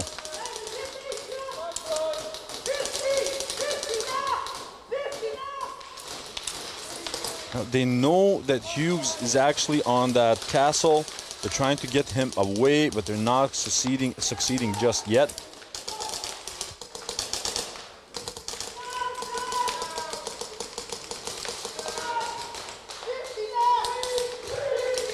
Some good communication coming from... Is that solid? No. Oh, they lose another body. I believe that was Ollie on the side of TSR from that plexi side arrow. Now Hughes and Pineapple, aka Harry. Harry getting shot out. Oh, and Hughes is feeling awfully lonely over there. Now we can see that Cringe tried to hunt. He got eliminated. Did not realize that they still had someone in the L. Hughes getting eliminated himself. Got a nice little trade. Now it's solid. And is that Van Hoof? I cannot see from here. Okay.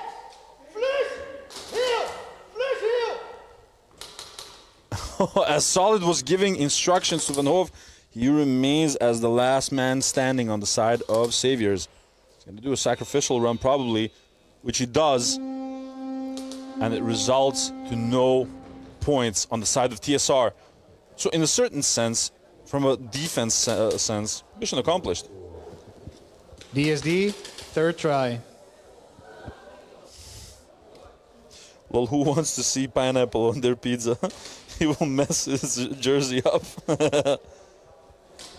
See high kappa on pizza is also acceptable.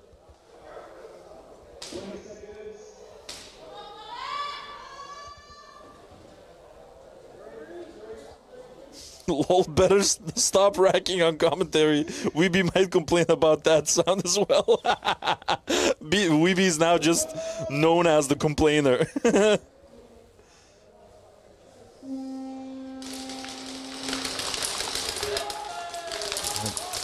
Standard breakout from both Delta Speed Division and Valhalla's keepers.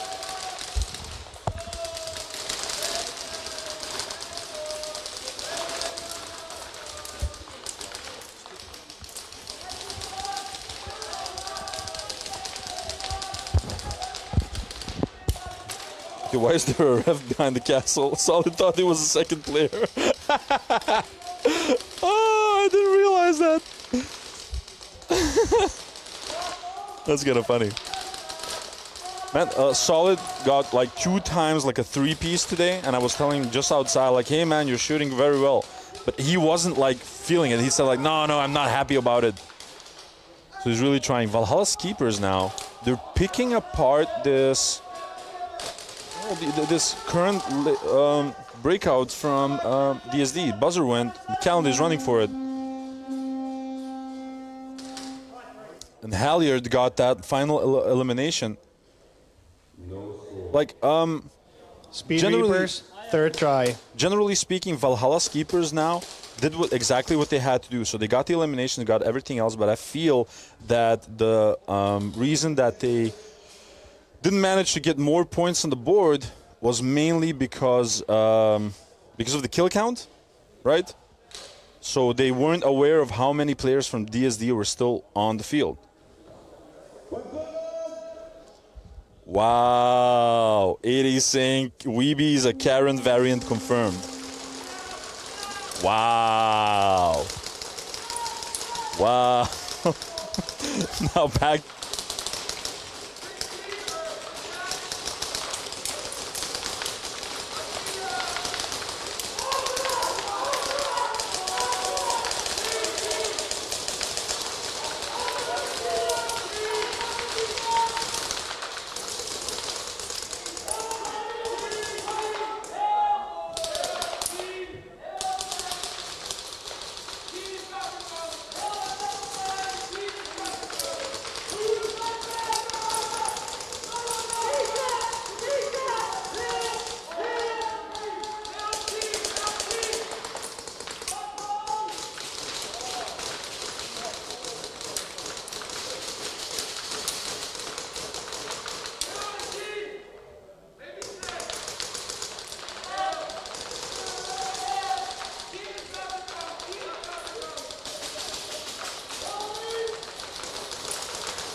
Valhalla's keepers, first try.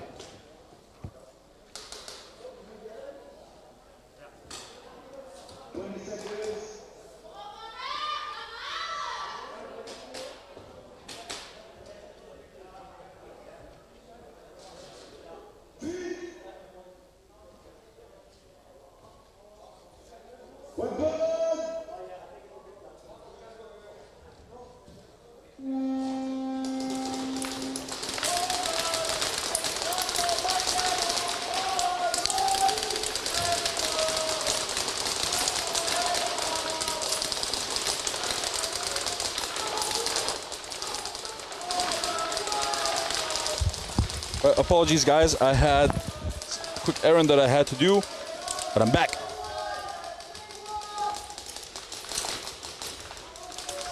Not yet. Watch me become a real Karen.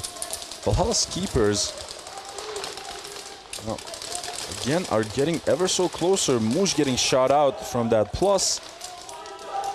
But it doesn't seem that DSD are making these grand moves, so to speak. They are not forcing the situation. They're being awfully careful with it. And I think that Valhalla's keepers is utilizing the space that gives them. Lorenz de Weert using some momentum to get on to the D side 50 bunker, being supported by Montaigne, who's on the D3.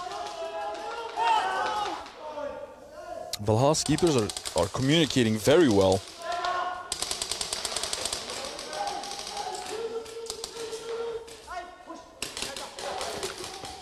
Oh, Hilliard tried to push up, getting eliminated.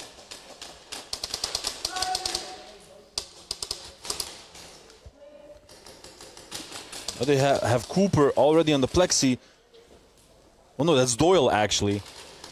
Oh, and a trade being made on the D side. Doyle looking around, understanding that the flag is not with him. And that is it. But Valhalla's keepers, at this moment, they seem fearless, and DSD is trying out some things, but it seems that since that initial attack that they were sort of stopped in that zone 1, that coincidentally actually Nathan Montaigne got shot. There haven't been any further real successful attacks forward. On a shoelace, ref. On a shoelace. Saviors, first try. As I say this from our armchair.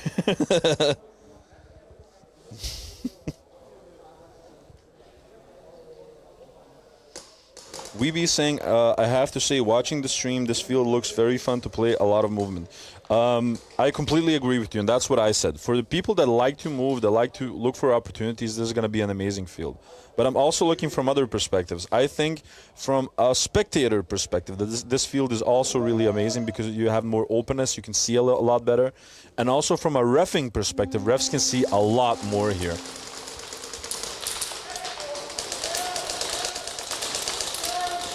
Cringe ran all the way towards that plus. He sort of collapsed a little bit, trying to find his footing.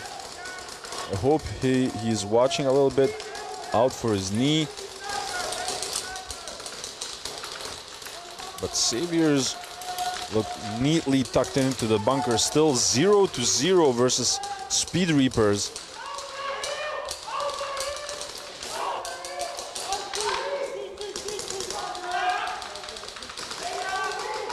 Oh, a nice little shot onto Hughes by Cringe from that plus.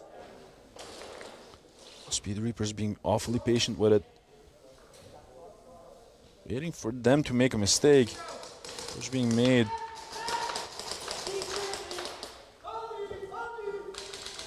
With D3. Solid now trying to support from that L-shaped bunker, getting shot out. Team Speed Reapers communicating very well. Both of them trying to sort of understand how many players that they have left.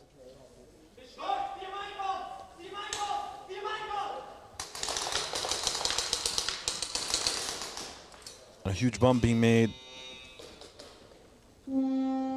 And Cringe getting that zone 2, I believe, if I looked well. That's actually Jaeger that has been playing with a pistol on the D side. I thought it was Van Hove before, but it's actually Jaeger. Valhalla's keepers, second try. Yeah, true. Also much more fun to watch. Yeah, exactly.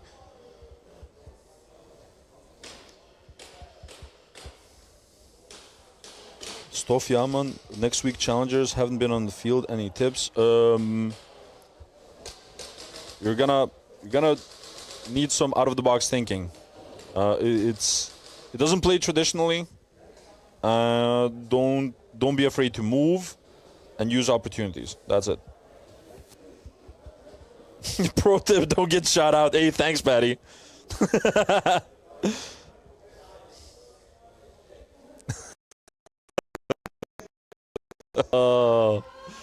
Sometimes, guys. Sometimes y'all too much. Y'all too much, I swear.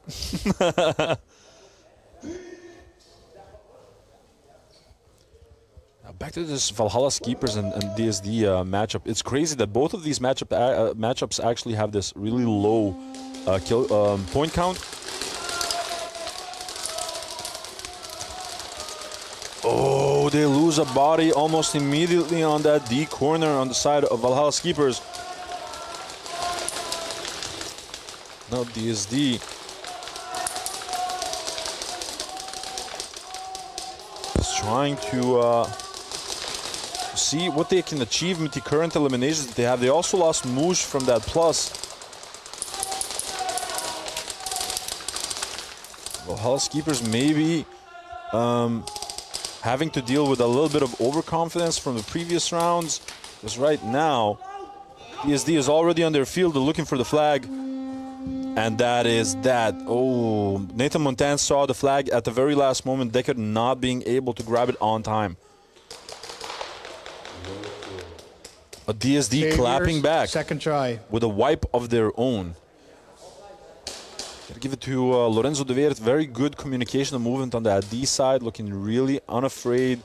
Move forward. And sort of finding the momentum.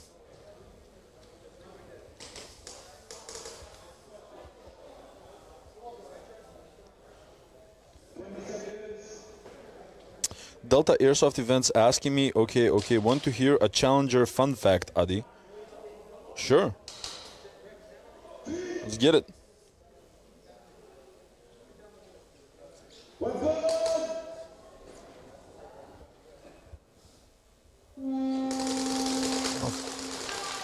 I gotta say what I'm... Oh, a big, massive jump all the way to that plexi side bunker by Gray. Trying to get the elimination on that D2 from Team Speed Reapers. Oh, as he made that bump. Oh, Gray was just waiting for him. That's Stubbs, I believe.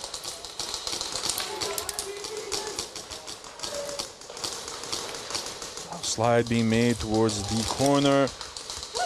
Gray got eliminated from a very advantageous position.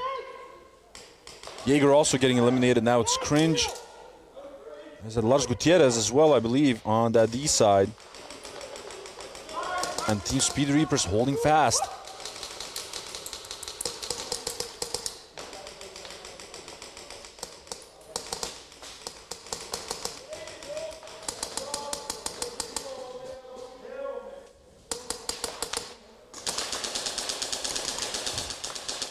Oh, and Prince already enemy territory, trading it off with Hughes.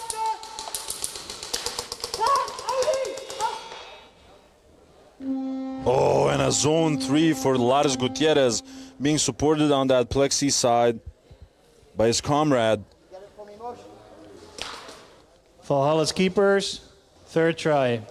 Now third try for Valhalla's Keepers. Ideally, they would like to score some points and just escape away from that 0 that's on the scoreboard right now.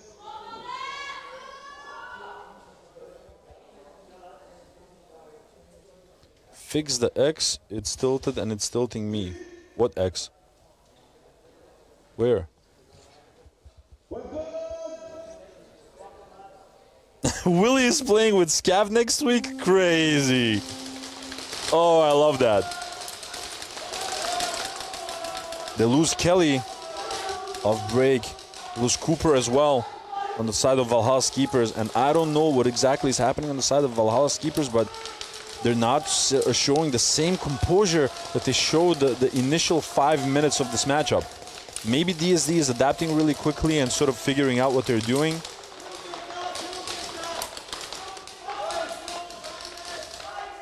It's wonderful communication by Moosh. Oh, and they got Lorenzo De Weert on that D side.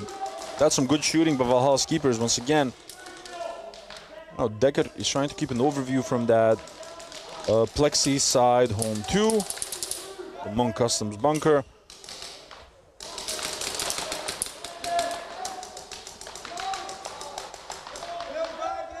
Now Moosh trying to find an entryway forward. He found it.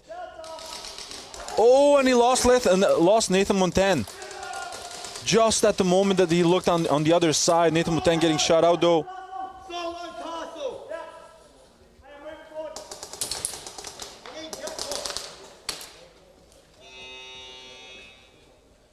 Oh, that's very unfortunate. We could clearly see that they were trying to coordinate an attack to come closer. I believe that was Halyard together with Moosh. And as they were looking for the flag, third try, because it probably got dropped somewhere, the big push being made by DSD coming forward, making the sacrificial play.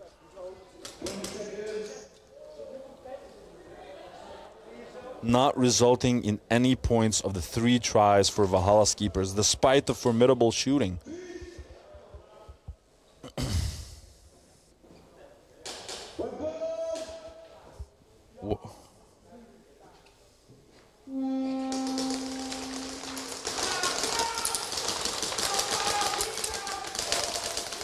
They lose 1 off break, which is huge. No, that's not huge. The Stubbs, I believe.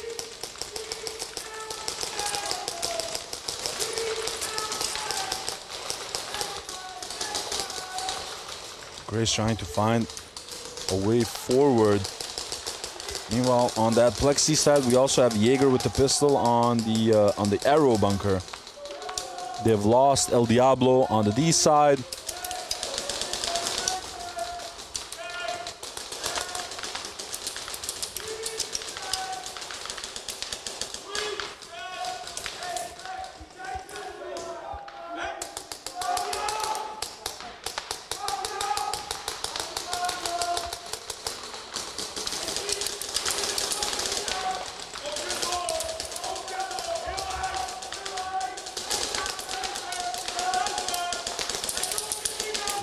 Definitely hear that the Saviors are communicating next to perfectly, but it's not resulting into any moves forward yet.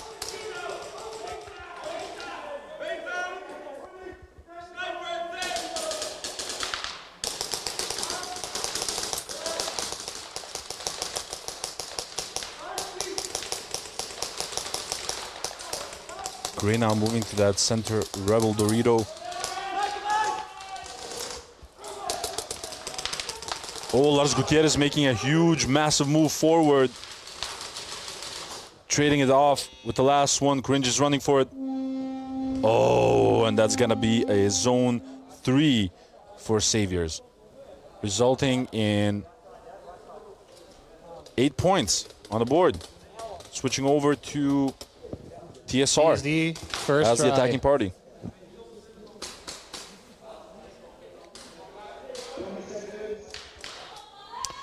So Patty's saying one of the pluses looks a bit off tilt. Which one though?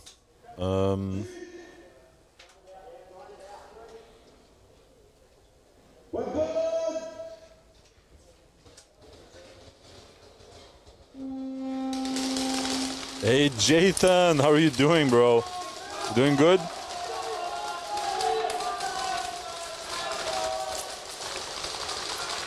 Jathan saying, man, I missed the end of Silent Restrike. I hope y'all doing well. Absolutely, man. Just, I hope you're enjoying the show. We really miss you out here as well. You made a lasting impression after Globals, man. Legit. Always welcome back out here.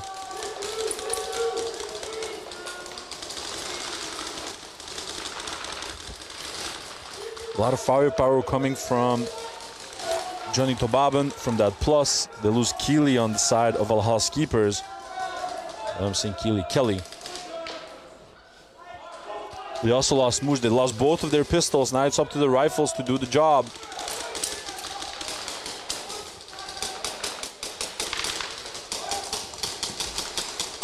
Montan and Johnny Tobaban coming together onto that plexi side bunker. And that's going to be, I believe, a zone 2 made by Decker.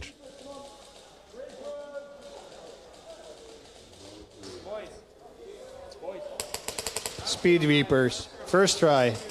And now it's up to the Speed Reapers to get some points on their own, on the board. 3 minutes and 44 seconds left. Imagine if they got like any try hang, it would be enormously much in their favor.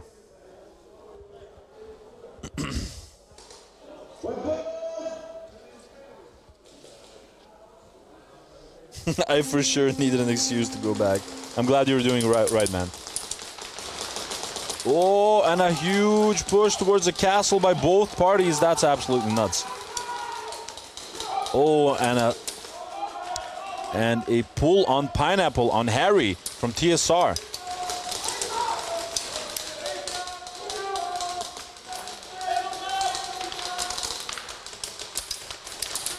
Solid getting eliminated from the castle position. Tom Wolves being an absolute nuisance from that D-side 50. Big push by Shea being made. They're looking for the flag. Could not find it right now.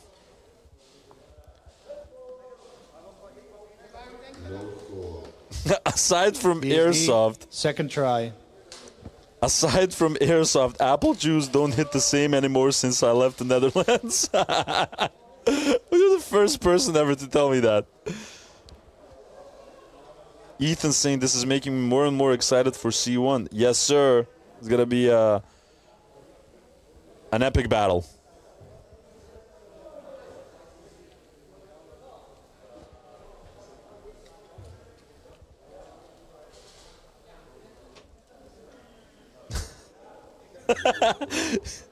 Oh, Patty's making me laugh so much. Speed Reapers, player number 7, second degree penalty, no goal, hit during slide.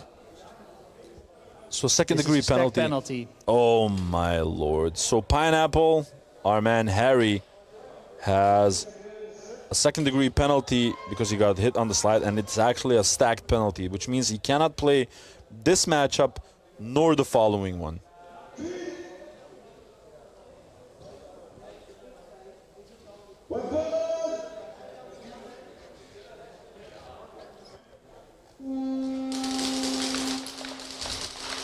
Rough. A big jump being made towards the castle by Moosh.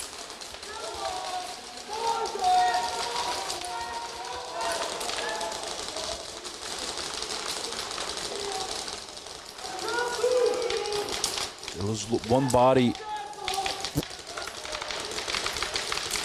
on the side of Valhalla's keepers. On the D side, Moosh getting eliminated from the castle. And while Kelly is pushing to that D3, being supported by Halyard, I believe.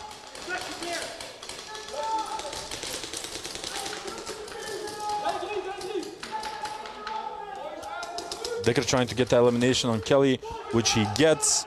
Now he's getting closer and closer to Bobbin getting eliminated. Oh, and oh my lord. I believe Halyard just shot 3 people. He shot Tobaban, he shot Decker, and he also made the trade with De Weert. That was some formidable shooting by Halyard. Oh me, Speed oh my. Reapers, second try.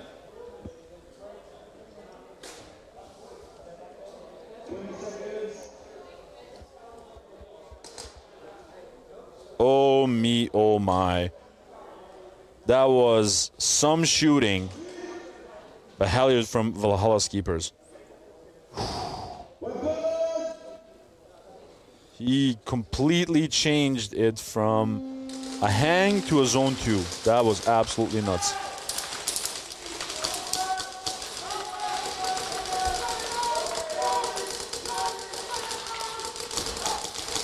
Lose one body, they lose a second body on the side of TSR. Gray getting shot out. Tom Wolfs once again on that deep side 50. Now El Diablo making that push to clear the way. And that's going to be a snatch for Saviors. Not giving Speed Reapers any choice to score further down the line. 2 minutes and 36 left and 36 seconds left in their matchup. Snatch. DSD, third try.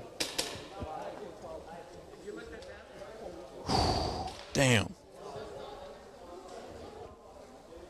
King of the game saying, Bushido! You know it.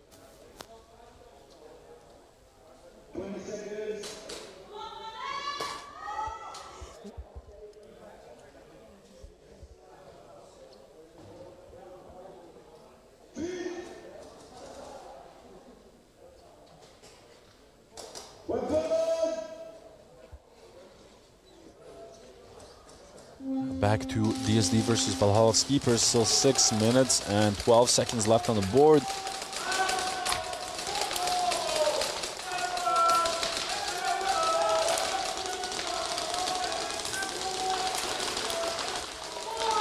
Just trying to find an angle left and right of that plus.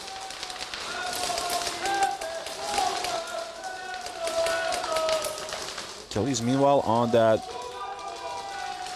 on that block. Now Moosh managed to get on the plexi. Oh, he's going to be an absolute nuisance there. Oh man, he will advantageously give information left and right. Johnny Tobabin has the flag on the plexi side arrow. He's been joined by Kelly.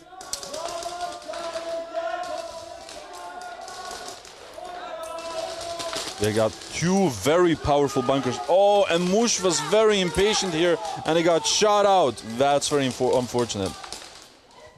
Kelly cannot make the same mistake. Already in enemy territory. Kelly, that's absolute. And that's the snatch! That was so intelligent by Kelly. So, guys, this is basically what happened. Moosh got on the plexi. And he saw Johnny Tobabin carrying the flag on the arrow. As he got eliminated, Moosh was telling his team, like, Snatch. listen, guys. Saviors, first try. The flag is on the arrow. The flag is on the arrow. So Kelly, what he did is, screw this. I'm going for the flag. Went on to the arrow, got the snatch. Wonderfully played by Valhalla Keepers. Whoo. Rocket in the chat, what is up, Wesley? Come up, man up! Savior's back at it again.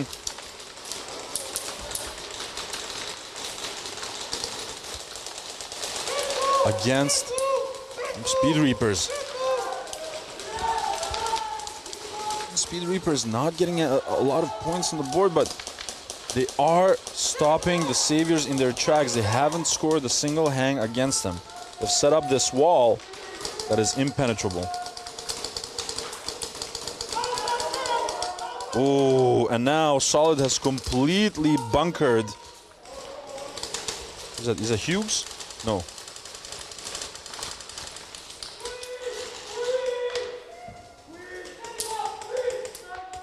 Oh, and I don't understand this move that Hughes just made. So basically he was on the D2. He knew where that Solid was, and he moved to a bunker where Solid could shoot him more easily. I do not understand this one. Gutierrez is gunning for it. Oh. And that's going to be a zone 3, I believe.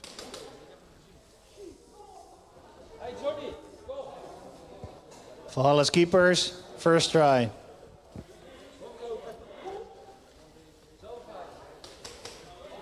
Oh, wow. Holy guacamole. Gutierrez put on the thrusters, but a millisecond too late.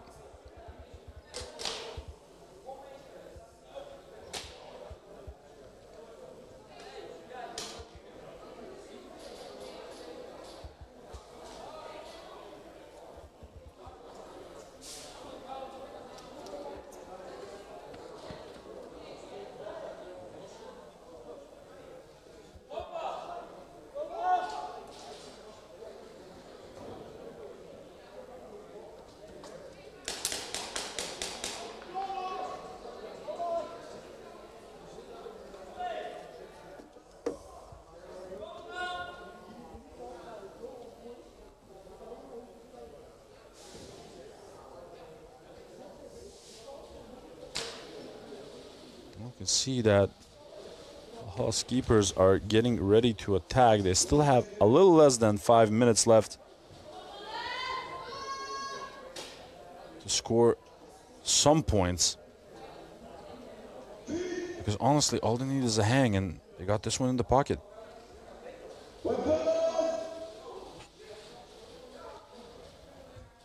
See if they can pull it off. We're off.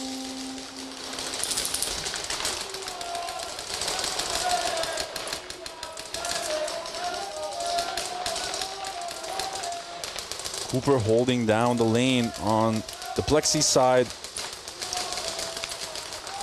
You can see that Fusenek is trying to snipe him away. She managed to do, I believe. Now Halyard is already on the arrow. But they've lost Cooper from that Plexi side corner that was keeping the overview. Galloway as well, trying to suppress them any way that he can from that D side home one. Kelly hopping off. I've seen Kelly this entire matchup sort of, what's the right word? Stumbling and it's like he has an injury on his leg, and I hope that it's not too serious because he seems to be pushing himself. Lorenzo de Weert already on the 50 line. Spit making one trade. And they got the snatch. Nathan Montan getting the snatch. Beautifully executed by DSD, getting a snatch of their own, clapping back. Snatch. Saviors, second try. Aina, DSD, Delta Airsoft Events saying Guti getting old. Aina, Peter.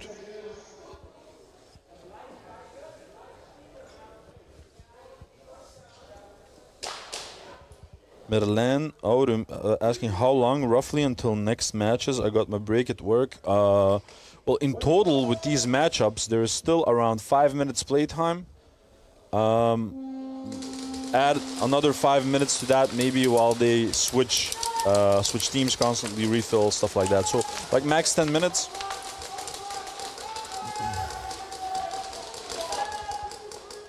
Oh my, the refs are losing their feet on the field. Just saw another clip. Slip up, a little more drop kicks coming. I mean, that's funny as hell though, right? El Diablo holding the head, keeping the heads down from that home 1D side position. Lose a body on the side of TSR. Oh, a nice shot onto solid.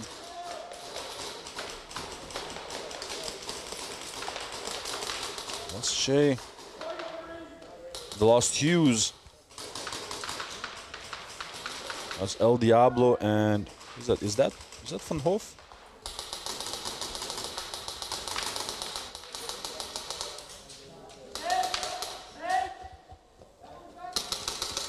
Whoa!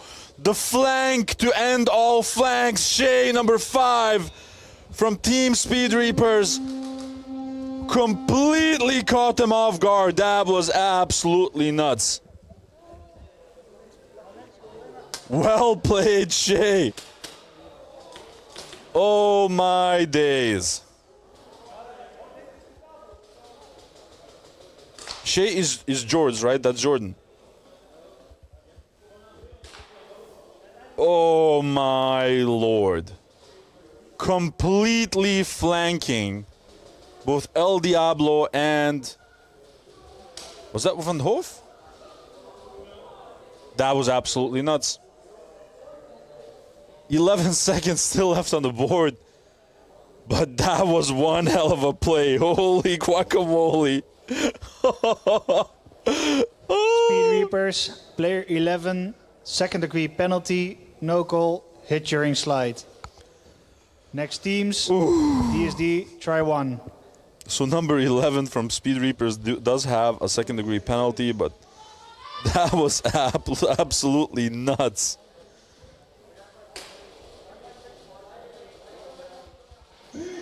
Wow, I'm flabbergasted. Oh. And they were just standing still. No one shot even back at him. Oh my days.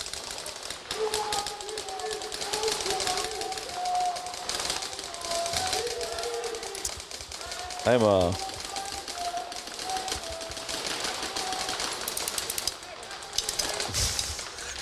Delta Airsoft. Whoa, was Nancy flirting with the ref? We need to talk.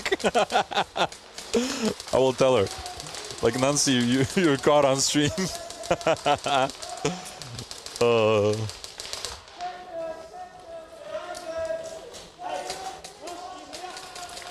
comms coming through on both sides. 3 minutes and 8 seconds left.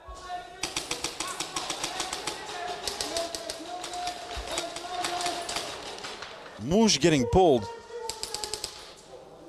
Ooh, spicy Nandos. Naughty boy.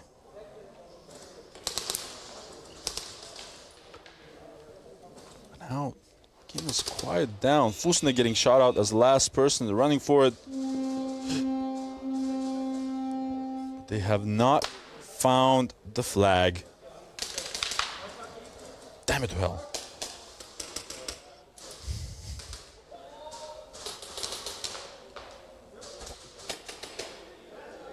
I'm still completely stunned by that play from Shea.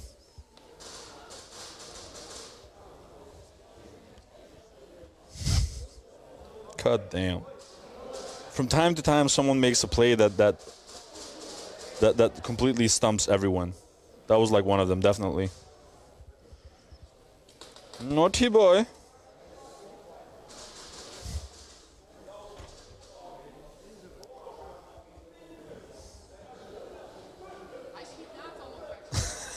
What is he doing? Solid doing what Solid does.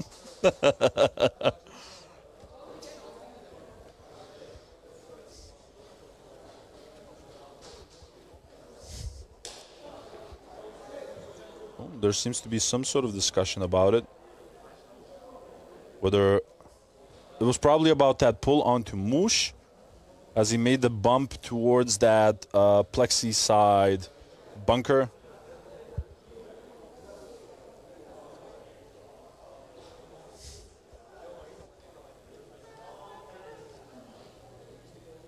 Let's see what would... No score? Valhalla's keepers, player 67, second degree penalty, no call, hit during run. Next teams, Saviors, That's a second third degree try. penalty onto Moosh, which means the Valhalla's keepers has to start with with 4 people next round.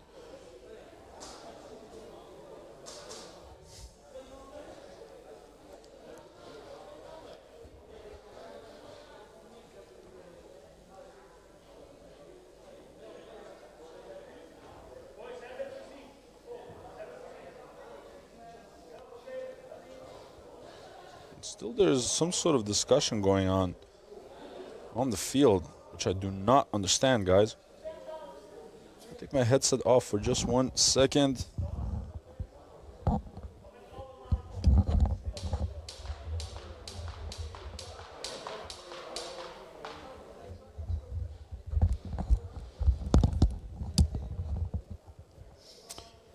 Stofyaman asking, Adi, you at C1. What did you think, bro? Bushido and I are there.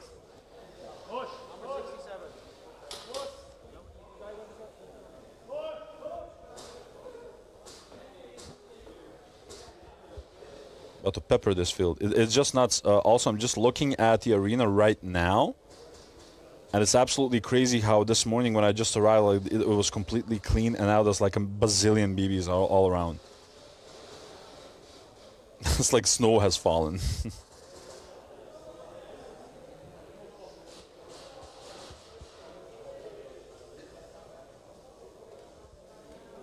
But man, Jordan Shea, aka Jords, has been on fire. That flank, man, I hope it's very well visible on the stream. I truly hope that.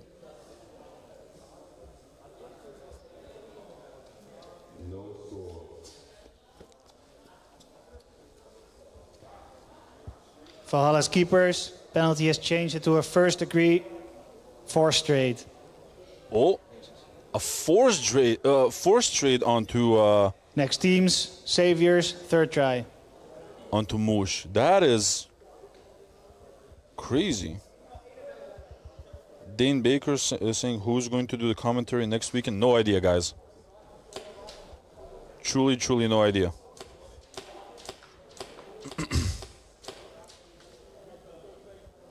So basically, I'm doing this is a game-altering penalty. Oh, a game-altering penalty as well?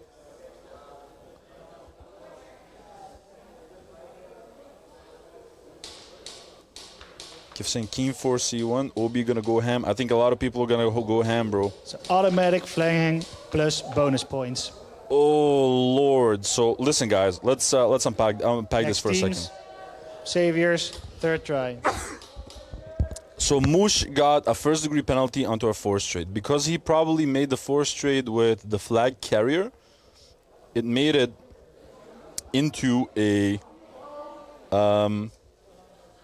game-altering play, which was resulted in a flag hang plus bonus points for Delta Speed Division. So right now they have 20 points over the Valhalla Keepers.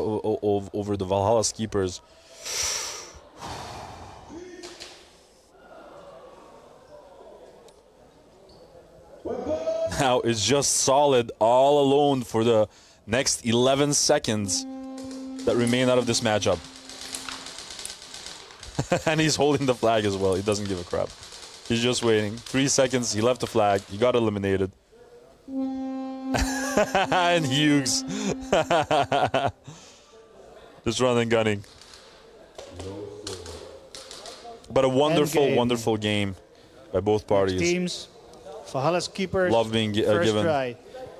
You're playing back-to-back with a 1 minute refill in between.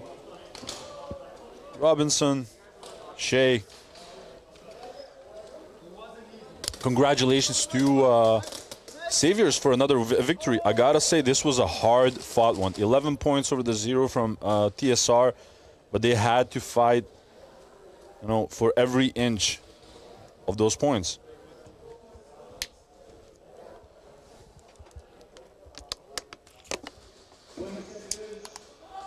But now, like I said, Valhalla's Keepers has the first-degree penalty now, which means they have to play with 3 people the coming 3 rounds. Oh, Delta Speed Division in a very comfortable lead, obviously. Let's see what they can pull off.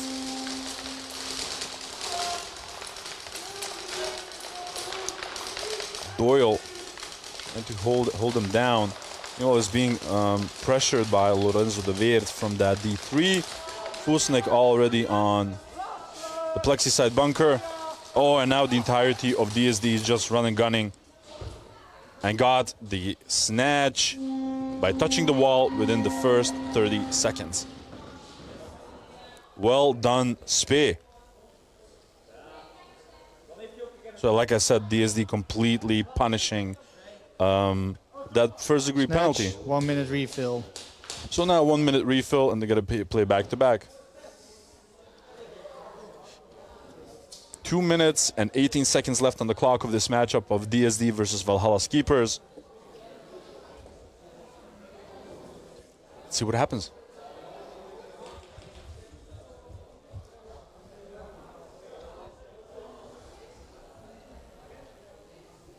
But that was a really fast round.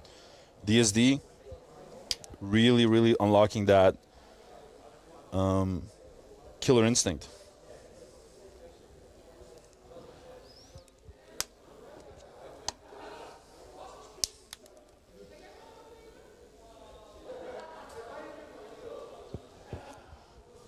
DSD, first try.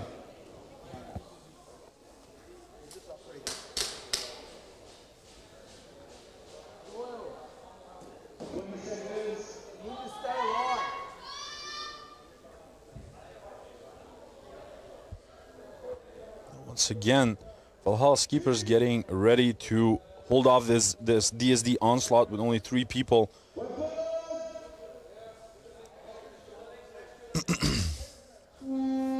Ideally, obviously, DSD already had a snatch. What they would like now is a hang and another snatch, completely punishing the first-degree penalty. But let's see if they can actually do it.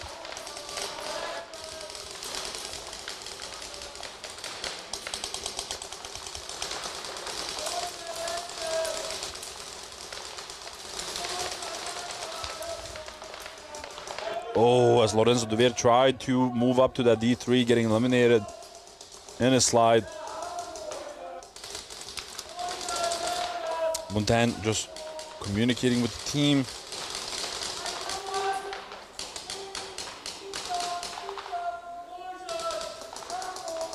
Montan getting now onto that Dorito side L. Some good, formidable shooting by Valhalla Keepers, despite the fact that there is only 3 of them. 1 minute and 20 seconds left on the clock.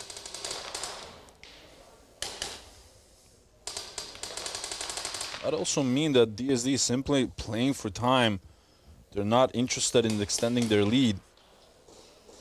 20 points is a significant lead anyway. They don't want to take any risks.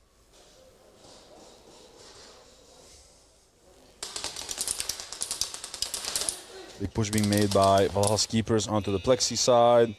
Eliminating the last one, looking for the flag. And that is that.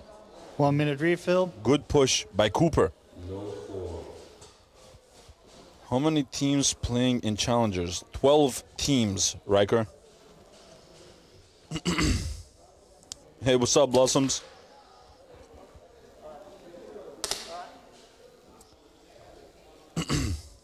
There was even like a hesitant idea of making it 14 teams, but it's gonna be 12 anyway. 14, then we would really actually have to like add another day. That would be absolutely nuts. Yeah, it's gonna be Challengers is gonna be a madhouse.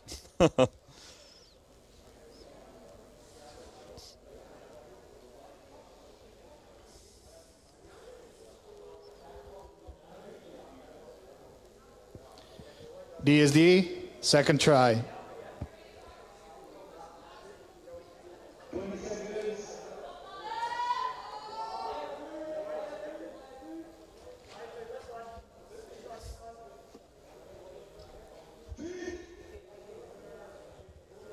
Just got off work. Well, I would say, like, put your feet up and enjoy the show. We're off. Already losing 1 off break on the side of DSD. 43 seconds left on the clock. DSD has the flag possession. They don't have to do anything, to be honest. They're already running for it. I heard a kill 4. Where's the 5th one? Number 10 taking a stroll. And that's a hang for DSD. Another 11 points on the board, making it a grand total of 31 with 19 seconds left on the clock. And they have got this one in the pocket. Hang, 1v1. In the pocket.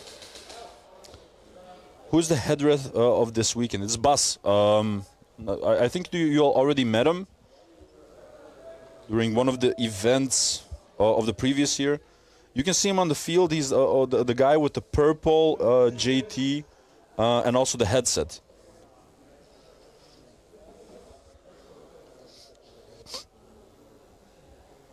And it seems that Apollo is going to be battling for the additional points. What is up, Reese, by the way?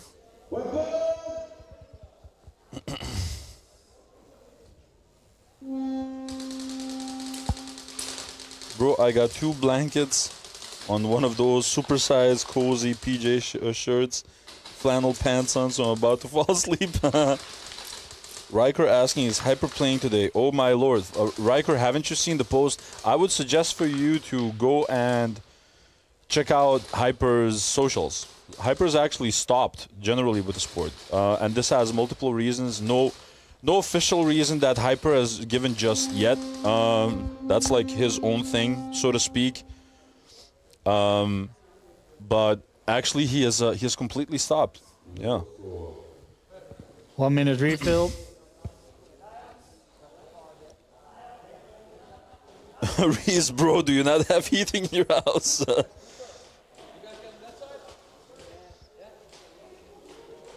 Daymaker saying he's trying to save on that heating bill. 6-day week into our new job. It's dope. Awesome, dude. Glad to hear. I'm bad on Instagram. Why he quit? Wait, he quit. Yeah. Hyper completely quit. It was like announced by him personally like 5 days ago, something like that. Valhalla, first try.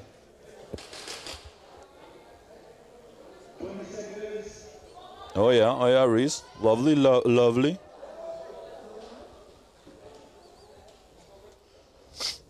So 19 seconds left. Hopefully no one makes a mistake right now because, you know, the penalties carry over to the next heats, obviously.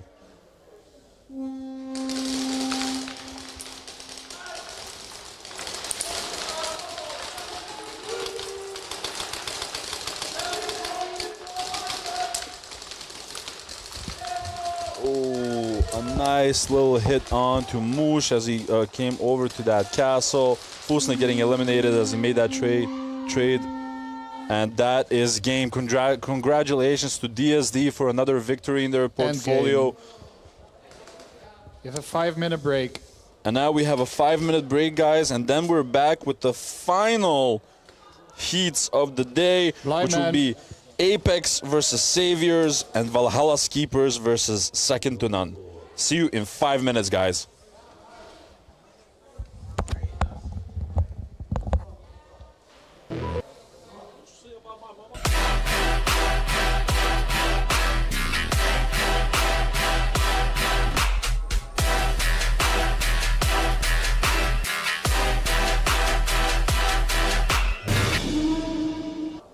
Hey, this is Walker with Crbn Paintball here to talk to you about our SC custom jerseys.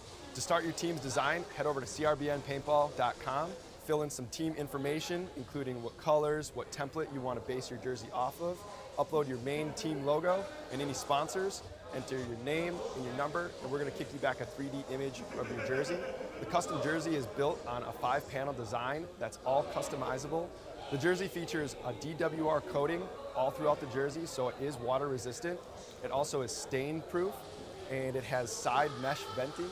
The jersey is also very fitted, so it has a compact neck collar, and it also features elastic thumb loops to keep the sleeves in place while you're sliding or running. To start your team design, head over to crbnpaintball.com. Yo, it's BRNT at CRBN, here with one of our newest GRXs, Modcam Urban, striking M90 style Swedish camouflage. Comes with 3 lenses, highlight, mid-light, low-light, matching visor, matching slip bag, and our zippered goggle case. Check it out at crbnpaintball.com.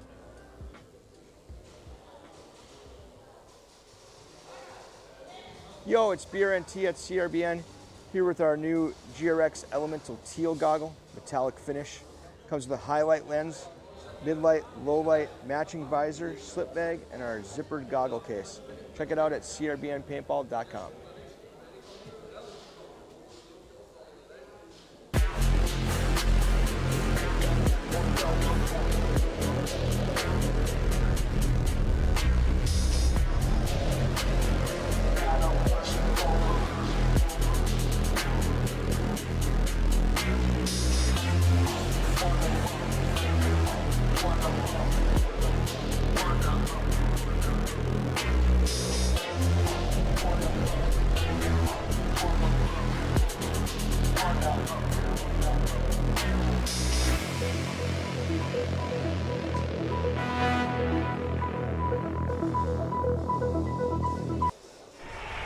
There's a time when the operation of the machine becomes so odious, makes you so sick at heart that you can't take part. You can't even passively take part. And you've got to put your bodies upon the...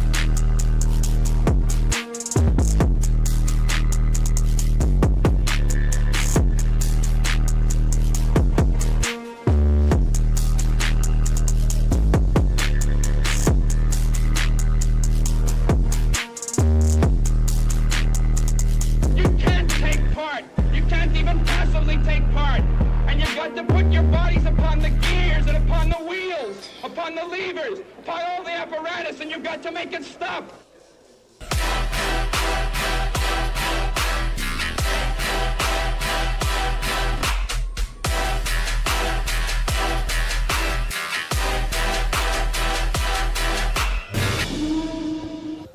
All refs to the field.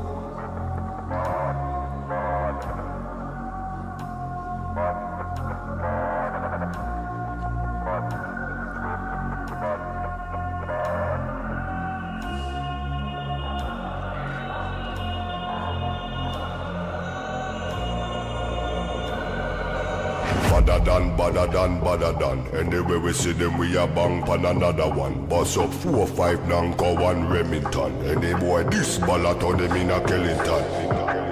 Bad man, you know where vibes can done. Vibes can done, we kill a sound boy for fun. Big bad man from outer England. Baseline drop, I tell you what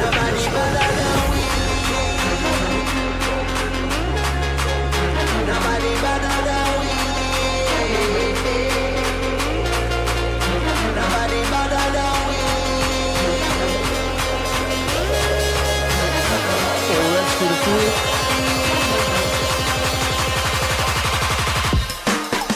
Badder than. Bad from me bad. Where you get your badder from? Thing where me get. Coulda come from Afghanistan. They don't want see this cross make me up in my hand. But other man, you know me vibes can done.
Apex, Saviors, Valhalla's keepers, and second to none, please come to the field for chrono.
Yo, it's BRNT at Crbn, here with our new GRX Elemental Teal Goggle, metallic finish.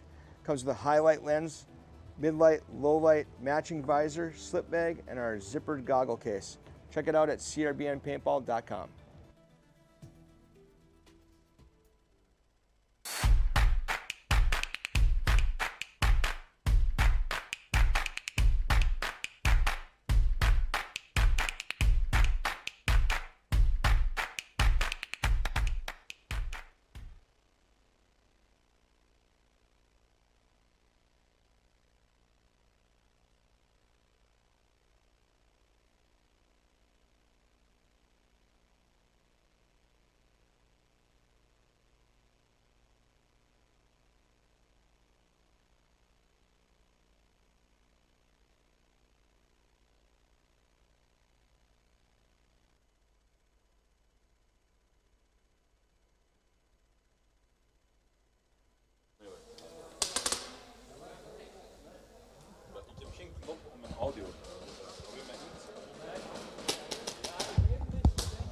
Hello party people, and welcome to the final heats of the NSL Pro Series 2026, the first edition. My name is Adi, and I will guide you home here towards the ending.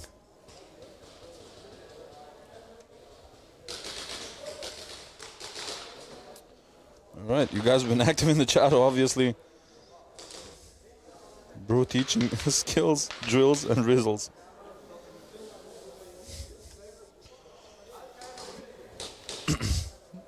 What are you guys doing? Dude, absolute madman, dude. Oh, the refs are crazy.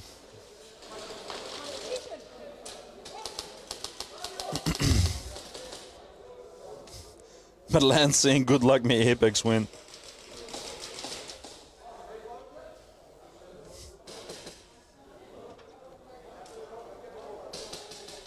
Reesing, lekker.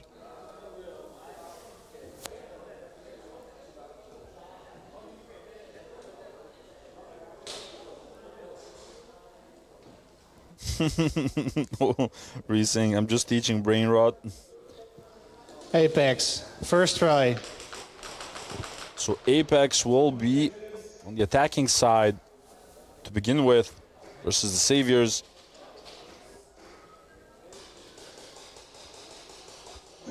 No party if your Blossoms lol. Most likely already passed out. The end is near. Electric computer. Hi, Mikey. Alles goed, Mikey. Well, seems like a clean break on both sides. Body's being dropped just yet.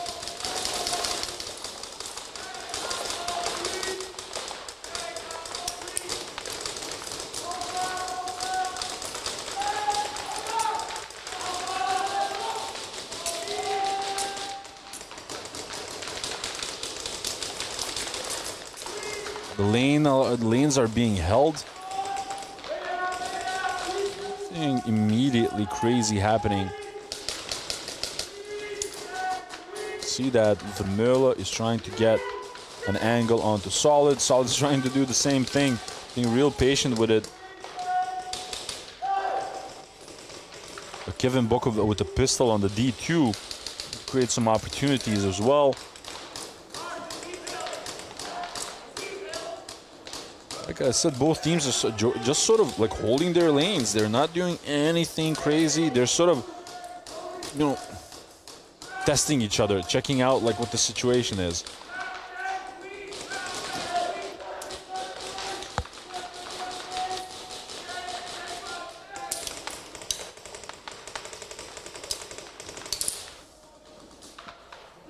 Yo, Solid making a sneaky little crawl all the way to that plexi bunker. But I think that they realized where he was. Oh, Kevin Bokeh getting shot out. That's huge.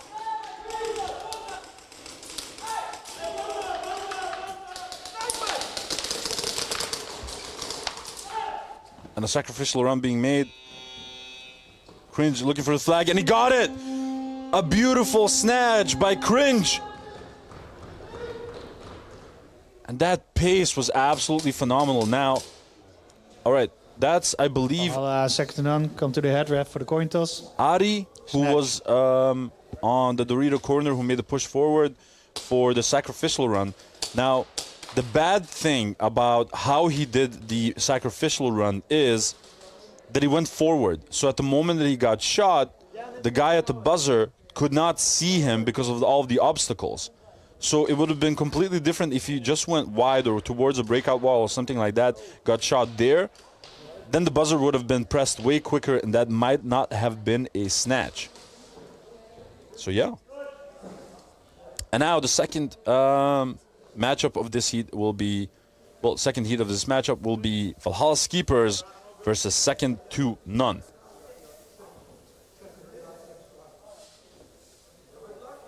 And I believe that they also had like a training session with each other.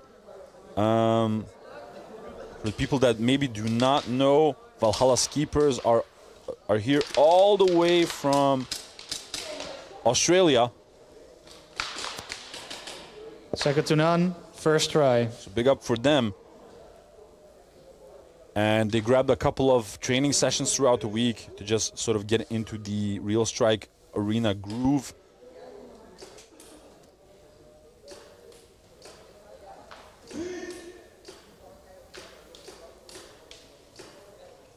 Weapon! They have served all of their penalties in the previous matchup already, so they're 5-man strong once again.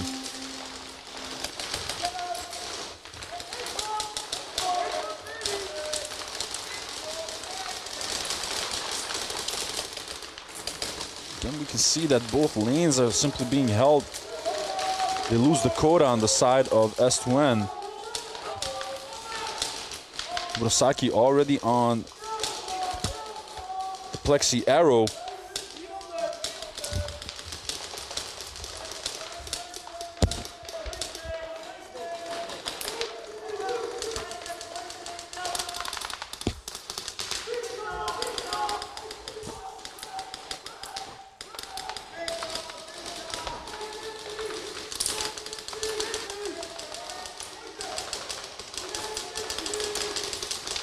Really interesting.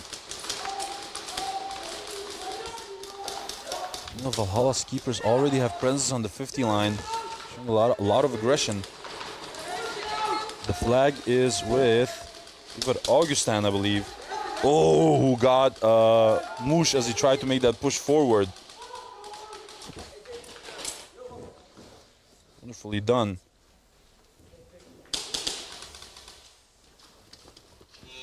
Augustin is already running. Oh, and that's mad. That is absolutely mad. Wonderful game inside by Ivar Augustin, gunning it the second that he noticed that that was the final kill.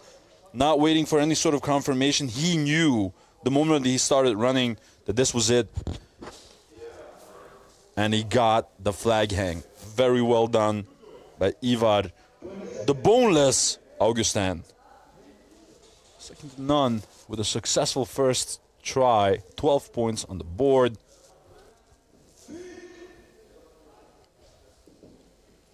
That was one crazy ass play.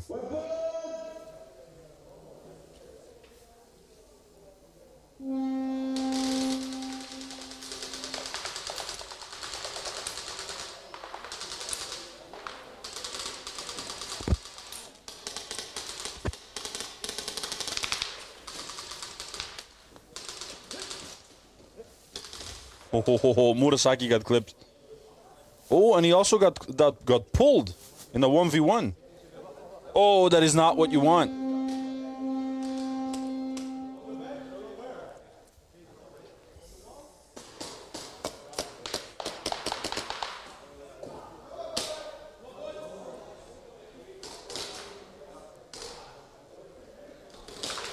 Did he get pulled or not? Or did the referee like realize like, oh yeah, you took your hit? Second to none, player 69, second degree, no call, hit during run. Oh, so that was Next a second teams, degree onto Murasaki from second to none. First try. Does that mean Maddie needs to send another snack pack from Australia when they come back for Pro 2 round?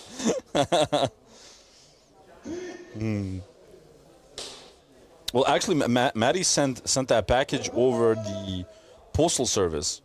Like, he didn't send it with Valhalla's keepers. He didn't want to bother them with that, so he sent it like over the postal service, which is absolutely nuts. They lose Gandalf, I believe, on the side of Apex. I can see that, for example, that Apex did not change a lot on that breakout. I'm just sort of trying to figure out why, because it didn't really work out for them previously. They lose another body there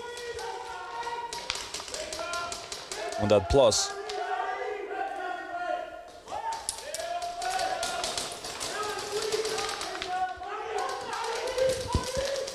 Pushing together.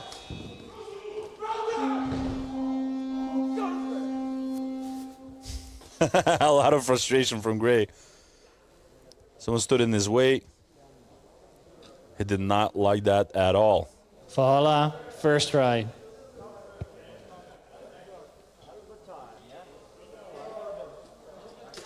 That is a zone 3 for the Saviors.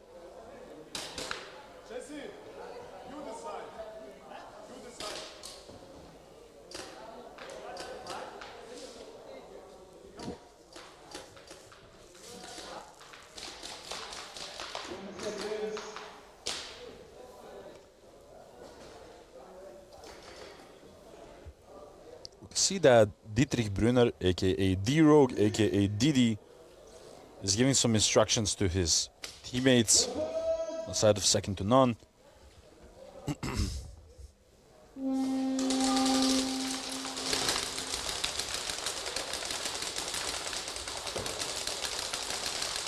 Let's see if Valhalla's keepers can actually punish that mistake that they made on the side of second to none. They're serving that second degree penalty.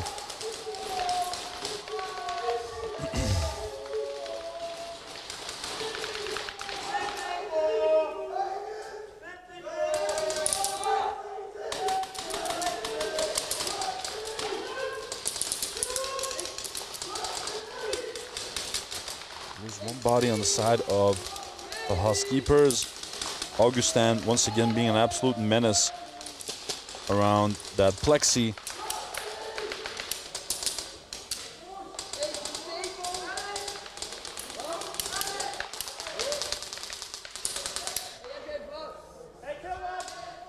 Some easy communication being done between Augustin and Dakota.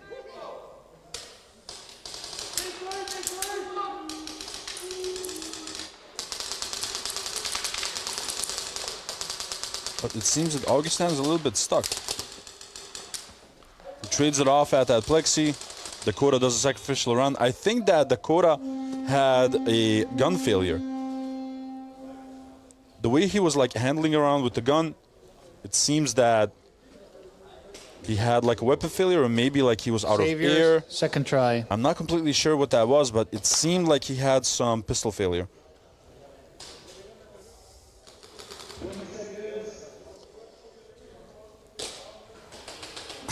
The kill count looks to be off again.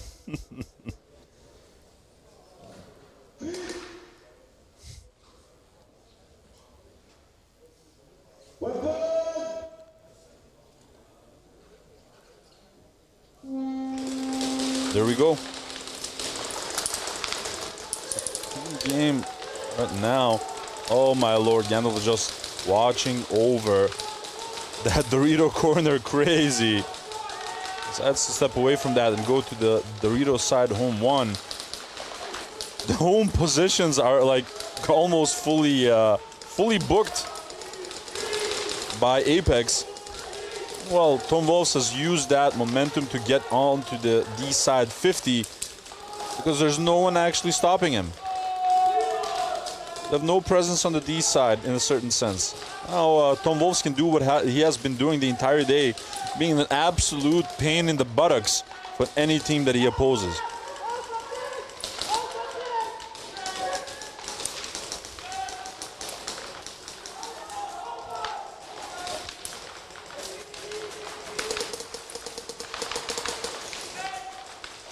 Nice little shot being made by Solid, using the space he has created to get onto that central monk Dorito.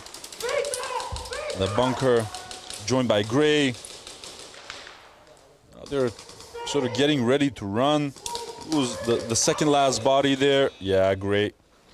Gray was not in a position to start gunning it.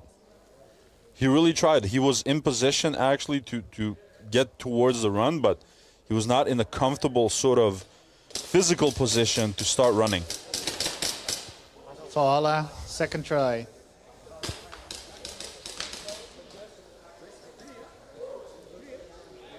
Now, second to none is going to be with a full roster once again.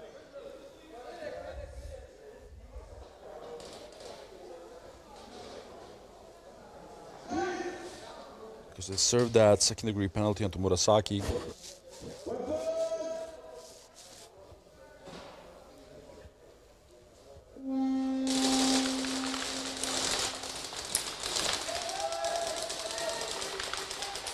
They've switched up a couple of things. We can see, for example, Jesse once again with a pistol. They lose Ivar Augustin from that plus. We hear a clear kill one on the side of Valhalla's keepers. Keeping that kill count here is incredibly important. And we have seen that Valhalla's keepers have been struggling with the kill count, which cost them a lot of points. Stan the Killer getting shot out from that D-side corner.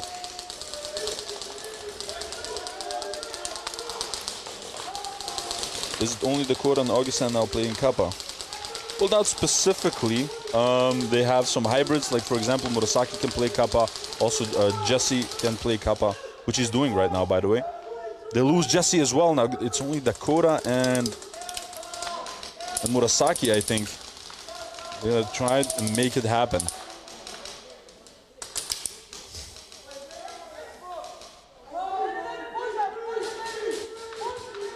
Hallier trying to inform his team on the D side what is happening. Shout out Dakota, and now the last one is Murasaki on that staple. Murasaki getting out one. He's looking for some more. Oh, he got two! Is he gonna clutch it? Last one is, I believe, is that Cooper? Trades it off with Murasaki, but the flag was left at the castle. Well, on the staple, on the D side donut, let's say, by Mush. Murasaki Saviors, third try. Stopping the advances of Valhalla's keepers.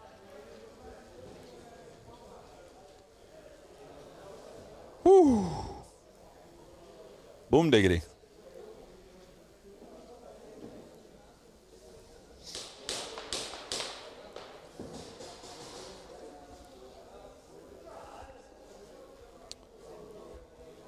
We're getting ready for the next round of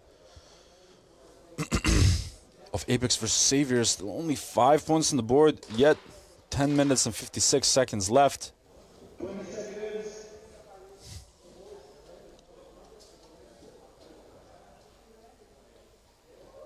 I don't want to be a smarter, but it looks like there's always a lot of room as the Dorito snake side. Everyone is plexi heavy.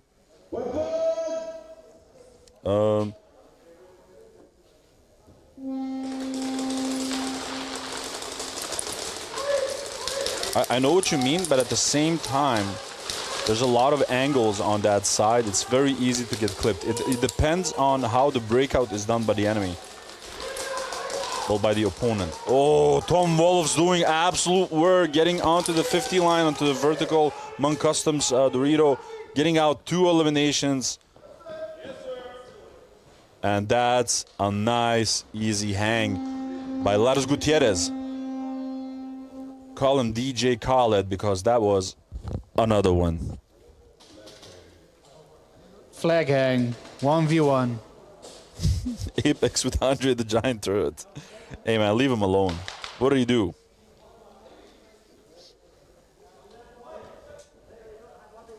Very mean. Less depresso, more espresso, eh?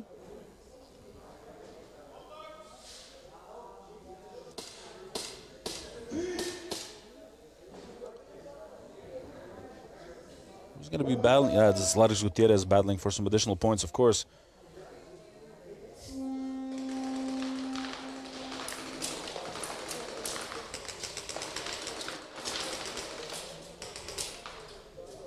And he got him. Nice little shot by Lares Gutierrez.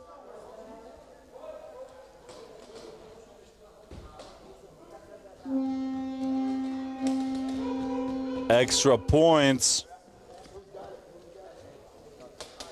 for the Saviors.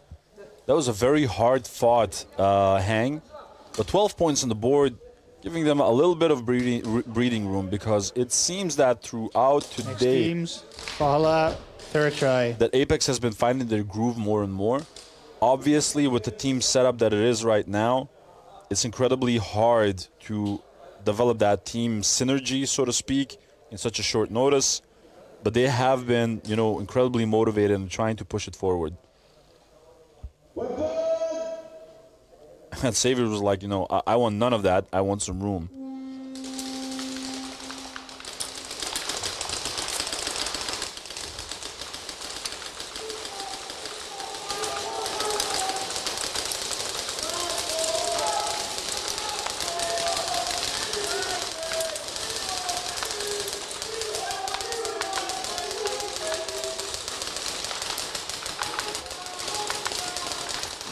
Oh, they lose Moosh once again from that plus. And that was immediately utilized by Ivar Augustin, who's already on the plexi side staple getting shot out. Very unfortunate.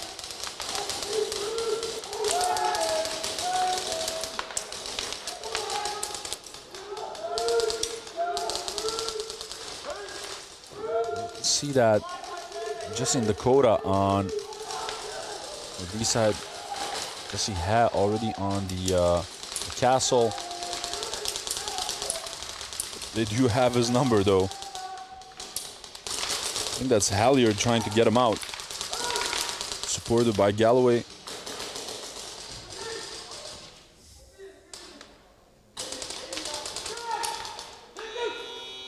They're gunning for it. That was try number 3 for Valhalla's keepers. Not booking any success against this formidable looking second to none.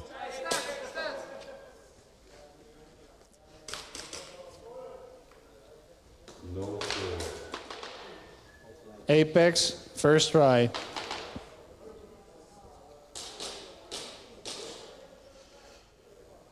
And I can only also imagine on the side of second to none the amount of like almost emotional turmoil that they have.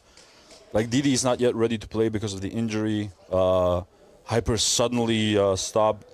I think they're really fighting with all they have, but it's not easy. Like not even on an emotional level, you know what I mean?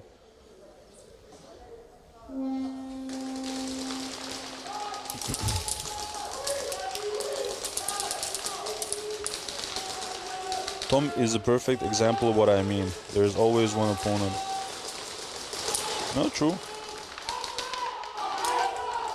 I could be the Aussie Karen. Patty, you can be anything that you want. I believe in you. Oh, wow, that was crazy. So Tom Wolf, as he sort of slid towards that 50 line on the D side, he was shooting towards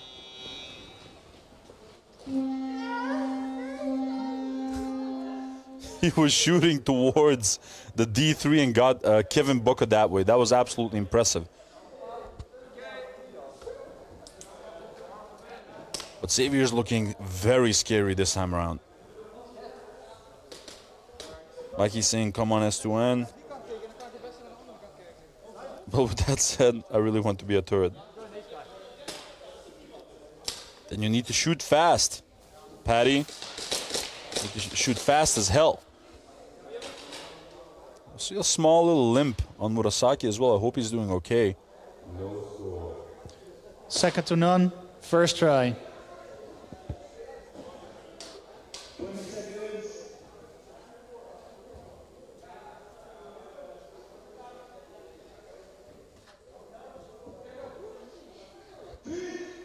Let's see what else second to none can magically create here. Ooh, nice little snap onto Dakota and onto Ivar Augustin.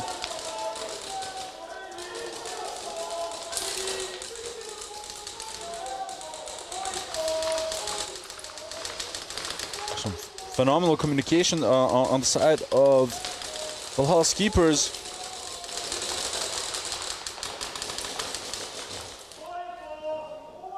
Now Moosh is already on that castle.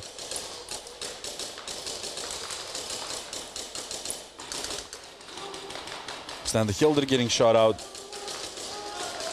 And it seems that it's only Jesse and Remy.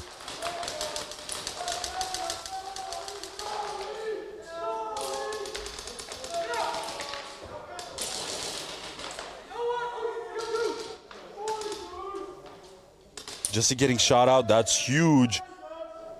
I do not know where the flag is exactly.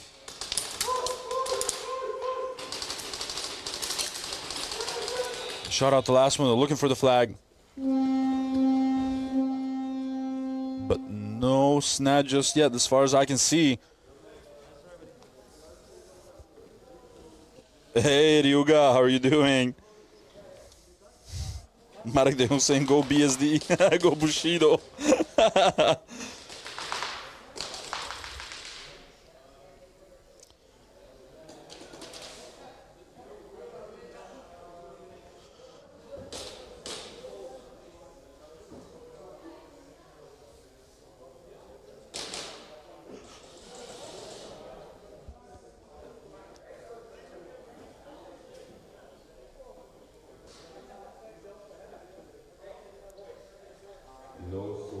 Has anyone been pulled? I don't think so, right? Valhalla's keepers, player 7, Oh. second degree penalty, no call, hit during movement. A second degree penalty on the teams, number 7 from Apex, Valhalla's second keepers. try.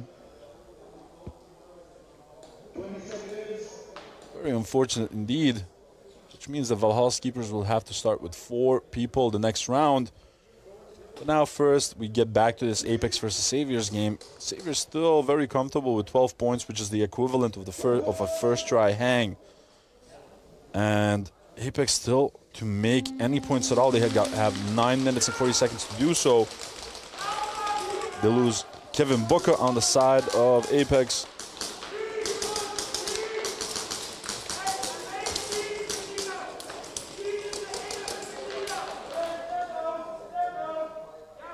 Ari is trying to make it happen from that Dorito corner. Showing left and right. You see Vermeulen getting very comfortable there. Getting shot out by Gray. Now Reaper is trying to hide behind that center Dorito. Trying to do a sacrificial run, which he does. Solid looking for the flag, and he got it. That was absolutely crazy. Steven, we can't support you no more. Solid does it again. Beautiful snatch by the Saviors. Second try.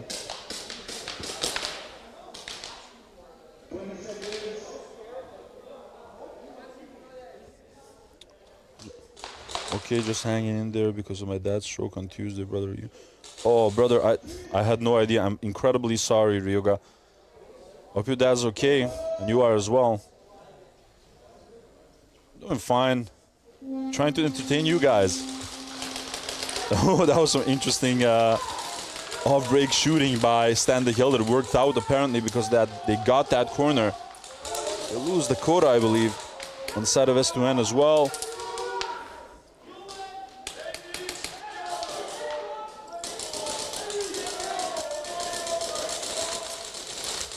Jesse trying to suppress Moosh, who's on that plus.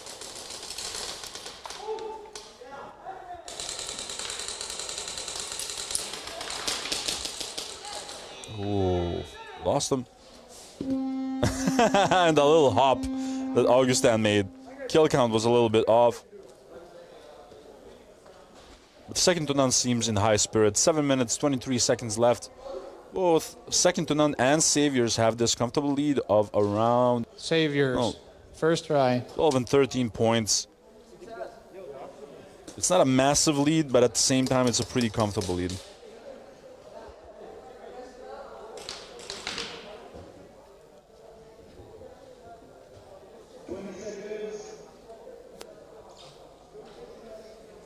Hey, Sunka, you dead yet? Yeah, man. I love that movie. Cool Running is the best.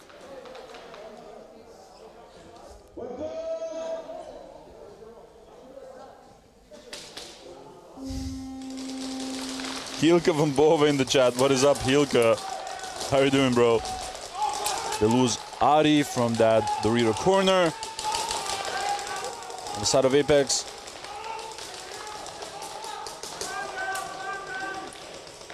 You can see that Gray is creeping about on that plus.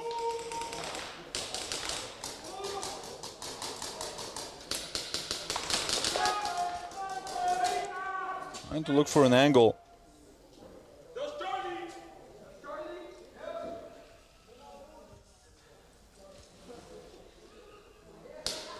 Some wonderful communication. Fringe going forward. Gray going forward as well. And that's a hang by Gray. And Saviors gaining all the momentum in the world, extending their lead. Flag hang. 1v1. 24 points now on the board. And it's going to be a 1v1. It's going to be executed by none other than Lars Gutierrez, a.k.a. Guti. And for the very, very, very close friends, he might be Puppy.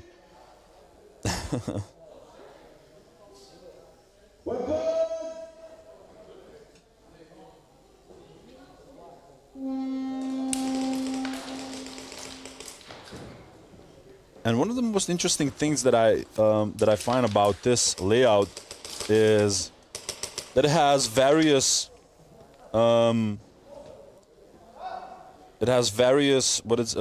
ways of tackling these 1v1s. We've seen very different approaches left and right.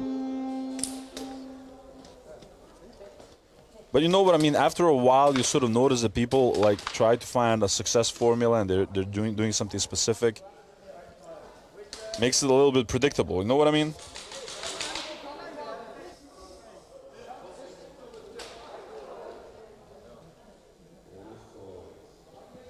Second to none, third try. Thank you, brother. It means a lot to me. Thought it was about to be gone there too, which is scary. I've been getting a lot of praise and support from the airsoft and paintball community, which means a lot to me even more. Of course, my guy. Well, people forget. People forget often that we're a small community, and for the most part, we care of our own. So I hope that your dad's okay and that you are as well. Hopefully, the show here makes you feel a little bit better. You know, and you enjoy it a little bit.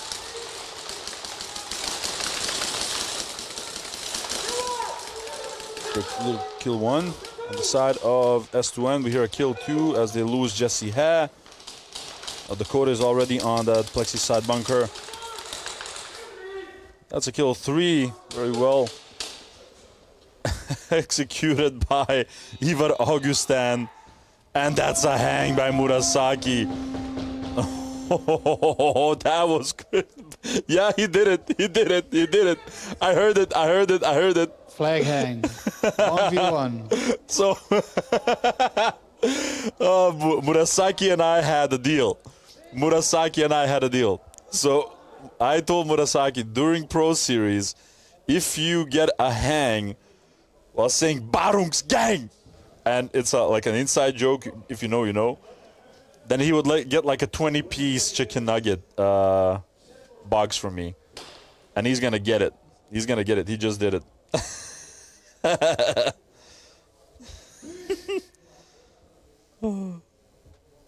Absolute madman. Your boy wild. Your boy unhinged. And 22 points right now on the board. Murasaki is going to try and turn it into 24. Moosh is going to be battling for it.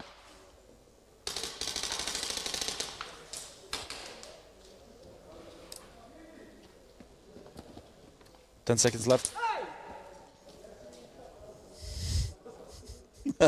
Nice little shot by Murasaki, and he was confident about it as well. He just said like, hey, and that's it. Wonderfully done. I'm telling you, the Apex, first try. Your boy unhinged.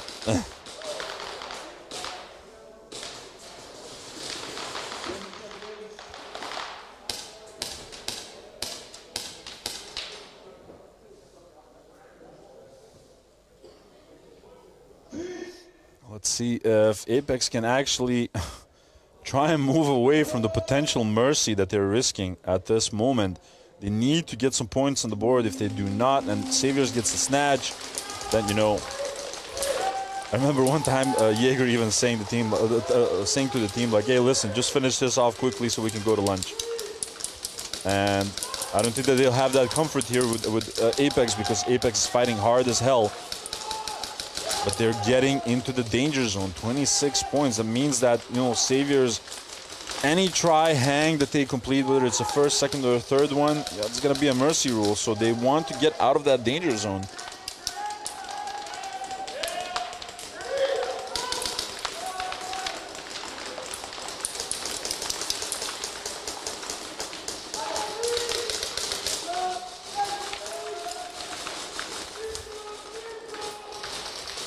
Ooh, they lose Ari from that Dorito corner on the side of Apex.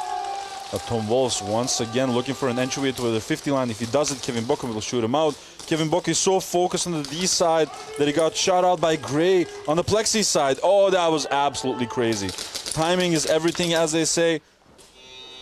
Looking for the flag. And it was actually in the plus with Vermeulen. I just heard Augustin saying. Valhalla's keepers, first try. Vamonos! Under me. But no additional points for Apex at all, because that means that they're still in that potential mercy danger zone. Same thing for Valhalla's keepers. They need to get some points on the board. Otherwise, if second to none gets a snatch or they hold off their advances the coming few rounds, you know, all they need is either a first or a second try hang, and it's GG's.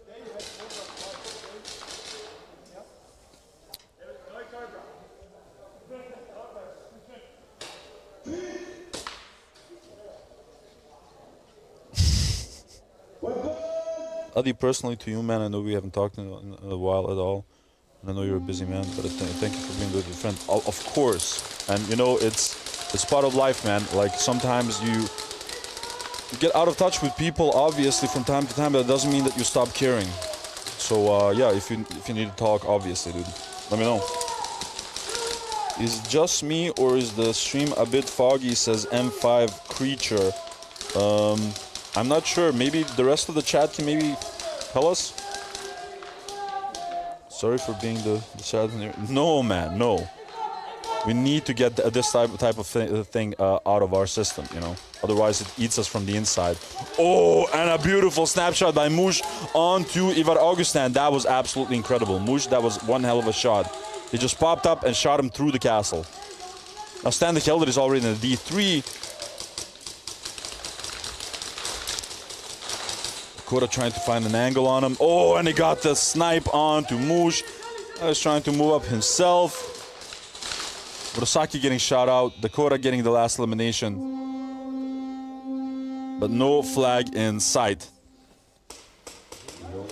Nice aggressive movement by Dakota.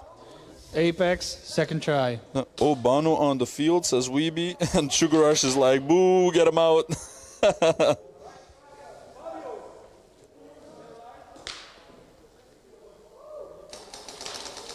Marek, the only fog I have is in my head. No fog on the stream. So, M5 Creature, it seems like you be tripping, dog. Oh my god, that sounded awful.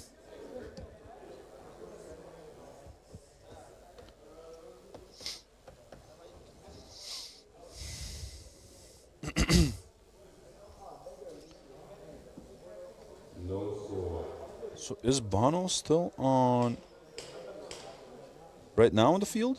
I'm looking. Is that Bono? Yeah, that's Bono, actually. Valhalla's Yeah. keepers, player 90, second degree penalty, no call, hit during movement. Apex, second try. Kid asking me how are the snackies, dude. I've been so humbled. So I got a Adi's snack bag from Team Speed Reapers from the UK, and I got like a box of all sorts of, like, you know, snacks and candy and chocolate and whatever, all the way from Australia, from Maddie Collins. So I'm truly humbled and grateful for everyone here, guys. But they've been incredible, by the way, the snacks. People are trying to make me fat, dude.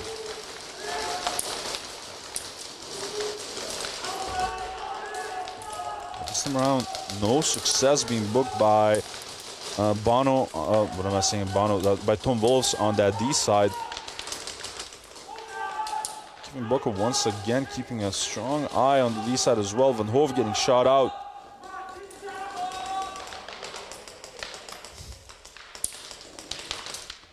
That's cringe on the home two on the D side. Together with Bono.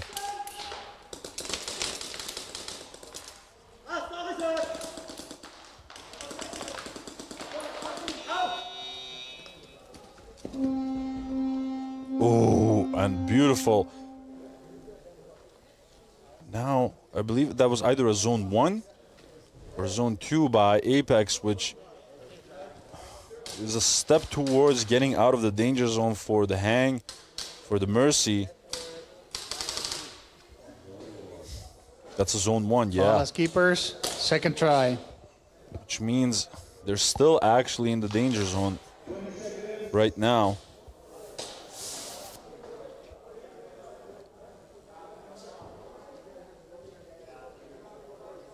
I still need to take you out for fur.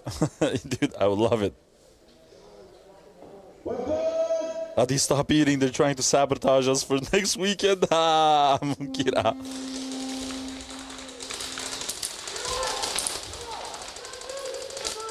We already hear kill 2 on the side of second to none. Trying to keep that kill count nice and tight.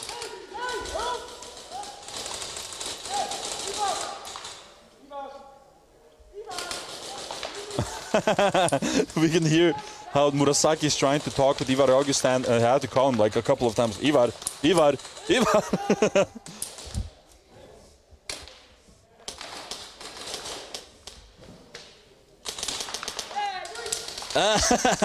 With the Dewey from Ivar Augustin. Crazy.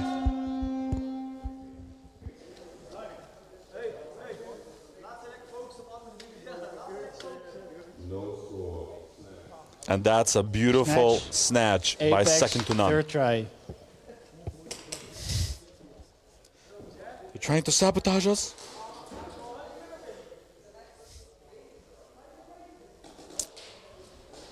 Any changes within the NSL, brother? Oh man, we're at the start. There's a lot of things that have changed, generally speaking, starting from the layout. But you know, it's onwards and upwards.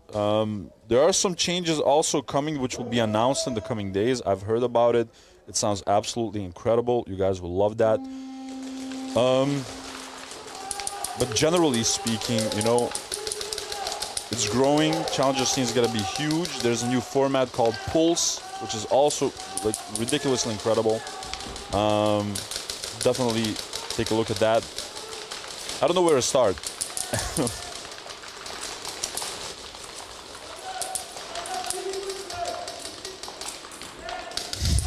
It's not how these fall, these snack tactical. Snack tactic. Carlos Gutierrez on the plus as well, next to from Wolves.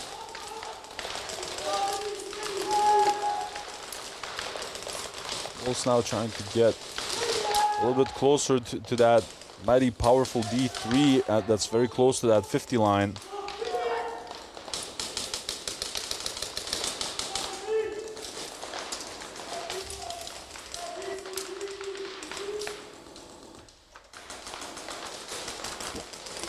Taking their sweet time on the side of Apex. They know that they need additional points, otherwise they're gonna get in the danger zone for the Mercy. Seems that the flag is with Ari, who's now on the plus, but he's being swamped now by people. He left the flag, he got shot out.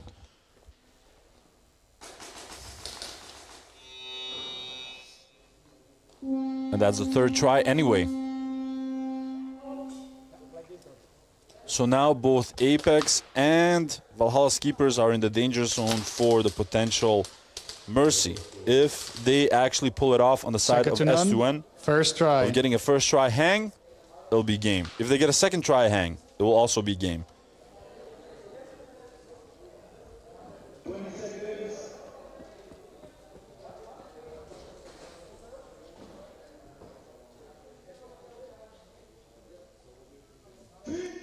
So let's see. His first second to none can actually pull it off. Or Valhalla's keepers have the fight until the bitter end mentality. It's not over until it's over, as they say.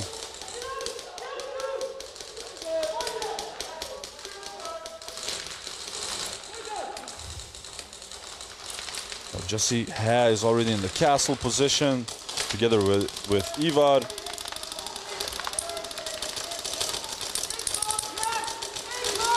Dakota as well. 3 pistols being ran by second to none. Dakota getting another elimination.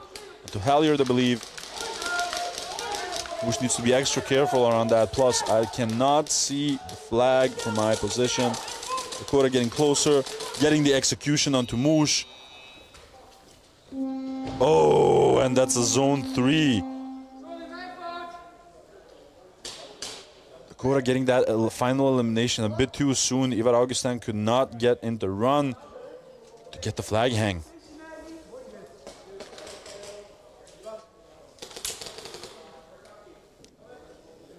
Maggie saying, you go, little ghost. I heard about Pulse. Not only that, but there's going to be a tournament in Utah that my buddy is running. Shout out to Oko, or Ocho, or Oko, from Sended Crew. Shout out to Oko from Sended Crew. Nico is back. Welcome back, Nico. Welcome back to the final minutes of the final heats of today. And what a day it has been.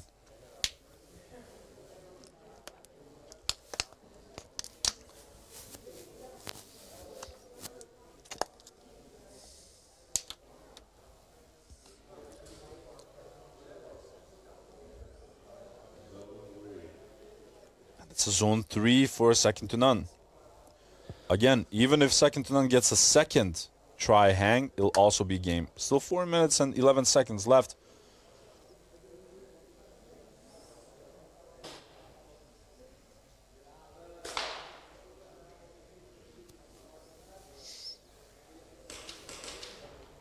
I'm not sure what the waiting is about right now.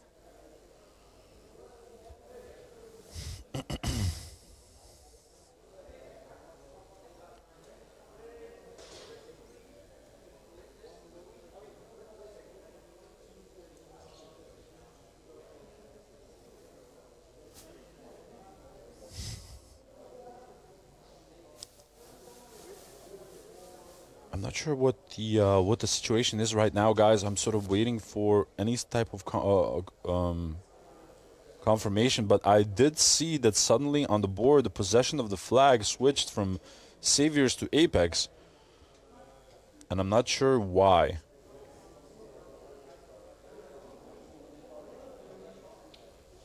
So I'm trying to listen in, guys.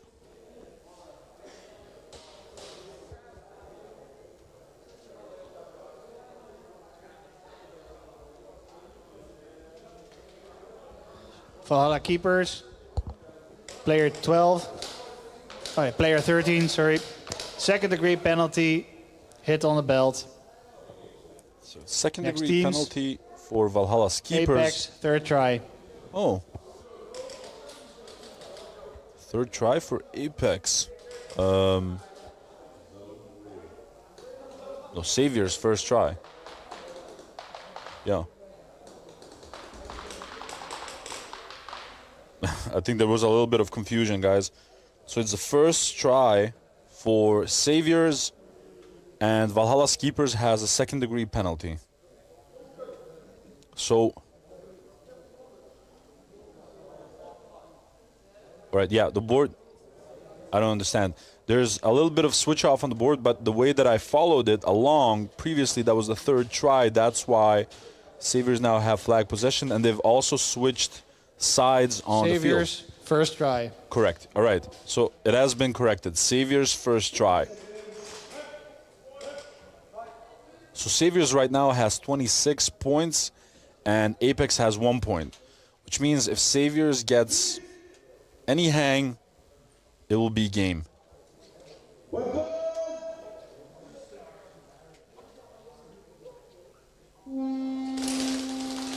Naughty boy.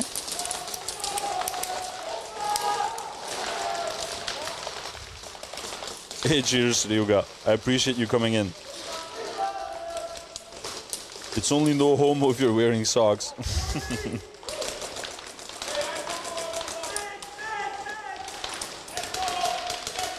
Tom Wolf's getting closer. He's already on the castle. Trying to find an interesting angle. Getting one snap.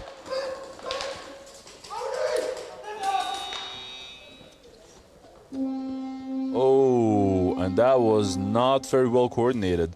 Gutierrez was way in the back.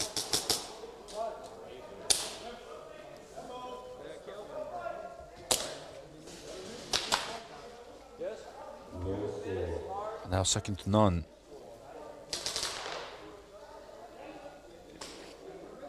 Their second attempt, I believe. Second to none, first try. What, first try? Didn't they just have a zone 3? A little bit confused. I think there is system technically something happening, but I'm not completely sure. How do you know if I was wearing socks, Patty?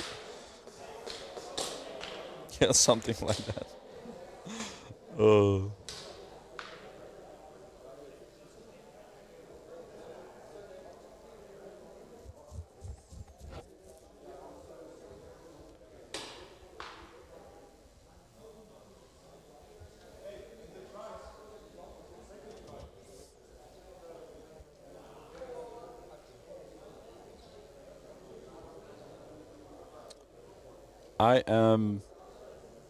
I think they're making the correction, guys. Zonal sexting. I think they're making the correction in the system because this should be the second try for second to none. And not only that, they should have 27 points. Because of the zone 3 that Augustin did.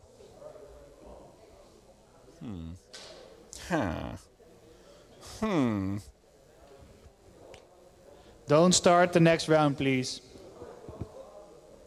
All right, they're making the correction.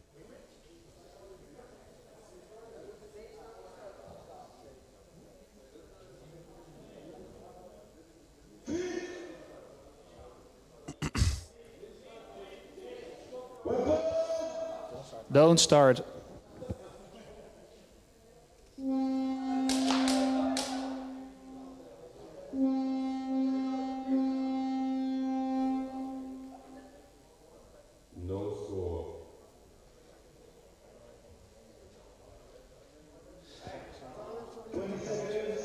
Second to none, second try.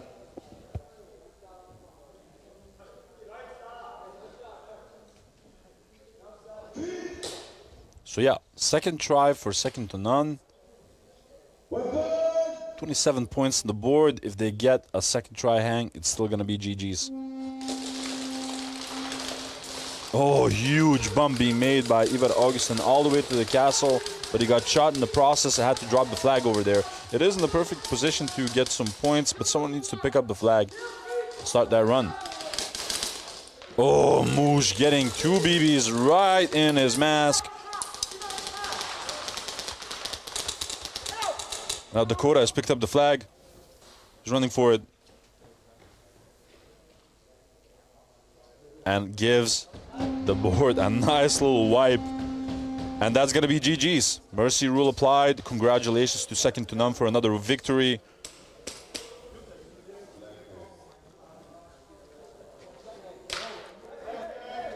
Flag hang, mercy rule applied. So congratulations to S2N. Next game, second to none, second try. You guys are playing back to back. I think our host is a little bit tired. Savior's second try.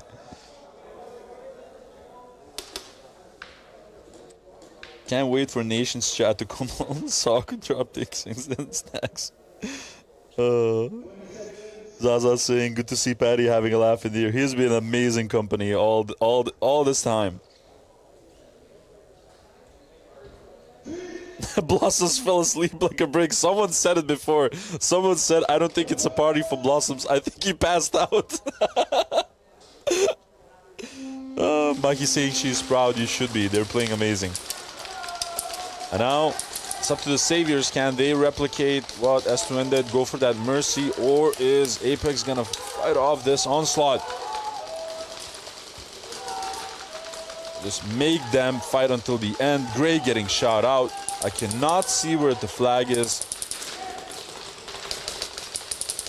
They're getting these picks slowly but surely. Actually, Bono on the Dorito corner.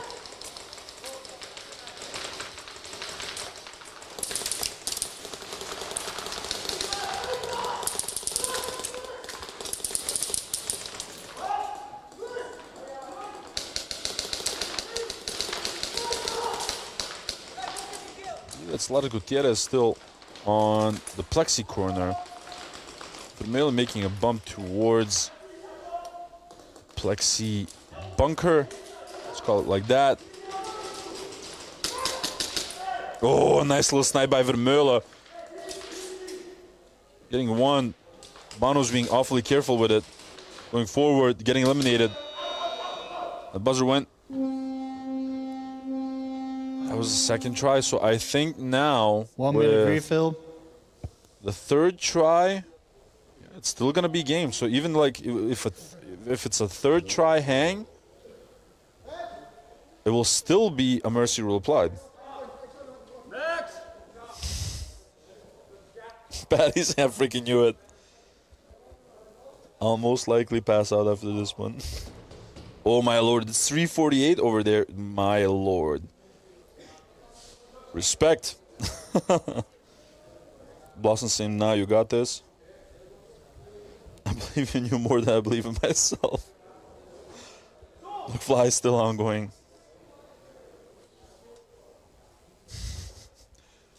What you guys go through to support your lads. Saviors, third try. So third try for the Saviors.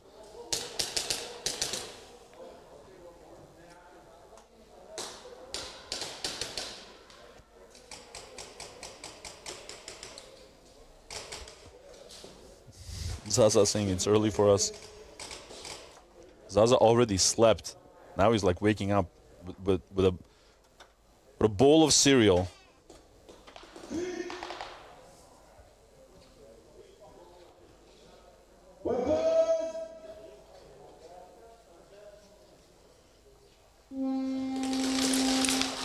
Popping off.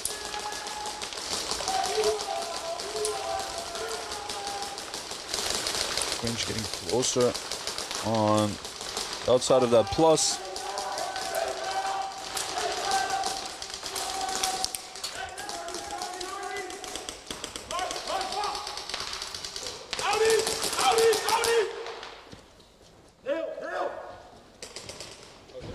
And that's a hang by Saviors, third try hang, which means another mercy rule applied. So congratulations to Saviors with another victory under their belts. Mercy rule applied. End game. Blind man. All right, guys, that was the final heat of the first day of Pro Series 2026 of Saturday. We will see you guys back tomorrow morning at 8:30 CET +1 with the following heats. Is going to be Limburg Shotguns versus Delta Speed Division and Saviors versus Valhalla Keepers. So, I hope that you guys are excited as I am. It was a tremendous pleasure of once again talking with all of you in the chat. I hope that you once again enjoyed my verbal shenanigans and you find it entertaining, obviously, because, you know, whether you're playing, you're spectating, or doing anything else, it's got to stay fun, guys. Got to stay fun and competitive. It has been a tremendous pleasure.